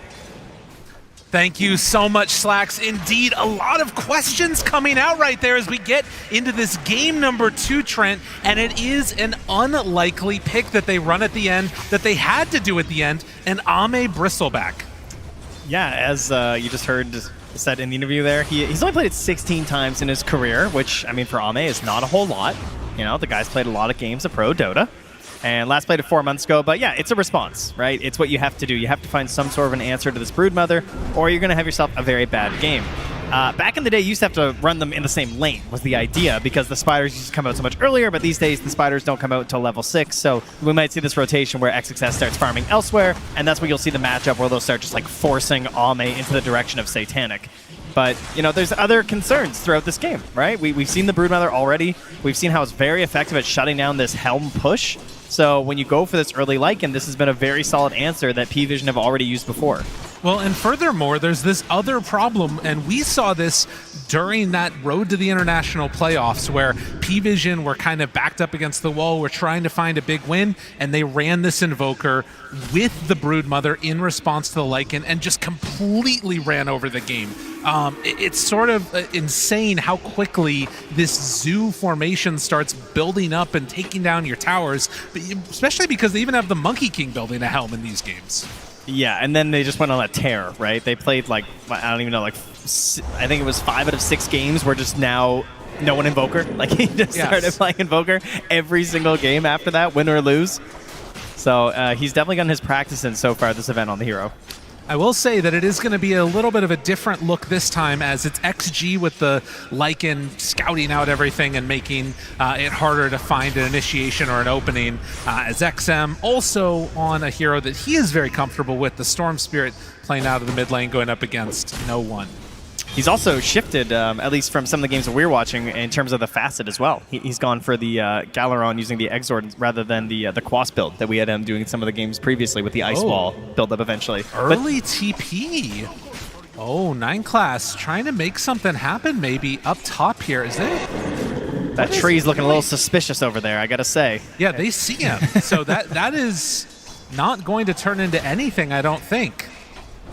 This is the life of DM, you know? You just, your monkey, he just leaves, but you're a centaur war runner, right? There's a reason they picked this hero. I think it was a great pick for the game.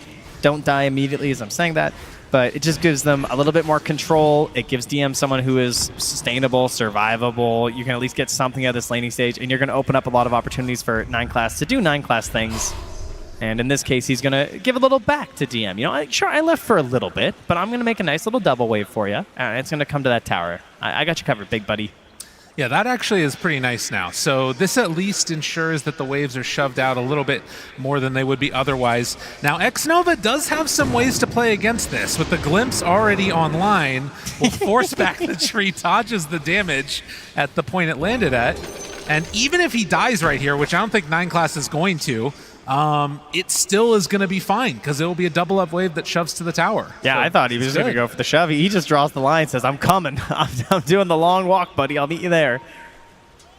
Another thing that is very frustrating to play against as Ame, but as a bristleback, he might try and go and connect this, and this would be a big problem for DM. They're pulling the wave already over, and he is going to draw at least 1 away. So this is not easy. Yeah, modern problems require modern solutions here.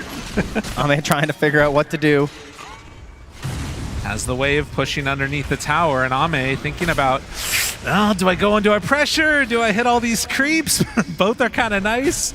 Everyone is like slightly better at dealing with this thanks to all the Helm creeps. What is happening? They're pulling this one over. They don't draw aggro onto the creeps, it looks like. Oh wait, no, the creeps re-aggroing? I think 9, oh my god, he stacked it too. That is just gross. I can't believe he stacked that camp while doing that. 9 class is truly miraculous. Very fired, but not going to be brought down. No one does not have Sunstrike invoked. Could go for it. Xingqiu trying to play aggressively forward. Does he have enough damage? It doesn't look like it. So with 4 stick charges, no 3 one was seconds. safe. Wait, he scanned? No. It's too late. Okay. Yeah, it is way too late. That doesn't feel great though for XM, having to walk all the way back to base there. 9 class. Hurting. Dropping low. And with the glimpse back, Xnova gonna draw first blood, taking down 9 class. That's 2 games straight, I believe he's got that first blood. Yeah. So another good start for Xnova. But he's, not going for the tree play this time, I noticed. Yeah. Didn't feel it, Thought it wasn't quite worth it. The branches are a little more valuable in the early game. Doesn't want to give it up quite yet, perhaps. Be an expensive death if you die while also losing one of your branches. Yeah, true enough. All right, So- well, Helm watch here. We got, what, 3 coming out, I believe? Is that right? We're going to have 1 on 9 class. Oh, sorry, it'll be 4, right? Because it'll be 1 on 9 class, 1 on no one, 1 on DM, and then 1 on XSS. Do you think Ame gets one? I don't think so. Oh my god, Ame's going for a Battle Fury on Bristleback, actually. That is not something you see every day. Modern problems, modern solutions. Oh, Satanic in the meantime gets dove. All right, there. We love to see that. Little squish on the spider. Able to take out Satanic early is something that you definitely want to see if you are an XG fan. They're coming alive. I hear them. They're recovering after game 1. They say 2-0. That's like going to be half the kills of this game. That's true. We're already crushing. They're ready. So the Wisdom goes over to XingQ while down bottom. It's going to be 9 class picking it up. Ducalis spots X-Nova. And that ward is immediately going to get taken out. So XG getting control of the vision here. And this is the benefit. Like, think about how many times we've seen teams just run at Ame and try and knock him out. You're not going to do that against a Bristleback. No, that's certainly true. That's, I mean, he's he's gonna be looking like a lot of his other games, though. I gotta say, he's gonna be the same part of the map. He's gonna be firing, like he's going for this Battle Fury. He's gonna use it in combination with Seeing Red. He's gonna have all this big damage. It is an interesting way to do it. But a little bit of a change-up, deciding to go through the gate now, and with the Disruptor nearby, this could be an easy kill. It looks like they're just gonna make the move to secure the tower for the moment. We'll see if X-Nova is able to find and hunt down Satanic there. It doesn't quite look like it yet. So yeah, Ame just moves on in. Gonna take down this tier 1 tower in the top lane, and this push that they're building, it's gonna be a little bit tough to deal with. I mean, he's only gonna miss a couple creeps down here anyway. Still gonna get back for this next wave coming in, so not the worst rotation. Even if they did just abandon the tower, he kind of guarantees that's gonna happen. Snags the last hit on the way back in with the Quill Spray, and he'll just go chill back in his lane as 9 class tries to pull it in, but it's just more farm for Ame. Now one, Helm done, XingQ nearby. With Ducalis also, and everybody sort of converging to this lane together. It doesn't look like P-Vision are in a great position to fully come back and defend this yet. There's Wolves scouting all of it too. Do we know who the best RTS player is in Dota 2? Like, are we aware? Should they be getting signed to a team soon? Like, there's a chance. That's really the stand-in we need. Absolutely. All right, XM backs out, tower down to about a 3rd HP. Every push does it a bit more. 9 class only level 4 on the Monkey right now. And are they going to make a push of their own? The Helmet's definitely possible, but it's hard if Bristle decides to TP in. Yeah, he is the wall, right? He can just like pop on in, make sure stuff slows down. I mean, we're imagining some sort of an issue where perhaps he has to match up with the Broodmother, right? Where maybe Brood starts getting these kills at level 6. She's hunting down some individuals in her lane, but not quite there yet. No. As the wolf howls in the arena, XSS will continue his push into some spiders. A bit of a gank set up here on bottom. Ame gonna stack up. Now, this dive underneath is pretty crazy if they go for it. I think they need the Sunstrike. Underneath the tower, Ame, do they decide to jump on him? The channel, there's a lift up Disruptor, the first one that gets gonna get hit, but do they have enough to bring down Ame? I don't really think so. This guy is hard to kill. And at the same time, while this is happening, wait, maybe a minute, fully surrounded by 4 heroes, Ame, they jump onto him now, trying to blow him up. Where's the TPs? Ame living for a while, but not long enough. Yeah, I thought you might need Sunstrike, like if he got help, but they just decide it's a lost cause. They say, whatever, can't deal with it. Let's just take the mid tower instead.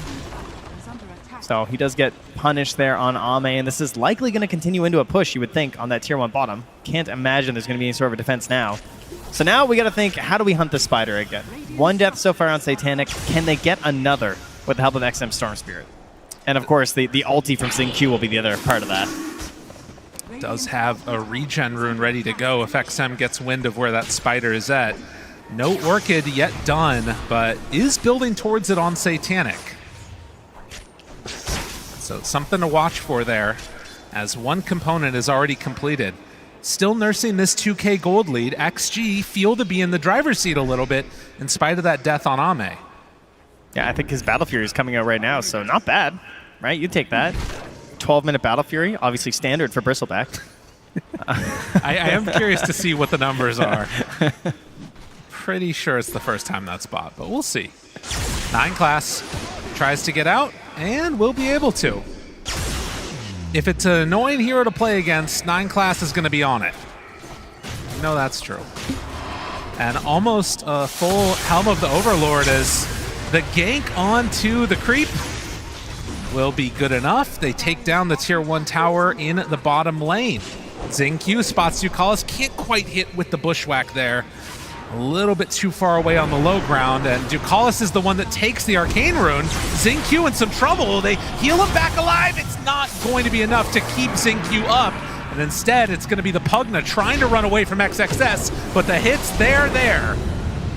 And it's enough to bring down the Pugna. Support for support. Okay, just a fair trade there in the mid lane. They did indeed finish that tower afterwards as Ame backs away with his Battle Fury towards the Ancients. He just looks like he's playing Troll. Bought for the first time on this hero. For this tournament, shocking. It's such a... I want to see what he gets next. Like, I have no idea what's going to happen, but he is the most net worth in the game right now, despite that earlier death. I want to see a big Ancient stack with just the Seeing Red. Like, I want to see what it looks like when he just goes at it with his Battle Fury. I mean, he's going to hit hard. It's a pretty cool hero for him, I feel like, in a way. So still farming quite well. They are losing a little bit of the pressure that they had earlier on the top side of the map. And now 9 class coming in to pick up some Lotuses for himself. It is going to be a Sanjin Yasha indeed. Yeah, he's going to go for the Sanjin Yasha, and the Howling Wolf, I imagine it's probably his responsibility on XXS to get the Nullifier this game, right? It feels like you're going to need one, right? Otherwise, you're going to be dealing with D-Creps, and I'm sure there'll be some additional Ghost Scepters picked up after as well. Unless you're really confident in your ability to just purge people with a creep. But a smoke up, and there is a creep here scouting for them. Wall Brood tries to back away. I mean, if XM jumps in here to an Orchid, this could be a disaster. Thinking about it, goes Satanic, pulls him back in. No, that's the Orchid, but they get the glimpse. They got what they needed. Find the Brood with the Sunstrike, and then they stampede away. That is not the way that was supposed to go at all. They destroy the Storm, and, well, are they going to be able to fight into this? Satanic actually getting hit there by the Tendrils of the Deep. Jeez. You know, sometimes the best defense is a strong offense. That's right. So you get jumped on, you just throw an Orchid into Sunstrike and say goodbye to your mid laner. Wow. A quick blow up and XM punished. And without that Storm, the entire rest of this engine does not function. It's just like, it's a house of cards. It just falls immediately. Like, you all just retreat back to hitting neutral camps. The second Storm isn't able to jump on someone for you right now. You don't have the levels or the items on anyone else to provide that same ability. And XXS, you know, as kind of expected, because that's what he's been doing, he's going Auras. He's not going for that Nullifier, which is why I brought it up, because I didn't think he would. So I wonder just how much value you're going to get out of this Decrep this game when you've got Ame, who's, you know, now moving in towards a BKB next after this Battle Fury. He's actually abandoned the SNY, at least for now. A lot of strange itemization that makes sense when you think about it a little bit. Storm Spirit now, after getting the Kaya, is trying to build into a Manta to help deal with the Orchid. That might be another first of the tournament for us, depending upon... I think I did see someone else do it. Oh, really? Okay. We've had at least one. All right, another Manta. I want to say it was BZM, but I'm not sure. That would make sense. 4-4, 15 minutes in. And a lot of questions about the direction of this game. I have no idea how these heroes are going to scale against each other as we get to the later stages. Everything is all funky now in Dota. Yeah, still pretty close here. Thank you, crowd. I appreciate that. It is nice. I really like it. Yeah, thank you. I think they get louder when it's nighttime. That's what it seems like. And the more levels. Like, right now it's only 1 level at Howl. Just wait till it's 4. Like, it's going to get so loud in here. It's going to be crazy.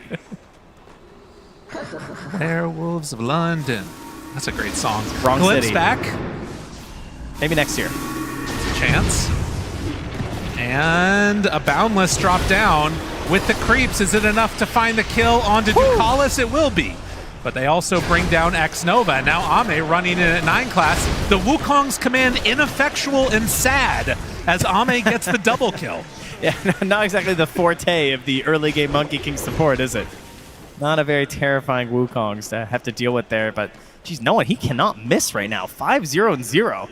He's killing it, man. Nailing these Sunstrikes, and now 1,000 gold away from the Aghanims, which, well, that makes more Sunstrikes, Lyrical. Oh, that's true. That's a lot of them. That's a lot. It's a lot of damage, and he's got a little bit of help to set them up, too, with the Centaur. Is going to depend upon that Centaur to find some good hoof stomps to really make it all work in concert, and I'm not sure if that's going to happen too quickly, because Centaur is going for a Crimson Guard. Finish the pipe first, has the Crimson queued up next. DM just wanting to be a big body. This is why you have 9 class, right? He's going to be giving vision. Oh, hello? Yep. Goodbye? No problem. Yeah, he'll be the one just like giving some vision, letting them know what's going on, and just going to rely on Stampede instead for initiation as XM jumps out of that one. Good decision. And Ami standing right and running right into them is going to have to deal with an issue there, which is the Quas Invoker. A lot of team fight out of him, and Ame pops the BKB, but he's already so low. Ame in trouble, tries to get away. Do they have enough to slow this down and keep Ame alive? Q throws it out.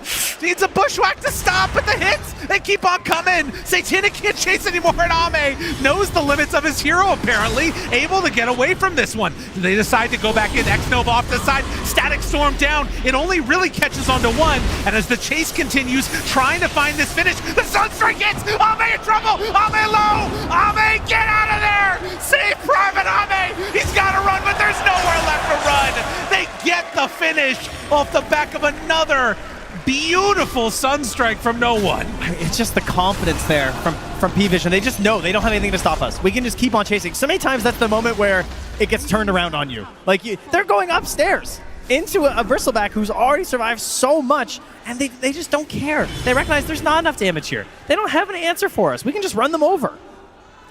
Very strong performance. And again, it's still only 1,000 gold separating these two teams, but look at all these summons they have to deal with. Because XM's getting like 400 gold right now as he kills summons in the mid lane. That's why it's so close. That was 243 gold for killing 3 of those, so it is a bit of an issue for P-Vision. Keeping it close by virtue of feeding away gold. And the other thing was, that, to me at least, Ame getting a bit too big for his britches there on the Bristleback. Well, he plays against it all the time, and he's like, every time they do this to me, I'm fine. They're fine. Yeah, exactly, right? I mean, now you can see he's the one who has to go for the Nullifier now. Oh, yeah. Which, I don't know, doesn't feel that great to me, I'm not going to lie. But someone has to do it, so he's going to be getting it. The problem is that you get bonus damage and movement speed per stack. You don't get attack speed. So, like, he's adding all this flat damage, you know, but it's not that threatening, you know? Right. Just as a count on what he's getting with the combination of Warpath. Eventually, if we end up seeing XXS go towards an Aghanim Scepter, maybe that's something that can help with it. Already has the AC done on the Lycan, so... I like this idea. If he's forced to go Nullifier, I think that's only fair that XXS buys the eggs. Yeah. I agree. Oh! See, that's level 2. It's louder. Oh, that's good. Very nice. No one getting in on the action, too. Smoke up. Many heroes heading up to the north side of the map. XM's showing mid as well, right? He's trying to sell that they are not coming to contest this. Tormentor over to the side. They see the creep. But he's waiting for the rune. All right, can XM get something to give them a good fight here? It's an illusion. That's not it. A good thing to save the silence. The howl out. That signals their charge forward. DM already a little bit low, backing away in his Centaur form. 9 classes drop the Wukong's command that the wraparound is happening. XM jumps, finds CM. It's not always great to go on the Centaur at the start, but they don't have another great target. There's 9 class, turns now, wants to find something. Satanic hunting now onto the Disruptor.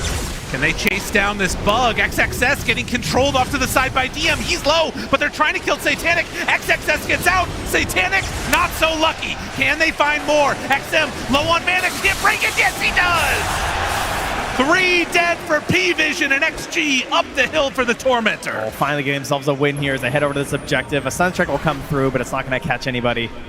So into the Tormentor kill they will go. XM goes right back to the mid with 9 class lurking nearby. They might get themselves something here. Low on mana, low on mana. XM in some trouble. Can he zip away? Get some separation, and with the TPs coming in, that stops the movement. Zinkyu already has... Oh, Zinkyu. Oh, Zinkyu, no! He's low. But can they kill off no one? With Ame here, they have enough damage, but do they have the control? The save is coming in, and the Sunstrike! Oh, XM almost dead! XM trying to get away, and XM is gone! It comes at a cost, but they do get the no-one kill. Okay, they've still got a decent lead here, and now 9 class as well. This is going to work out well for XG if they still get this to the end. Can he jump away in time? I mean, Ame instead chasing over Ducalis, just looking for a 2-hit, but P-Vision are getting away for the moment on the supports, the channel, but it's not going to stop the hits. Ame coming in strong. All right, showing some signs of life here. They get the Tormentor. They get a little defense before eventually losing XM, but they're able to trade for a couple of kills, so it still comes out net positive for them. And it's Ame who's getting the lion's share of these benefits. Will he commit for the Nullifier? Is that going to be his plan here? And XXS for now going towards that BKB. Wants to have the ability to actually just like play through these engagements. And you imagine Satanic, yeah, thinking the same thing. After that fight, getting stuck inside the Static Storm, he was almost able to fight his way out with the Incapacitating Bite in combination with going for the Insatiable Hunger, but it wasn't enough. Well, some of that too shows the value of having these two really quick heroes in the Lycan and the Storm Spirit, and they were kind of able to pull the fight apart for P-Vision and just sort of isolate that Broodmother left alone. We'll see if they can do that again on XG as they are smoked up with 4. Ame showing on the lane as they head into the triangle. They got lots of sentries, lots of dust to deal with this Glimmer, to deal with this Invoker. And they're just going to start out on Roche. Now, 9 class is nearby. Sunstrike comes in. Crowd howls. That's level 3. Good work. Good job. I'll tell you when it's level 4. Then you got to get really loud. And an Aegis onto Ame as XG. They will lose the mid tower, but Ducalis is going to pay the price for this one. They even dropped the Static Storm down as they glimpse, pull him back in, but Tornado is there. Sunstrike to follow. Damage out. He's... Oh, he's okay. Oh, baby. That Manta coming in clutch there. Ame now dominating as he walks away with a kill, an Aegis, and a Nullifier. It's got to be frustrating, though, that that's the position 5. You're running him down, trying to find that kill, and it's so difficult to make happen. That's true. They did make it happen. You're not wrong. I would just be angry. Yeah, P-Vision, though, choosing to kind of take this slow, right? Like, I think ever since they decided to go for the double auras on DM, it's kind of what they've resigned themselves to, is the inability to actually go for any aggressive plays, really. Right. It's been pretty slow pace because of that. They don't have that Blink Dagger initiation. He's going back for it now, but it's still going to take a little while. And I think XG have done a good job of taking advantage of that, kind of forcing these objectives. There's not a great way for P-Vision to start these fights. And even though if they have these visions from like the Helm creeps, the spiders, they have their own vision with the wolves, that they're able to just like find these good fights and take them. And also XM playing really defensively, playing around this Orchid really well. Well, and I do wonder now that DM is, getting his way towards that Blink Dagger, how much that's going to change the complexion of these fights. Are P-Vision going to be able to get that backline jumped upon? Will we see a little bit better engagements for them? Because while XG is winning right now, they're controlling the tempo, they have this Aegis, they don't have a tremendous gold lead. It's not something that's insurmountable right now. Important. It is level 4 Howl. Oh, there you go. So the next Howl needs to be really loud. You guys ready out there? I'm Proud? just saying, Get ready for a big Howl. When it happens, I want to hear it really loud and proud, okay? To be honest, they're better at hearing it when I am. They know. On the lookout. Oh, and it's nighttime. That's a buff as well. Oh, howl it up! Oh, that's good. The crowd is into it. 9 class goes down. I think it's what's empowering these kills, Ame jumped upon BKB, held. He has that Aegis still. Are P-Vision going to stick around, or is this going to be a quick snipe? It's like they're going to call it. There.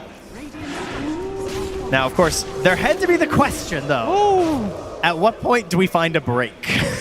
Right? Because it is a bristleback, and it is currently being worked on now by Satanic. Oh, sorry, I take that back. He's going Bloodthorn instead. He was leaning towards the Silver Edge, has decided against it.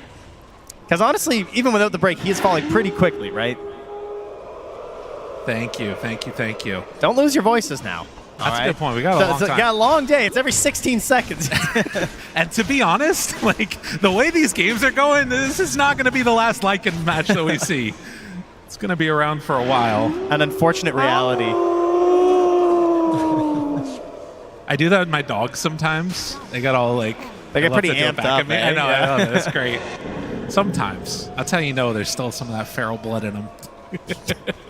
Much like there is in XXS. Absolutely. Oh! I need to stop. I'm gonna lose my voice. All right, DM. Thinks about killing the hero, realizes that's impossible, so instead tries to kill the Croaker. Now they turn on to the real hero, and with Ame here, they actually have enough damage. Forced to go for that Stampede, but the pullback in is there. Cataclysm ain't gonna happen. I mean, he is just on an island. Absolutely no one nearby right now. As my class is being very annoying. Just trying to be a tree. Don't mind me. How well do you know your minimap? You know what that is, too? That's like... It's like he got that huge Aegis steal before, and now he's trying to do it again. He's like, I just got to make it happen. I need one more. He's going to have to wait a while, though. Oh, yeah. It's going to be a bit. He's just, scouting it out for next time. That's what's happening here. No, what if he got a Quelling Blade, cut the tree, and stood in its spot? Oh, I like that. That's really good. just sell it, Some good cosplaying. I mean, that could win you the game. You never know. I mean, he's got the inventory for it. The guy, he just buys one item at a time, That's true. Speaking of which, I believe his defusal is done. Once he can eventually get back to his side of the map to meet up with his courier, who's just sitting under the tier 2 mid. And that could become an issue for Ame, potentially. Although, his mana pool's all right at this point. It's almost up to 1,000. Yeah, it's true. It's a strange one in a way, because you also have a lot of, activatables later on. I mean, I guess it's just mainly right now the BKB. But regardless, Blink Dagger is completed now for the Centaur. Oh, always so nice. Love to hear it. Satanic underneath a wolf. All right, well, we're at 28 minutes. Yes. We've got, 14 more kills than last game. That's cool. Something like that. No one's really feeling too aggressive right now, Lyrical. That's true. And we might just be waiting for the next Roche. If something happens, we'll let you guys know. In the meantime, I want to hear from the crowd. How many out there think that XG is going to take this and we're going to game 3? XG fans? Ooh. All right, now out in the crowd, how many think P-Vision is going to close this one out? I think they won 3 games. I feel it. It's pretty even, I got to say. It is, honestly. I think people just like making noise. That's where the howl comes from. That's fair. Yeah. You're not. Yeah. Thank you. That's good. Yeah. That was the loudest cheer of them all. They just love Lycan. You picked the perfect TI. Yeah, you came to a good one if you're a Lycan fan, that's for sure. Ame's looking to change the game. He's going for the Abyssal Blade. He's almost got the recipe done. That moving into an engagement plus the Blink Dagger on DM. We got a couple different ways that these can now start. P-Vision, again, they're starting to play the Vision game, right? You're trying to battle up against this Lycan. You've got the gem. Oh. This monkey. Satanic? Okay, no, they're just ganking spiders. And remember, that still has 9-second BKB, so you don't want to waste this on anything too bad. I think back to, again, that interview that we had this morning with Tundra going out and talking about this idea of what these top teams are doing, which is either taking risks or not taking risks. Yeah. And it feels like both of these teams are very risk averse right now, not wanting to give anything up for free. Yeah, you want a lot of knowledge before you go in. Because even though they look kind of crazy game 1 on P-Vision, it wasn't really risky because they knew everything. Because they had all the vision, right? And right now, when they can get their vision and feel confident like this, they're very happy to step up. Alacrity Spider, look at this. Oh my gosh. We're in daytime, tried to Manta dodge, doesn't happen, but does get pulled out. Now Glimpse back, in some trouble, jump forward, XM, trying to make things happen. Ame also hitting now onto that Spider, but all of the heals coming out from Ducalis, it stops the action in its tracks. XSS is ready to chase though, he wants this. 5 heroes, all grouped together for P-Vision. Do you run in with Ame? Is it a bit too scary? They're going to hit creeps, kill creeps, still looking for heroes. DM there, glimpsed about 20 units. Look at how they're just planting DM up front, right? He's just sitting at the top of these staircases, daring them to engage into them right now, and they just can't. There is almost a BKB done on XM. He's trying to get this done as fast as he can. because he wants it in case we start a fight in the Roche pit. We're going to find out in 10 seconds how quick this Roche is. A really fast Roche would be great for P-Vision if it stops the Storm from getting a BKB first. Anything later than that, I'd say probably favors XG. Let's see what the timing is. 2 minutes. That should be enough time for him to finish off this BKB and group up with his team again. So already out across the mark. Tormentor. They do scan it. They know this is happening, but I mean, XM standing nearby holding a gem with a BKB on the way. There's no chance you're going to be able to get in there anywhere fast enough to stop it. So BKB's completed now for all 3 of the cores of XG. And on the other side, we're still waiting for 1 BKB on Centaur. Has it eyed up at the moment. And less than 1,000 gold separating these 2 squads, anybody's game. Yeah, Satanic trying to get the Silver Edge done as fast as he can as well. Try and give them a good answer versus Ame. See if they can catch him by surprise and just dump everything onto him and kill him. And you know, if you have not seen Broodmother in a long time, a lot of people remember this hero as just like spider spam, you know, take down towers with it, don't really show up to fights. This is a whole new Spider right now. Incredibly strong right clicks, has a level 25 talent depending upon which way you want to go. That also lowers your BAT. It can be just an incredibly hard-hitting hero, and going now for that break option. Yeah, and the reason why you see the Bloodthorn before the break is that Bloodthorn is one of like the most broken items on this hero. It just gives you an insane amount of damage in the right situation between yourself and your spiders. Plus, as you just saw, like Tormentors and stuff too, just fall instantly. So you definitely have the ability to just blow up heroes, not simply rat the map like the olden days. That's going to be something to watch for. Is I think while we saw the early group up potential and taking towers that happen from XG, the later game shenanigans that can come out from P-Vision are going to be really hard to deal with. I do think they have some of that as well on XG though. Like the Aghanims on XM I think could be a really big factor in this game. The Aghanims on the Lycan, this is a Sunspan game. You know, I heard him talk about his Aghanims being his favorite item. It's true. We got some claps out there. The crowd happy to see it so far. We need Ags all over the place, though, on the side of XG. Except for Bristle. His is usually good, but with this build, you know, Ame's not really taking Ags. Smoke up with 5. XG as Roche respawns. All right, they have the Wolf inside. Spot Satanic beginning it. They know this is happening. Nobody else showing on the map. Look at no one, though. He's just up here pushing with his Helm, pushing into this Tier 2 tower. What are you going to do now as XG? You have to deal with one or the other. Another Wolf goes in, sees that they're not there. While top lane is pushing in, they're getting some damage onto that tower. That tower is falling. It is done. It's going to be gone. This is a problem for them because no one also is still sticking around. They can do this to the Tier 3 top as well if it keeps them over here. I feel like there's a world where they get frustrated and just send in Ame. Yeah, I mean, they've got to do something. The current situation is XG losing the game by split push. No, you can't, right? Like, there's wisdoms in a minute, right? You cannot just sit here. You have to find something else to do. That is a good reward, at the very least, for controlling mid. They will get an Arcane Rune on XM. And meanwhile, that's happening. No one still pressuring in along this top side. Look at this damage. Look at the spiders on the bottom half of the map. Yeah. They are just marching. They're heading down. The brood laughter. Keeps that pressure on the bottom side. Ame shows up. Notably does not have his shard yet, which we often see on these bristlebacks. Yeah, I think, again, it's just kind of the build, you know? Yeah. He's less concerned about stacks and quills and everything. But now P-Vision going to group together. See where they opt to make a move for. XXS is halfway to an Aghanim Scepter, and as Roche changes sides, now it's XG that might have the better angle towards the pit.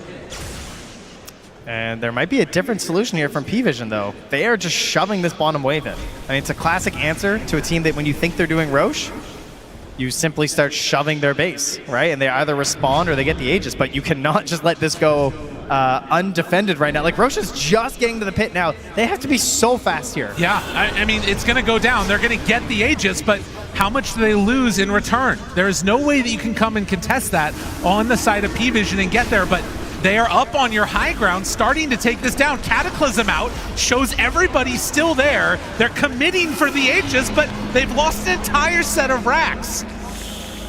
Ooh. A big trade. You know, that's not the best trade deal, I would say. I mean, once you're in that position, if you try and TP and defend, though, you do just die, so... Oh, yeah, it's true. There wasn't really a great answer at that point, was there? But regardless... Wow, 100 FPS. I wish I could get that. I was going to say, Jesus. These oh, pro my players. golf clubs don't fit in the back of my Corvette. As they will go for a quick disconnect and be reconnected in just a moment. Yeah, I mean, it's a tough situation, right? Because the ideal spot is that you are not having to make that choice between one or the other, but they had to commit, and that meant that, of course, you're going to lose your racks. No other great answer for them right there. So demotivating when that happens, though. Oh, yeah. Like when you're forced to take such a bad trade. I mean, I don't think it completely matters a ton for them, because they still have, like, you know, a great team fight potential. They're going to get the Ags soon on Lycan. There's a lot of answers they still have here. As Brood reconnects. We're 36 minutes into this game. P-Vision takes the first lane of racks, but not pulling meaningfully ahead. What are the item tidings that you feel like either team is really looking to abuse here in this one?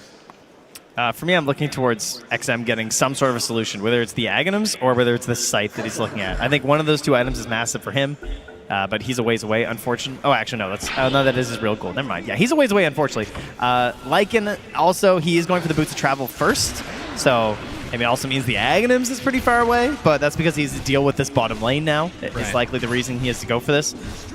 Right now, XG look like they've just fallen a little bit. You know, they've tripped. Okay. It's going to be a while, I think, before they're back up to itemization. It's going to make these fights feel really good, unless the fight somehow begins where Ame is like in the thick of it and wailing on somebody. Because if they actually secure their target, they don't have, you know, there's no depth shroud this game, and they've got the nullifiers on 2 heroes now to deal with this Pugna. That's true. And a decent way for them. Oh, thank you so much. Love to hear that. It's just like, it's revitalizing, you know? A little bit of a post-pause moment here where everyone kind of forgets where people are on the map, so kind of move their way back a little bit here as we start crafting into that next round of neutral items. Ooh, got the Pyrrhic Cloak here on DM. Okay. Seems like a pretty good answer. Obviously still has to run into issues of the BKB, but once those are down, can do some good work. Ame seems to love Satanic. They miss go-to items. Multiple abilities onto Ame. And he is just going to walk this one off, obviously still hanging on to the Aegis.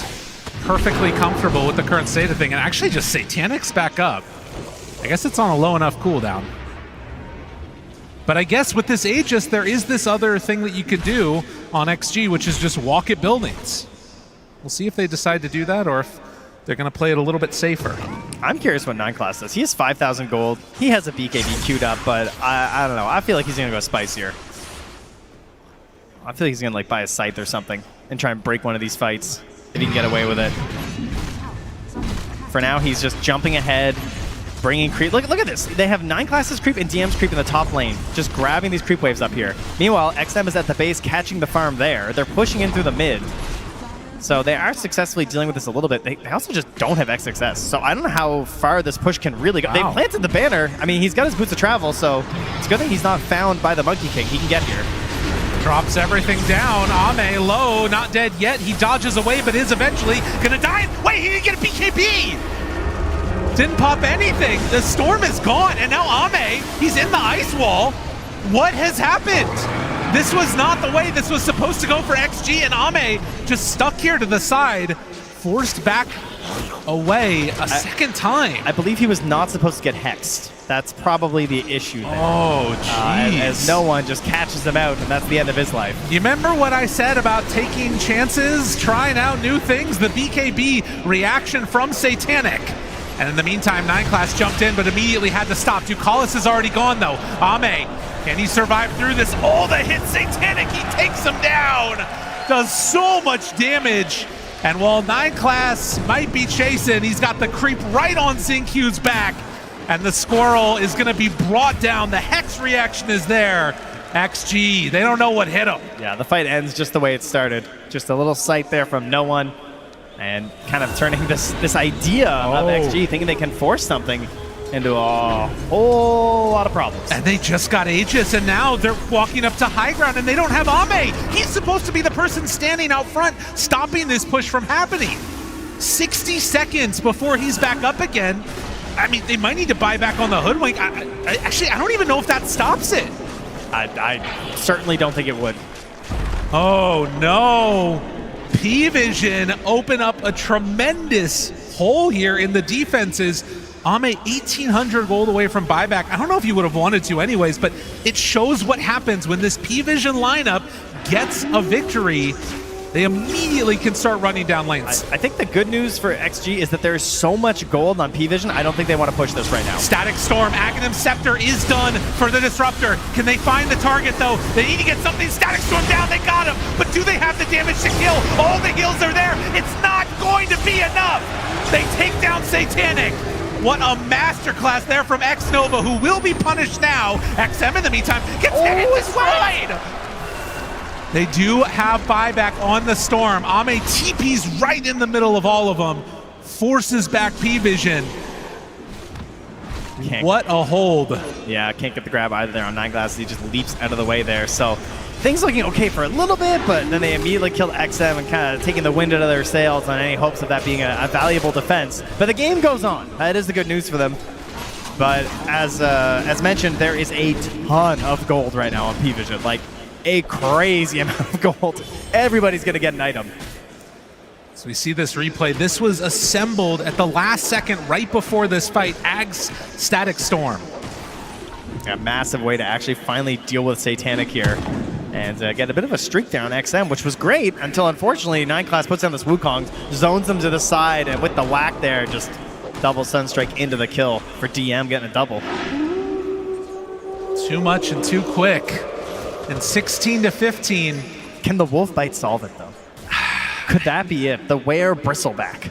I mean, it's been such a weird little initiation because it feels like XG have just been making these little flubs where they get out too far ahead of themselves, they don't anticipate the Hex, and then somebody just gets blown up in the fight. And I think that if they can get an actual fight going their way, it still should be okay, but now they're 12K behind. Every fight gets harder. Tough situation. P-Vision standing tall in this, up one game, looking for a top 3 finish. If they can manage to take out one last set of racks, and a couple of those towers will have access to the Ancient.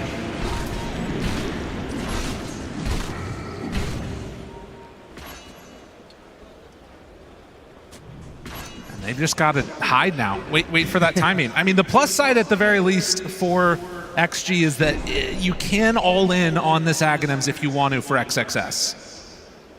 That is true. It will be really nice for them too, especially if they're going to decide to fight at the Roche Pit. Okay, Sunstrikes come out there. They're able to dodge away from that. And, I mean, yeah, I think you're going to, right? Come on. Surely we're buying it on this as the Tormentor goes down. Right now, as P-Vision, they're just waiting for Roche. They're going to chill this out, get themselves the Aegis, collect all of the Infinity Stones here, and then go high ground. That's going to be the plan. No one now having access to those Forge Spirits when he hits the Sunstrike, and he does decide to buy out on XXS. All right, let's go. The Wolf Bite. Now that's a howl. That's when we're really going to get it, you know? That's I mean, we've seen things like this before with Ame. Remember, time and again, getting the Wolf Bite and starting to run at people constantly.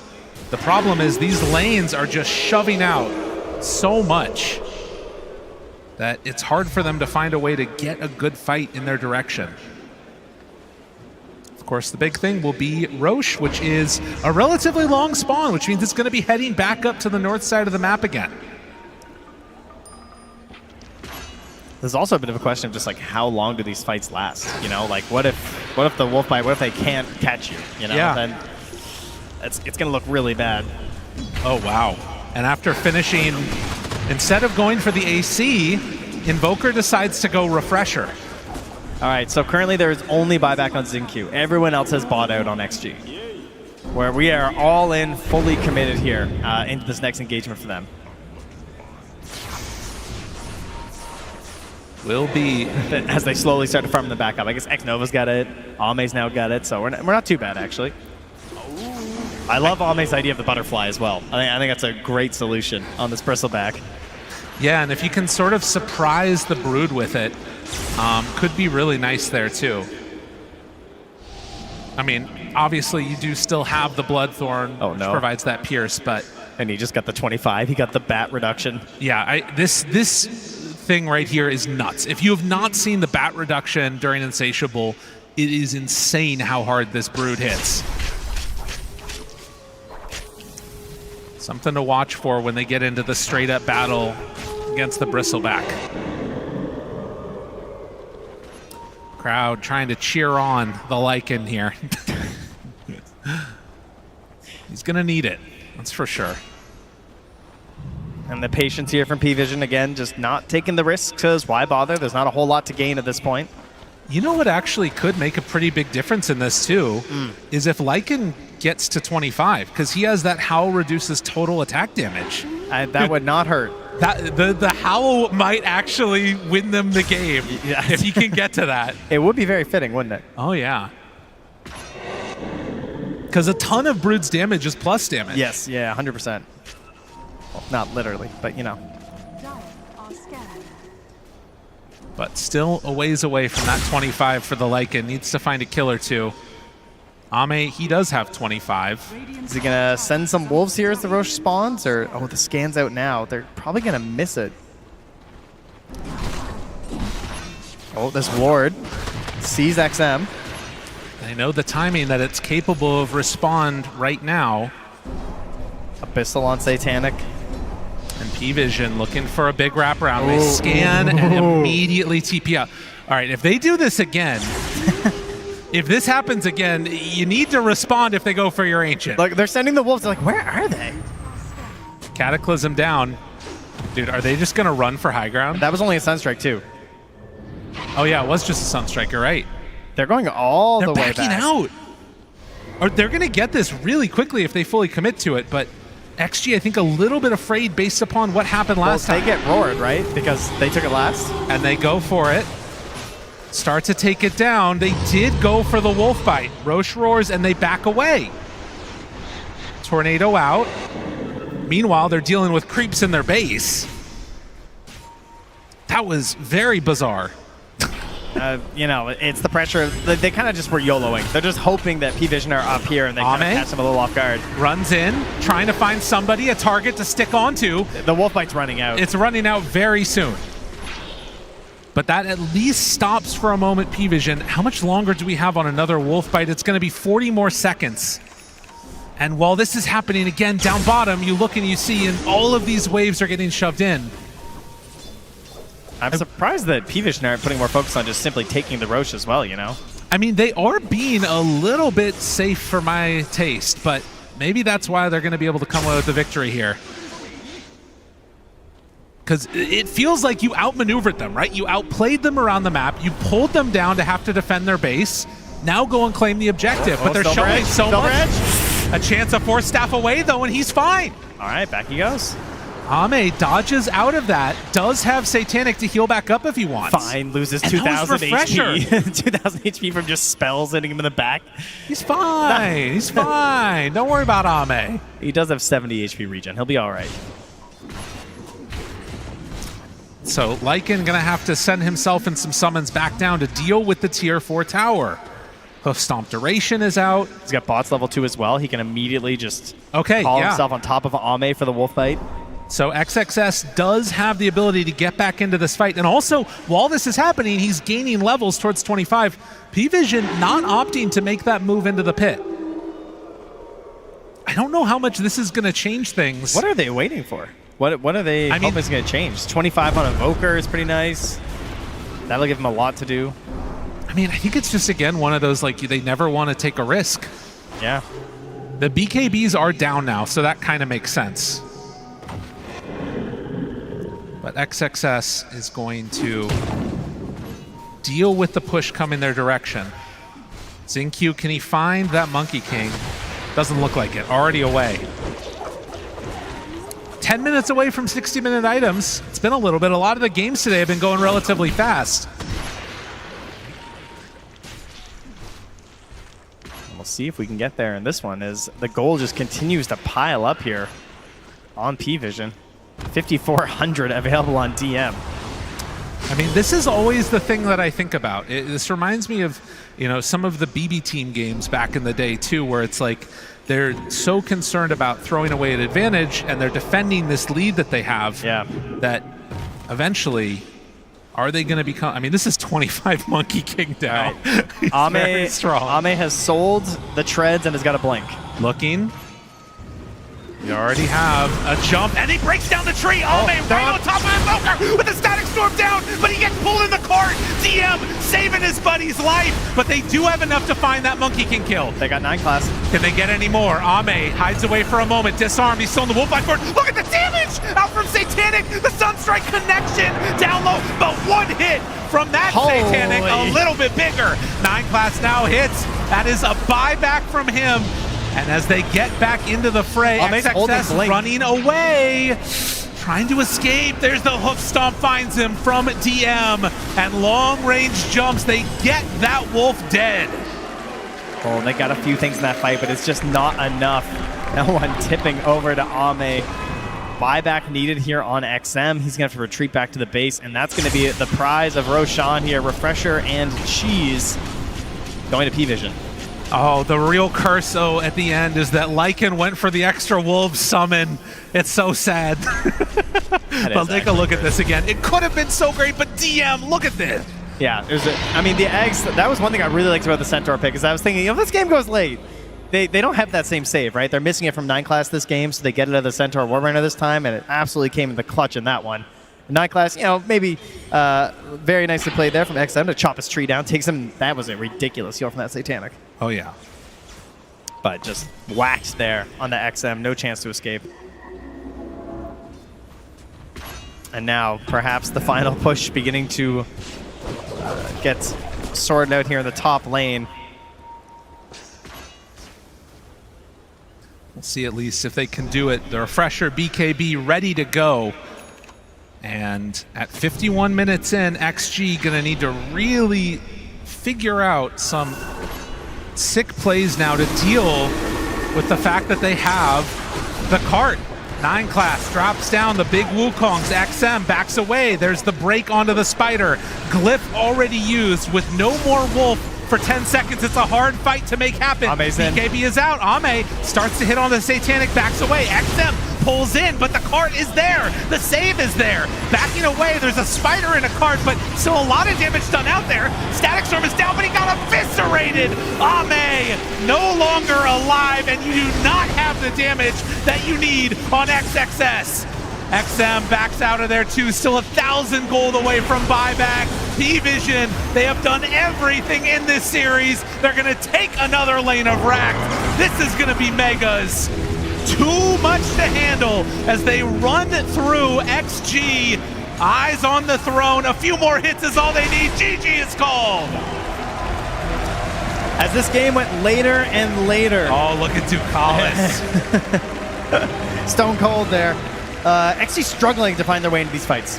You know, it felt like whenever they needed this fight, this engagement, they just couldn't quite get there. The vision was okay sometimes, but the actual heroes, the tools needed to get in these fights, it just couldn't compare to what they had on the side of P-Vision. Oh, and XG going to be denied that berth up to the upper bracket finals. P-Vision are going to be representing it on one side of the bracket. Yep. The crowd loving what they are seeing here. No one, you know, he was the only player this morning. He came out, he's clapping to the crowd. He comes to the booth, his hands in the air, he's clapping to the crowd. He loves to be here. He loves to play in front of all you fine folks. It's powering him up, it's powering up his team, and it gives them a 2-0 here. Not what I think people were expecting. XG coming in looking, again, so good. Not dropping series, not dropping anything. And get taken out like that, and you can see the team very happy with their results in the crowd, giving them some love here as they are going to make it and be secured towards top 3 at the very least, but still looking for a lot more. That's apparently running out of smokes of deceit here as 9 Class is snagged by Nomad, trying to escape with his team, but pulled in like a pudge hook to talk to you fine people. Absolutely. Well, you'll love to see it as a solid performance. P-Vision able to take the victory 2-0. And I do have to say, a lot of it, a ton of it, so much of it was down to these early picks that they were able to get with one player, a disgusting little fish. We got Nomad down with 9 Class on the stage. Thank you, Lyrical. Your very first international, and you secure yourself top 3. How does that feel? It's very cool. I'm glad to be here. Yeah. You've improved so much over the years we've seen you play, but how much did you learn, do you feel, coming from the road to the international to the actual international itself? How much differently do you think you're playing now you're on the main stage? On main stage, I can feel additional power. It's fun. It's always fun to play in front of crowd. Yeah. Absolutely. I do want to talk about game number 1. We had that Aegis steal from you. What was the communications in your team like at that moment? Like DM said, I have no doubt about that you steal, and I said, I'm just collapse. That was our communication. Just collapse. Awesome stuff. You're a very creative player, of course. What did you think about Arme's bristleback, building the Battle Fury on the bristleback carry? What did you think about that? We knew that we would split with Domis and get our timing, but so we was just kind of delaying game and we scaling like 5 cores, so we was kind of prepared. You really were prepared for Extreme here, and how much is that down to Astini? How much does he give you for this team?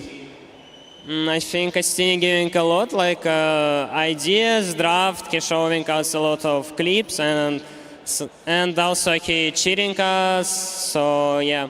By the way, it's Astini's first time he said me, oh, maybe you try Slark, and I can try. Like the first time. Long ago, and look at you now. You've made top 3, but 9 Class, can P-Vision take it all the way? Do you think you can win this thing? Yeah, I think, yeah, we are ready. Awesome stuff. Hamburg, make some noise for one of the best position 4 players in the world, 9 Class and P-Vision. Congratulations on top 3 secured for P-Vision. We mentioned it earlier, this team, it does level up in front of a crowd. It's the team with the most LAN wins this season, and they do not show any signs of stopping here because even though Effie, it was a more even game compared to that first one, it was still very dominant for P-Vision.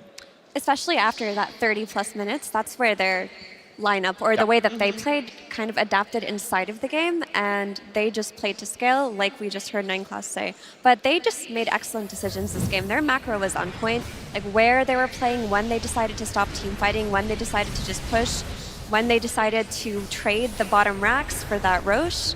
It was all beautiful. Yeah, and this clip we're starting with is such a critical time, right? Because P-Vision, they're doing a great time, Duo is delaying, but when Extreme finally can get a creep wave to the point of the high ground, then they don't execute in the moment, right?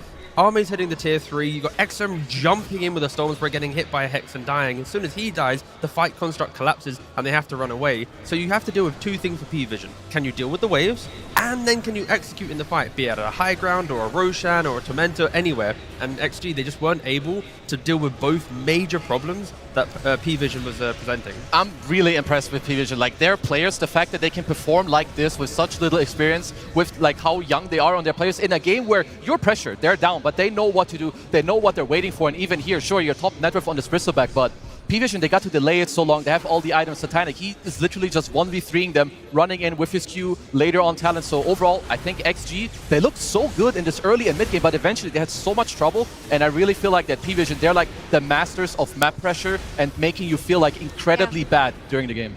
I think XG really concocted up a beautiful draft here for themselves, and they played that early game quite well, but some of their decision making was a little bit off. I thought. They could have put more emphasis on wave shove by the way that they itemized, and it seems like they itemized for an early 5-man into wanting to force a lot of fights, and P-Vision just did not give them that.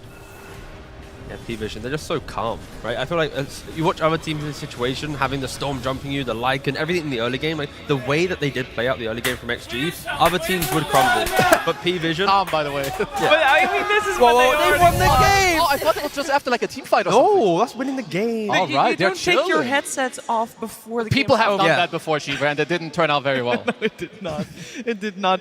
It is a very strong performance, and I think especially for the team that will be going up against P-Vision in that upper bracket finals, one mistake, that was all it took for Extreme to have their entire momentum crumbling before them, and P-Vision, it felt like they always knew that mistake was going to happen at some point. They just need to be ready for it, and ready they were.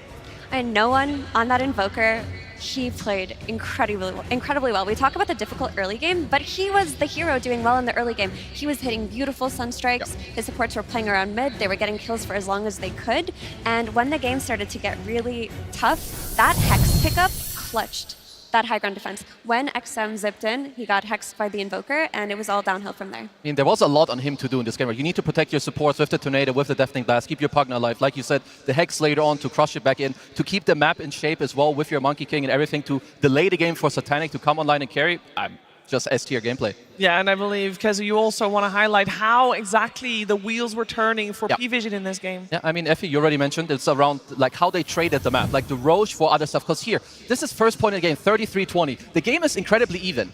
P-Vision, they need more time. They don't want to fight. So look at the vision that Extreme have. They want to force Roche, but it's really hard because P-Vision have the heroes here. Look at the map. Top lane, you have no one with his Dominator, with his Forges already pushing. We fast forward a bit. Mid lane is pushed in by DM's Dominator. At the same time, still a stalemate around the Roche. This is 40 seconds in between this. In the meantime, Satanic just really farming, so XG, they get forced back. Here, Roshan was still on the bottom side. Now, the game prolonged so long, Roshan actually walked all the way to the top river. XG, crucial mistake. They tunnel vision this Roshan so hard because trading Aegis for Arax in this game, it's not good for you because you already have a wave problem. Now you're going to be down Arax with this Aegis. P-Vision aren't giving you this fight. So these trades, these macro movements, ultimately this is what makes the difference of you winning or losing this game. So P-Vision, honestly, hats off to whoever made the shot call.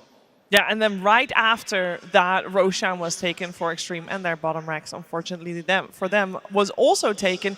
We're going to take a look at the Lycan at that point, Effie, because you have something to say about that. Yes, like Kazu mentioned, there was a wave problem, and around minute 36 is when they got that Aegis that they traded Arax for. But what I really wanted to look at was Lycan's items. He skipped Shard. He got his Shard like 40 minutes plus. But if you are playing at this state of the game and you have a wave problem, why don't you create that wave problem for the enemy team with your Shard? It was such an odd decision to me. What it seemed like was after he built that, nullifier, he just thought that he could keep going. He'd just eventually be a carry himself. They could force the 5-man fights. I really think that you could have wedged this Aghanim's Shard into the item build even before the AC. It could have come out a lot earlier, and it could have made it so that P-Vision couldn't play the map as well as they did. But if you're talking about map play and you're liking is getting Shard at 40 plus minutes, you're losing a lot of that early game advantage that you can get from this hero. Yeah, I mean, it's such a cheap item for a core. He probably just tunnel visioned under the pressure of answering so many different problems, and mistakes happen, and clearly, I think he might have made a mistake there. Yeah, there's quite a few things we still need to touch upon for this game, though, because I want to give credit where credit is due. That was a fantastic Broodmother coming out for Satanic. I know we gave MVP to no one, but I think you can make a good case for almost any player on the side of P-Vision to be nominated for that one, and I think that Broodmother Kezu is definitely going to be one to watch. He absolutely clutched, and he has so many specific heroes, which is also crazy to think about with how young he is. Like, this is not some 30-year-old guy who's played 10 years of experience. Like, he's new to the scene. He has perfect itemization, the Nullifier, the Silver Edge, the Bloodthorn. You buy the Shard for the 25 talent. I mean, this kid's crazy. I mean, with the Broodmother as well, you create new problems. And clearly, we heard in the interview with Zhao 8, they had to find a solution, right, to the Broodmother. They went for the Bristleback, and clearly, Arme was also trying to invent in the game, right? He goes for the Battle Fury. How many times has that happened in the history of Dota? Well, I know the answer to this, T-Gov, but we do also have the answer to show. There we go. It's only 4 times now with Arme buying Battle Fury. In 2014, Universe bought Battle Fury around the 60-odd minute mark. He lost the game. In 2019, Gabby also bought a Battle Fury around the 60-minute mark. He also lost the game. Ace in 2025, he bought a Battle Fury under the pressure of Team Spirit. he lost the game. Arme, under the pressure of Broodmother, conceptually bought it very early in the game and also lost the game. Therefore, historically, Battle Fury on Bristleback is a 0% win rate in all of the history of Dota 2.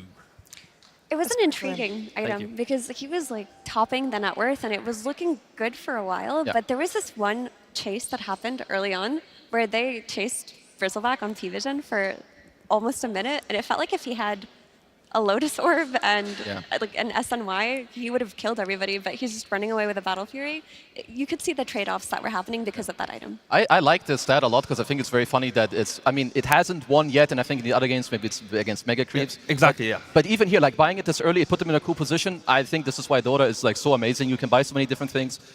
Depending what your enemy does, you have to react differently, and then this happens and this happens. So yeah, I love to see it. Yeah, it was very clearly part of Extreme Gaming's plan. We did see this Bristleback queuing up that Battle Fury very early on. So we knew from the laning stage already what was going to happen. And speaking of that laning stage for the Bristleback, it's Purge that's going to break it down. Thank you, Shiver. Yeah, I wanted to talk about the Bristleback because I thought it was such a good pick. It really solved a lot of the problems that they were encountering in this game.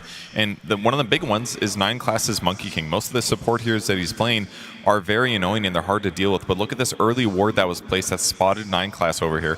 And normally, the way that you escape on this hero is you use this skill here to jump to a tree. But if you take any damage, it gets interrupted. And then you have to rely on your very low movement speed because you don't buy boots here. So with Quill Spray in the vision, he actually interrupts 9 Class's jump.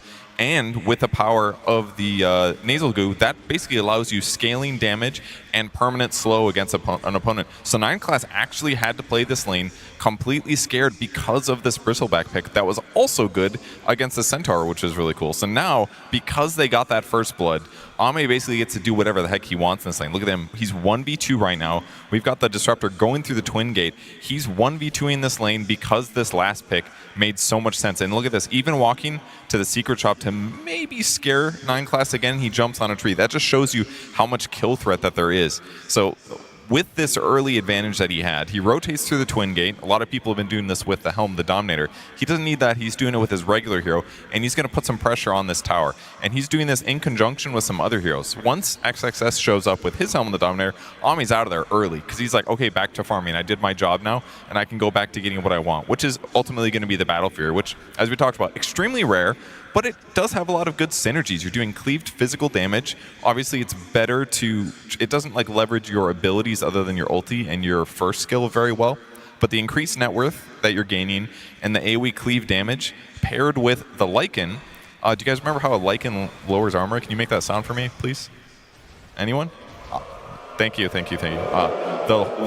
Howl, it lowers armor by 10 in an AoE, basically global at night, but in an AoE. And that minus 10 armor paired with Bristleback's minus armor is super synergistic. And frankly, it gives them really good chances to get kills on the hero like the Centaur. But unfortunately, this decrep from the Pugna was extremely crucial in protecting him. It basically gives him a window to buy time. If that Pugna decrep isn't on there, they can just blast through this front wave of DM in the front. And so between decrep and later on the Ags of Centaur, it really undercut the synergy that they were going for with the heavy physical damage and the minus armor. It was hard for them to kill the P-Vision heroes, and that's what was ultimately their undoing, despite this really cool draft.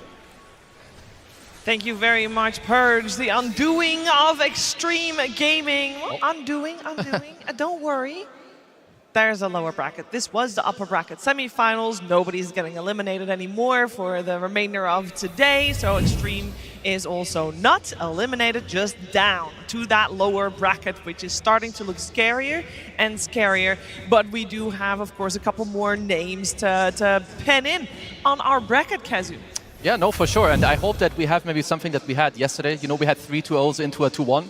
I expected all of these games also to go the distance. Well, they didn't. I'm hoping that this next series of Falcons versus, BB team, maybe they can show us a little bit more. Because right now, I'm seeing a lot of one-sided affairs. And that's really not what I'm expecting. No, me neither, especially not after that road to TI. You're absolutely right. And if we want those games to be drawn out and be back and forth, a lot is going to rely on the carries having a good game and being able to go toe-to-toe with each other. But who is the best carry? That is a great question. And of course, we would ask the pros that very question as well. Hello and welcome to the International Hall of Fame.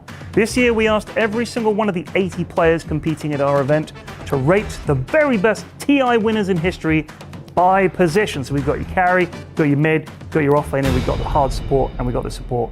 And here to look over the results with me are two Dota experts, esteemed Dota experts, and see if they agree with the pros' choices or whether you have your own choices. Which carry would you choose as the best TI winning carry in Dota history? Okay, let's think here. I think you it's can just discuss Ana. amongst I think it's yourselves. just Ana, right?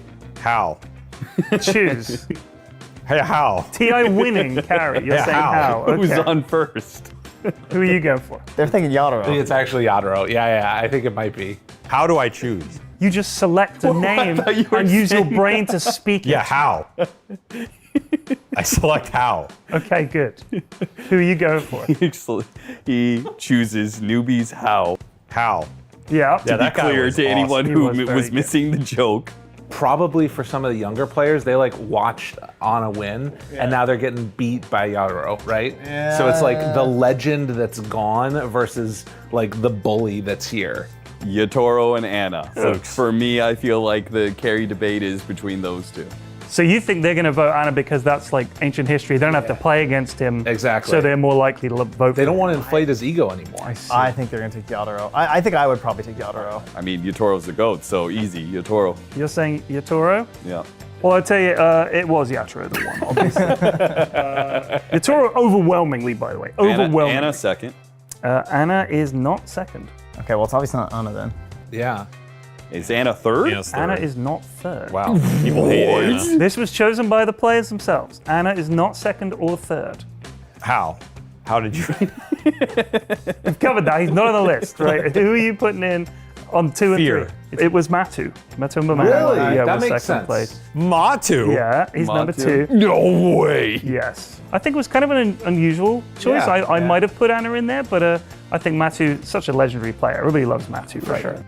What players did you ask, Puppy? Every single player at the event. He asked one was player.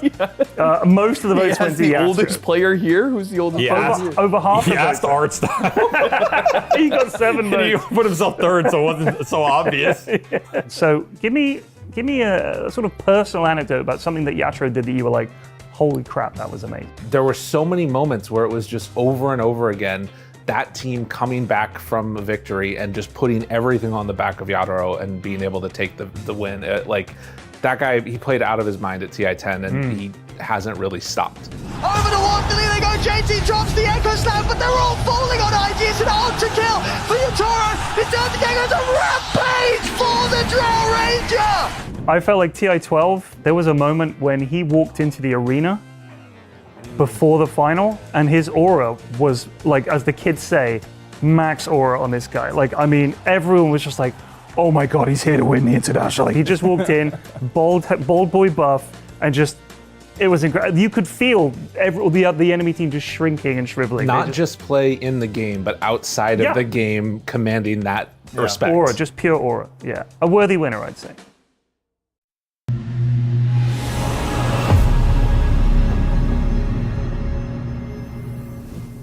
Yatoro might be a worthy winner of the best carry. He's not going to be a worthy winner of the best TI 3-time champion carry right here because he's no longer, unfortunately, in the tournament. We're going to find out which one will be the worthy winner of our upcoming series. It is time to start talking about that because it's going to be quite the blockbuster we got going here. Team Falcons versus BB Team. One of these two teams will be facing P-Vision in that upper bracket finals and secure top 3 with this upcoming best of 3. And I think this might just be the one that is very close, Tigo. I hope so. You don't think so? I don't think so. Oh. I feel like Falcons are the favorites. I think BB are going to be the underdogs, and it entirely depends on how pure he's able to navigate the emotions of yesterday through to today. Because when we finished the series yesterday, I'm in the lift, I'm going back to my room, I see Pure also in the lift, and even though he'd won the series, he looked like he'd just been eliminated from the international. You know, head was in his hands, he was just like, it's like soldiers left the body, he was just a shell of himself. So he struggled a lot yesterday. So I think for them, if he can overcome that, yeah, it might be competitive. But against Falcons, you need all 5 players at their best game. And maybe he wasn't happy with himself, so they had a talk. I'm sure I feel like they've developed a lot as a team. They're gonna help each other, like feel good, come in today, like fresh, because I know he has the skills. I'm sure he knows that his teammates know it. So, you made it to top 6 of TI, second round. Like you should be happy. So I'm expecting a good match, but I agree that Falcons to me are slight favorites. And for context, it's because yesterday, even though BB Team did win, he lost all 3 of his laning stages. And there was one game where he even died 7 times in the first 20 minutes. It was rough for him. It was rough for him. We're going to break down this matchup, but if we're looking at Falcons versus BB Team, we have to look at Falcons first because there is a lot of pressure on these guys. These guys were the best team of 2024 and is still one of the favorites going into this and making it all the way through. And a large portion of that favoritism that people have might just be coming from the position 4 Tigo. Yeah, and Crit, what a career he's had, right? Of course, ever chasing the Aegis, you could argue kind of the Western uncrowned king to some degree, but when you look at his career, right, in 2015, 2016, he was on OG, able to win both the Frankfurt Major, the Manila Major, ESL 1 Frankfurt as well. In 2016, shifts over to OG. Yeah, sounds great. He wins an instant Tier 1 LAN, wins Dota Pit, Manila, I think 2016-17, 2017 to 2022. I'm sorry, mate, nothing. Absolutely nothing. Moves to Shopify, nothing. Comes back to kind of the European scene and was able to get secure both 2 BBs, 1 ESL 1, Birmingham, 3 Tier 1 lands. But again, it's been like so many years of NA, shifts back, and then when you think about TI as well, he got 3rd place with EG, TI8, 5th, 6th, TI9. Falcons, TI13, when they had their good year, only able to get 4th. But when you look how long of his career he's had, the Tier 1 LAN wins he's got, plus that awkward NA stint, feels like it's inevitable he's meant to win one. I mean, he's definitely one of the players where you have a lot of people who want him to lift the Aegis, right? Like we just saw, he has so many appearances. He's an incredible player. He's a great person. He's really nice to be around. Like, even if you beat him in pops, like, the guy is nice. He always plays for his course. He can play anything. He's very adaptable. So yeah, I think this guy, he's definitely got what it takes. Yeah, it's just odd to think about because in that 2015-2016 era where it felt like OG were winning every major, it feels like that's where he should have had his Aegis. He's one of those players that you look at and you expect to just have an Aegis. So this must mean so much to him because last year, like T mentioned, that was their year where they were the favorites. Yeah. This time around, they aren't the favorites and they've peaked. Like, they're playing so well. Maybe that's what they needed, the surprise factor. Maybe it is what they needed. They also do have a lot of TI experience under their belt in regards to championships because there are TI winners on the side of Falcons, one of which is the carry, of course. It's also the support. It's Snaking and Skeeter. But in this case, I want to talk about Skeeter and potentially talk about him in relation to his counterpart in Pure Effie because that is a pretty stark difference, especially if you take into consideration yesterday's results. Yeah, we wanted to just put emphasis on the carry-to-carry matchup in the series because these two players have inherently different styles, but if you look at their average numbers, they're way too close to each other for having separate styles. When you think about Skeeter, he's always been not necessarily sacrificial, but not the real carry of the team. He's not expected to deal damage. He's just there to like be the stunner, win his lane, play utility, do whatever he needs for his team. He'll even give up farm for his other 2 cores sometimes, whereas Pure, he is the greedy player. He is your carry that you take into the late game and puts you on his back, but his averages are not what you would expect out of a playstyle like that. And if you look at the hero pool comparison, there are a lot of common heroes, but both of these players have different styles. As I mentioned, you look at Pure, he's got that Void, that LD, that Ursa, that TA. He's playing for the late game. He wants to be the one dishing out all the damage. Whereas Skeeter, he picks what you need for the lane. You need an Abaddon? I got you. We need a Weaver because I gotta dodge some slows? I got you. I feel like you have the miracle type of archetype carry player on your left with the hard carry traditional stuff. You have your Matumba man on the right, so with like more the I play for my team, I make stuff happen. I would say that these players generally get overlooked and overshadowed quite a lot. I think that Skeeter is very crucial to Falcons, both with his pick, the way he plays. He enables Marine, he enables Amar, so I'm like really happy to see this because I think this guy, he deserves a lot more, in my opinion, than what people give him credit for. Well, we're going to give him some credit right now because we have to, of course, start this matchup very soon. And for that, it is time to get the players on stage.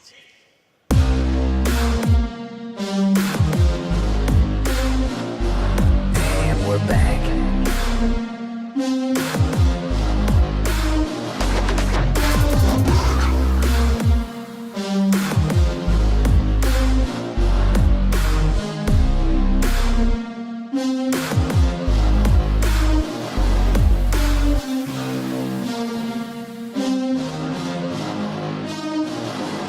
Team Falcons! And we're back. A lot of people would have said and would have agreed that Team Falcons has had the hardest road to get to this upper bracket semifinals. They played the longest games. They had the most clutch comebacks, and they have made it here. They started learning from that and adapting from that. Then yesterday when we saw them in action, it was a whole fresh team with tempo behind them, and I'm sure they want to prove that they still got that tempo against their opponent's BB team.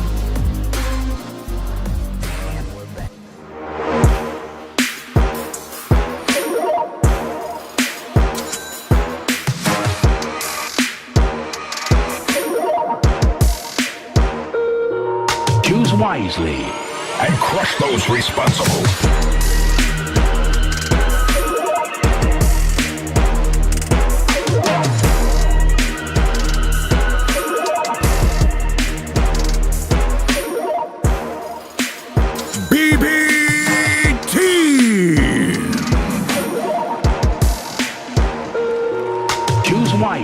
They have shown that they have what it takes to make the tough decisions and come back after being down yesterday. They were the only team to push a series the distance and take that victory after the fact. It was rocky, but it happened. And the tenacity that they showed yesterday against Big Mac Galaxy, they will prove to show again against their opponents in Falcons. There is one big question mark that I'm going to pose towards my panel here regarding these two teams, because one thing that stood out yesterday, Kezu, was that for BB team, their rocky situation was always those first 15 minutes. No, for sure, and I hope that today we can see something, well, a little more stable, because what we saw from them, it's not normal. It's not what you expect, especially not from a tier 1 player, because, yeah, we have to go back to it. It had a lot to do with Pure. I want to see, you know, the prime Pure of like last year, because in the last months, he has struggled, but I have also seen very good performances. It's just that he is a little more inconsistent. So sometimes you just have to hope that, you know, today is the day. Sometimes that's what TI is about. You show up in top form, boom, you get this upset win, and you're good to go. We also didn't really see much from BB. Even though they were to win, we saw 2 puck games in a row playing into nature's profit. Like GPK just dominating, going 8-4-23, 5-1-18. Like Nigma didn't really change up the drafts to show us new styles of BB having to react. It was just, oh, thanks, we're going to do that strategy again. So, yeah, I think for BB at least, we are going to see something new. Are they going to get puck against Falcons? I think that's a really hotly contested hero at least.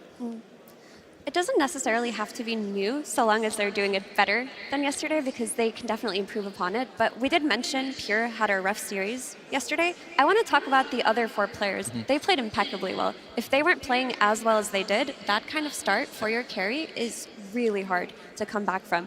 I think Save in particular really stood out to me. He was clutching these lanes, you know, hiding in the trees, Phantoms embracing Morphling, getting kills where he shouldn't have to. Later in the game, he gets an Ags, he soul binding. Like, this is a player to look out for. If your team is in a rocky situation, your support player clutching games for you is what you need on the main stage. Yeah, for sure. Like those 4 guys, they really stepped it up. Like you said, the Grimstroke from Save, like 2 games in a row. Like he just had incredible performances. You also had Miro on his offlane, like great. We talk about the GPK puck. You have the Disruptor or Naga Sirens on Kateomi. They're great. I just hope that what they look for is not like, oh, my carry player didn't do great, but more like, imagine how strong we can be when things come together. They fall into place. We just play well as a team like they know they can, and then you can just make it happen. Because here, we need to talk about the heroes that will be very contested or are very important for the team. So here on the left side, you see how often Falcons take the hero, and on the right side, you have BB. So Hoodwink is going to be, it's going to be picked up bandages. You have 5 times and 7 times on BB team. You have the Sand King, the Grimstroke we just touched on. Mars for both offlane is incredibly important.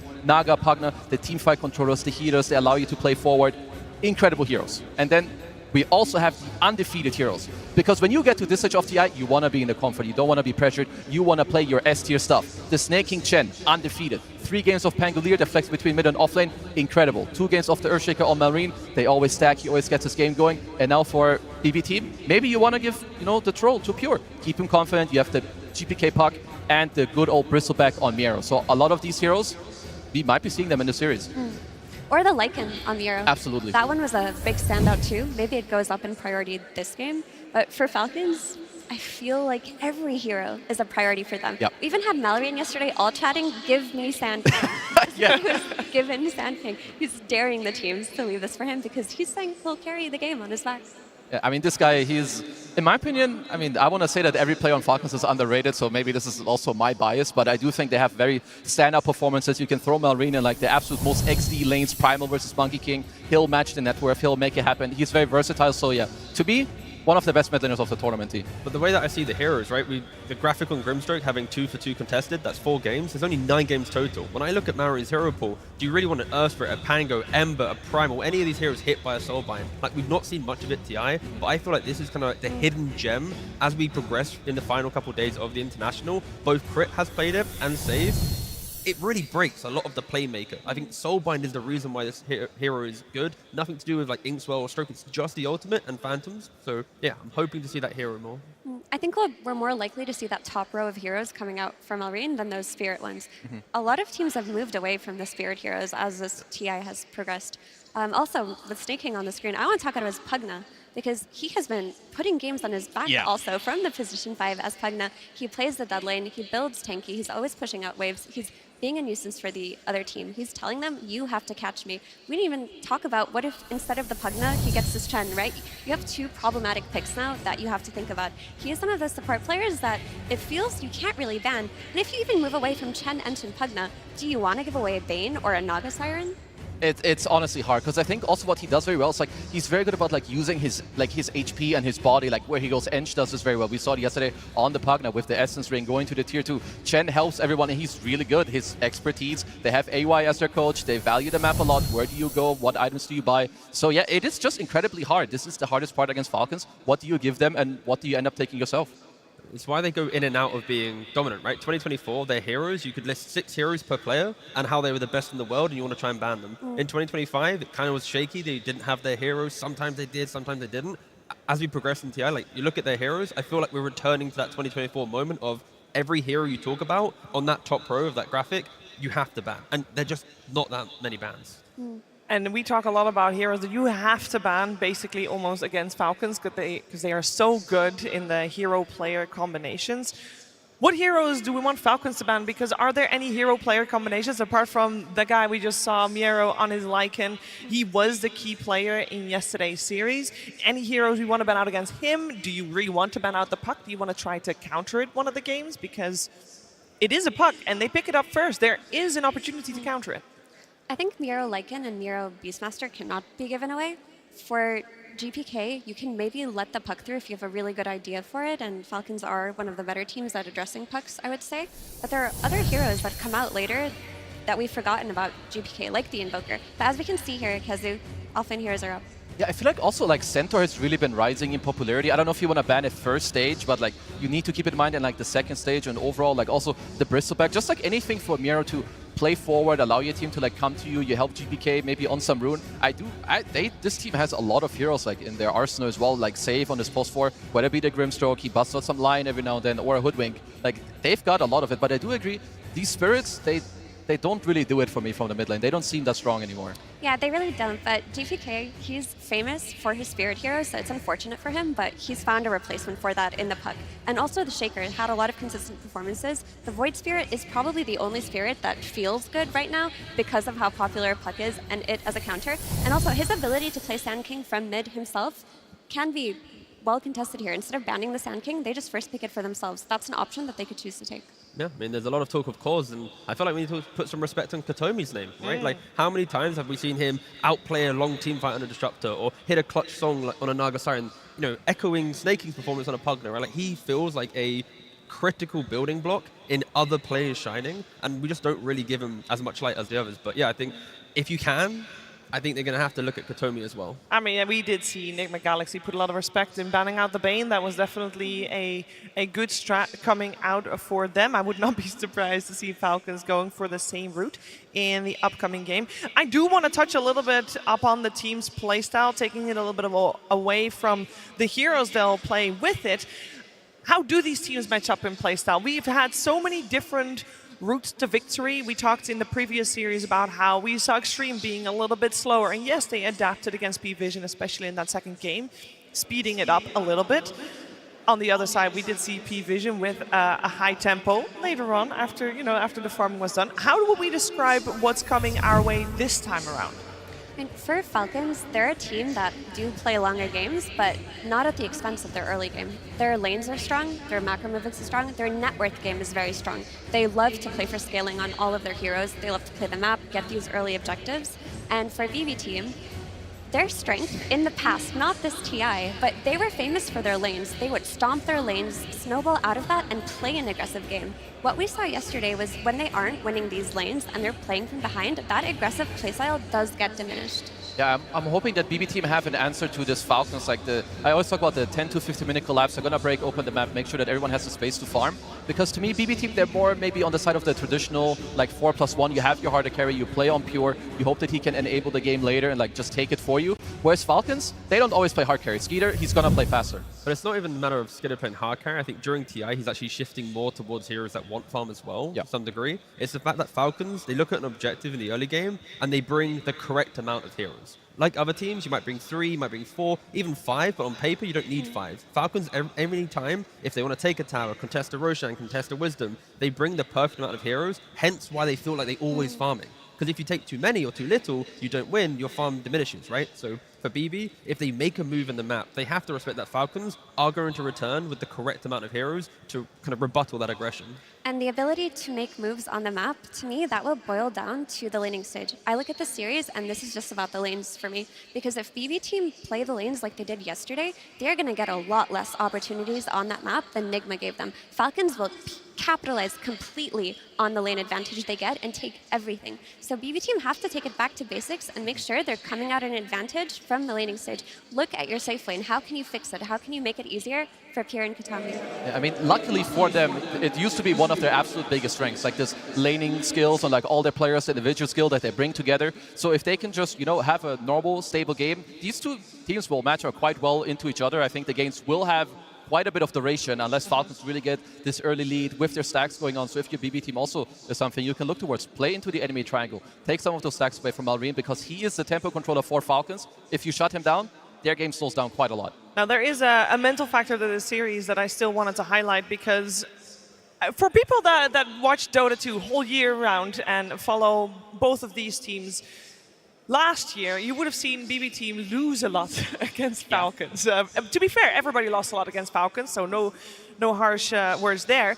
But a lot of those series were in finals, and BB team was basically always the bridesmaid, never the bride. And it definitely got to them a little bit, getting a little frustrated potentially, leading into BB team's first victory only at the start of this season in Copenhagen. And the thing that Save said after that finals was it was great to have the finals, but next time, he hopes he does it against Team Falcons, because for him still, and for BB team still, it is Team Falcons that is the team to beat. They haven't played yet in a grand finals. I'm sure they would love to have Falcons as their opponents if they make it to the finals here, but I do want to take a moment to also respect the fact that BB team does make it to top 6, because for Falcons, we kind of always expected them to be doing well and not just be top 6, but move further. For BB team, we always have the same stories, like, 50-50. Can they do it this time around? We know they have the player skills, but can they pull it together at the right time? We're going to find out if they can here in this upper bracket semi-finals. Winners of this best of 3 will be top 3 guaranteed at this year's international. And we are going to start with step 1 of this best of 3. Team Falcons versus BB Team. Game 1. Here we go for game 1. We got Falcons on the Radiant side, BB team on the Dire side, and the first pick goes the way of Falcons. And that means good news for BB team. They got 4 bans.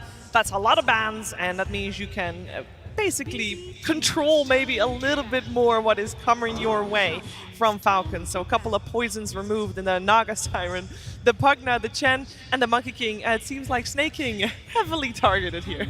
Oh, he's so targeted, but are they just doing what Malrine asked and giving him Sand King? I mean, he all chatted it yesterday. But if you know it's coming, I'd like to think if you enter a game 1 and you know teams like certain heroes, let them have the hero prepare a strong draft. So I don't mind giving Sand King, but then I need to see BB utilize that knowledge of they're going to take it with a really strong draft. And one thing that we have forgotten, of course, it is Skitter's birthday today. Is there a birthday buff? Does that make a player better, worse? Like, It depends how much he. It depends, I think, how much he imagines the arena singing for you, because then you just might cringe into the ground. Okay, fair enough. But like you said, I feel like there was some Sand Kings, maybe some Beastmasters up in the row, but they take out the GPK puck. They get the Malmarine Sand King, most likely. So, like you said, BB team, they knew this was coming. What's their response? And some teams like to react to Sand King with a Shadow Fiend if they have two strong SF players on either their carry and their mid. Other teams will react with a Doom, and other teams will just react by Triangle Invasion. That's one of the easier ways to solve him. Does this count as Triangle Invasion? This is simply respecting the lack of bans they have. They have one ban. They already know that Sand King Hoodwink is a potent combination for Falcons. Take away the Hoodwink, progress your own draft, and then you have that one ban to focus maybe on a core or another position 5 to prevent snaking feeling comfortable in the game. This is also respecting crit, because as you mentioned, T, you only get one ban, or you can't double ban the snap plus the Hoodwink. But if you give either away to Falcons, it gets way too hard. Yeah, and I also like that you mentioned the Triangle Invasion. I do think it is incredibly important against Sand King. You know it's going to happen. You know crit from the offlane or snaking. If they put him there, they're going to stack the triangle. Having good lanes makes it a lot easier for your 4 to leave their offlaner. You go into the safe, then you place an early ward, you make it in there, and you try to invade it a little bit. So overall for BB team, I like this pick. They were going to pick out of the next phase as well. So let's just see how they start building from here. Yeah, on the side of Falcons, focus on Miero with obviously Lycan removed in the start of the ban phase. We got the Centaur now removed as well. It's all up to BB team how they want to go from here. Is it going to be that Snapfire ban into picking something, or is there something else that they'd rather remove? And it's hard because Beastmaster is still in the pool, so if they're not planning on picking it for themselves, they have to take it out here. But I would rather they pick it for themselves. It gives them a really easy map idea who to play around. Yeah, honestly, I wouldn't mind it at all. I think other heroes that they should respect still, especially with what they've banned. There's no snaking Inch, there's no snaking Chen, no Pagna, no Naga. There's likely that he's going to look at heroes like the Enchantress next, or maybe that's why they wanted the Hoodwink to later on have the break against this hero, but you need to be aware of the heroes that Falcons have. They're not as diverse in what they pick, so you kind of know what's coming your way. A lot of time is going into this one with bonus time being used on the side of BB team. A lot of things to think about. As mentioned, only one ban. I mean, you could run a Queen of Pain later if you want also on BB team. Most likely the Sand King is going into mid. I think trying to shut him down early on is kind of cool for you. So I just hope that they have a couple of ideas what they want. Wow, they're just going in an entirely different direction. This looks like it could be a Falcons draft on BB team. I mean, I know GPK has had some banger DK performances not long ago. I'm sure they can also play it on Pure if they want to. I don't know if they want to kind of show this early on, but another strength of second pick. You can pick your core here, you can flex it until the end and then decide where you want it to be. It's also just layering the idea where Hoodwink, you can scurry through the trees. You've got DK as well, naturally quite tanky, you itemize to be tanky. If Falcons want to try and play a pickoff game, if they don't cleanly execute on the pickoff, at least these two heroes have a way to do it. Of course, Hoodwink, Epicenter +1, you're going to die, right? Yeah. But the elusiveness and the tankiness is what BB might be leaning towards. There's something else that's kind of cool. I saw this a bit more in the last days when the enemy team has Earthshaker. You know he's going to go Echo Slam the Ancients the first time, so he's not really much in the mid lane. I saw a lot of teams try to go hit the mid tower. 3 different guys, 3 different lanes, minute 5, minute 10 you pressure. And yeah, Ringmaster, not a hero we've seen too often, but I feel like Falcons, they know how Hoodwink works. Hoodwink wants to go somewhere, you have a Blink Stun, Sharpshooter, so having a save, having some counterplay, and also helping your Sand King with teamfight, I'm all for it. Ringmaster, I believe, has only been picked 4 times so far at the International. Twice in the hands of crit. Yeah. Do you guys know that with Ringmaster, I believe the weighted pie actually kills Helm? Yeah, it kills Helm. It kills Helm. I know because Fog was telling me it's the one way you can run a Dominator. I still don't think you should get that Don't do facet, it. though. Don't do it's it. Just not as Don't good. listen to OD Pixels and Fog's suggestions of how to counter Dom. But that aside, it is very cool to see that BB are picking pretty much every hero the Falcons played before, right? In 2024, the dominant era, these are the heroes, right? As we already mentioned. Ringmaster with Escape Act, you jump a person, Dragon Tail, Bushwhack, anything, Ringmaster will combo break that with the Escape Act. And the heal from the Enchantress, the vision from the Creep. You're trying to pick Falcons draft against Falcons, they're going to show you the ways to beat him. And it's also just nice to have that percentage damage that comes from his daggers, because he has a lot of talents that buff up his daggers, where they could really pack a punch in that late game. It scales really nicely against heroes like DK. So how do they deal? Yeah, I was trying to wonder, how do you deal with the Ringmaster? Because there's still, most likely the guy you jump, crit is going to be there to save the guy. Do you want to like try and get a nullifier? Do you want to have a secondary jump? I was thinking maybe you want some silencer to global when you go, but they're just gonna go with the Bane for now. I think Bane matches up quite well against Ringmaster in the lane, I would say. It's not the strongest laner early on. You're going to have to sacrifice one stun for then the next stun to feel good. Because whoever initiates first, Ringmaster will stop, will combo break, and then the Bane will have to come in with the grip, or the DK will come in after. But you can see that BB, they're going to make sure they have multiple ways to initiate, and then it's going to feel okay. But I kind of hope the Bristleback goes for Snot Rocket and goes for Pipe. Oh god. Just mitigate the damage. Not a fan?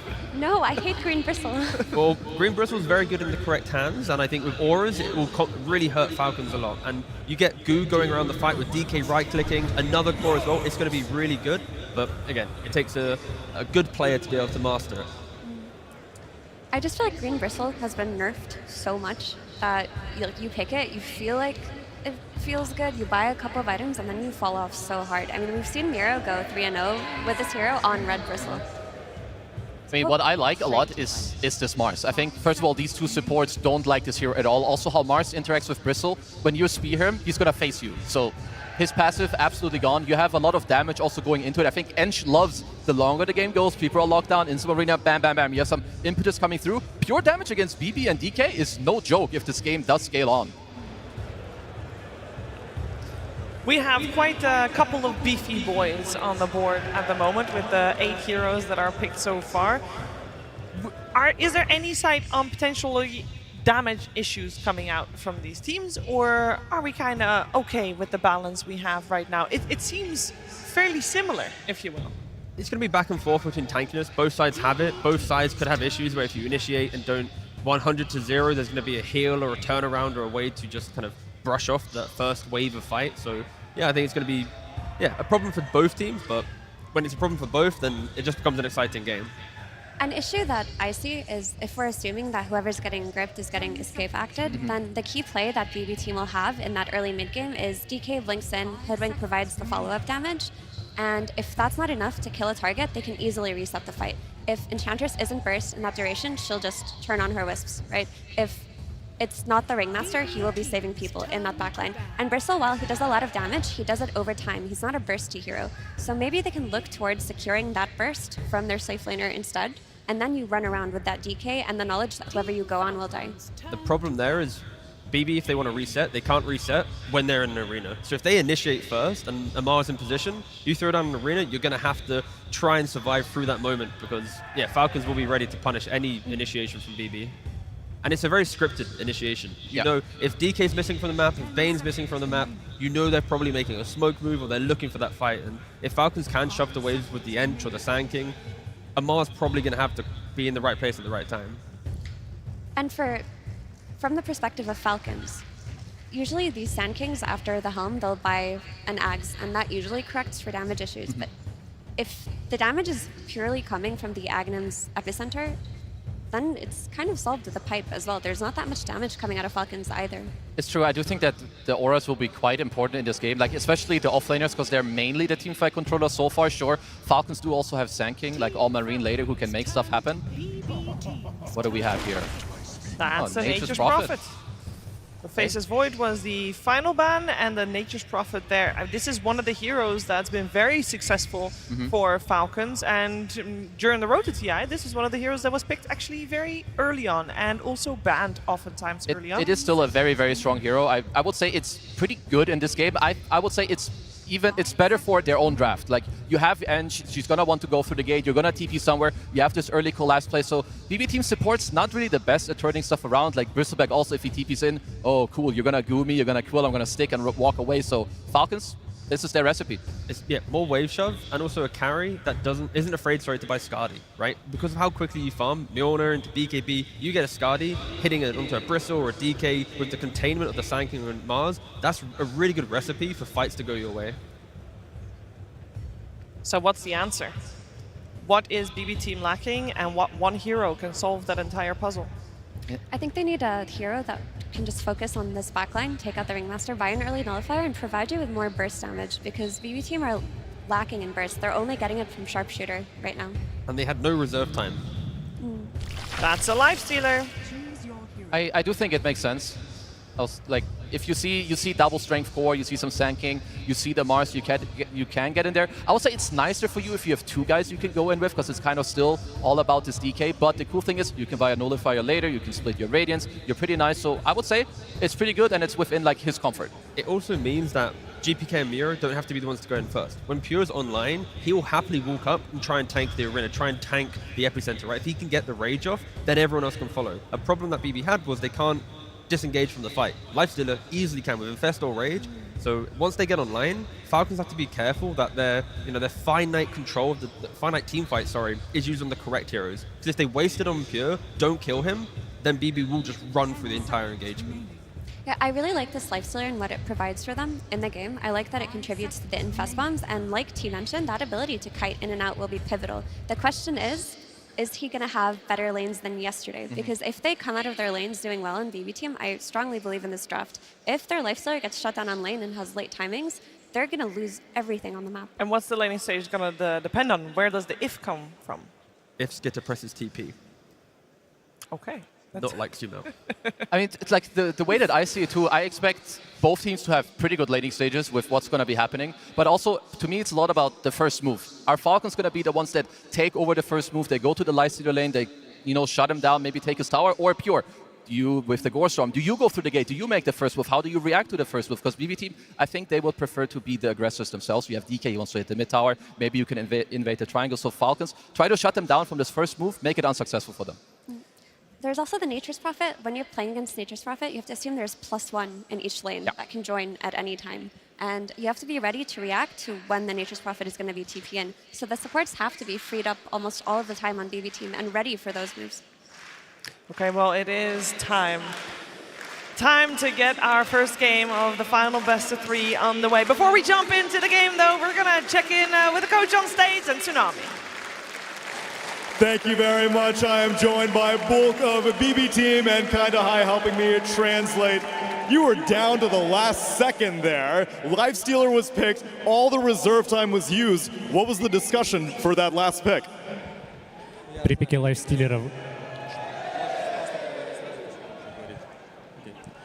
лайфстилера вытянули до последней секунды. Соответственно, очень интересно, что именно вы обсуждали перед этим пиком.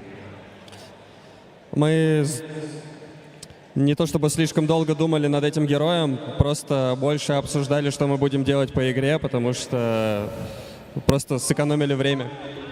We were actually using this time to discuss our game plan. Okay. Well, it's a strategy time as well.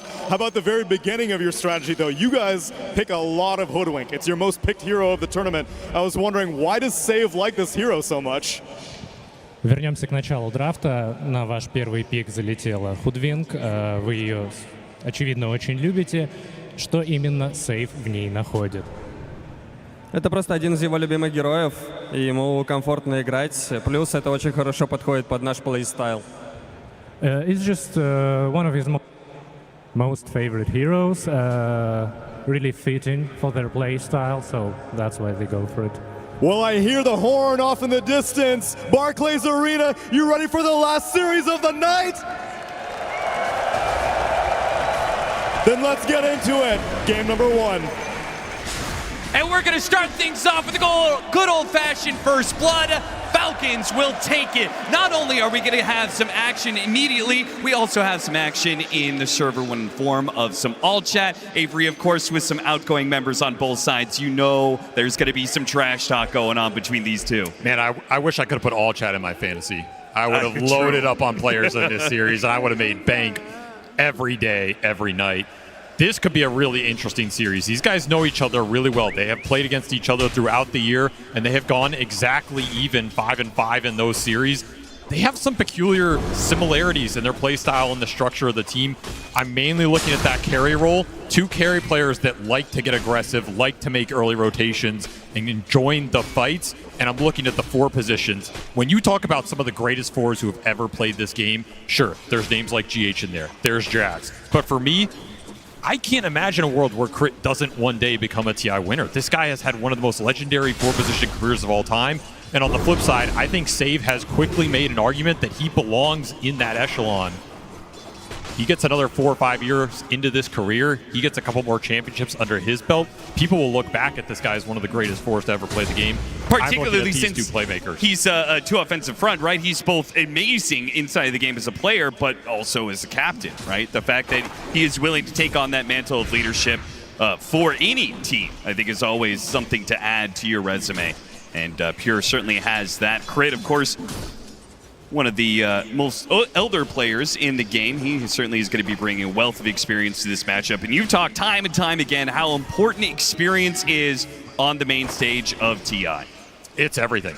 You need those core players to hold you together, to keep emotions in check, especially if your games go, an average of 55, 60 minutes here, which Falcons have a tendency to do. The other really interesting thing about this draft is I think this is the first draft Falcons encountered. I was watching in the booth. It's a lot of their heroes on the other side of the river. I mean, this BB team lineup could be a Falcons draft. We have 2 Falcons drafts here. You're getting mirrored, at least strategically, hero pool-wise. That can be problematic sometimes. Kataomi trying to fight it out. Cannot get the last hit. That's going to be a strength tonic going into crit. A really nice pickup here with the Carney Classics. And let's see what he can do with this Ringmaster. Not a hero we've seen a lot at this TI. Got debuted at the last one, but a super powerful team fighter. You can get those saves going into the late game. Oh, nice pickup. Beautiful bushwhack on 2. Snake King will take a bit of damage here. He has his Wisp coming up in a second, so should be able to undo a bit of the damage done. But you can see the potential is there. You've got this really nice physical damage minus armor duo between the Bristleback and the Hoodwink, and they can actually get through and maybe burst down this Enchantress even after level 6.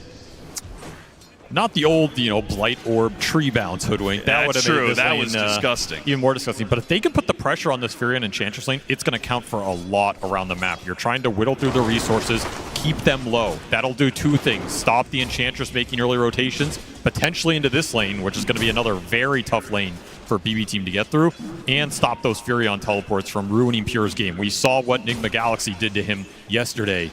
That was brutal. He just got decimated in that laning phase, and a big component of that was the Furion rotations. Falcons could be looking to do something similar here, so the more pressure that gets put on this Falcon safe lane, the more time you buy for your other lanes to come online.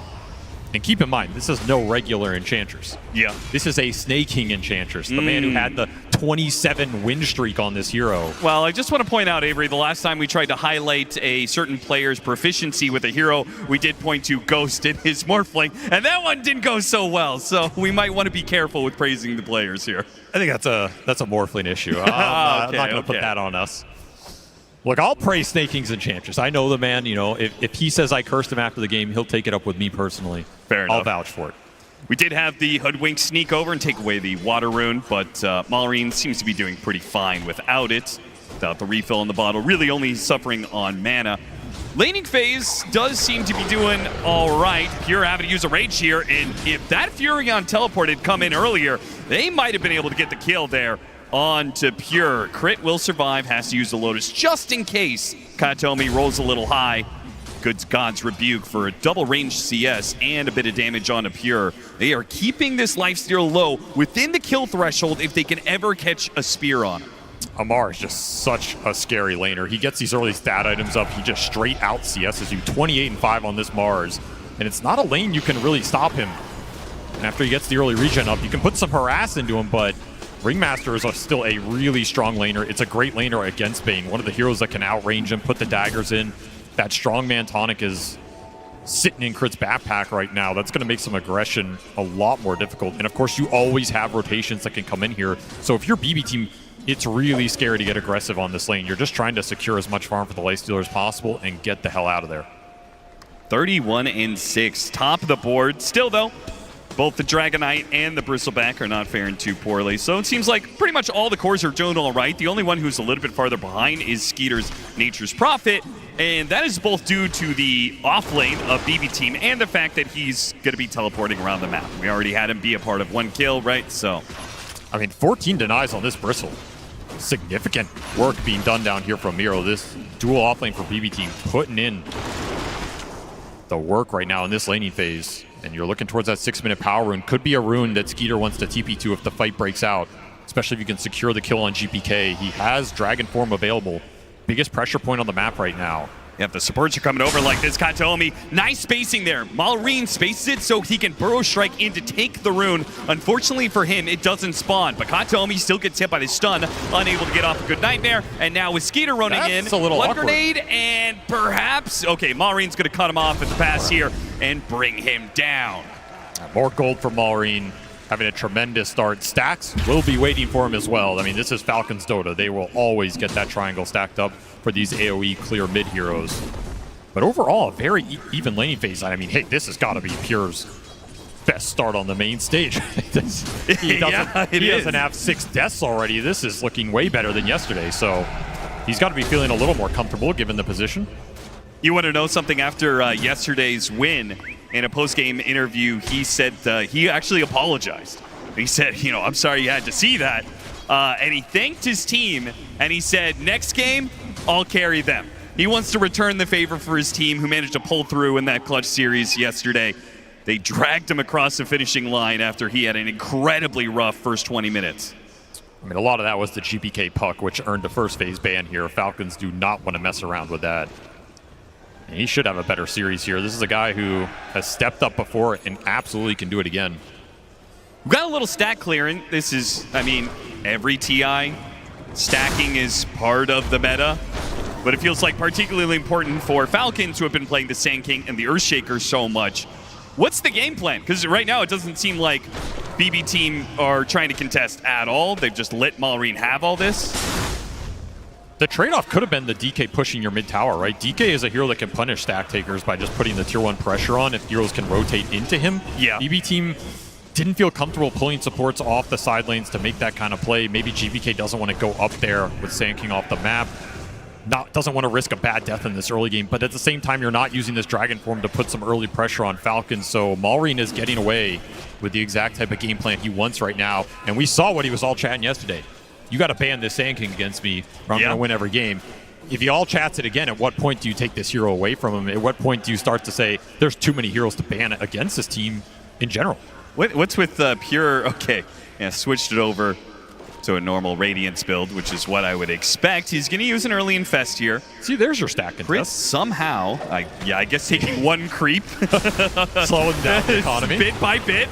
A quick burst here on Kataomi, as Falcons were very well set up for that one. Had all the information in the world and communicated it. Nice rotations from everyone involved. Carries are having the slowest game, but Skeeter's going to recover a lot faster here, and Wrath of Nature contributing to the map. Gonna feel nice. Now you can start to look for these Enchantress rotations, either into the mid or the top lane. Start to put pressure on BB team in terms of having a numbers advantage.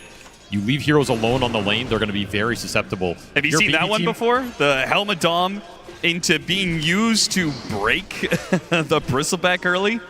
That's funny. It's a little touch.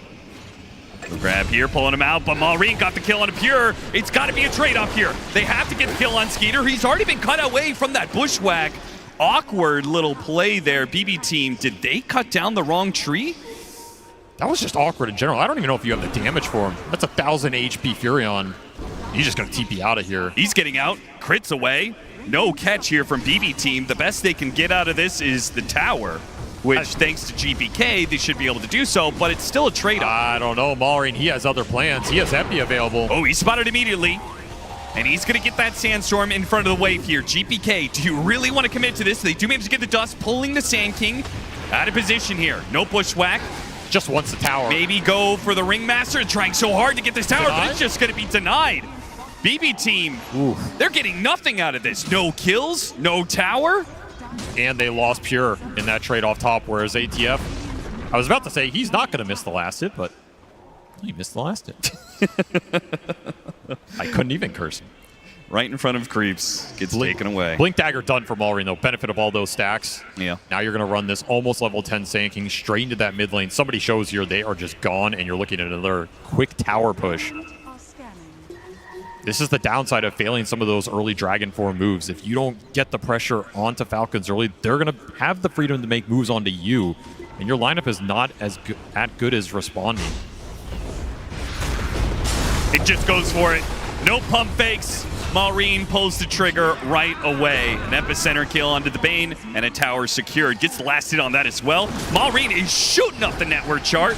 Pure gets off the rage in time, but he's kind of stuck here. He's got to go for an infest. Oh no, he's been blocked out by the arena. He has to choose for the range creep, but that's pretty easy. Falcons can chew through that one, and a Sprout to finish him off. And now the difference of the carries is beginning to show. We can see this Nature's Prophet, even though it was in a losing lane, is still able to be active around the map. Really nice move from Skeeter. Beautiful arena to cut him off from that siege creep.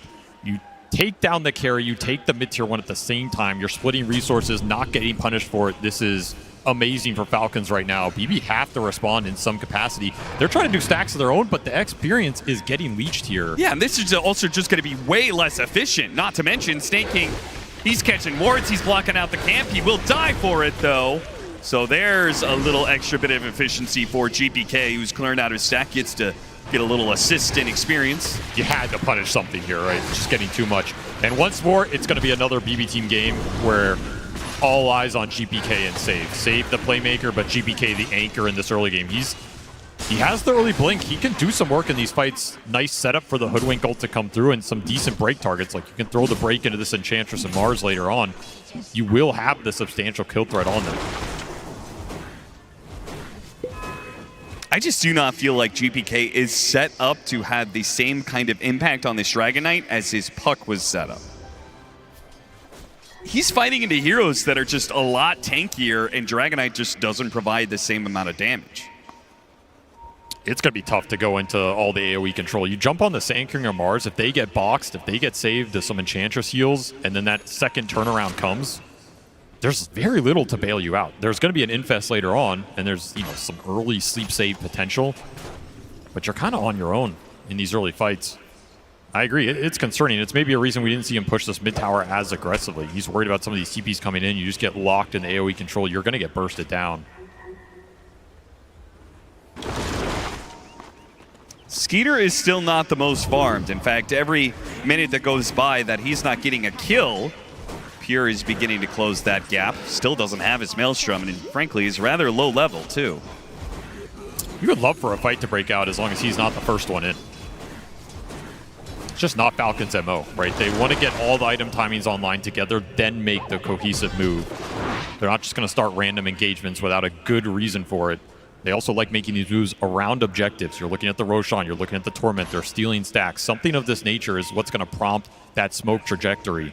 If Snake King doesn't see it, he's not going to force the issue.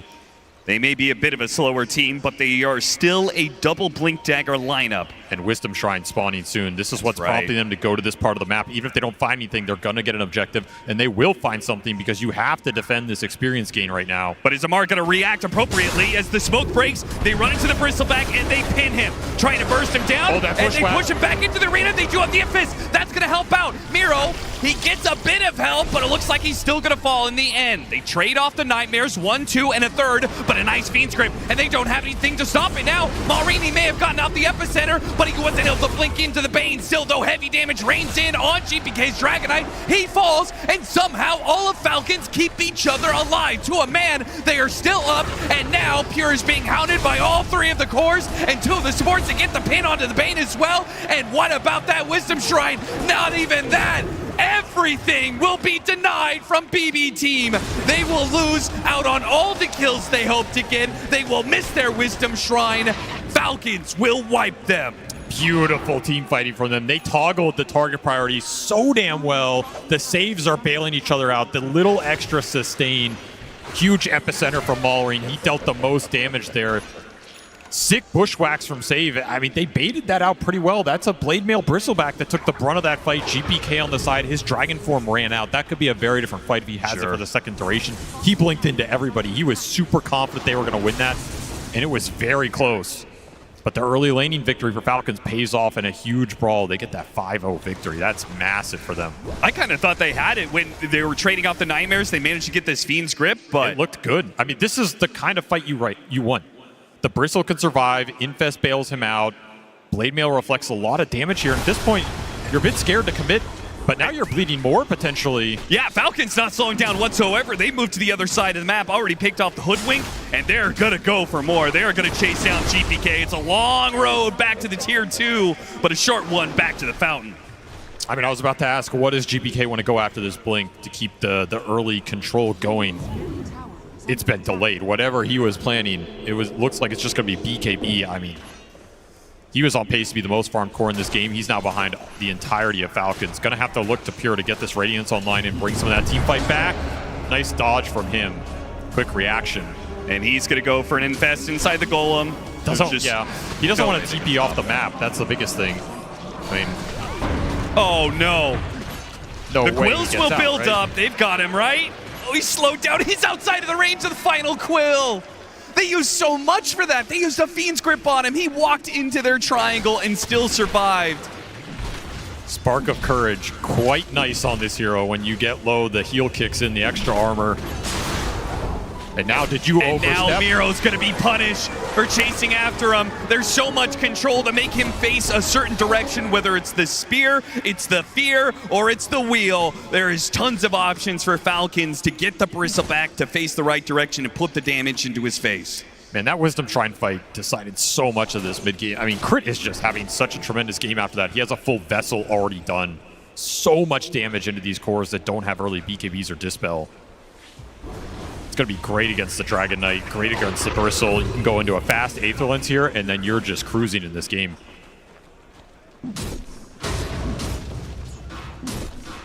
Early Lotus for Amar. Seen him do this a couple times. Nice Dispel game, great against the Bane here. And the armor never hurts when you're matched up against a lot of physical damage. I mean, all three cores are, 90% physical damage here. Pure finally does have his Radiance, but I just feel like it's not going to mean that much. The team fights, if Falcons are winning the fights, which they mostly are, right?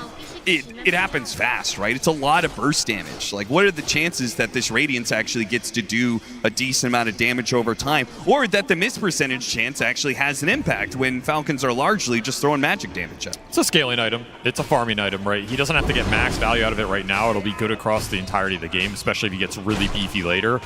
You can go for infest plays, though. That is something this lineup always has available. You can infest the DK and look for a quick pick-off or jump into some sort of objective or vision control. Yeah, and that's why typically I would really like the heroes that BB Team have against Falcons, because they do have that tendency to split up, where the Fiend's Grip might be able to do things, but the box counter is too good. Grit in the right spot, the right time will save Amar's life. Crit just reading this play perfectly. So close to that tier 2. And Amar, it's a risky play. He wants revenge. Katomi tried to kill him instead.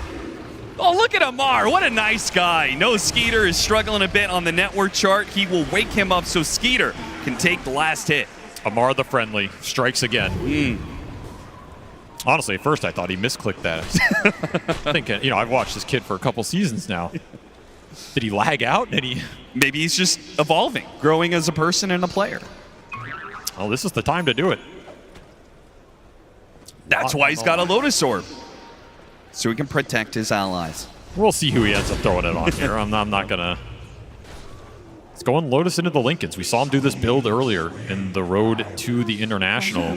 Very obnoxious build to get through when you are relying on your single target spells to give you control in the fight. Super good against the Bane here. Nice against the DK stun, right? And if you rule those spells out, what is left in the tank for BB Team in terms of control? Bushwhack. I mean, that's it. Yeah, it's not much. And it's showing in the kill score, 16-2, with Falcons up 7K. That Radiance timing, even the BKB timing for GPK, it doesn't feel like it's going to be enough. It feels like BB Team are just going to have to weather the storm until they get a second or third item on some of these cores.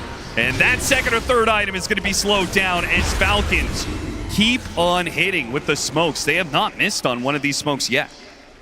Playing with more map control, slightly better vision. Fury on Enchantress pushing the waves in. You have more maneuverability here. Just finding more openings. I mean, I like that Pure's getting aggressive here. Like, you got to just take something off the map, right? You can't keep losing heroes, gaining nothing in return. You are pushing towards the second BKB on that Bristleback. Got delayed off that smoke. And now Tormentor's going to boost this net worth lead up even further.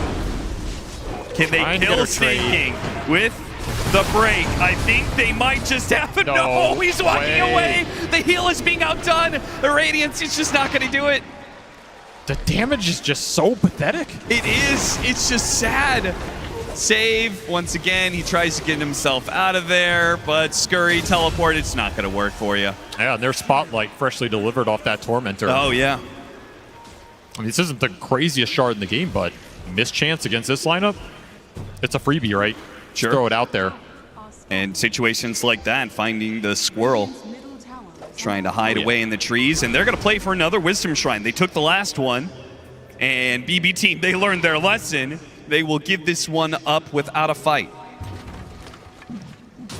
Experience differential's out of control. I mean, we're already at an 11 level difference, 28%. 20 minutes in the game, that is some serious damage. It's nasty work out here. Malrine, he's got his Aghanim Scepter. He's closing in on level 18 and soon to be a BKB. So the Sand King is peaking here pretty soon. Obviously, continues to get stronger, but I feel like Aghanims plus level 18 Epicenter is one of the strongest points for this Sand King.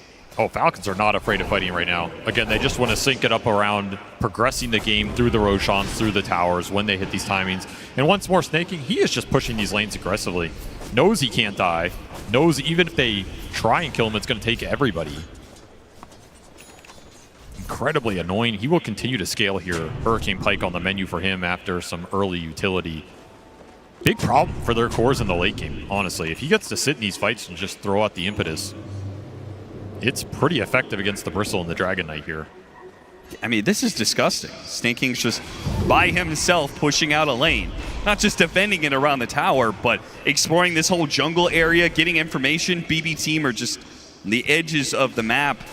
Mara looking for the setup on Pure. Pure immediately going to rage and then TP away. Spooked by the Sprout that was coming in. The teleport from the Nature's Prophet. They're snaking. And once again, showing that he can't really die. This is so bad. BKB teleport out. That's your first use. The Black King bar. But BB Team have no other choice. They're too far behind right now. They just got to do something like that. A smoke-up play, though. This might catch Falcons unaware. You do not want to catch the Enchantress with this, though. No. They're going to... Oh, man. They missed the bushwhack. Come on. They break the Enchantress. They'll get her. They got her. Ladies and gentlemen, we got her. It's all good. The Enchantress has finally died, and BB Team have picked up a third kill for the game. I mean, honestly, he's level 13. That's a significant kill just to relieve some of the map pressure here.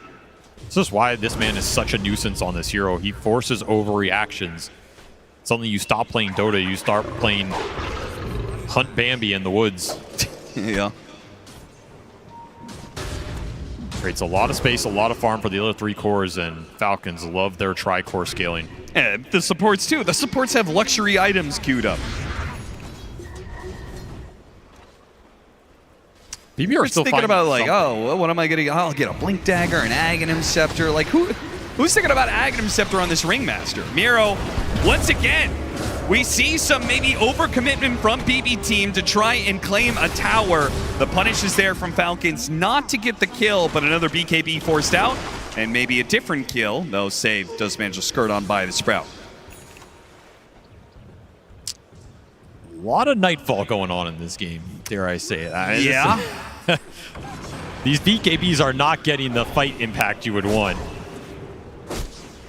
I guess it's getting you some farm. You are stalling this game out. No BKB piercing disable for Falcons is really causing them some issue. I'm sure they're thinking about some way to get an early abyssal or something. I mean, when you're this far up, this is significant. I mean, this is one way to get the lanes out when you're not using Helm with Dominators. How does BB Team keep ending up in this position? Because this was a squad that was known for their laning prowess. This is a squad that was known for getting the advantage in the first 10 minutes and 20 minutes, and then maybe somewhere in the mid game they would sometimes fall apart or something like that. But now it seems like every single game they're playing, they're just getting run over in the first 25 as once again, Falcons will find their mark with their movements around the map. They're just catching BB Team every single time they smoke.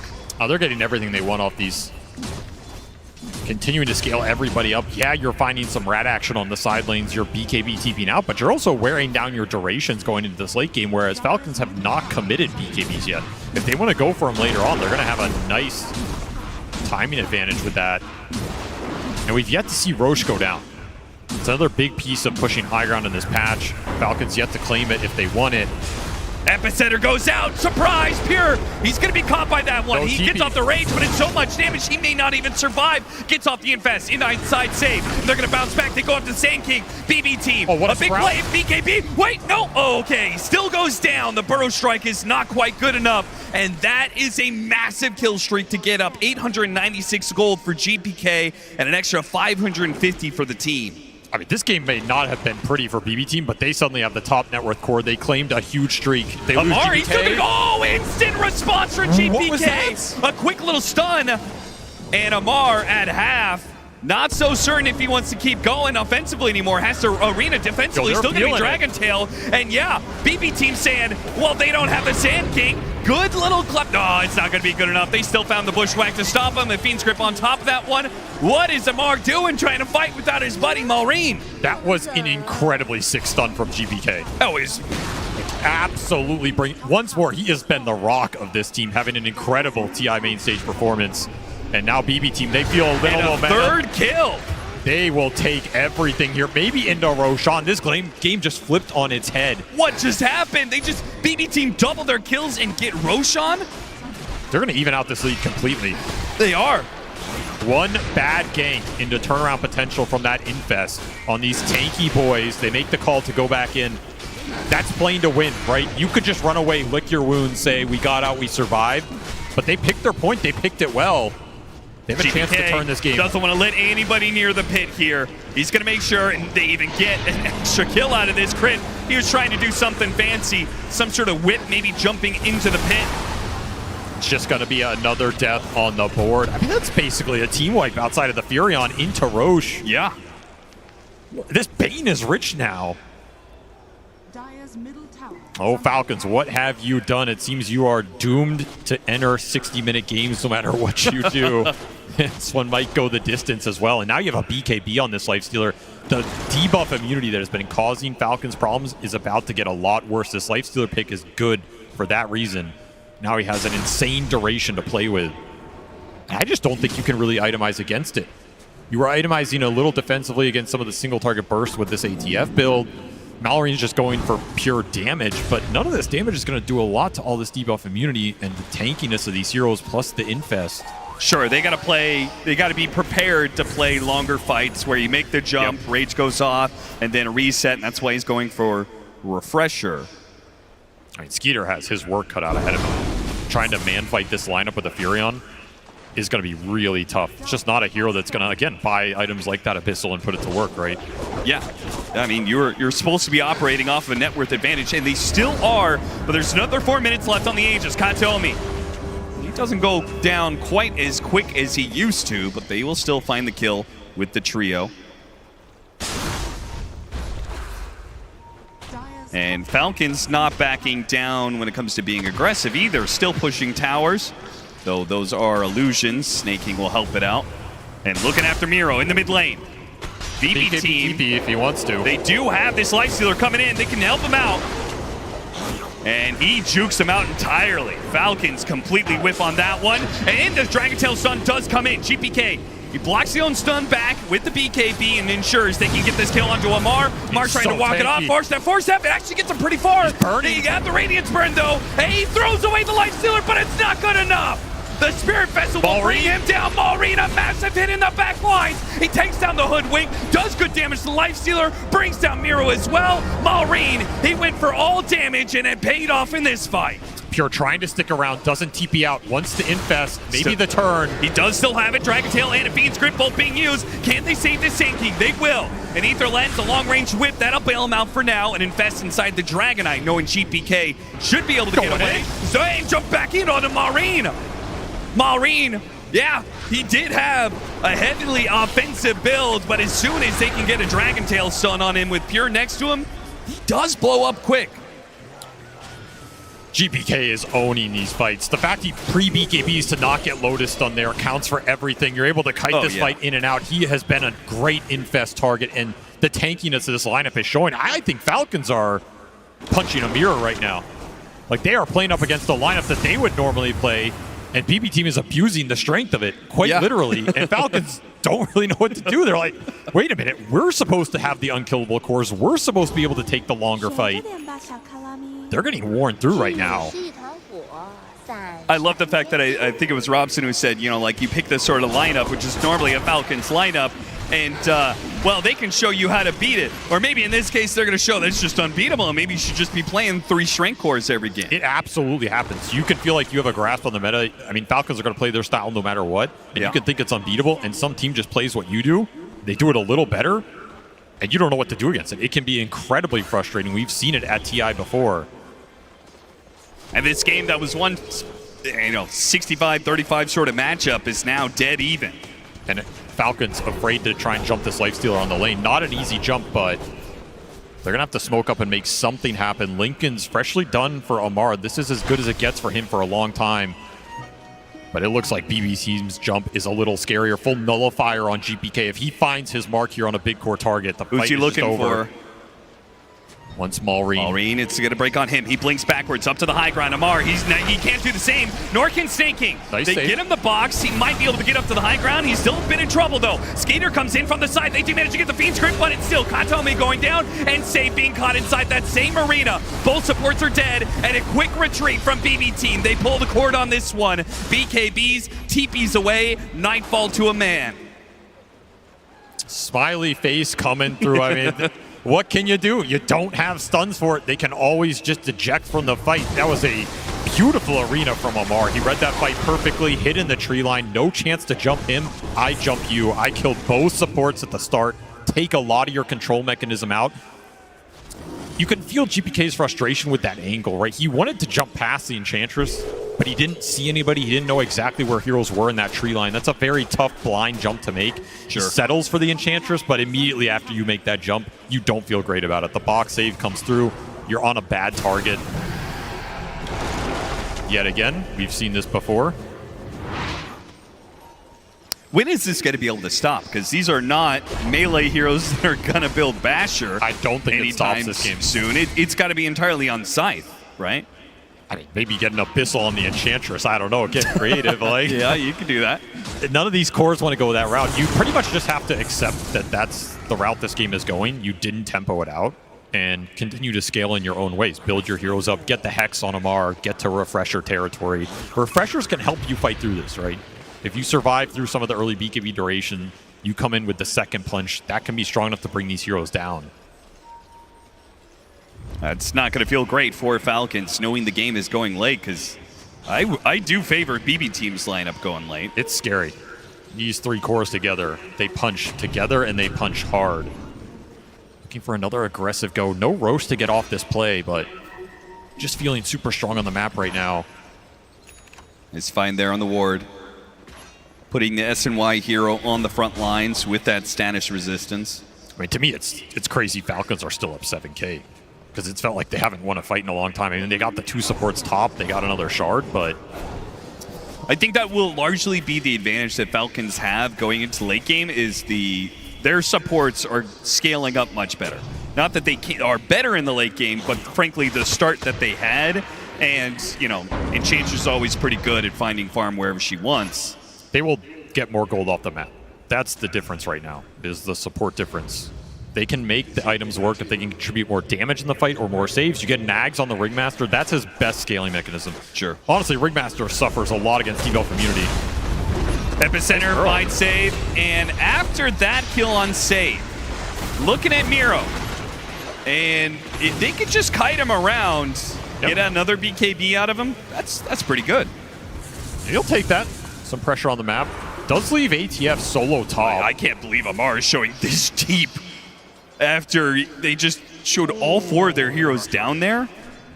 It's not like he has a BKB. He can't do the same. He can't just BKB TP out. I guess Lincoln's Lotus does protect you against a lot of the initiation of BB Team. He's confident in his defense against the Dragon Knight, as long as he can keep checks on where the Bane is or he has a good gut read of it. Somebody's got to get these lanes out. Another Wisdom Shrine steal. Have they gotten a single one this game? Yeah, this is another reason why the Falcon supports are also scaling up more. They got to max out all their abilities so early onto the game, using those to farm up. I think surely the 7-minute one? Yeah, they probably got the 7-minute, But yeah, 14-21. I don't know about really 28, hurts. but 35 got taken.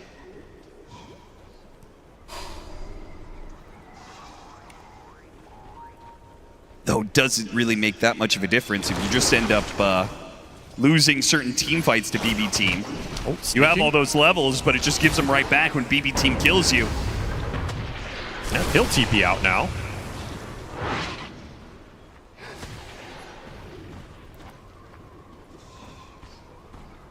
Looking who's the highest level in this game. It's pure out of everybody. Not who I would have guessed out of that laning phase, but he was almost level 25. Nice talent for him to pick up. This thing about Butterfly here. Not a conventional lifestealer item, but could be really interesting. Nice against the Furion in the man fight. Yeah. I mean, I think Abyssal is good for him as well.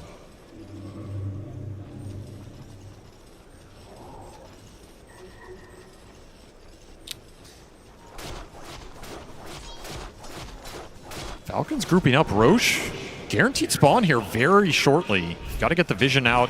Got to control the pit. This is not an Aegis you want to give the BB team, given the way this game has gone. Especially Ag's done on the Dragon Knight. I mean, their cores are scaling like beasts, but you put an Aegis on the Lifestealer, this fight is going to feel real impossible. I think this is a must contest Roche. Yeah, I have a hard time seeing how they kill him one time between the Rage, BKB, Infest into another Rage. Give him an extra life, then that pretty much kills the only way the Falcons can kill that Lifestealer, which is through the initiation. But Amar does have that tool now, a Scythe of Ice, so they have a way to get through this Rage or get in front of it. This smoke is slow from BB if they're trying to get here to contest. This Roche is just gone. Way too fast with the Daedalus Mjolnir on the Furion.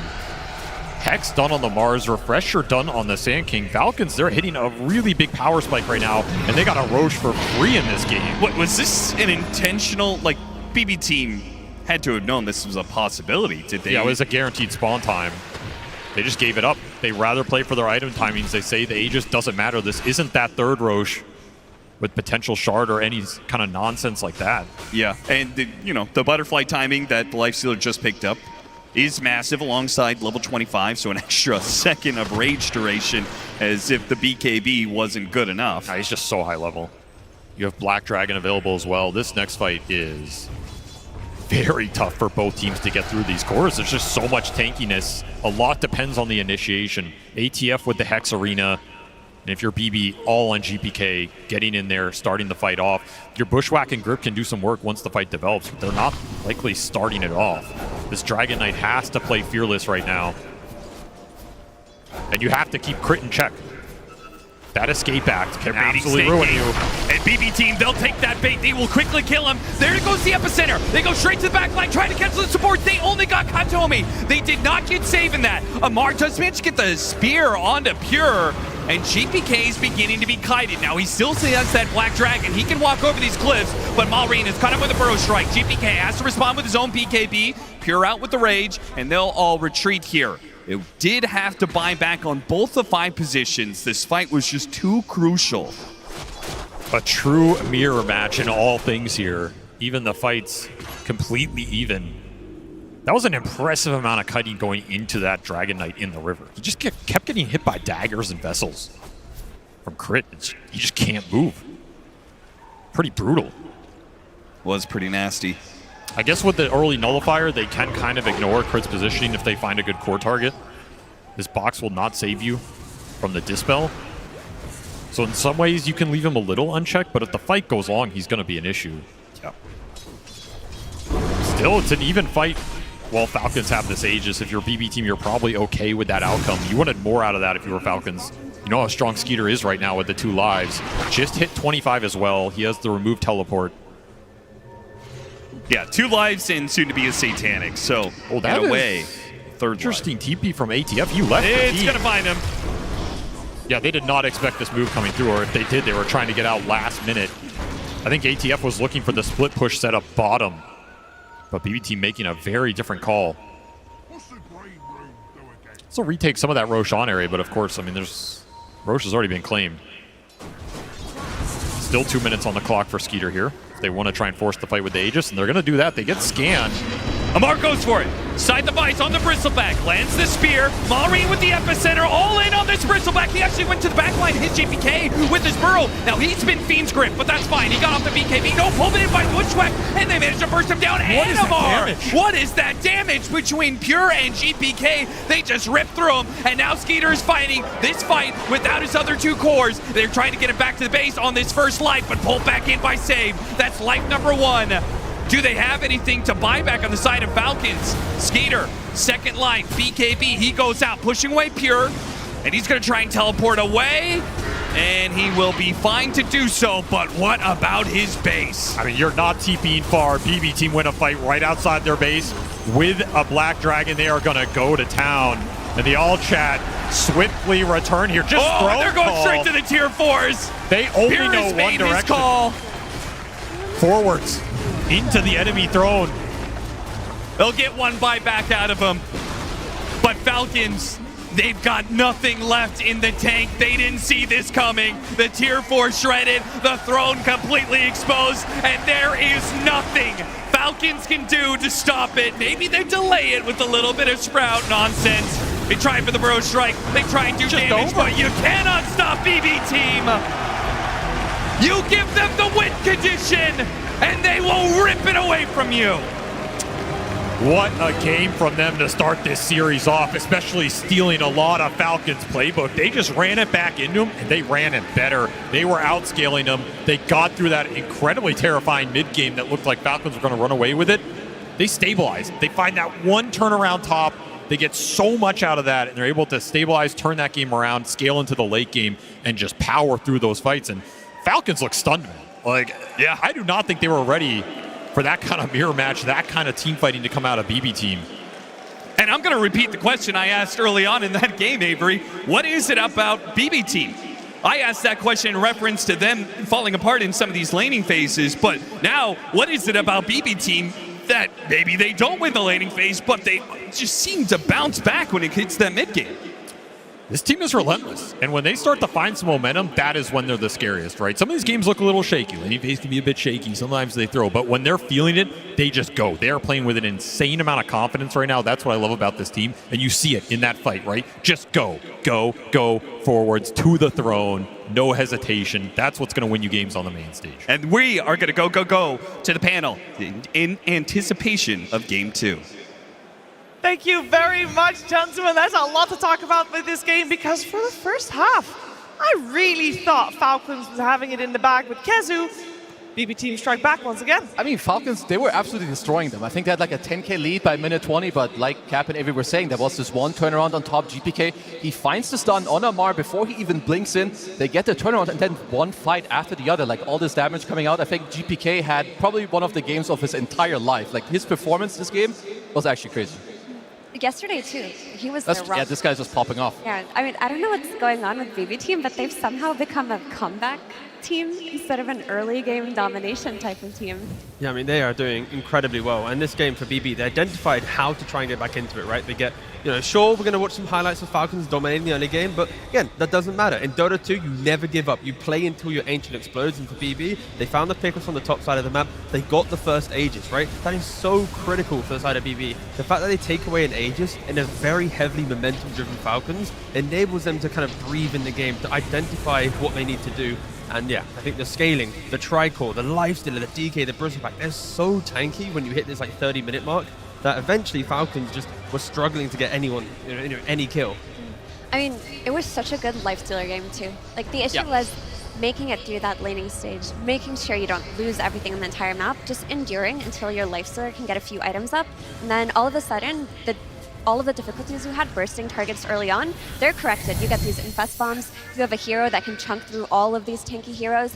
Malrine on his Sand King, who is usually horrifying to play against, all of a sudden Epicenter doesn't do much. You just get this free BKB on your carry. I mean, even look at this. Skeeter didn't even die this game. He died once with the Aegis towards the end because their damage was like overwhelming, but still ending up with the L. And I want to say, like Falcons, they were feeling themselves, right? You had a lot of ult chat in this game, then suddenly the game flips, you start losing. You get ult chatted back by like 4 enemy players on the main stage. This is going to get to you after this game's over. Just to be clear, right, BB, they started the ult chat, right? Pure started the ult chat at the early game, then Amar, of course, responded with the rank 50 laning, and then He started started with the tipping, though. It was, all back and forth. Game 2, there's going to be more all chat, there's going to be more tips and everything. It is a very, very spicy series. It is a spicy series, and for this first game, we did give the flowers to GPK. I think how could you not? This guy is, I think, one of the main reasons why they are playing in this upper bracket semifinals to begin with, and he, of course, delivered. I do also think we should highlight the Lifestealer in the sense that this was a player we talked about a lot because yesterday Pure had a rough time. This time around, he gets the overall last pick for his team, Effie, and he delivers. He definitely delivered. I mean, he had everything that you wanted a carry to have in the late game. However, that early game was rough. Like, it does feel good to win this, but there is still an That's issue. 4 in a row. There's still an issue that exists that for some reason, BB Team safe lane are not making it through their lanes with enough. They've just really been suffering, and that is something that I want to see them correct, hopefully with the good morale that this game brought. Yeah, and with this game, we had, of course, Kataomi's Bane. It's one of his staples. Falcons let it through, Effie, because they thought they could counter it. Yeah, so one of the big problems that BB Team had early on, as you just saw in this clip, was every time Kataomi wanted to grip or every time they wanted to make a play with their Vayne, something was going wrong. It was getting countered by Escape Act. Here, they just lacked damage. They did not have enough burst to follow up early on. Snaking just walks that off. Here, again, they try to set up with this Infest on an Ancient Creep.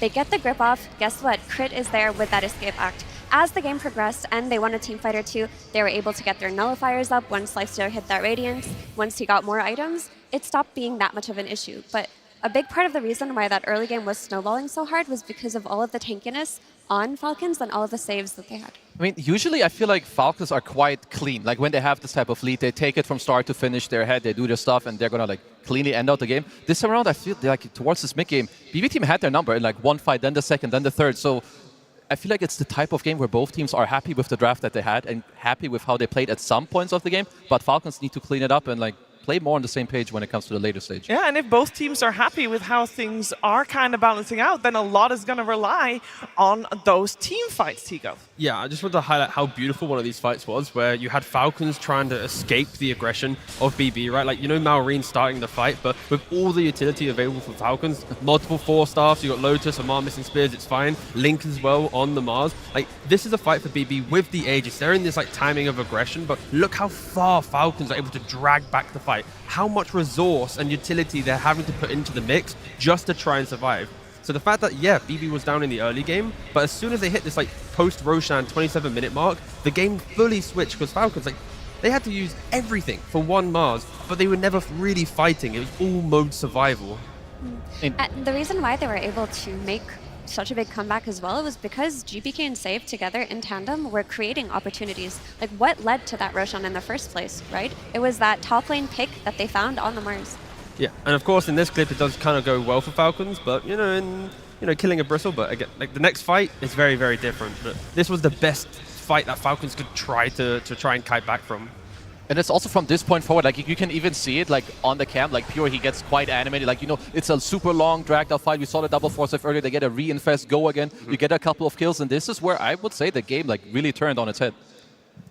Yeah, it was quite the game here, that's for sure. And I do think we got to go back to talking about something that we talked about before, the draft and picking all your poisons. One of the main poisons that is, I believe it was on your 100% win rate heroes, Kezu, the Sand King, for the first time, Malrine Sand King. Yeah, it was, and he had an incredible game, like from start to finish, really. But I'm still going to go back to, if you would talk to both teams about this game right now, they're not going to talk much about the draft. They're going to talk about the gameplay. This BB team is going to say our lane should go better, the game should be more even, whereas Falcons are like, we're up 10k gold at 20 minutes, like what else do you want? Our heroes are supposed to win, we need to clean it up, and that's it.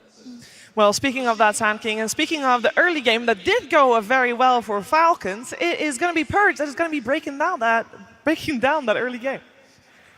Thank you, Shiver. Yeah, the Sand King for the Falcons always goes immaculate. It makes Malrine makes the hero look so easy, frankly. And part of that is because of Ancient Stacks. Crit really focused on this in the early game while also helping his ally out by zoning the Bane and keeping him away from this problem.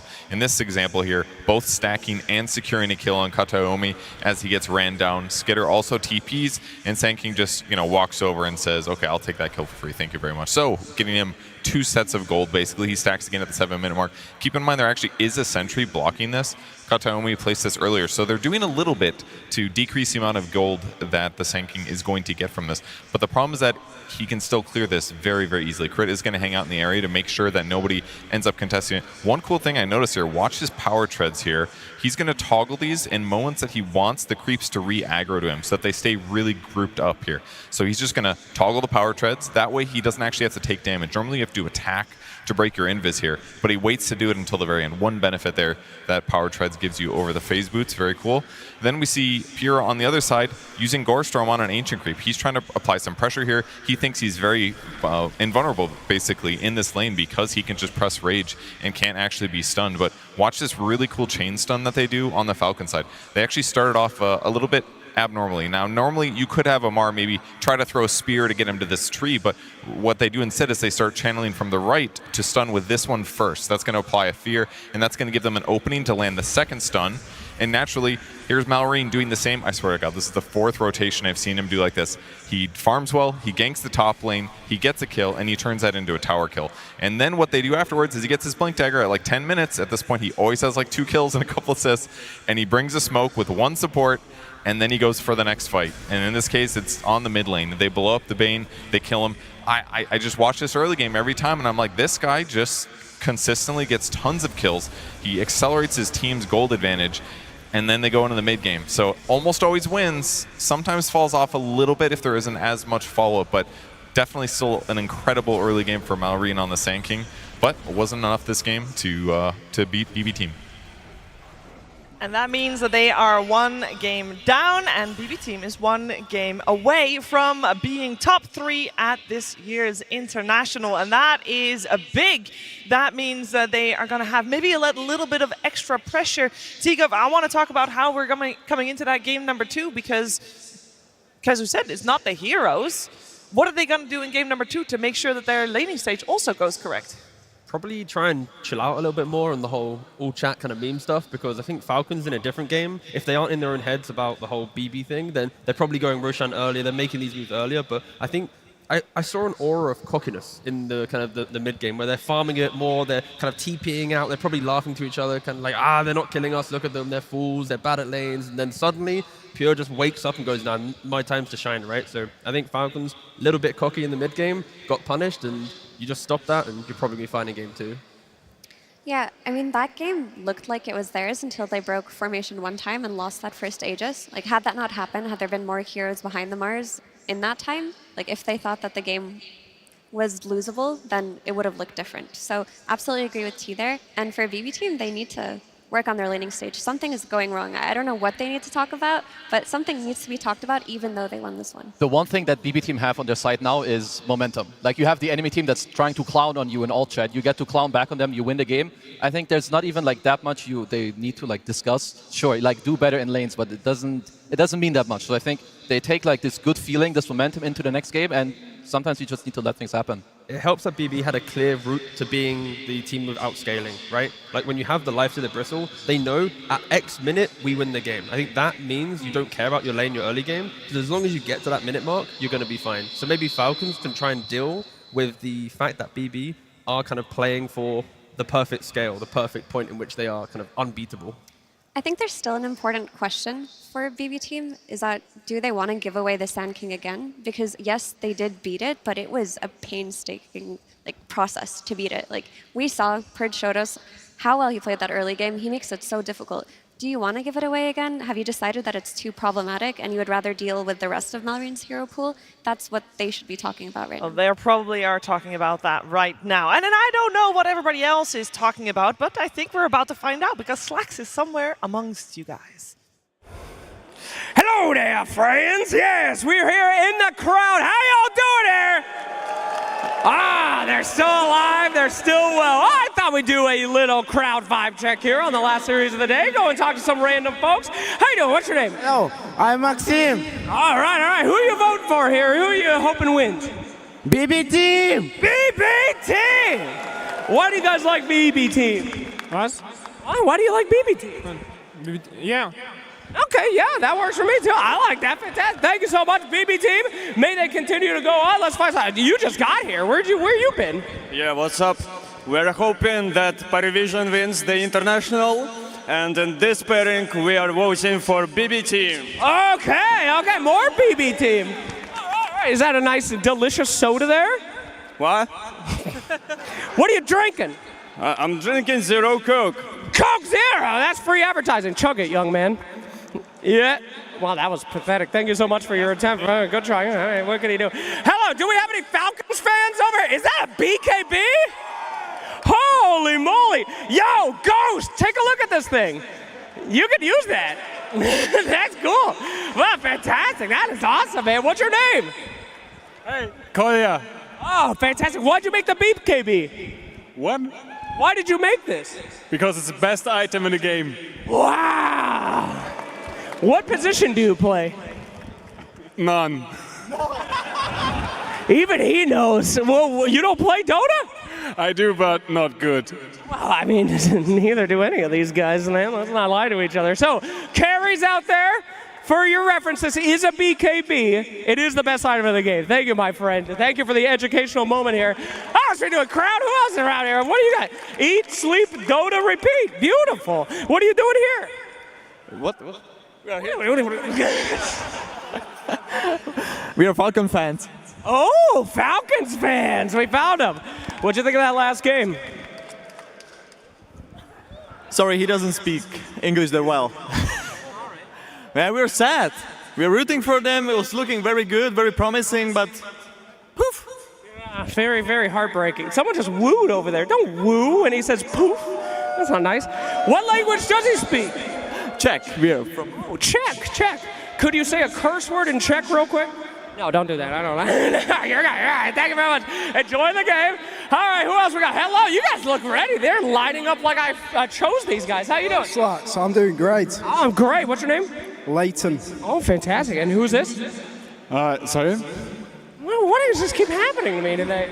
Who do you want to win? XG. Oh. BV. Whoa. Do you guys know each other? Oh, this got weird. I thought you guys were white. Okay, well, cool. Can you shake hands at least to show the connectivity of Dota 2? Wonderful. Look at that. They believe in each other. Absolutely. Somebody had some runes or something over here. Who had the runes list? I was talking to somebody. I think they left. Oh, yeah. You were decoding runes, right? Show me the runes. Why does this keep happening to me? All right, somebody else. All right. Who's over here? Oh, here we go. Signature, and I met Sumail today. You got Sumail's signature today. Yeah. Fantastic. Any words that you'd like to say to Sumail that maybe you didn't say there because you were too nervous? I love him, and the whole Pakistan loves him, and I wish him all the best. I know. Let's go, Enigma! That series is over. All right. I promised someone I'd talk to one more person. I promised him I would run up here. Hello there. What is this? This is my collection of all the autographs here. Oh! So, same with Nigma. I'm going with Ghost. So, yeah, that's my man from Malaysia. I'm from Singapore. I flew 20 hours here.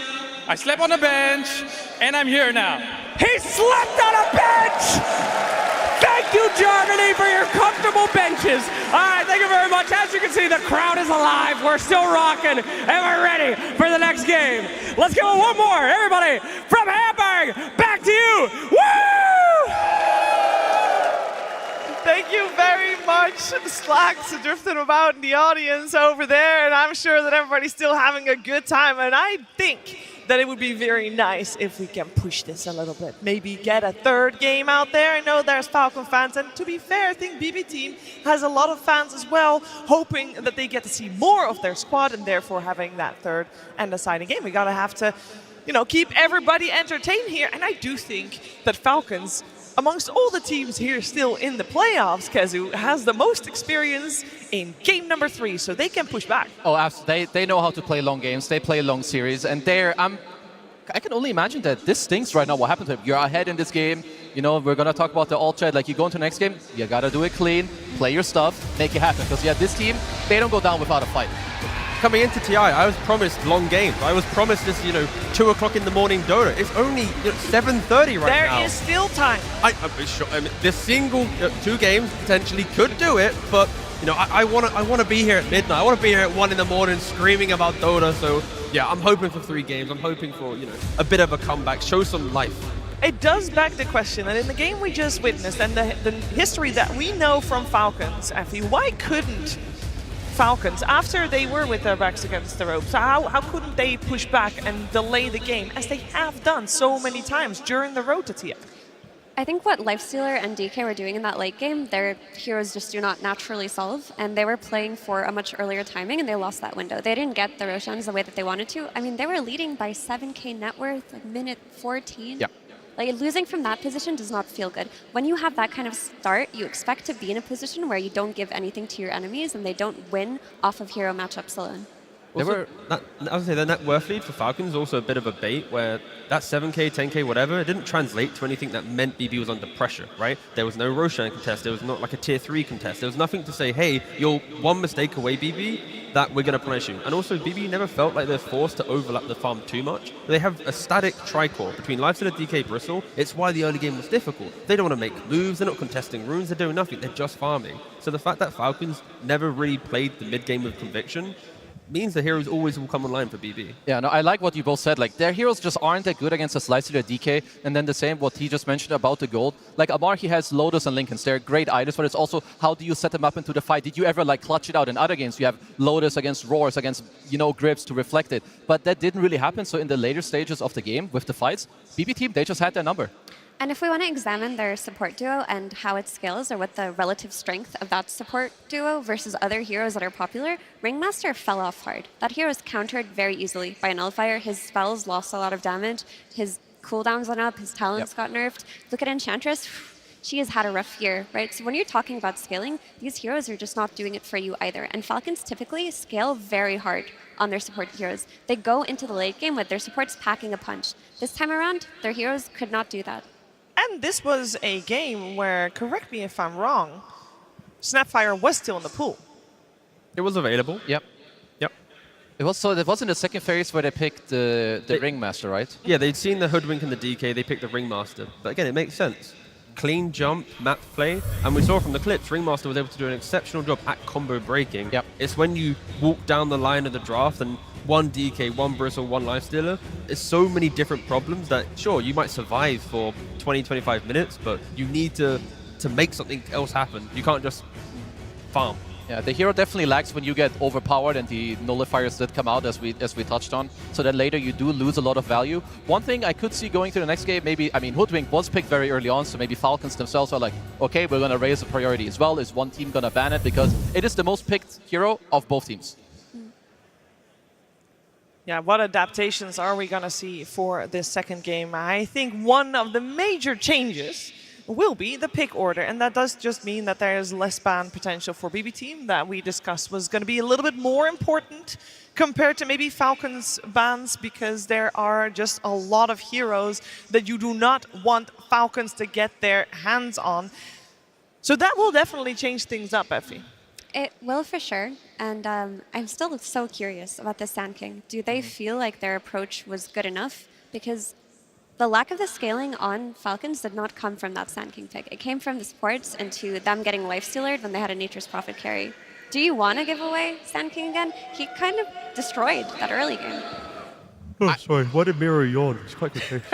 He got you good. He got me good, yeah, sorry.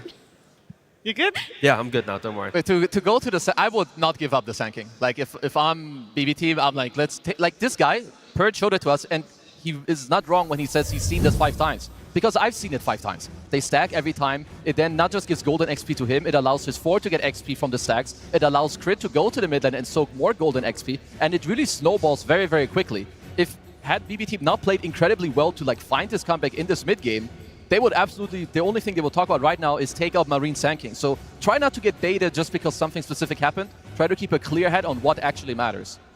Yeah. I did really enjoy watching GPK on that DK though. This hero's fallen off. We've seen him as a carry from time to time, but we don't see that mid DK come out often. And clearly with that first pick Hoodwink, they were building towards this DK idea. They were building towards this duo that would play and make space for Pure in this game. They knew that they were going to run around with this DK's Blink and try to get what they could. Yeah, after game 1, it feels like there's like a pick your poison situation. You either got to respect the DK, the puck, or the Earthshaker. They're like the big three I think GPK's shown so far at the International. And for Falcons, they're going to have to decide which one are we probably going to play against. And if it's available, they are going to take it. And we already mentioned it after game number 1. We did see Skeeter 0 deaths in that first game on his Nature's Prophet. Do we want him to get a little bit higher priority in this game number 2 draft, as maybe also with a different style of hero, as this Nature's Prophet did not end up working out despite it having such a good game? I wouldn't necessarily change anything with how they prioritized Skeeter. Honestly, that game really must have surprised them. It caught them off guard extremely quickly, but Skeeter did play a great game. Like, he was everywhere, he was present, he built items to scale, he died 0 times like we've talked about. It's just the nature of the draft and them getting caught off guard by this Lifestealer is what put them in this position. I think there's one key stat there that is showing the big problems with Falcons game 1. 256 building damage. I was going to say, that is quite the difference. Yeah. And of course, it just boils down to what we've been saying, right? It's the progressing the game, getting the kills, feeling that the map state is yours, but not progressing the the fundamentals of the game. Something that obviously Aoi likes to say time and time again. When you have a lead as big as the one Falcons had, that first Aegis becomes very important because you have to find a way to keep that lead and not give away the gold you have and make your enemies have that entry into that game. Well, we can theory craft a lot about what might or might not happen in a game number 2, but it is time to find out. Team Falcons versus BB Team. Game 2. Here we go. We got BB Team on Radiant this time around and Falcons on the Dire side. First pick goes the way of BB Team. Second pick and overall last pick to Team Falcons, and that means it's a complete swap over from a previous game. For BB Team, though, they still want to pick up that Hoodwink first, regardless of which pick order they are. In regards to the bans, I do want to point out that this time around Falcons did not ban out the puck, so now we have our options open in regards to that as well. That Sand King, though, still in. I think not banning the puck is the fact that Falcons are second pick. If BB were to first pick it, there's plenty of heroes that Falcons like to play. The DKs, the Shakers, etc. So I don't know if Falcons are that scared of it, at least from BB being first pick. I'm a bit surprised that they've lost their confidence in their Sand King, that they've been happily first picking. Maybe they think that the approach that BB Team had was enough for how the game state goes. Even if Falcons had that great early game, the DK plus Hoodwink duo does enough to offset what Sand King does on a map. They haven't respected it in the sense that their first 4 bans haven't addressed the Bristle, the DK, or the Lifestealer. So if they were to pick Sand King here, and with one single ban, 2 are still going to flood into the second phase, and then BB can construct the same type of draft and have the same kind of recipe to winning a game 2. Yeah, I wonder if they're still thinking about it or if they're swayed away from it. Falcons players generally don't strike me as the ones that lose confidence in themselves or their heroes, generally speaking. Yeah. So it might be strategical or to just save it for later. Ench overall is considered a very good hero against Hoodwink in the lane. You can outtrade the hero. You have your, you have your heal to actually offset some Acorn trading on the side. So overall, it also looked good. Snake King plays it well. So I'm not too surprised about the start of the draft so far. Yeah, Hoodwink being also the most played position for hero of the International on the road to the International. So having a great track record there, and of course very comfortable for a lot of players. She's made quite the comeback. Yeah. You didn't see any play after her Facet got nerfed, the trick shot, or whatever it was called. Not even nerfed, deleted. Yeah. Players couldn't find a way to make it work, but I think she's come back into meta because of her ability to play from a distance. She's a support that's very hard to catch, can disengage very easily, and provides a lot of burst damage. And all of the supports that are popular right now seem to be able to keep a large distance away from threats in teamfights. It also seems nice when your fours have like the follow-up damage, and I would say it's Falcons that kind of brought back the rushing shard on Hoodwink with like this follow-up damage, spell amp, get it into your core. But there's something interesting that happened here. BB Team were the ones that banned DK going into this phase, so now Falcons, they didn't have to. They take out their TA, they get their Sand King again, so we have a very similar setup. Yeah. And interesting, with the TA ban, they still are enabling potential lifesteals and all the things that we just saw previously. But they want the Sand King, they want that pace of play. And the Bristleback Disruptor coming out as well, so we most likely have our offlane set. Depending on where the Bristle goes, I'm going to assume it's Miero's hero. That's the only player that has picked it up so far, but we know Pure can do that as well, and Disruptor cannot go wrong with that either way. Hoodwink and Disruptor both thrive when you have any hero that likes to aggressively position, and Bristleback is probably one of the top offlaners at happily running into fights, not caring. Even if he does get 100 to 0, you're probably using multiple heroes, multiple spells, and yeah, very solid draft so far. I think they've doubled back for the Sand King because BB Team ended up banning the DK themselves. And maybe what they didn't want to play against was a potential Hoodwink plus DK again versus what Sand King does. But this DK ban indicates that maybe that GPK puck is coming out anyway. That's true, especially with these supports that you're seeing come out here. I like the SD. Again, having like a save is very good. You get the break later, you help your Sand King who goes in. And most importantly, the +4 that Falcons pick crit, he always has an ability to stack the Ancients easily. You tag one, you spell the other, double stack, easy stuff done. So if you're Falcons, you're most likely picking the Skeeter hero here because you don't see too much, at least you do see the offlaner. There it is. Very solid. Sven and Ench, they lane well together. Sven is someone who you can leave alone. Ench can move, another stack clear. You have armor against Bristleback, you have overwhelming damage too. I'm a fan. You also just need to respect Shadow Demon with Promulgate, Facet, plus Disseminate. You put it on a Sand King, even put it on a Bristleback, put it on anyone. They're in the middle of the fight, damage we're getting returned. Aggressively, defensively, it is really, really potent when you have jumping heroes. Yeah, there's a lot of value coming out of SD this draft. There's but also there's Disruptor and the Static Storm and the Ag Static Storm that will come out later in the game. Shadow Demon's one of the better heroes to play against this. If he's not caught in that backline, he can save against one of the big win conditions that comes from a Disruptor team fight. Falcons only a couple stuns to the name. Of course, as mentioned, the puck kind of expected for GPK in this position. Will Falcons try and get one final stun to be an answer towards the puck? That is going to be the question. I will say, statistically, it's looking pretty good for BB Team. Yep. 100% win rate on the puck, 100% win rate on the bristle. Surely they can't lose. This is super high comfort for them, absolutely. Yeah. And also they had full reserve time going into these bans too. They should be feeling good. They do pick out of phase. Do you guys feel like they are going to run back the Lifestealer? Should they look for something else? It is still a double strength core. Sure, there's an SD. Do you want something else? They have free choice though. Like there's an Ursa if they want to be tanky and kind of soak up the jump, you don't die. There's a Lifestealer as well, like we just saw with the Infest. You don't care as long as you don't get 100-0 from the Sven jump. Like yeah, so many options for Pure to pick up. Yeah, let's see which ones Falcons is gonna eliminate, and it is of course BB Team that will be banning heroes that most likely will be played from the offlane with the Mars already removed. I'm just looking at this puck plus Hoodwink and comparing it to the DK plus Hoodwink of last game that was really instrumental in their comeback. While GPK is undefeated on this puck right now, I don't think they're going to have that pacing that the DK gave them. They're still going to struggle versus the Sand King. The issue is still there. And they're... Okay. That's a troll removed. How are they going to make it through that early game? If both teams are relatively equal in their pacing, where it's like Puck can make reactionary plays, Sand King wants to be proactive, but Sven still needs to farm, Bristle wants to farm an item or two. Like, it's not as if there's this perfect core plus mid lane completely break the map. There is a bit of greed here. That's why I think Falcons might even look towards a last pick Doom potentially. In a slower game, you're chilling, you can buy Helm of Dom, buy some Midas, you Doom Bristleback, delete one hero, the Sven, the Sand King, they focus on the Puck. There's some options for Falcons to try and slow down the game and hit their stride of farm that they like to do.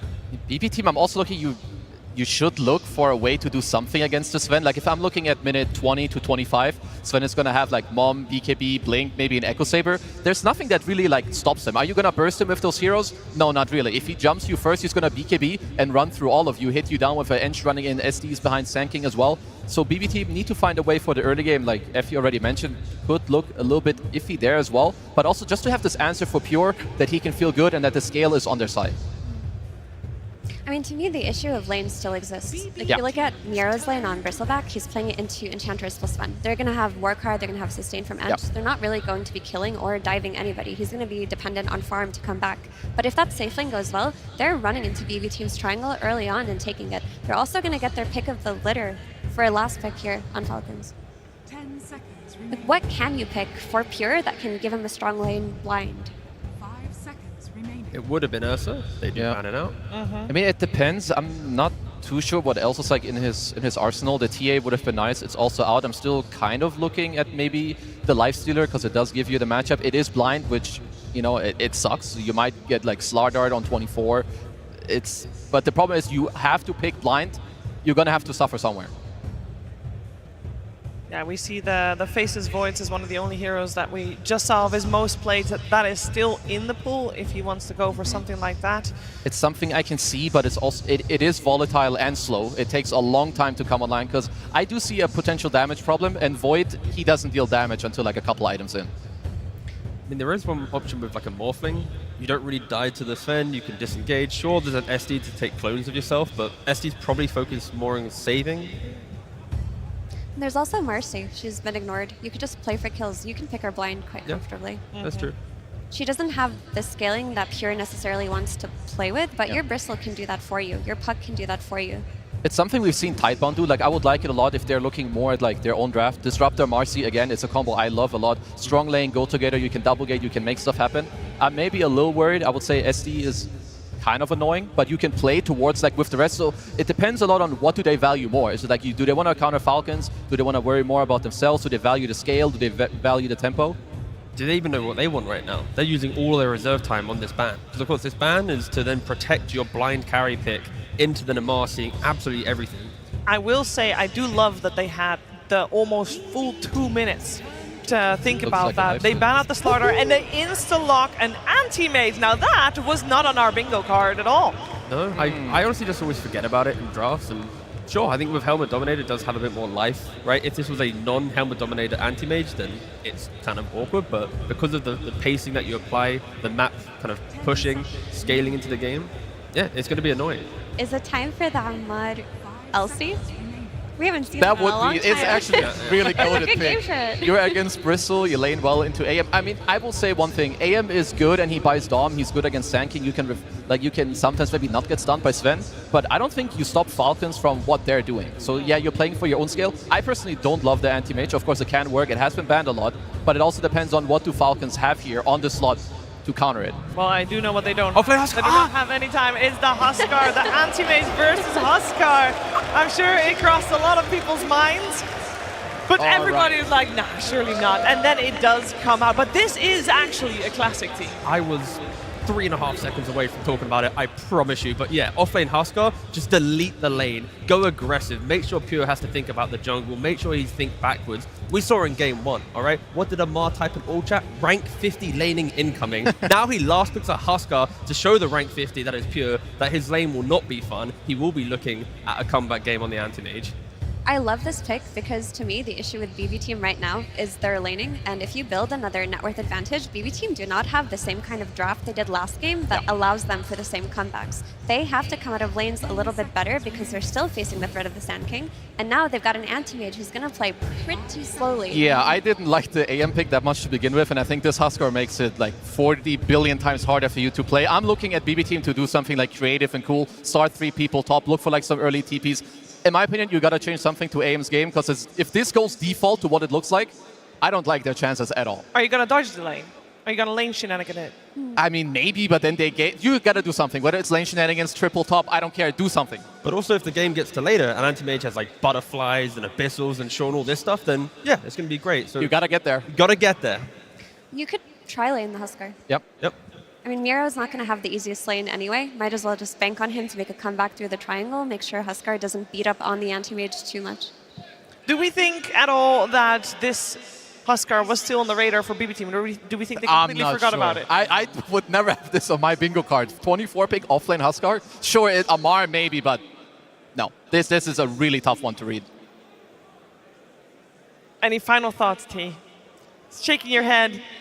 I just want to watch a Huskar absolutely batter a lane and then probably lose the game potentially 40 minutes. Who knows? I don't know. It's offlane Huskar. It's kind of cool. It's that TI. That's nice. Well, it does seem like my panel is kind of unanimously thinking that this Huskar might just push us to a 3rd game of this series. And I think that will make a lot of people happy. But we're going to find out what's going to happen in game number 2. But before we do, we're going to jump to the stage and see Tsunami with AUI 2000.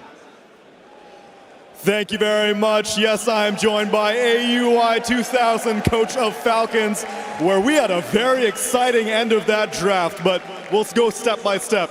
You let through GPK Puck. This guy's got a 100% win rate with it. What's the idea? I mean, honestly, we're pretty confident against Puck as a hero. I think GPK is playing Puck the best in this tournament, but we felt like the other heroes were more deserving of bans. Makes sense to me, but then some of the other heroes who maybe don't deserve bans come through. Anti-Mage, 23rd pick. What's their plan here?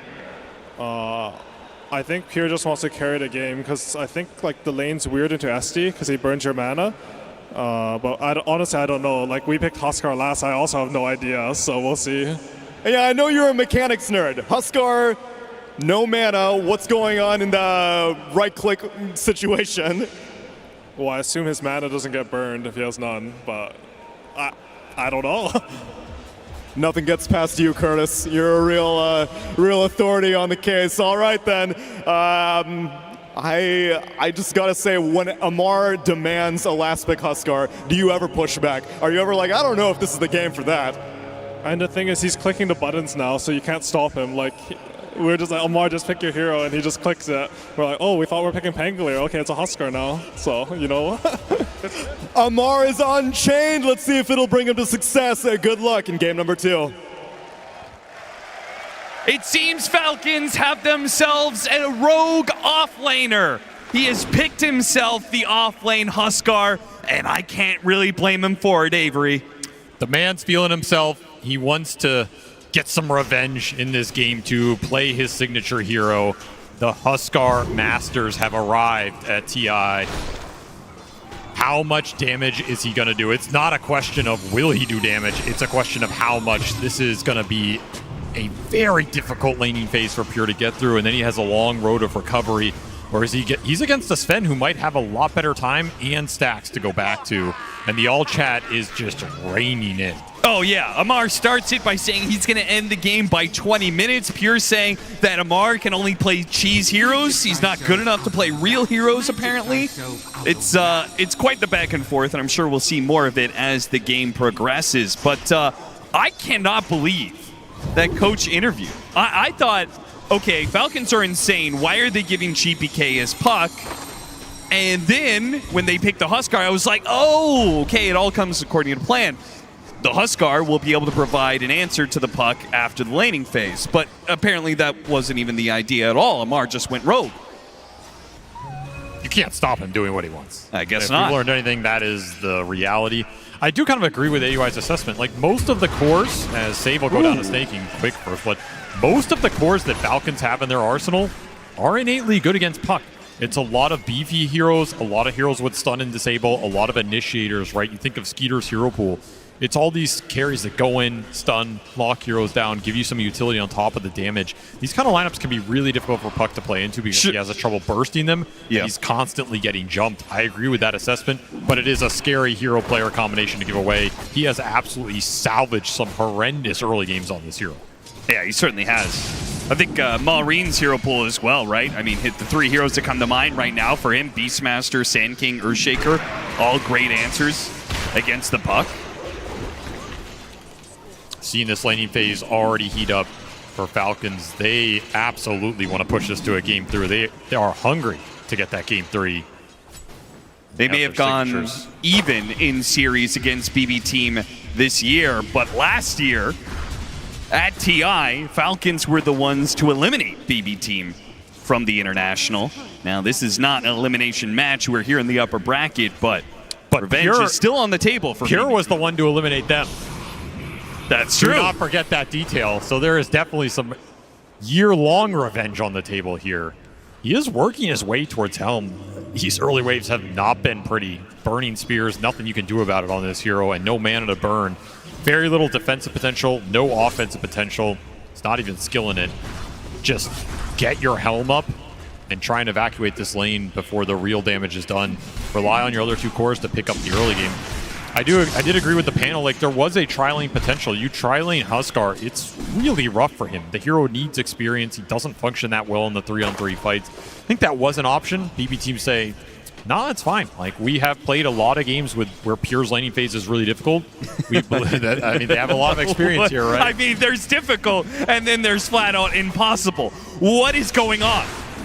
Pure is going to gank the Sven with a Bushwhack Blood Grenade. They slow him down, and they will get that kill. And now they might get snaking as well. No, too many heals, and Pure's going to die for it. Wait, one more hit for the tower, and he falls. Was it worth it, Pure? Thou art dead. Kind of. He couldn't buy out the Helm. He's very close to it. He just cannot lane bottom anymore. You have to do something around the map. I like the creativity. If you can soak XP down here with Kataomi, I mean, this is what you're going to have to do in this game. It is an unlaneable lane. The Equilibrium got pulled back very quickly. Crit knows how to play these kind of lanes super well. He's going to block the camps. You're not going to get pulls off. You're not going to be able to reset it. And ATF, he will hold this here forever. And now you're mid, looking for, you know, you're just looking. He's looking. What's up? He is looking for sure. I'm He's sure not GP finding anything. You know, this is like what happens in pubs. This is where GPK is like, bro, get out of my lane, man. You're stealing my experience. He's hitting neutrals as a level 3 Animage. I mean, if Pure makes a comeback from this, it's an all-timer for sure. This is not fast. Not fast at all. Well, GPK, you got your signature hero. Let's see what you can do this game. It's going to be a carry job for the ages, if you can pull it off. This is where you just lie, you know? It's like, you know, if you're GPK mid, hey guys, how's bottom lane going? It's going great, man.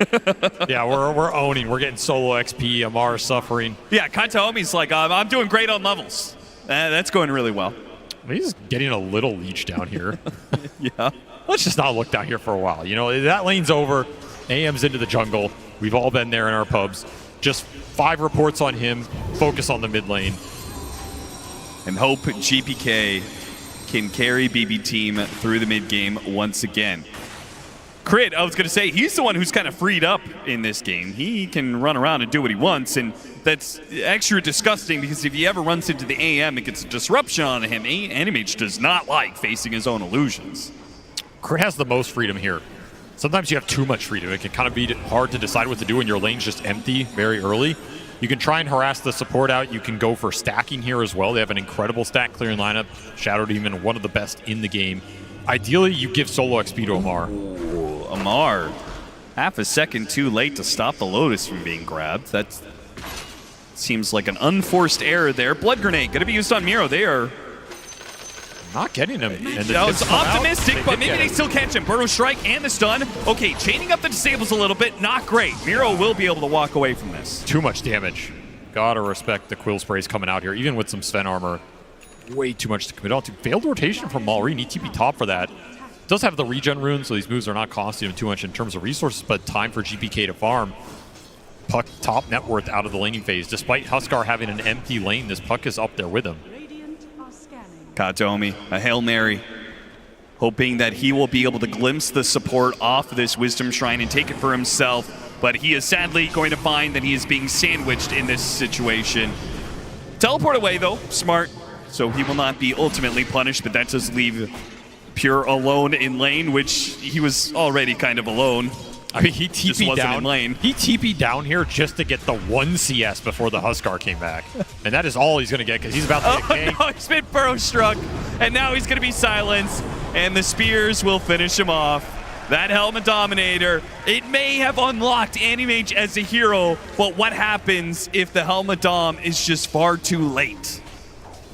He needs to find 1,000 gold somewhere, and that is going to be a difficult 1,000 gold to find. This bottom tower is just going to go down here. No one can come and defend this.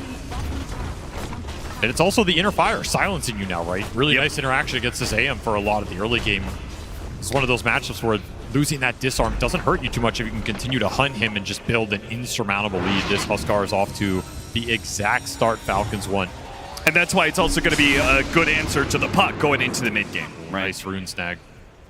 Yeah, it's going to be great against the Puck. I mean, honestly, not even bad against the Bristle. This might be a lineup you'd rather have the silence than the disarm for a lot of this game. Yeah, they were talking about Legion Commander being a great answer to the AM and also an answer to the Bristleback. You have the duel. You can force the Bristleback to look a certain direction. That's an opportunity the Huskar has later on to the game when he builds an Axe. I think the Huskar is giving you everything the Legion gave, plus an absolutely free lane. Whereas the Legion, you could have played that lane with the AM. You would have lost it, but you could have gotten more XP. You would have gotten to your Helm off the lane. The Huskar just prevents that entirely. It gives you a 3-on-2 in terms of the core battle here. A lot of stacks coming out from the Hoodwink. Maybe they can give him the Pure, you know? Yeah, win. 30 minutes from now? Just keep stacking them up, you know? He's getting beat up by these Marsh Mages, man. Good news for him is his tower died. Normally not good news, but very good news for him because now he'll at least be able to grab some CS under this tier 2. Little harder to push him out of that area.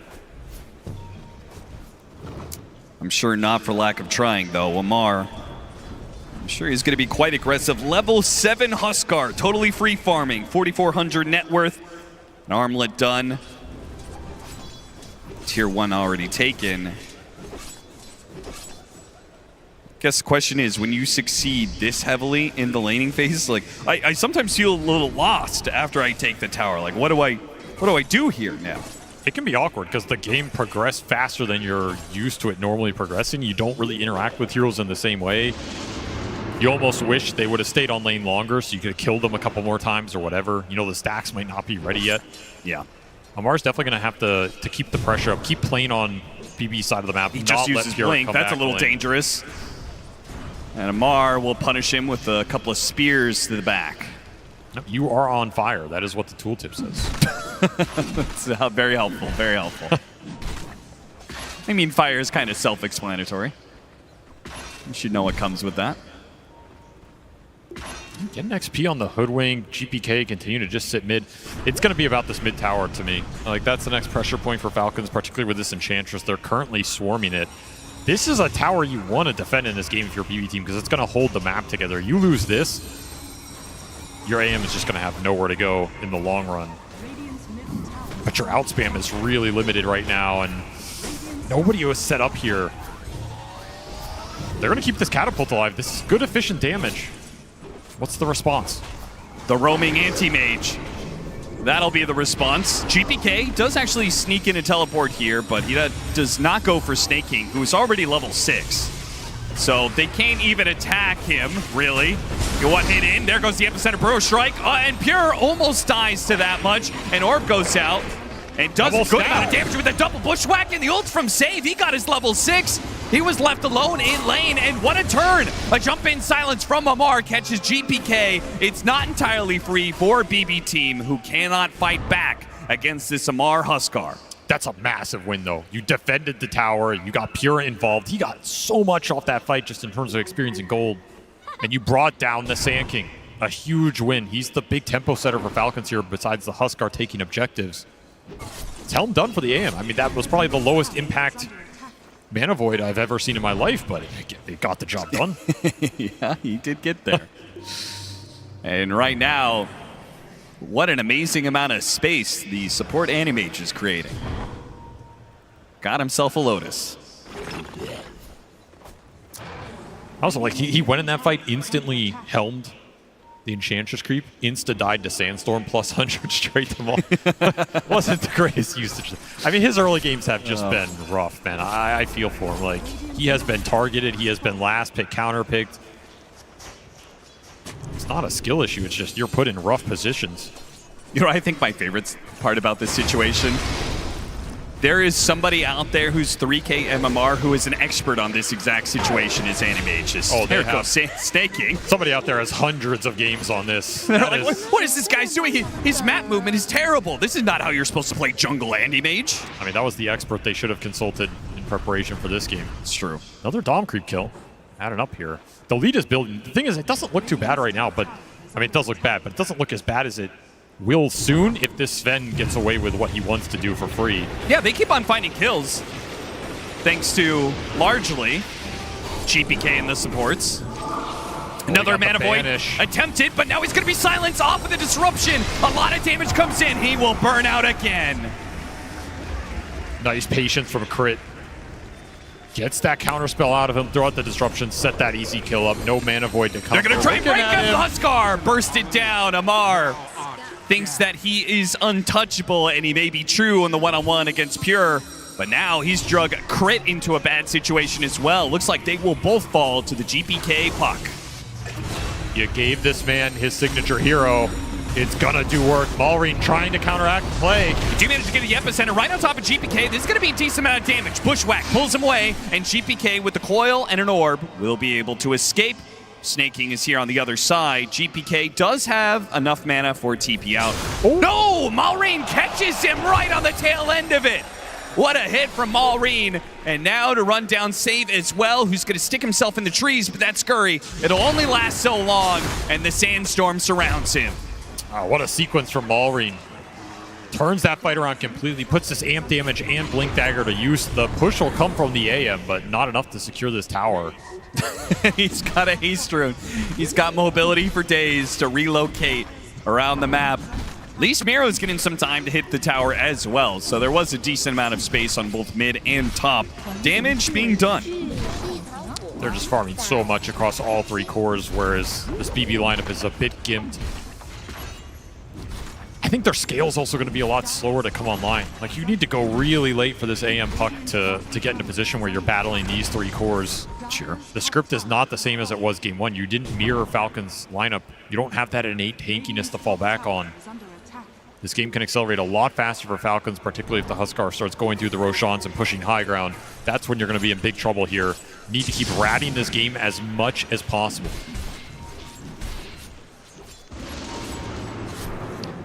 Glimpse back, keeping the Shadow Demon out of that range to catch the heroes as Maureen was right behind him looking for a kill. I mean, this is good action for BB if they don't lose anybody off these plays.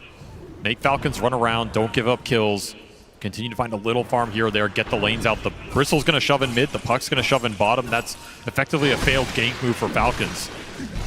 I mean, we saw how much work BB did in that game 1 in terms of playing from behind. This is not a bad team at playing from behind. Oh, Maureen. There was an opportunity there. The Animage had already used his counterspell. And Pure is just dragging him around the map. It feels like Falcons is chasing too much at this point in time. It does feel like that a little bit. They just want to shut the AM down so much, they're committing a lot of resources for it, but there's easier kills to snag here. Maureen will hold the tower. Amar has made the call. He doesn't want to be the man to do it. His BKB is flying out now. Did not want to risk getting picked off before that is in his hands. Now that it's here, I would imagine some of Falcons would love to be able to take a fight, but initiation is a little bit awkward unless Maureen is the one to do it. If Maureen is trying to clean up lanes, they don't really have anybody to start it. Sand King shows, you know where the catch is. That's the big issue right now. He is pushing towards the Ags. At that point, you can easily force a fight. You can also just put this Huskar into the Roche pit and let him clean it up.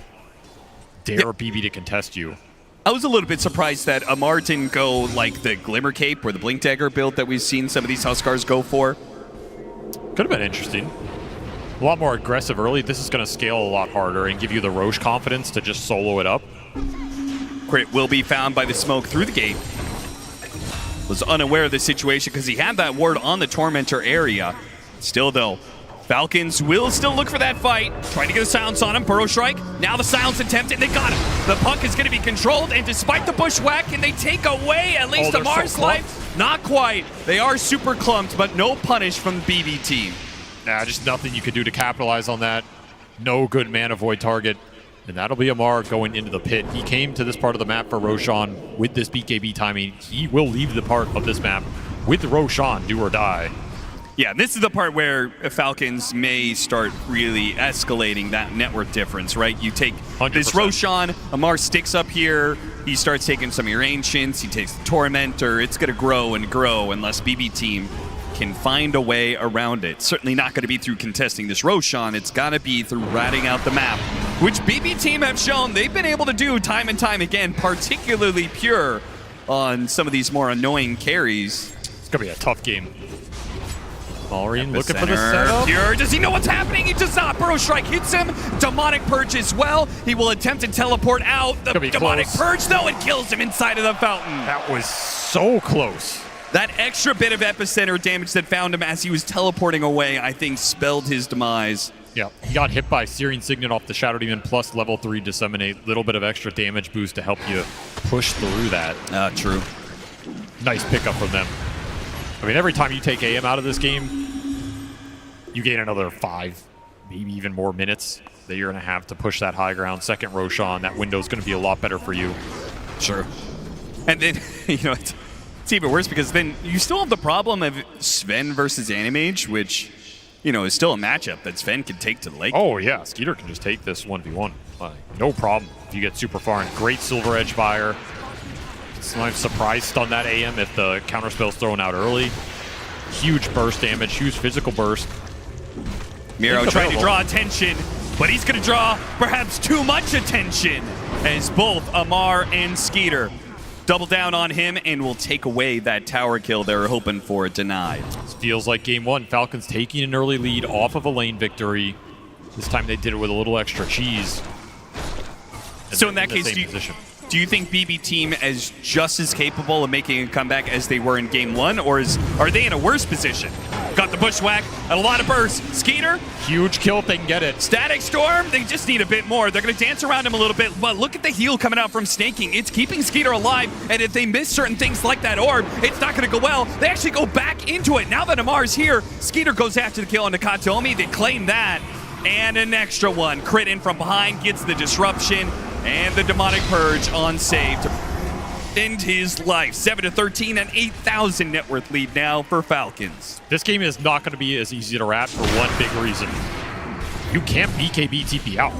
Like, your heroes are just not going to get it online super early. I mean, you can, theoretically. They have no BKB Pierce, but you're not going to build it early on AM. You don't have the Lifestealer Rage that's going to let you rat around super early, right? You're not going to get it super early on the Bristleback here. Puck's not going to want to buy it this game. So you can't play as confidently super deep in the lanes. The Helm Dominator is going to have to give you the same type of action here.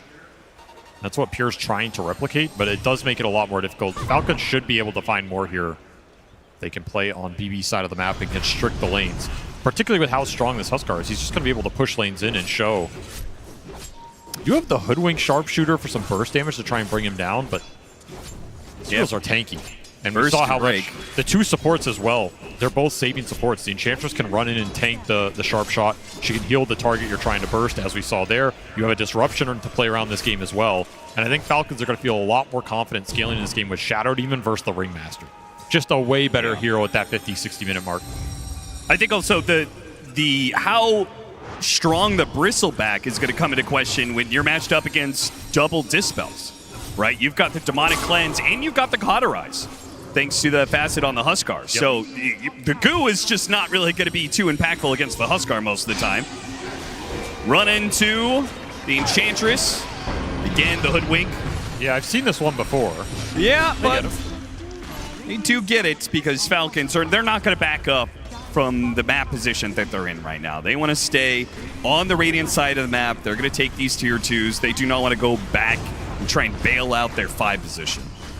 If I'm Falcons, I don't want to turn this game into trying to catch the AM. I want to turn it into we buy Pipe and go high ground behind this Huskar with Pipe, Solar Crest, something like this. Buff him up, give him a little extra sustain for the burst, and just force BB to respond to you time and time again. That's the type of gameplay that's going to feel great if you can get there. I was going to ask you who was going to go the Pipe, but then I see it. Snaking is so farmed. He's got Solar Crest, Drums of Endurance, and is working towards that Pipe. This is the power of Enchantress. Spells, not always that impactful in the Pipe compared to a lot of other 5s, like a Phoenix or something, but you get to farm so much more. You can contribute a lot of utility. And this can be something that helps you go high ground early in this game. Way before Pure is ready to take that engagement. Pure he's getting there. He's got the Battle Fury. He's working his way towards his Manta. Once he gets to the Manta, you've got full rat action. I mean, even more disgusting than traditional Animages because he's going to be ratting with both his hero and his illusions and his Helm Dom creep. But Mana Void on the creep! Goodbye! That feels real good if you are Falcons right now. That feels so good. Skeeter has a full BKB, by the way. He is mega farmed. Level 18 off that kill. Level 3 God Strength already available. You're looking at level 13 AM. The problem with the Dom ratting is you miss a lot of the experience. You get extra gold, but you're not getting XP there. Sure. There's that disruption. They still will be able to land the shot on the Huskar. The BKB, Demonic Cleanse, they've got a lot of options. Just beautiful Burrow Strike with the epicenter on top of it.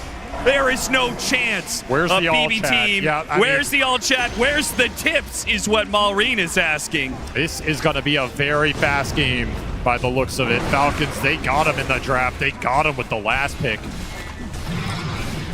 They said you ratted us at game 1, but never again. They're just going to force the issue. It's Huskar completely out of control. He has heals behind him. He has saves behind him. You just don't have the time. And Amar the Friendly, he might be a tad bit tardy, but he did promise a 20-minute victory. 24 minutes in, and it feels like it may already be over. I don't think you can ever come back to these base defenses of Pure either. Unless they completely overextend into your tier 4s or something. Like, you just don't have good mana void targets. It's really only the Sand King that you can turn around, and that's 870 mana right now. This is not Leshrac. It's not Storm Spirit. Yep. Well, we'll see what he can do. Another quick smoke from Falcons. Just looking to jump the Sven in. He'll take anybody here. They've got to try. Go after the Bristleback. Bristleback does get jumped, but oh wait, maybe. They got the coil on him. Any more damage? Anybody? Anything? Nothing. Cauterize heals him up, a disruption goes out. BB team was close. They really were. But it slips through their fingers. And now that high ground push is coming. Falcons, they don't need to wait for an Aegis. They can kill you without any of all that. You just don't have damage. You can land all your spells perfectly. It's not going to matter. You maybe bring down one hero if you're lucky. And Pierre's hitting the tier 3 like he's really a threat, but he doesn't have the damage to actually hit buildings yet. This pick just completely backfired with the last pick counter pick. That's why that slot is so hard, because you have to pick a carry blind there. You're worried about all of the laning heroes that ATF has that can ruin your day. You will always find one. It's really difficult to find a carry. I did like GPK just rushing straight to the Parasma here. It's the only chance that they have to be able to burst down the Huskar, right? Like, he gets that hit on him, amping up some of this damage, the Hoodwink with the Boomerang and everything else. They really have come close sometimes. Not that they would, I feel like it would change the game too much, but... that's the issue. You could go in a fight, you bring this Huskar down, you still might lose the fight. Yeah. That's the scary part here. All that execution can count for nothing. You have to go for that route, though. I'm not even sure he can afford to go something like Aeon Deskure that he's looking at. I think you have to just go full damage, full throttle, try and go for that kill. Pray that's enough. Full Daedalus now online for Skeeter. He is looking to double up his opponent's net worth in this carry matchup if he can get there. And level 20 as well. Very nice timings for him. You're looking at second Roshan, guaranteed spawn in the minute here. You get that, you go high ground again. This game is just over. Might be over even sooner if they stop what is one of the only high ground defenders that they have. Miro, he's spotted. He activates the blade mail.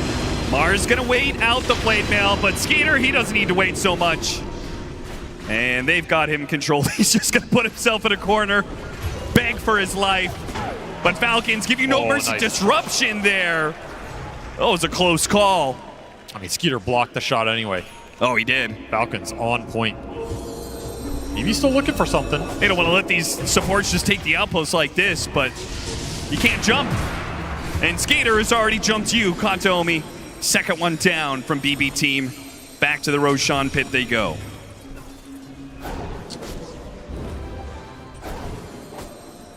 I just don't know where the damage is going to come from. Has to be third item on Pure, something else on this Bristleback so he can survive.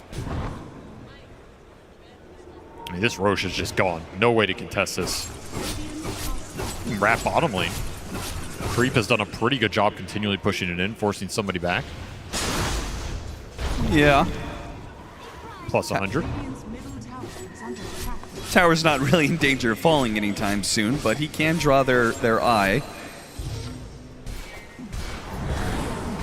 I feel like you have to go for this. Yeah, they might just try and contest it. It's a really tough contest, but you give up Aegis here, it might just be the game anyway. Falcons have the read. BB team, their last stand. It's going to be on the offense.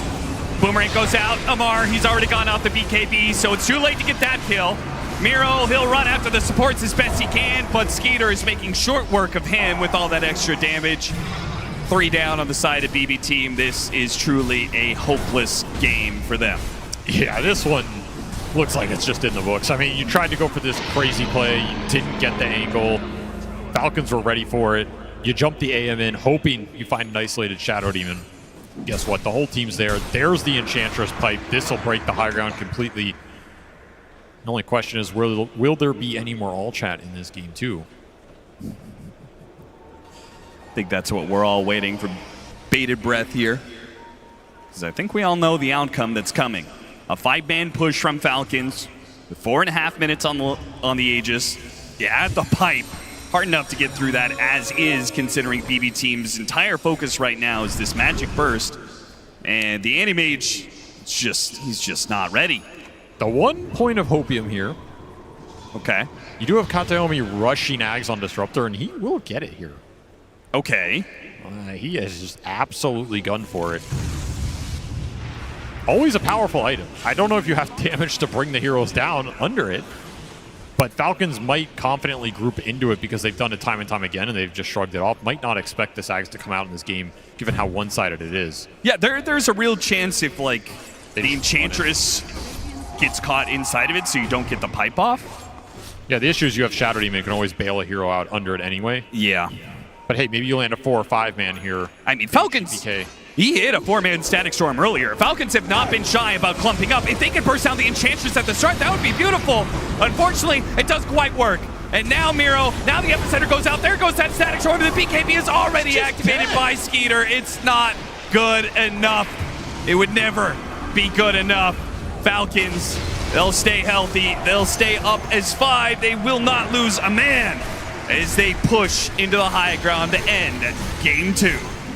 Maureen asked for the tips, and he received a few as this series will go the distance. The all chat's heating up, a little toxicity heating up, and some good old last pick Huskar. I don't think ATF is going to get that again. You catch him once, fine, but you should not catch him twice. That said, this is a scary team to give that last pick to when you have to pick that carry blind. And I think if BB Team are in that position again, they're going to have to adjust in terms of what hero do you want that can stand better, because you cannot give Falcons this kind of lane domination. They run away with it. Like, people meme on them for being one of the slower teams to end the game and go high ground, but this is a squad where they will also just push if they feel they have a strong enough advantage. Absolutely, and we may see it again in Game 3, but I think one thing we won't see is that Huskar. Yeah, definitely. I do think that this one was one of those games where the writing was on the wall from almost the get-go with this Huskar pickup against the Anti-Mage, and I think BB Team also would agree with that.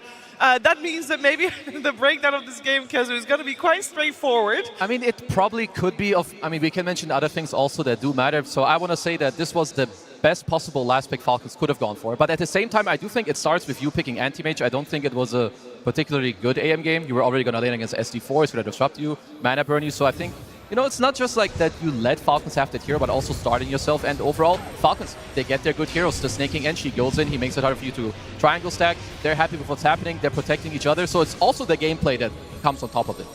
I think another key ingredient to this game being so stompy was also Skeeter and that top lane. That was complete free farm too. Both of their side lanes were doing whatever they want. Miro on that Bristle couldn't do anything because Save was trying to fix whatever he could, wherever he could. He couldn't stay on that lane and try to make a play with him or secure his farm. They were chasing this Huskar, trying to slow him down a little bit. And because of that, Sven was also free to just hit his timings without any contesting. Yeah, I mean, Save was having a stellar time, but of course, Huskar doing such a great job. Even, Maureen asking for a tip there on that highlight, but, with SD and an Enchantress, no matter who goes in, you're going to either have a heal for an Enchantress, a heal and a Dispel from the Shadow Demon, a Disrupt from the Shadow Demon, and so you have this confidence, this ability to not care, and that's what Falcons were lacking in the first game. They couldn't just simply go, they had to kite and team fight and put on an excellent show. This time around, it is just pure brute force, just full send, in you go, and of course it helps when Anti-Mage is jungling at minute 4. I mean, they needed quadruple performance from maybe even all the other players to actually make it work. Everyone puts in 3x, 4x overtime. Because it's not that common and normal, especially in nowadays Dota, that you get this Exodia last pick where you're just 90% of people watch this game, they're they're screwed. What are they gonna do about it? And he tried with some early movement, minute 2, you ganked this offlane. It doesn't look real. That's how hard the game is. Yeah, I think the only thing you could have made a case for was just Hoodwink starting bottom with that Anti-Mage, trying to get a couple of kills on that Huskar before they leave him, before you then start bringing your Anti-Mage from the gate. I mean, their read on it was that they could just leave him be, and that wasn't the case. But even if they did tri-lane, like having to adjust that much says something about how much that last pick got them. Oh, it was honestly, it's the most ruining thing I've probably seen in maybe more than 1.5 years, maybe even 2 years, because it's just so uncommon. Like you usually have like maybe cheese picks that come out with like, okay, but you don't have that many of those anymore. But yeah, standout player, I think snaking, you know, look at the pipe, the Solar Crest drums, the early gem. It's just when you give these guys like their heroes, and especially too, like we have to say, offlane Huskar is not traditional. You need the guy to even be a Huskar player. And Amar, he does it 617.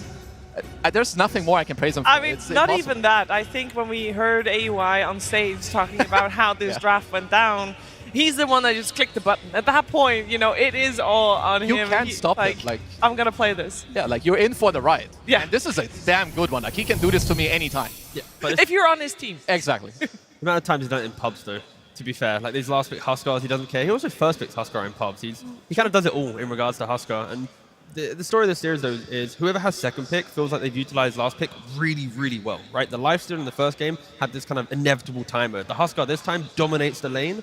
So I feel like whoever's got second pick is going to have the advantage. I don't know who's won the coin flip for this one, but yeah, second pick just feels broken, at least in this series. Yeah, I will also say, I mean, they should have maybe thought about it. Is that really mean to say? Because I do remember there was a period of time when everybody played the Huskar against the anti-mage. But it's like all things, it comes in and out of favor, right? Like 7 months ago, Phoenix offlane and Phoenix mid was the counter to the monkey mid and the monkey carries.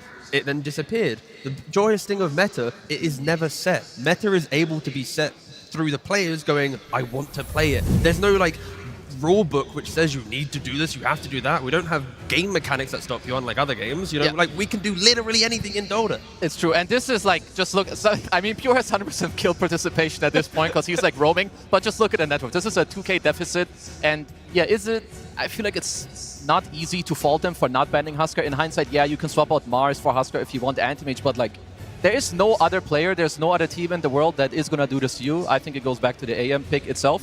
What do you think, Mira? I mean, I think that all of this is true, and maybe it's hard to remember things like Huskar, but at the same time, anti-mage is wildly optimistic in that position. Absolutely, like, yeah. Like, it's not like, oh, you know, they should have banned the Huskar if they're going to pick anti-mage. Why not just pick Marcy? You had the opportunity to pick something more stable that gets countered by less, but they went for something a little bit wild. I think they wanted to give Pure a hero he'd have fun on and maybe catch them that was off very guard. fun. Yeah, they wanted to catch Falcons off guard, but what they ended up doing was just tripling down on that. If BB team don't have a good laning stage, their games look awful. I mean, that hasn't changed at all from yesterday.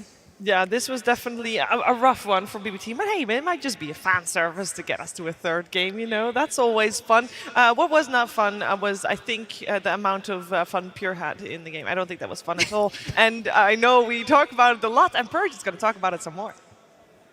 Thank you, Cheever. Yeah, I just wanted to break down why it is so bad. For those of you that don't know exactly how these heroes function, some changes that have happened in the last year since you've been here. If you haven't noticed, Huskar doesn't have any mana anymore. He used to have mana. He no longer has any mana. That means that when you're playing an anti-mage who drains mana from your opponent, you just don't get that bonus damage. That means the first skill you have that you normally skill here just doesn't do anything to Huskar. So that's the first problem. The second problem is you're also laning against a Shadow Demon, who's actually quite good against anti-mage. Because if Shadow Demon disrupts anti-mage and he has his first skill skilled, your illusions that are created will drain your mana as well. So he just doesn't even get to skill his first skill. It doesn't do damage to Huskar, and it would hurt him against the Shadow Demon. So he basically relies on his second skill, the Blink. That's going to allow him to disjoint some attacks that are flying at him and decrease some of the damage that he's taken. He could also skill his third skill, which reduces the magic damage he's taking, which he is by the Burning Spears, but it's only going to reduce 15% of the damage that he's taking from the Burning Spears. He could maybe reflect a Shadow Demon spell, but it's not looking great. So basically he gets into the situation where he is just dumping regen into his body, trying to keep his health up enough so that he can get some last hits. And he's just struggling not to. He's at 860 net worth here, and the Huskar's already at 1200. And once he gets a boots advantage, it's basically impossible to lane here. So AIM is just getting what he can, which is why he went for that cool rotation, which did work quite well. The fact that he assisted in killing the Sven is huge. Him dying afterwards I don't even care that much because it's going to get him back on the map a bit quicker. But this was the next problem. He's teleporting into lane. He gets a Helm of Iron Will. He tries to drain some mana from Malorine. That doesn't quite work out. And then he goes to jungle. And here's something that basically has not mattered in almost any game is the Rabble Rouser here. This is the buff from Enchantress. This means that any creeps that are attacking your enemies do more damage. So he's forced in this jungle at an abnormally early time, 4 minutes in. And these creeps are now doing 20% more damage to him. So his life is already almost impossible and made even harder by the fact that there is an Enchantress in the game. So extremely tough situation for the anti-mage here. Goes back to lane finally, and then he just immediately gets ganked as well by Mallory, who probably anticipated this based on the fact that he went to heal. So insanely tough game for him. We'll just have to run it back and hopefully give him a better hero. I don't think we're going to run back that anti-mage, that's for sure. And Rabble Rouser, I mean, that's for me. I learned something new today. I forgot about that entirely. Yeah, me too. Because that innate from Enchantress was not really relevant when they gave it to her. Like, we thought it would be game-breaking when we first saw the change. It sucked. It didn't mean anything. Carries were still clearing camps anyway. Not if your carry goes jungle, level 3, then it owns. It definitely did own, and right now I'm sure that there's some good talks happening with both teams about how they're going to approach game number 3. And while they're talking, of course, you see loads of people still around the arena and they're walking back and forth. And you're wondering, like, what could they possibly do other than watching Dota here in the Barclays Arena? Well, Slacks has found out exactly what you can do here.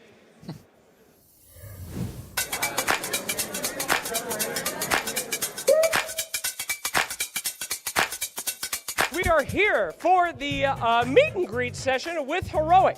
Now, you guys might not know this because you're not at the arena, most of you, but if you are at the arena, after everybody wins, they get to go and have a meet and greet. We're not talking about a lame-ass signing session where they're away from you. Look, they are physically touching you. So this is the greatest kind of moment you can have. Let's go ahead and talk to some of the folks in the crowd. Hold on one second. Sir, if I may, what did they smell like? They smell like honey. They smell like honey, ladies and gentlemen. Get down here quick. Quick, so sweet, so beautiful. Let's go talk to some crowd members here waiting in line. So sorry. Who's over here? Oh, whoa. We have seen you going absolutely ballistic in the crowd. Every Heroic game, you're top of the cheering here.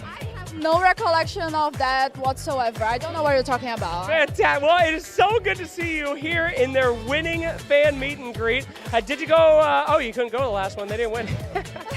But are you going to do more of these? Are you going to come every time they win? Of course, yes. I'll be here all day, all night if that's what I need to do. Fantastic. Well, thank you for keeping us alive.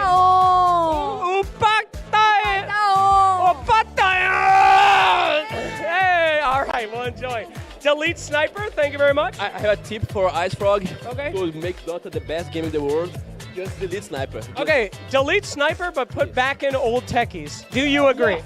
Yes. Please, yes. Yeah, best. Put old stacks back. Yeah. That's it. Best of both worlds, baby. Thank you very much. And I did want to say, would you mind if I showed off your cosplay?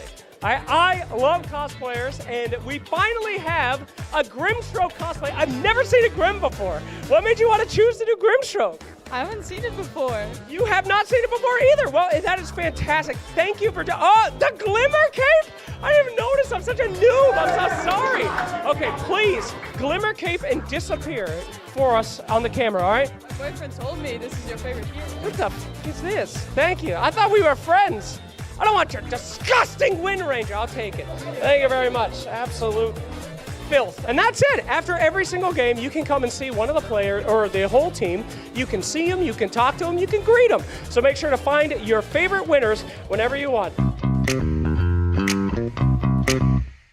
There are a few things to do around the arena here at the International. Thank goodness we have some really cool stuff to check out. And one of these really cool things is this nice wall of history, which features all of the different jerseys from all the different TIs, including their championship rings, which is really, really cool. This one, 2019, oh, beautiful, with the purple and the little indents in there. The golden TI, I think that was 2021. The best jersey, I have to say, that represents Dota 2, in my opinion, I do have to give it to the purple jersey. Look at it, it's iconic. Rings, though, are super sick. Let's take a look at the rings.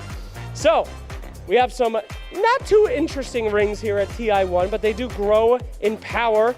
We start going for the Aegis to the nice, more purpley Dota logo, but the years, of the NA Dota. That's where it begins. EG on the ring. That is super sick. The Wings ring, unbelievable. Liquid is nice. OG, very nice. It's what second OG is a little better. But if I had to choose, best ring ever, guys, this Wings one is unreal. I could see some very, very rich person wearing that in real life, so very nice. Anyway, cool trip down memory lane. What else do we have going on in the arena? Let's check it out.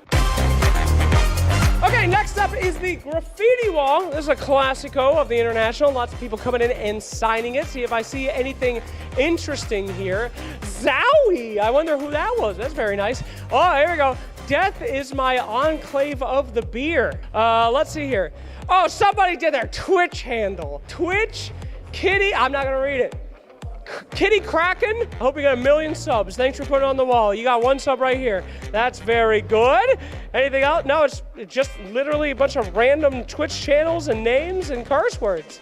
It's fantastic. I actually think that sums up the community pretty well. Good job, guys. Well done.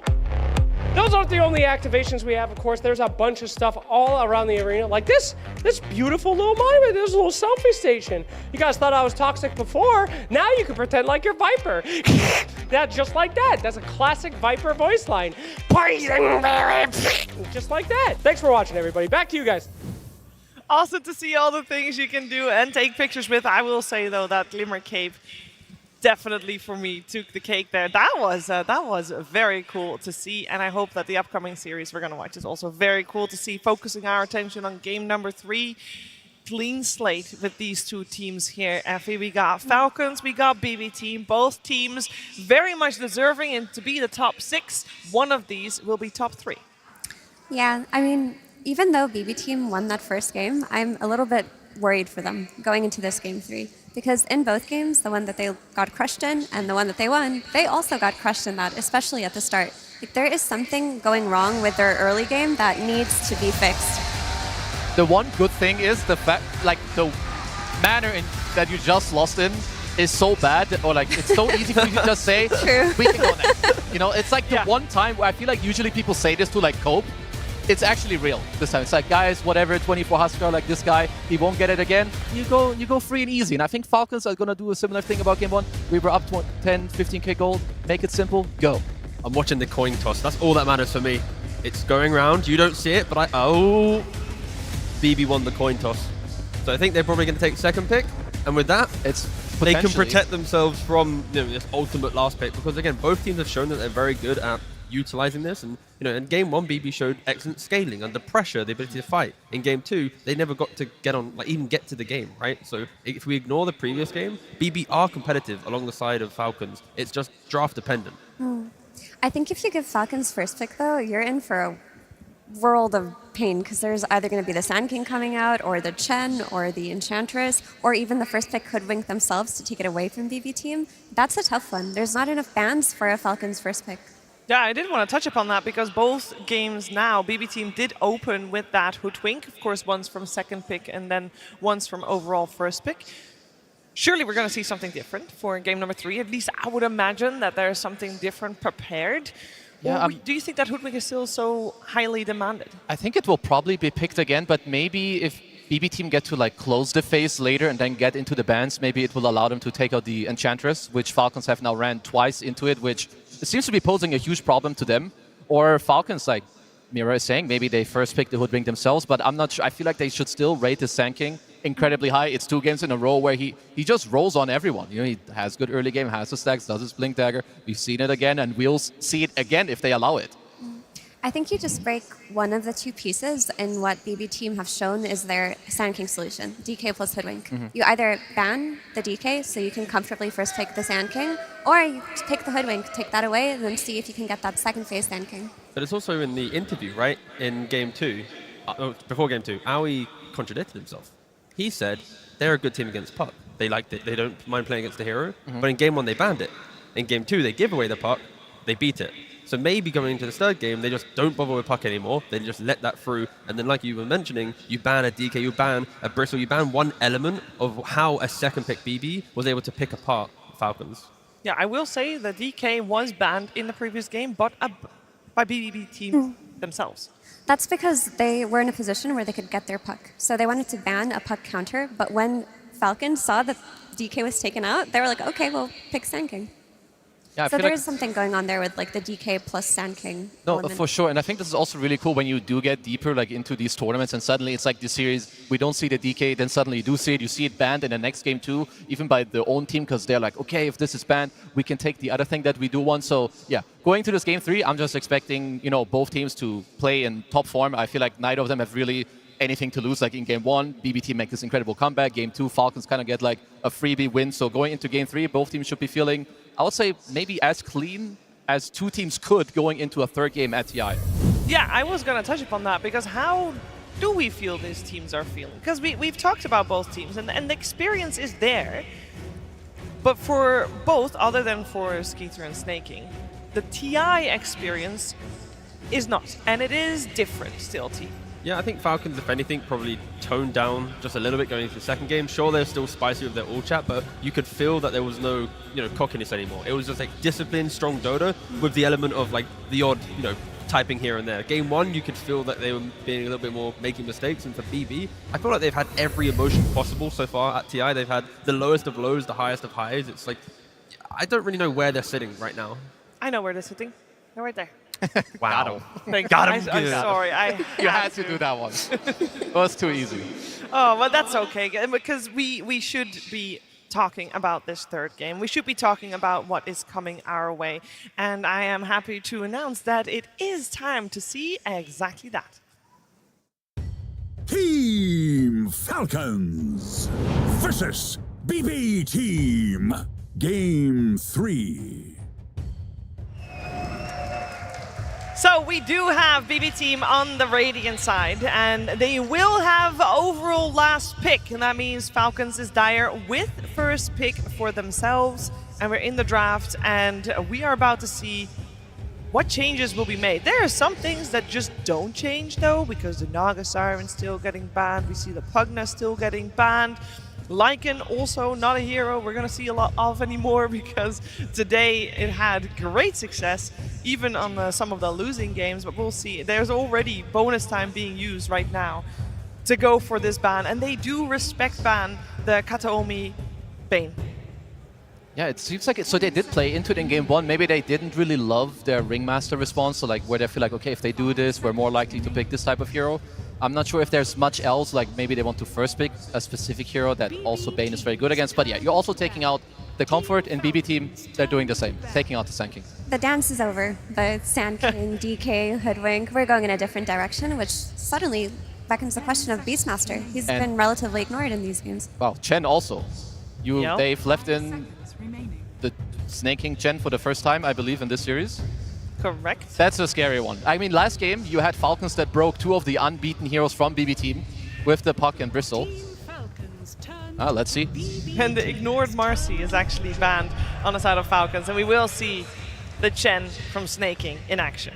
But we did see this in the first game, right? The idea of BB gave Falcons a dominant hero, and then they picked it apart, right? Same thing could be happening here, where Falcons finally get access to their Chen. Again, very strong hero for them. And yeah, I'm interested to see which angle BB is going to go. Against Chen, you can go for like Primal Beast and really dominant, strong offlaners to try and bully through the lane, not caring about Chen. But you have to respect all the auras they're going to bring. Oh, just go for the Hoodwink again. Yeah, sure. 3 games in a row, why not? I will say, for similar reasons, Chen is considered pretty good against Hoodwink. You have the mana burn, you're kind of annoying, you can fight back, so both teams, again, should be happy with what's happening, but this is an undefeated hero and a most banned hero against this team for a reason. I need to see damage on pretty much every pick, though, from BB. If they just go for like light control and scaling, Chen will take over the game. You have 20 to 25 minute important fights around Roshans and towers, you just feel like you won't be killing anyone. So I really want to see if BB want to be competitive against Falcon's best hero. It is killing in lanes, damage in the early game. I mean, what do we think here for BB Team? They do have to open up again out of the phase themselves. They have another band that they can protect themselves with. Could still be DK. I think they're pretty happy with how their DK plus Hoodwink went. But if we argue that that is picked up against the Sand King, Sand King's not in, do you still like it as much? I think it did a lot for them, and it enables their Hoodwink. I mean, another approach they could take would be something wild, like picking some anti-Zoo hero, like the Timbersaw that we haven't seen in a while. Beastmaster still in the pool as well. I wouldn't be surprised if they try to build their own Miro. Something nice that you kind of want to do against Chen. Chen lineups generally fall apart if you can kill the first guy. Like AoE is not, sure it's good against Chen, but then there's Hand of God, there's a pipe, there's your AoE magic resist creeps, whatever it is, you need to kill this one guy to break this formation. So if you're able to have a single target high DPS hero, or like Effie's mentioning, you have a DK with a Hoodwink and give it like another DPS guy that when you jump this first guy, he just gets blasted out of the game through the heals. But with heroes like SD still being available for Falcons, if Falcons identify that's scary. That's a route BB is going to be taking, Crit's going to be able to pick up another hero to try and combo break that. Has Miro played much of Pangolier? I know that people, this is a hero that tends to be liked, it can't be flags, it's like okay team fight. I'm not saying they will pick it, but I'm looking more for something like this. I would say there are other heroes like Crystal. They feel like okay early on, but there's a lot of auras and physical like armor that the Chen gives to his teammates where I feel like Crystal isn't actually that amazing against the hero. Miro has not played Pango so far at this. Okay, then I feel like that's just not happening. And are we really just forgetting about Beastmaster? Have they just deprioritized that hero in this series? Maybe they feel like they will just go for the DK. Why not? Maybe to go back to the Beastmaster, maybe they don't really want to play it into Chen, even though you can still play with, you know, the Axes and the Aghanims. I don't really think it matters. Well, what if you play it with Chen, because it's still in the pool? Oh, you mean for Falcons? Sure. Oh, yeah, absolutely. I mean, it would have been good for either No, this team. is yeah, why not? I mean, we mentioned the DK, but yeah, it's just half of their duo that allows them to play make, lets them set up for quick kills around the map, always have some kind of potential to make it so that Falcons don't farm for free. Yeah. I mean, you have, in my opinion, one of the two approaches. I like what T mentioned, where you could look for a save with like the SC. Here's the hero that you want with the Beast. Yeah, I was saying you can either go for like, you go for the save against the DK, or you just give yourself enough damage that you kind of lacked earlier. Against the DK with like the long range, you don't have the Hoodwink, so maybe there's like Grim, there's Snap. Yeah, this looks super chill. I prefer it with the fact that Maureen's been playing it mid more than offlane. I think in the way that Falcons are playing, I don't want to see Amar take it to offlane. I want to see it still go to the mid, still be the pick-off style of play, and kind of give life to your game. Because Beastmaster will always activate a Snap or a Chen. And then it opens up for both Skidder and Amar to be farming a lot. Oh, a main stage favorite. It's always fun to Magnus watch is like in action. iconic TI hero. You've got the scaling, you've got the displacement, you've got RPs, you can flex him, he lanes well. Yeah, this is just an amazing hero. Doesn't have the win rate though, but that's True. okay. That's okay. And what if their idea is that because you see a Beastmaster plus Chen, you know there's going to be early tower pressure, you know there could be early attempts at high ground. Magnus is a hero that's good at punishing those attempts. Maybe they want to have them 5-man into like skewer isolations, maybe forcing them to go a little bit too far out into the map and punishing that with Magnus. Yep, not opposed to that at all. So like Magnus is a very good insurance policy to have. They just need to make sure they have layers of the fight with it, right?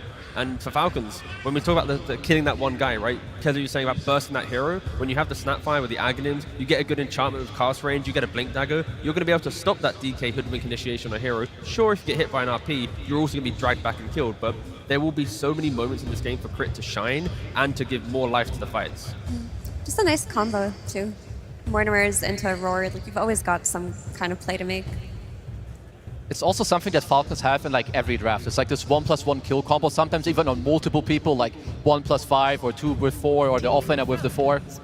We get a Warlock. It's not a hero we've seen too often, but it's a very good hero. It's good laning, can have an early ultimate, can also buff up people. Makes it easy for your carry also. It's most likely a last pick pure. You lane with Warlock. I mean, you should be chilling. Warlock's the support which gives life to any carry against any offlane combination. Because of the heal, the Fatal Bonds, in a difficult lane, you shove the wave.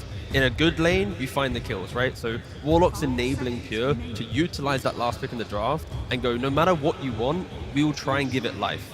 You're not going to be an anti-mage in the jungle, because this Warlock will fix every problem. Yeah. It also just lets them play versus the Zoo in the sense that you have the Fatal Bonds for the early group up that's going to happen on the side of Falcons. It seems like they have this idea that they can just punish the early group up with their big team fighting spells. I don't know if I personally believe in that idea.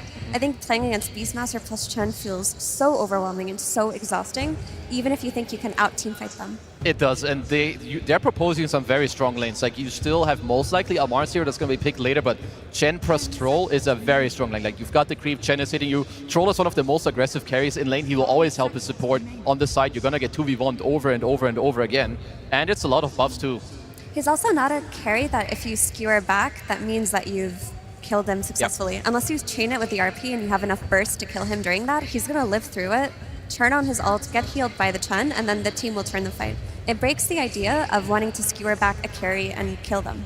And it feels like every core that Falcons have at the moment is the same recipe, right? They're independent cores that if snaking is a second late with a heal, it's not that much of a problem, right? A mid Beastmaster, he goes for Aghanims, BKB, early refresher. Like, as long as he doesn't die in the RP, he's going to be able to turn it around. Like you mentioned with Troll, the same thing. So Falcons, no matter which core is offered up to the Magnus, there is a chance that the fight can kind of be extended, dragged to the new position, and they can still take it. It's not as if the one person who's dragged away, I'm really sorry, it's not like we're seeing like a sniper or a drow, like these type of heroes that once they're caught, they are just deleted from the game. So Falcons... Dead heroes, by the way, at TI. Don't know why it's true. Like, so Amar has to pick out of phase. Generally, when Falcons play, they like having this double team fight. Like the double jump, like, so I'm assuming that they're gonna look for like another beefy guy that's gonna go in. You have a strong lane with Snap, unless they want to run the Beast offlane, which I feel like they're probably not going to. They could play Pango, and then they'll keep it open. Pango could go either mid or offlane. That's true. It does seem like Falcons, with the ban of the puck, they still keep it very open as well, where the Mag and the DK are going. I still do quite like Pango for Falcons, but what I need, regardless of what comes out from Falcons, is a wow factor pick for this overall last pick for BB team, because I think their idea of just punishing a group up early by out team fighting them is so hard to pull off. Like, you have to play exceptionally well to do that, and you know one of your side lanes is already losing because you see this Troll Warlord. It's definitely not that. I mean, these picks, as always, like the last two picks in the draft, they're very detrimental to both teams. I would say for now, I see a slight ease of execution for Falcons. Luckily, what's on BB team's side is that they are the second pick team. They're supposed to wow us with like the very last pick of this entire game. The thing with Falcons is they just need additional team fight, right? That one way to start an engagement, right? The Panga that's already been mentioned, the Mars, just if I'm here, we can fight around it. Team Falcons. The respect. The Oscar band coming out. Gotta appreciate I mean, I guess that. it kind of makes sense. Like, if you're a BB team, you most likely want a melee carry in this lane or DK, because you do have the Magnus offlane to play with the Empower. If they don't care about stuns in regards to Mars and Pango, then going back for like the Underlord from Mars could be an option. Just another hero that can quickly jump in. When Mag grabs a hero, you just pit right on top of them, TP in, throw down whatever auras or buffs or right clicks that you want to provide. Again, there's a lot of options for Amar. Again, we've listed 3. You might even just probably pick a 4th different one, but... Yeah, he's got plenty of good heroes or like signature ones available. You mentioned the Mars, they banned the Ursa, there's some other like even dead heroes. I mean, we don't need to like go down the list. He's got a lot of options that are all very good. Let's see which option Falcons go with for themselves. How often has the Melon Man been picked at TI? Not very frequently at all, I'll tell you that's that. a bit sad. That's Tidehunter. Yeah. Well, let's see. Would be pretty cool. Outside of the break of Hoodwink, other than that, yeah. Strong, independent Tidehunter. Well, let's see. The one other good thing for BB team, they have a lot of reserve time later.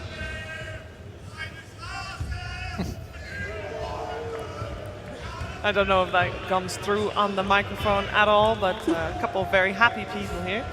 As they should be. As they should be. 2 seconds.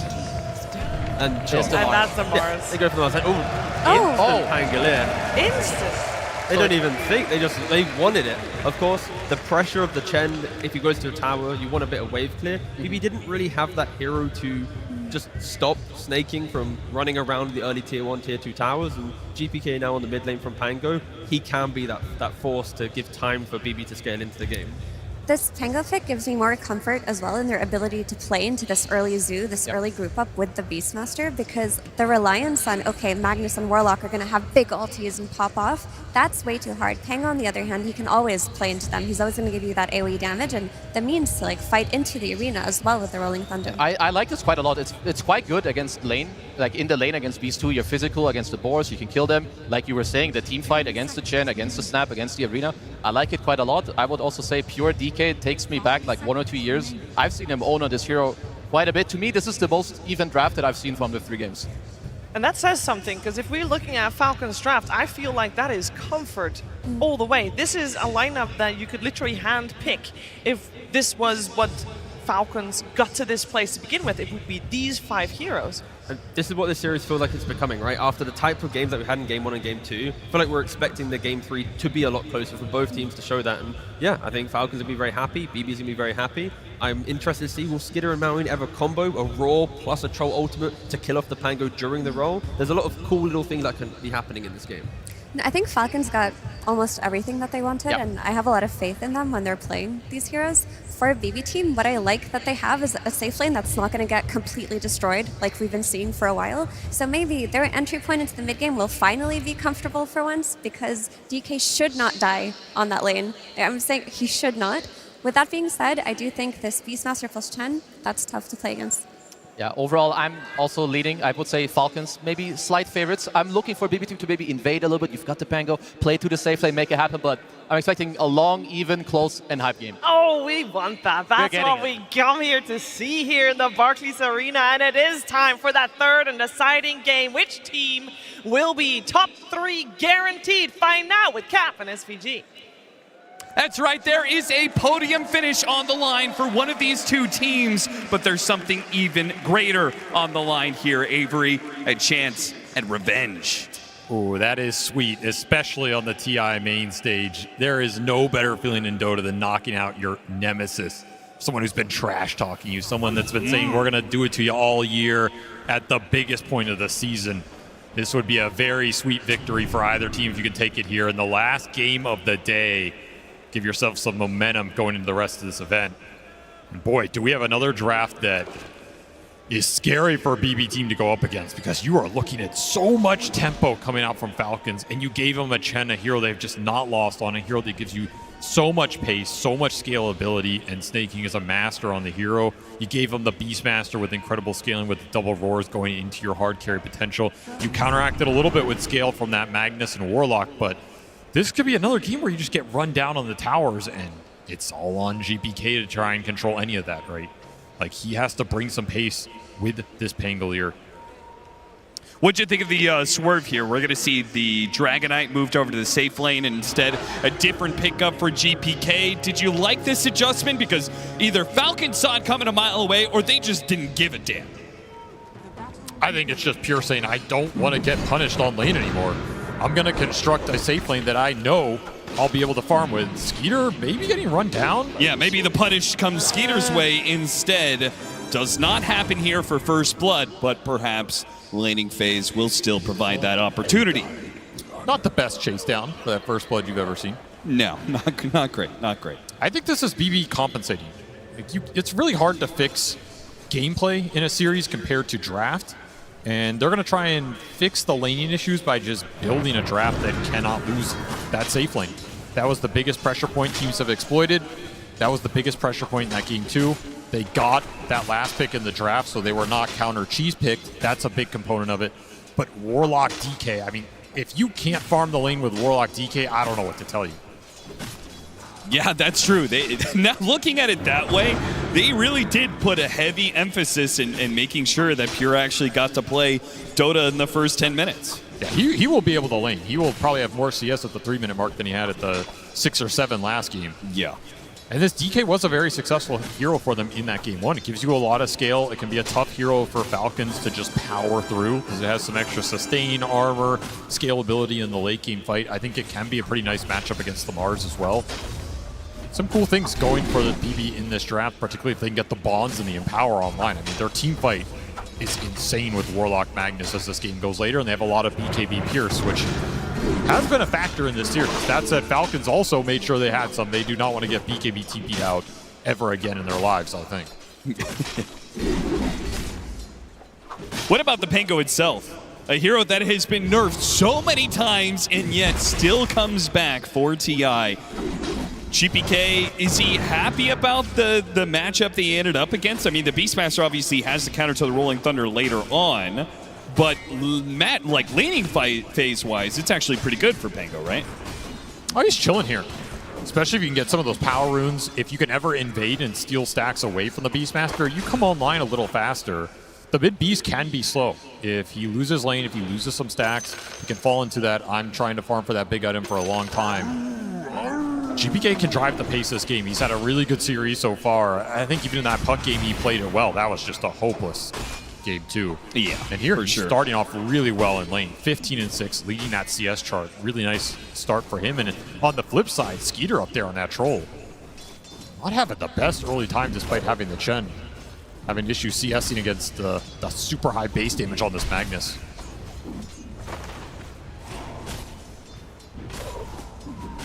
Do you think that over time the Troll wins this because of the impact of the Chen? Like he's just going to start burning through all this mana?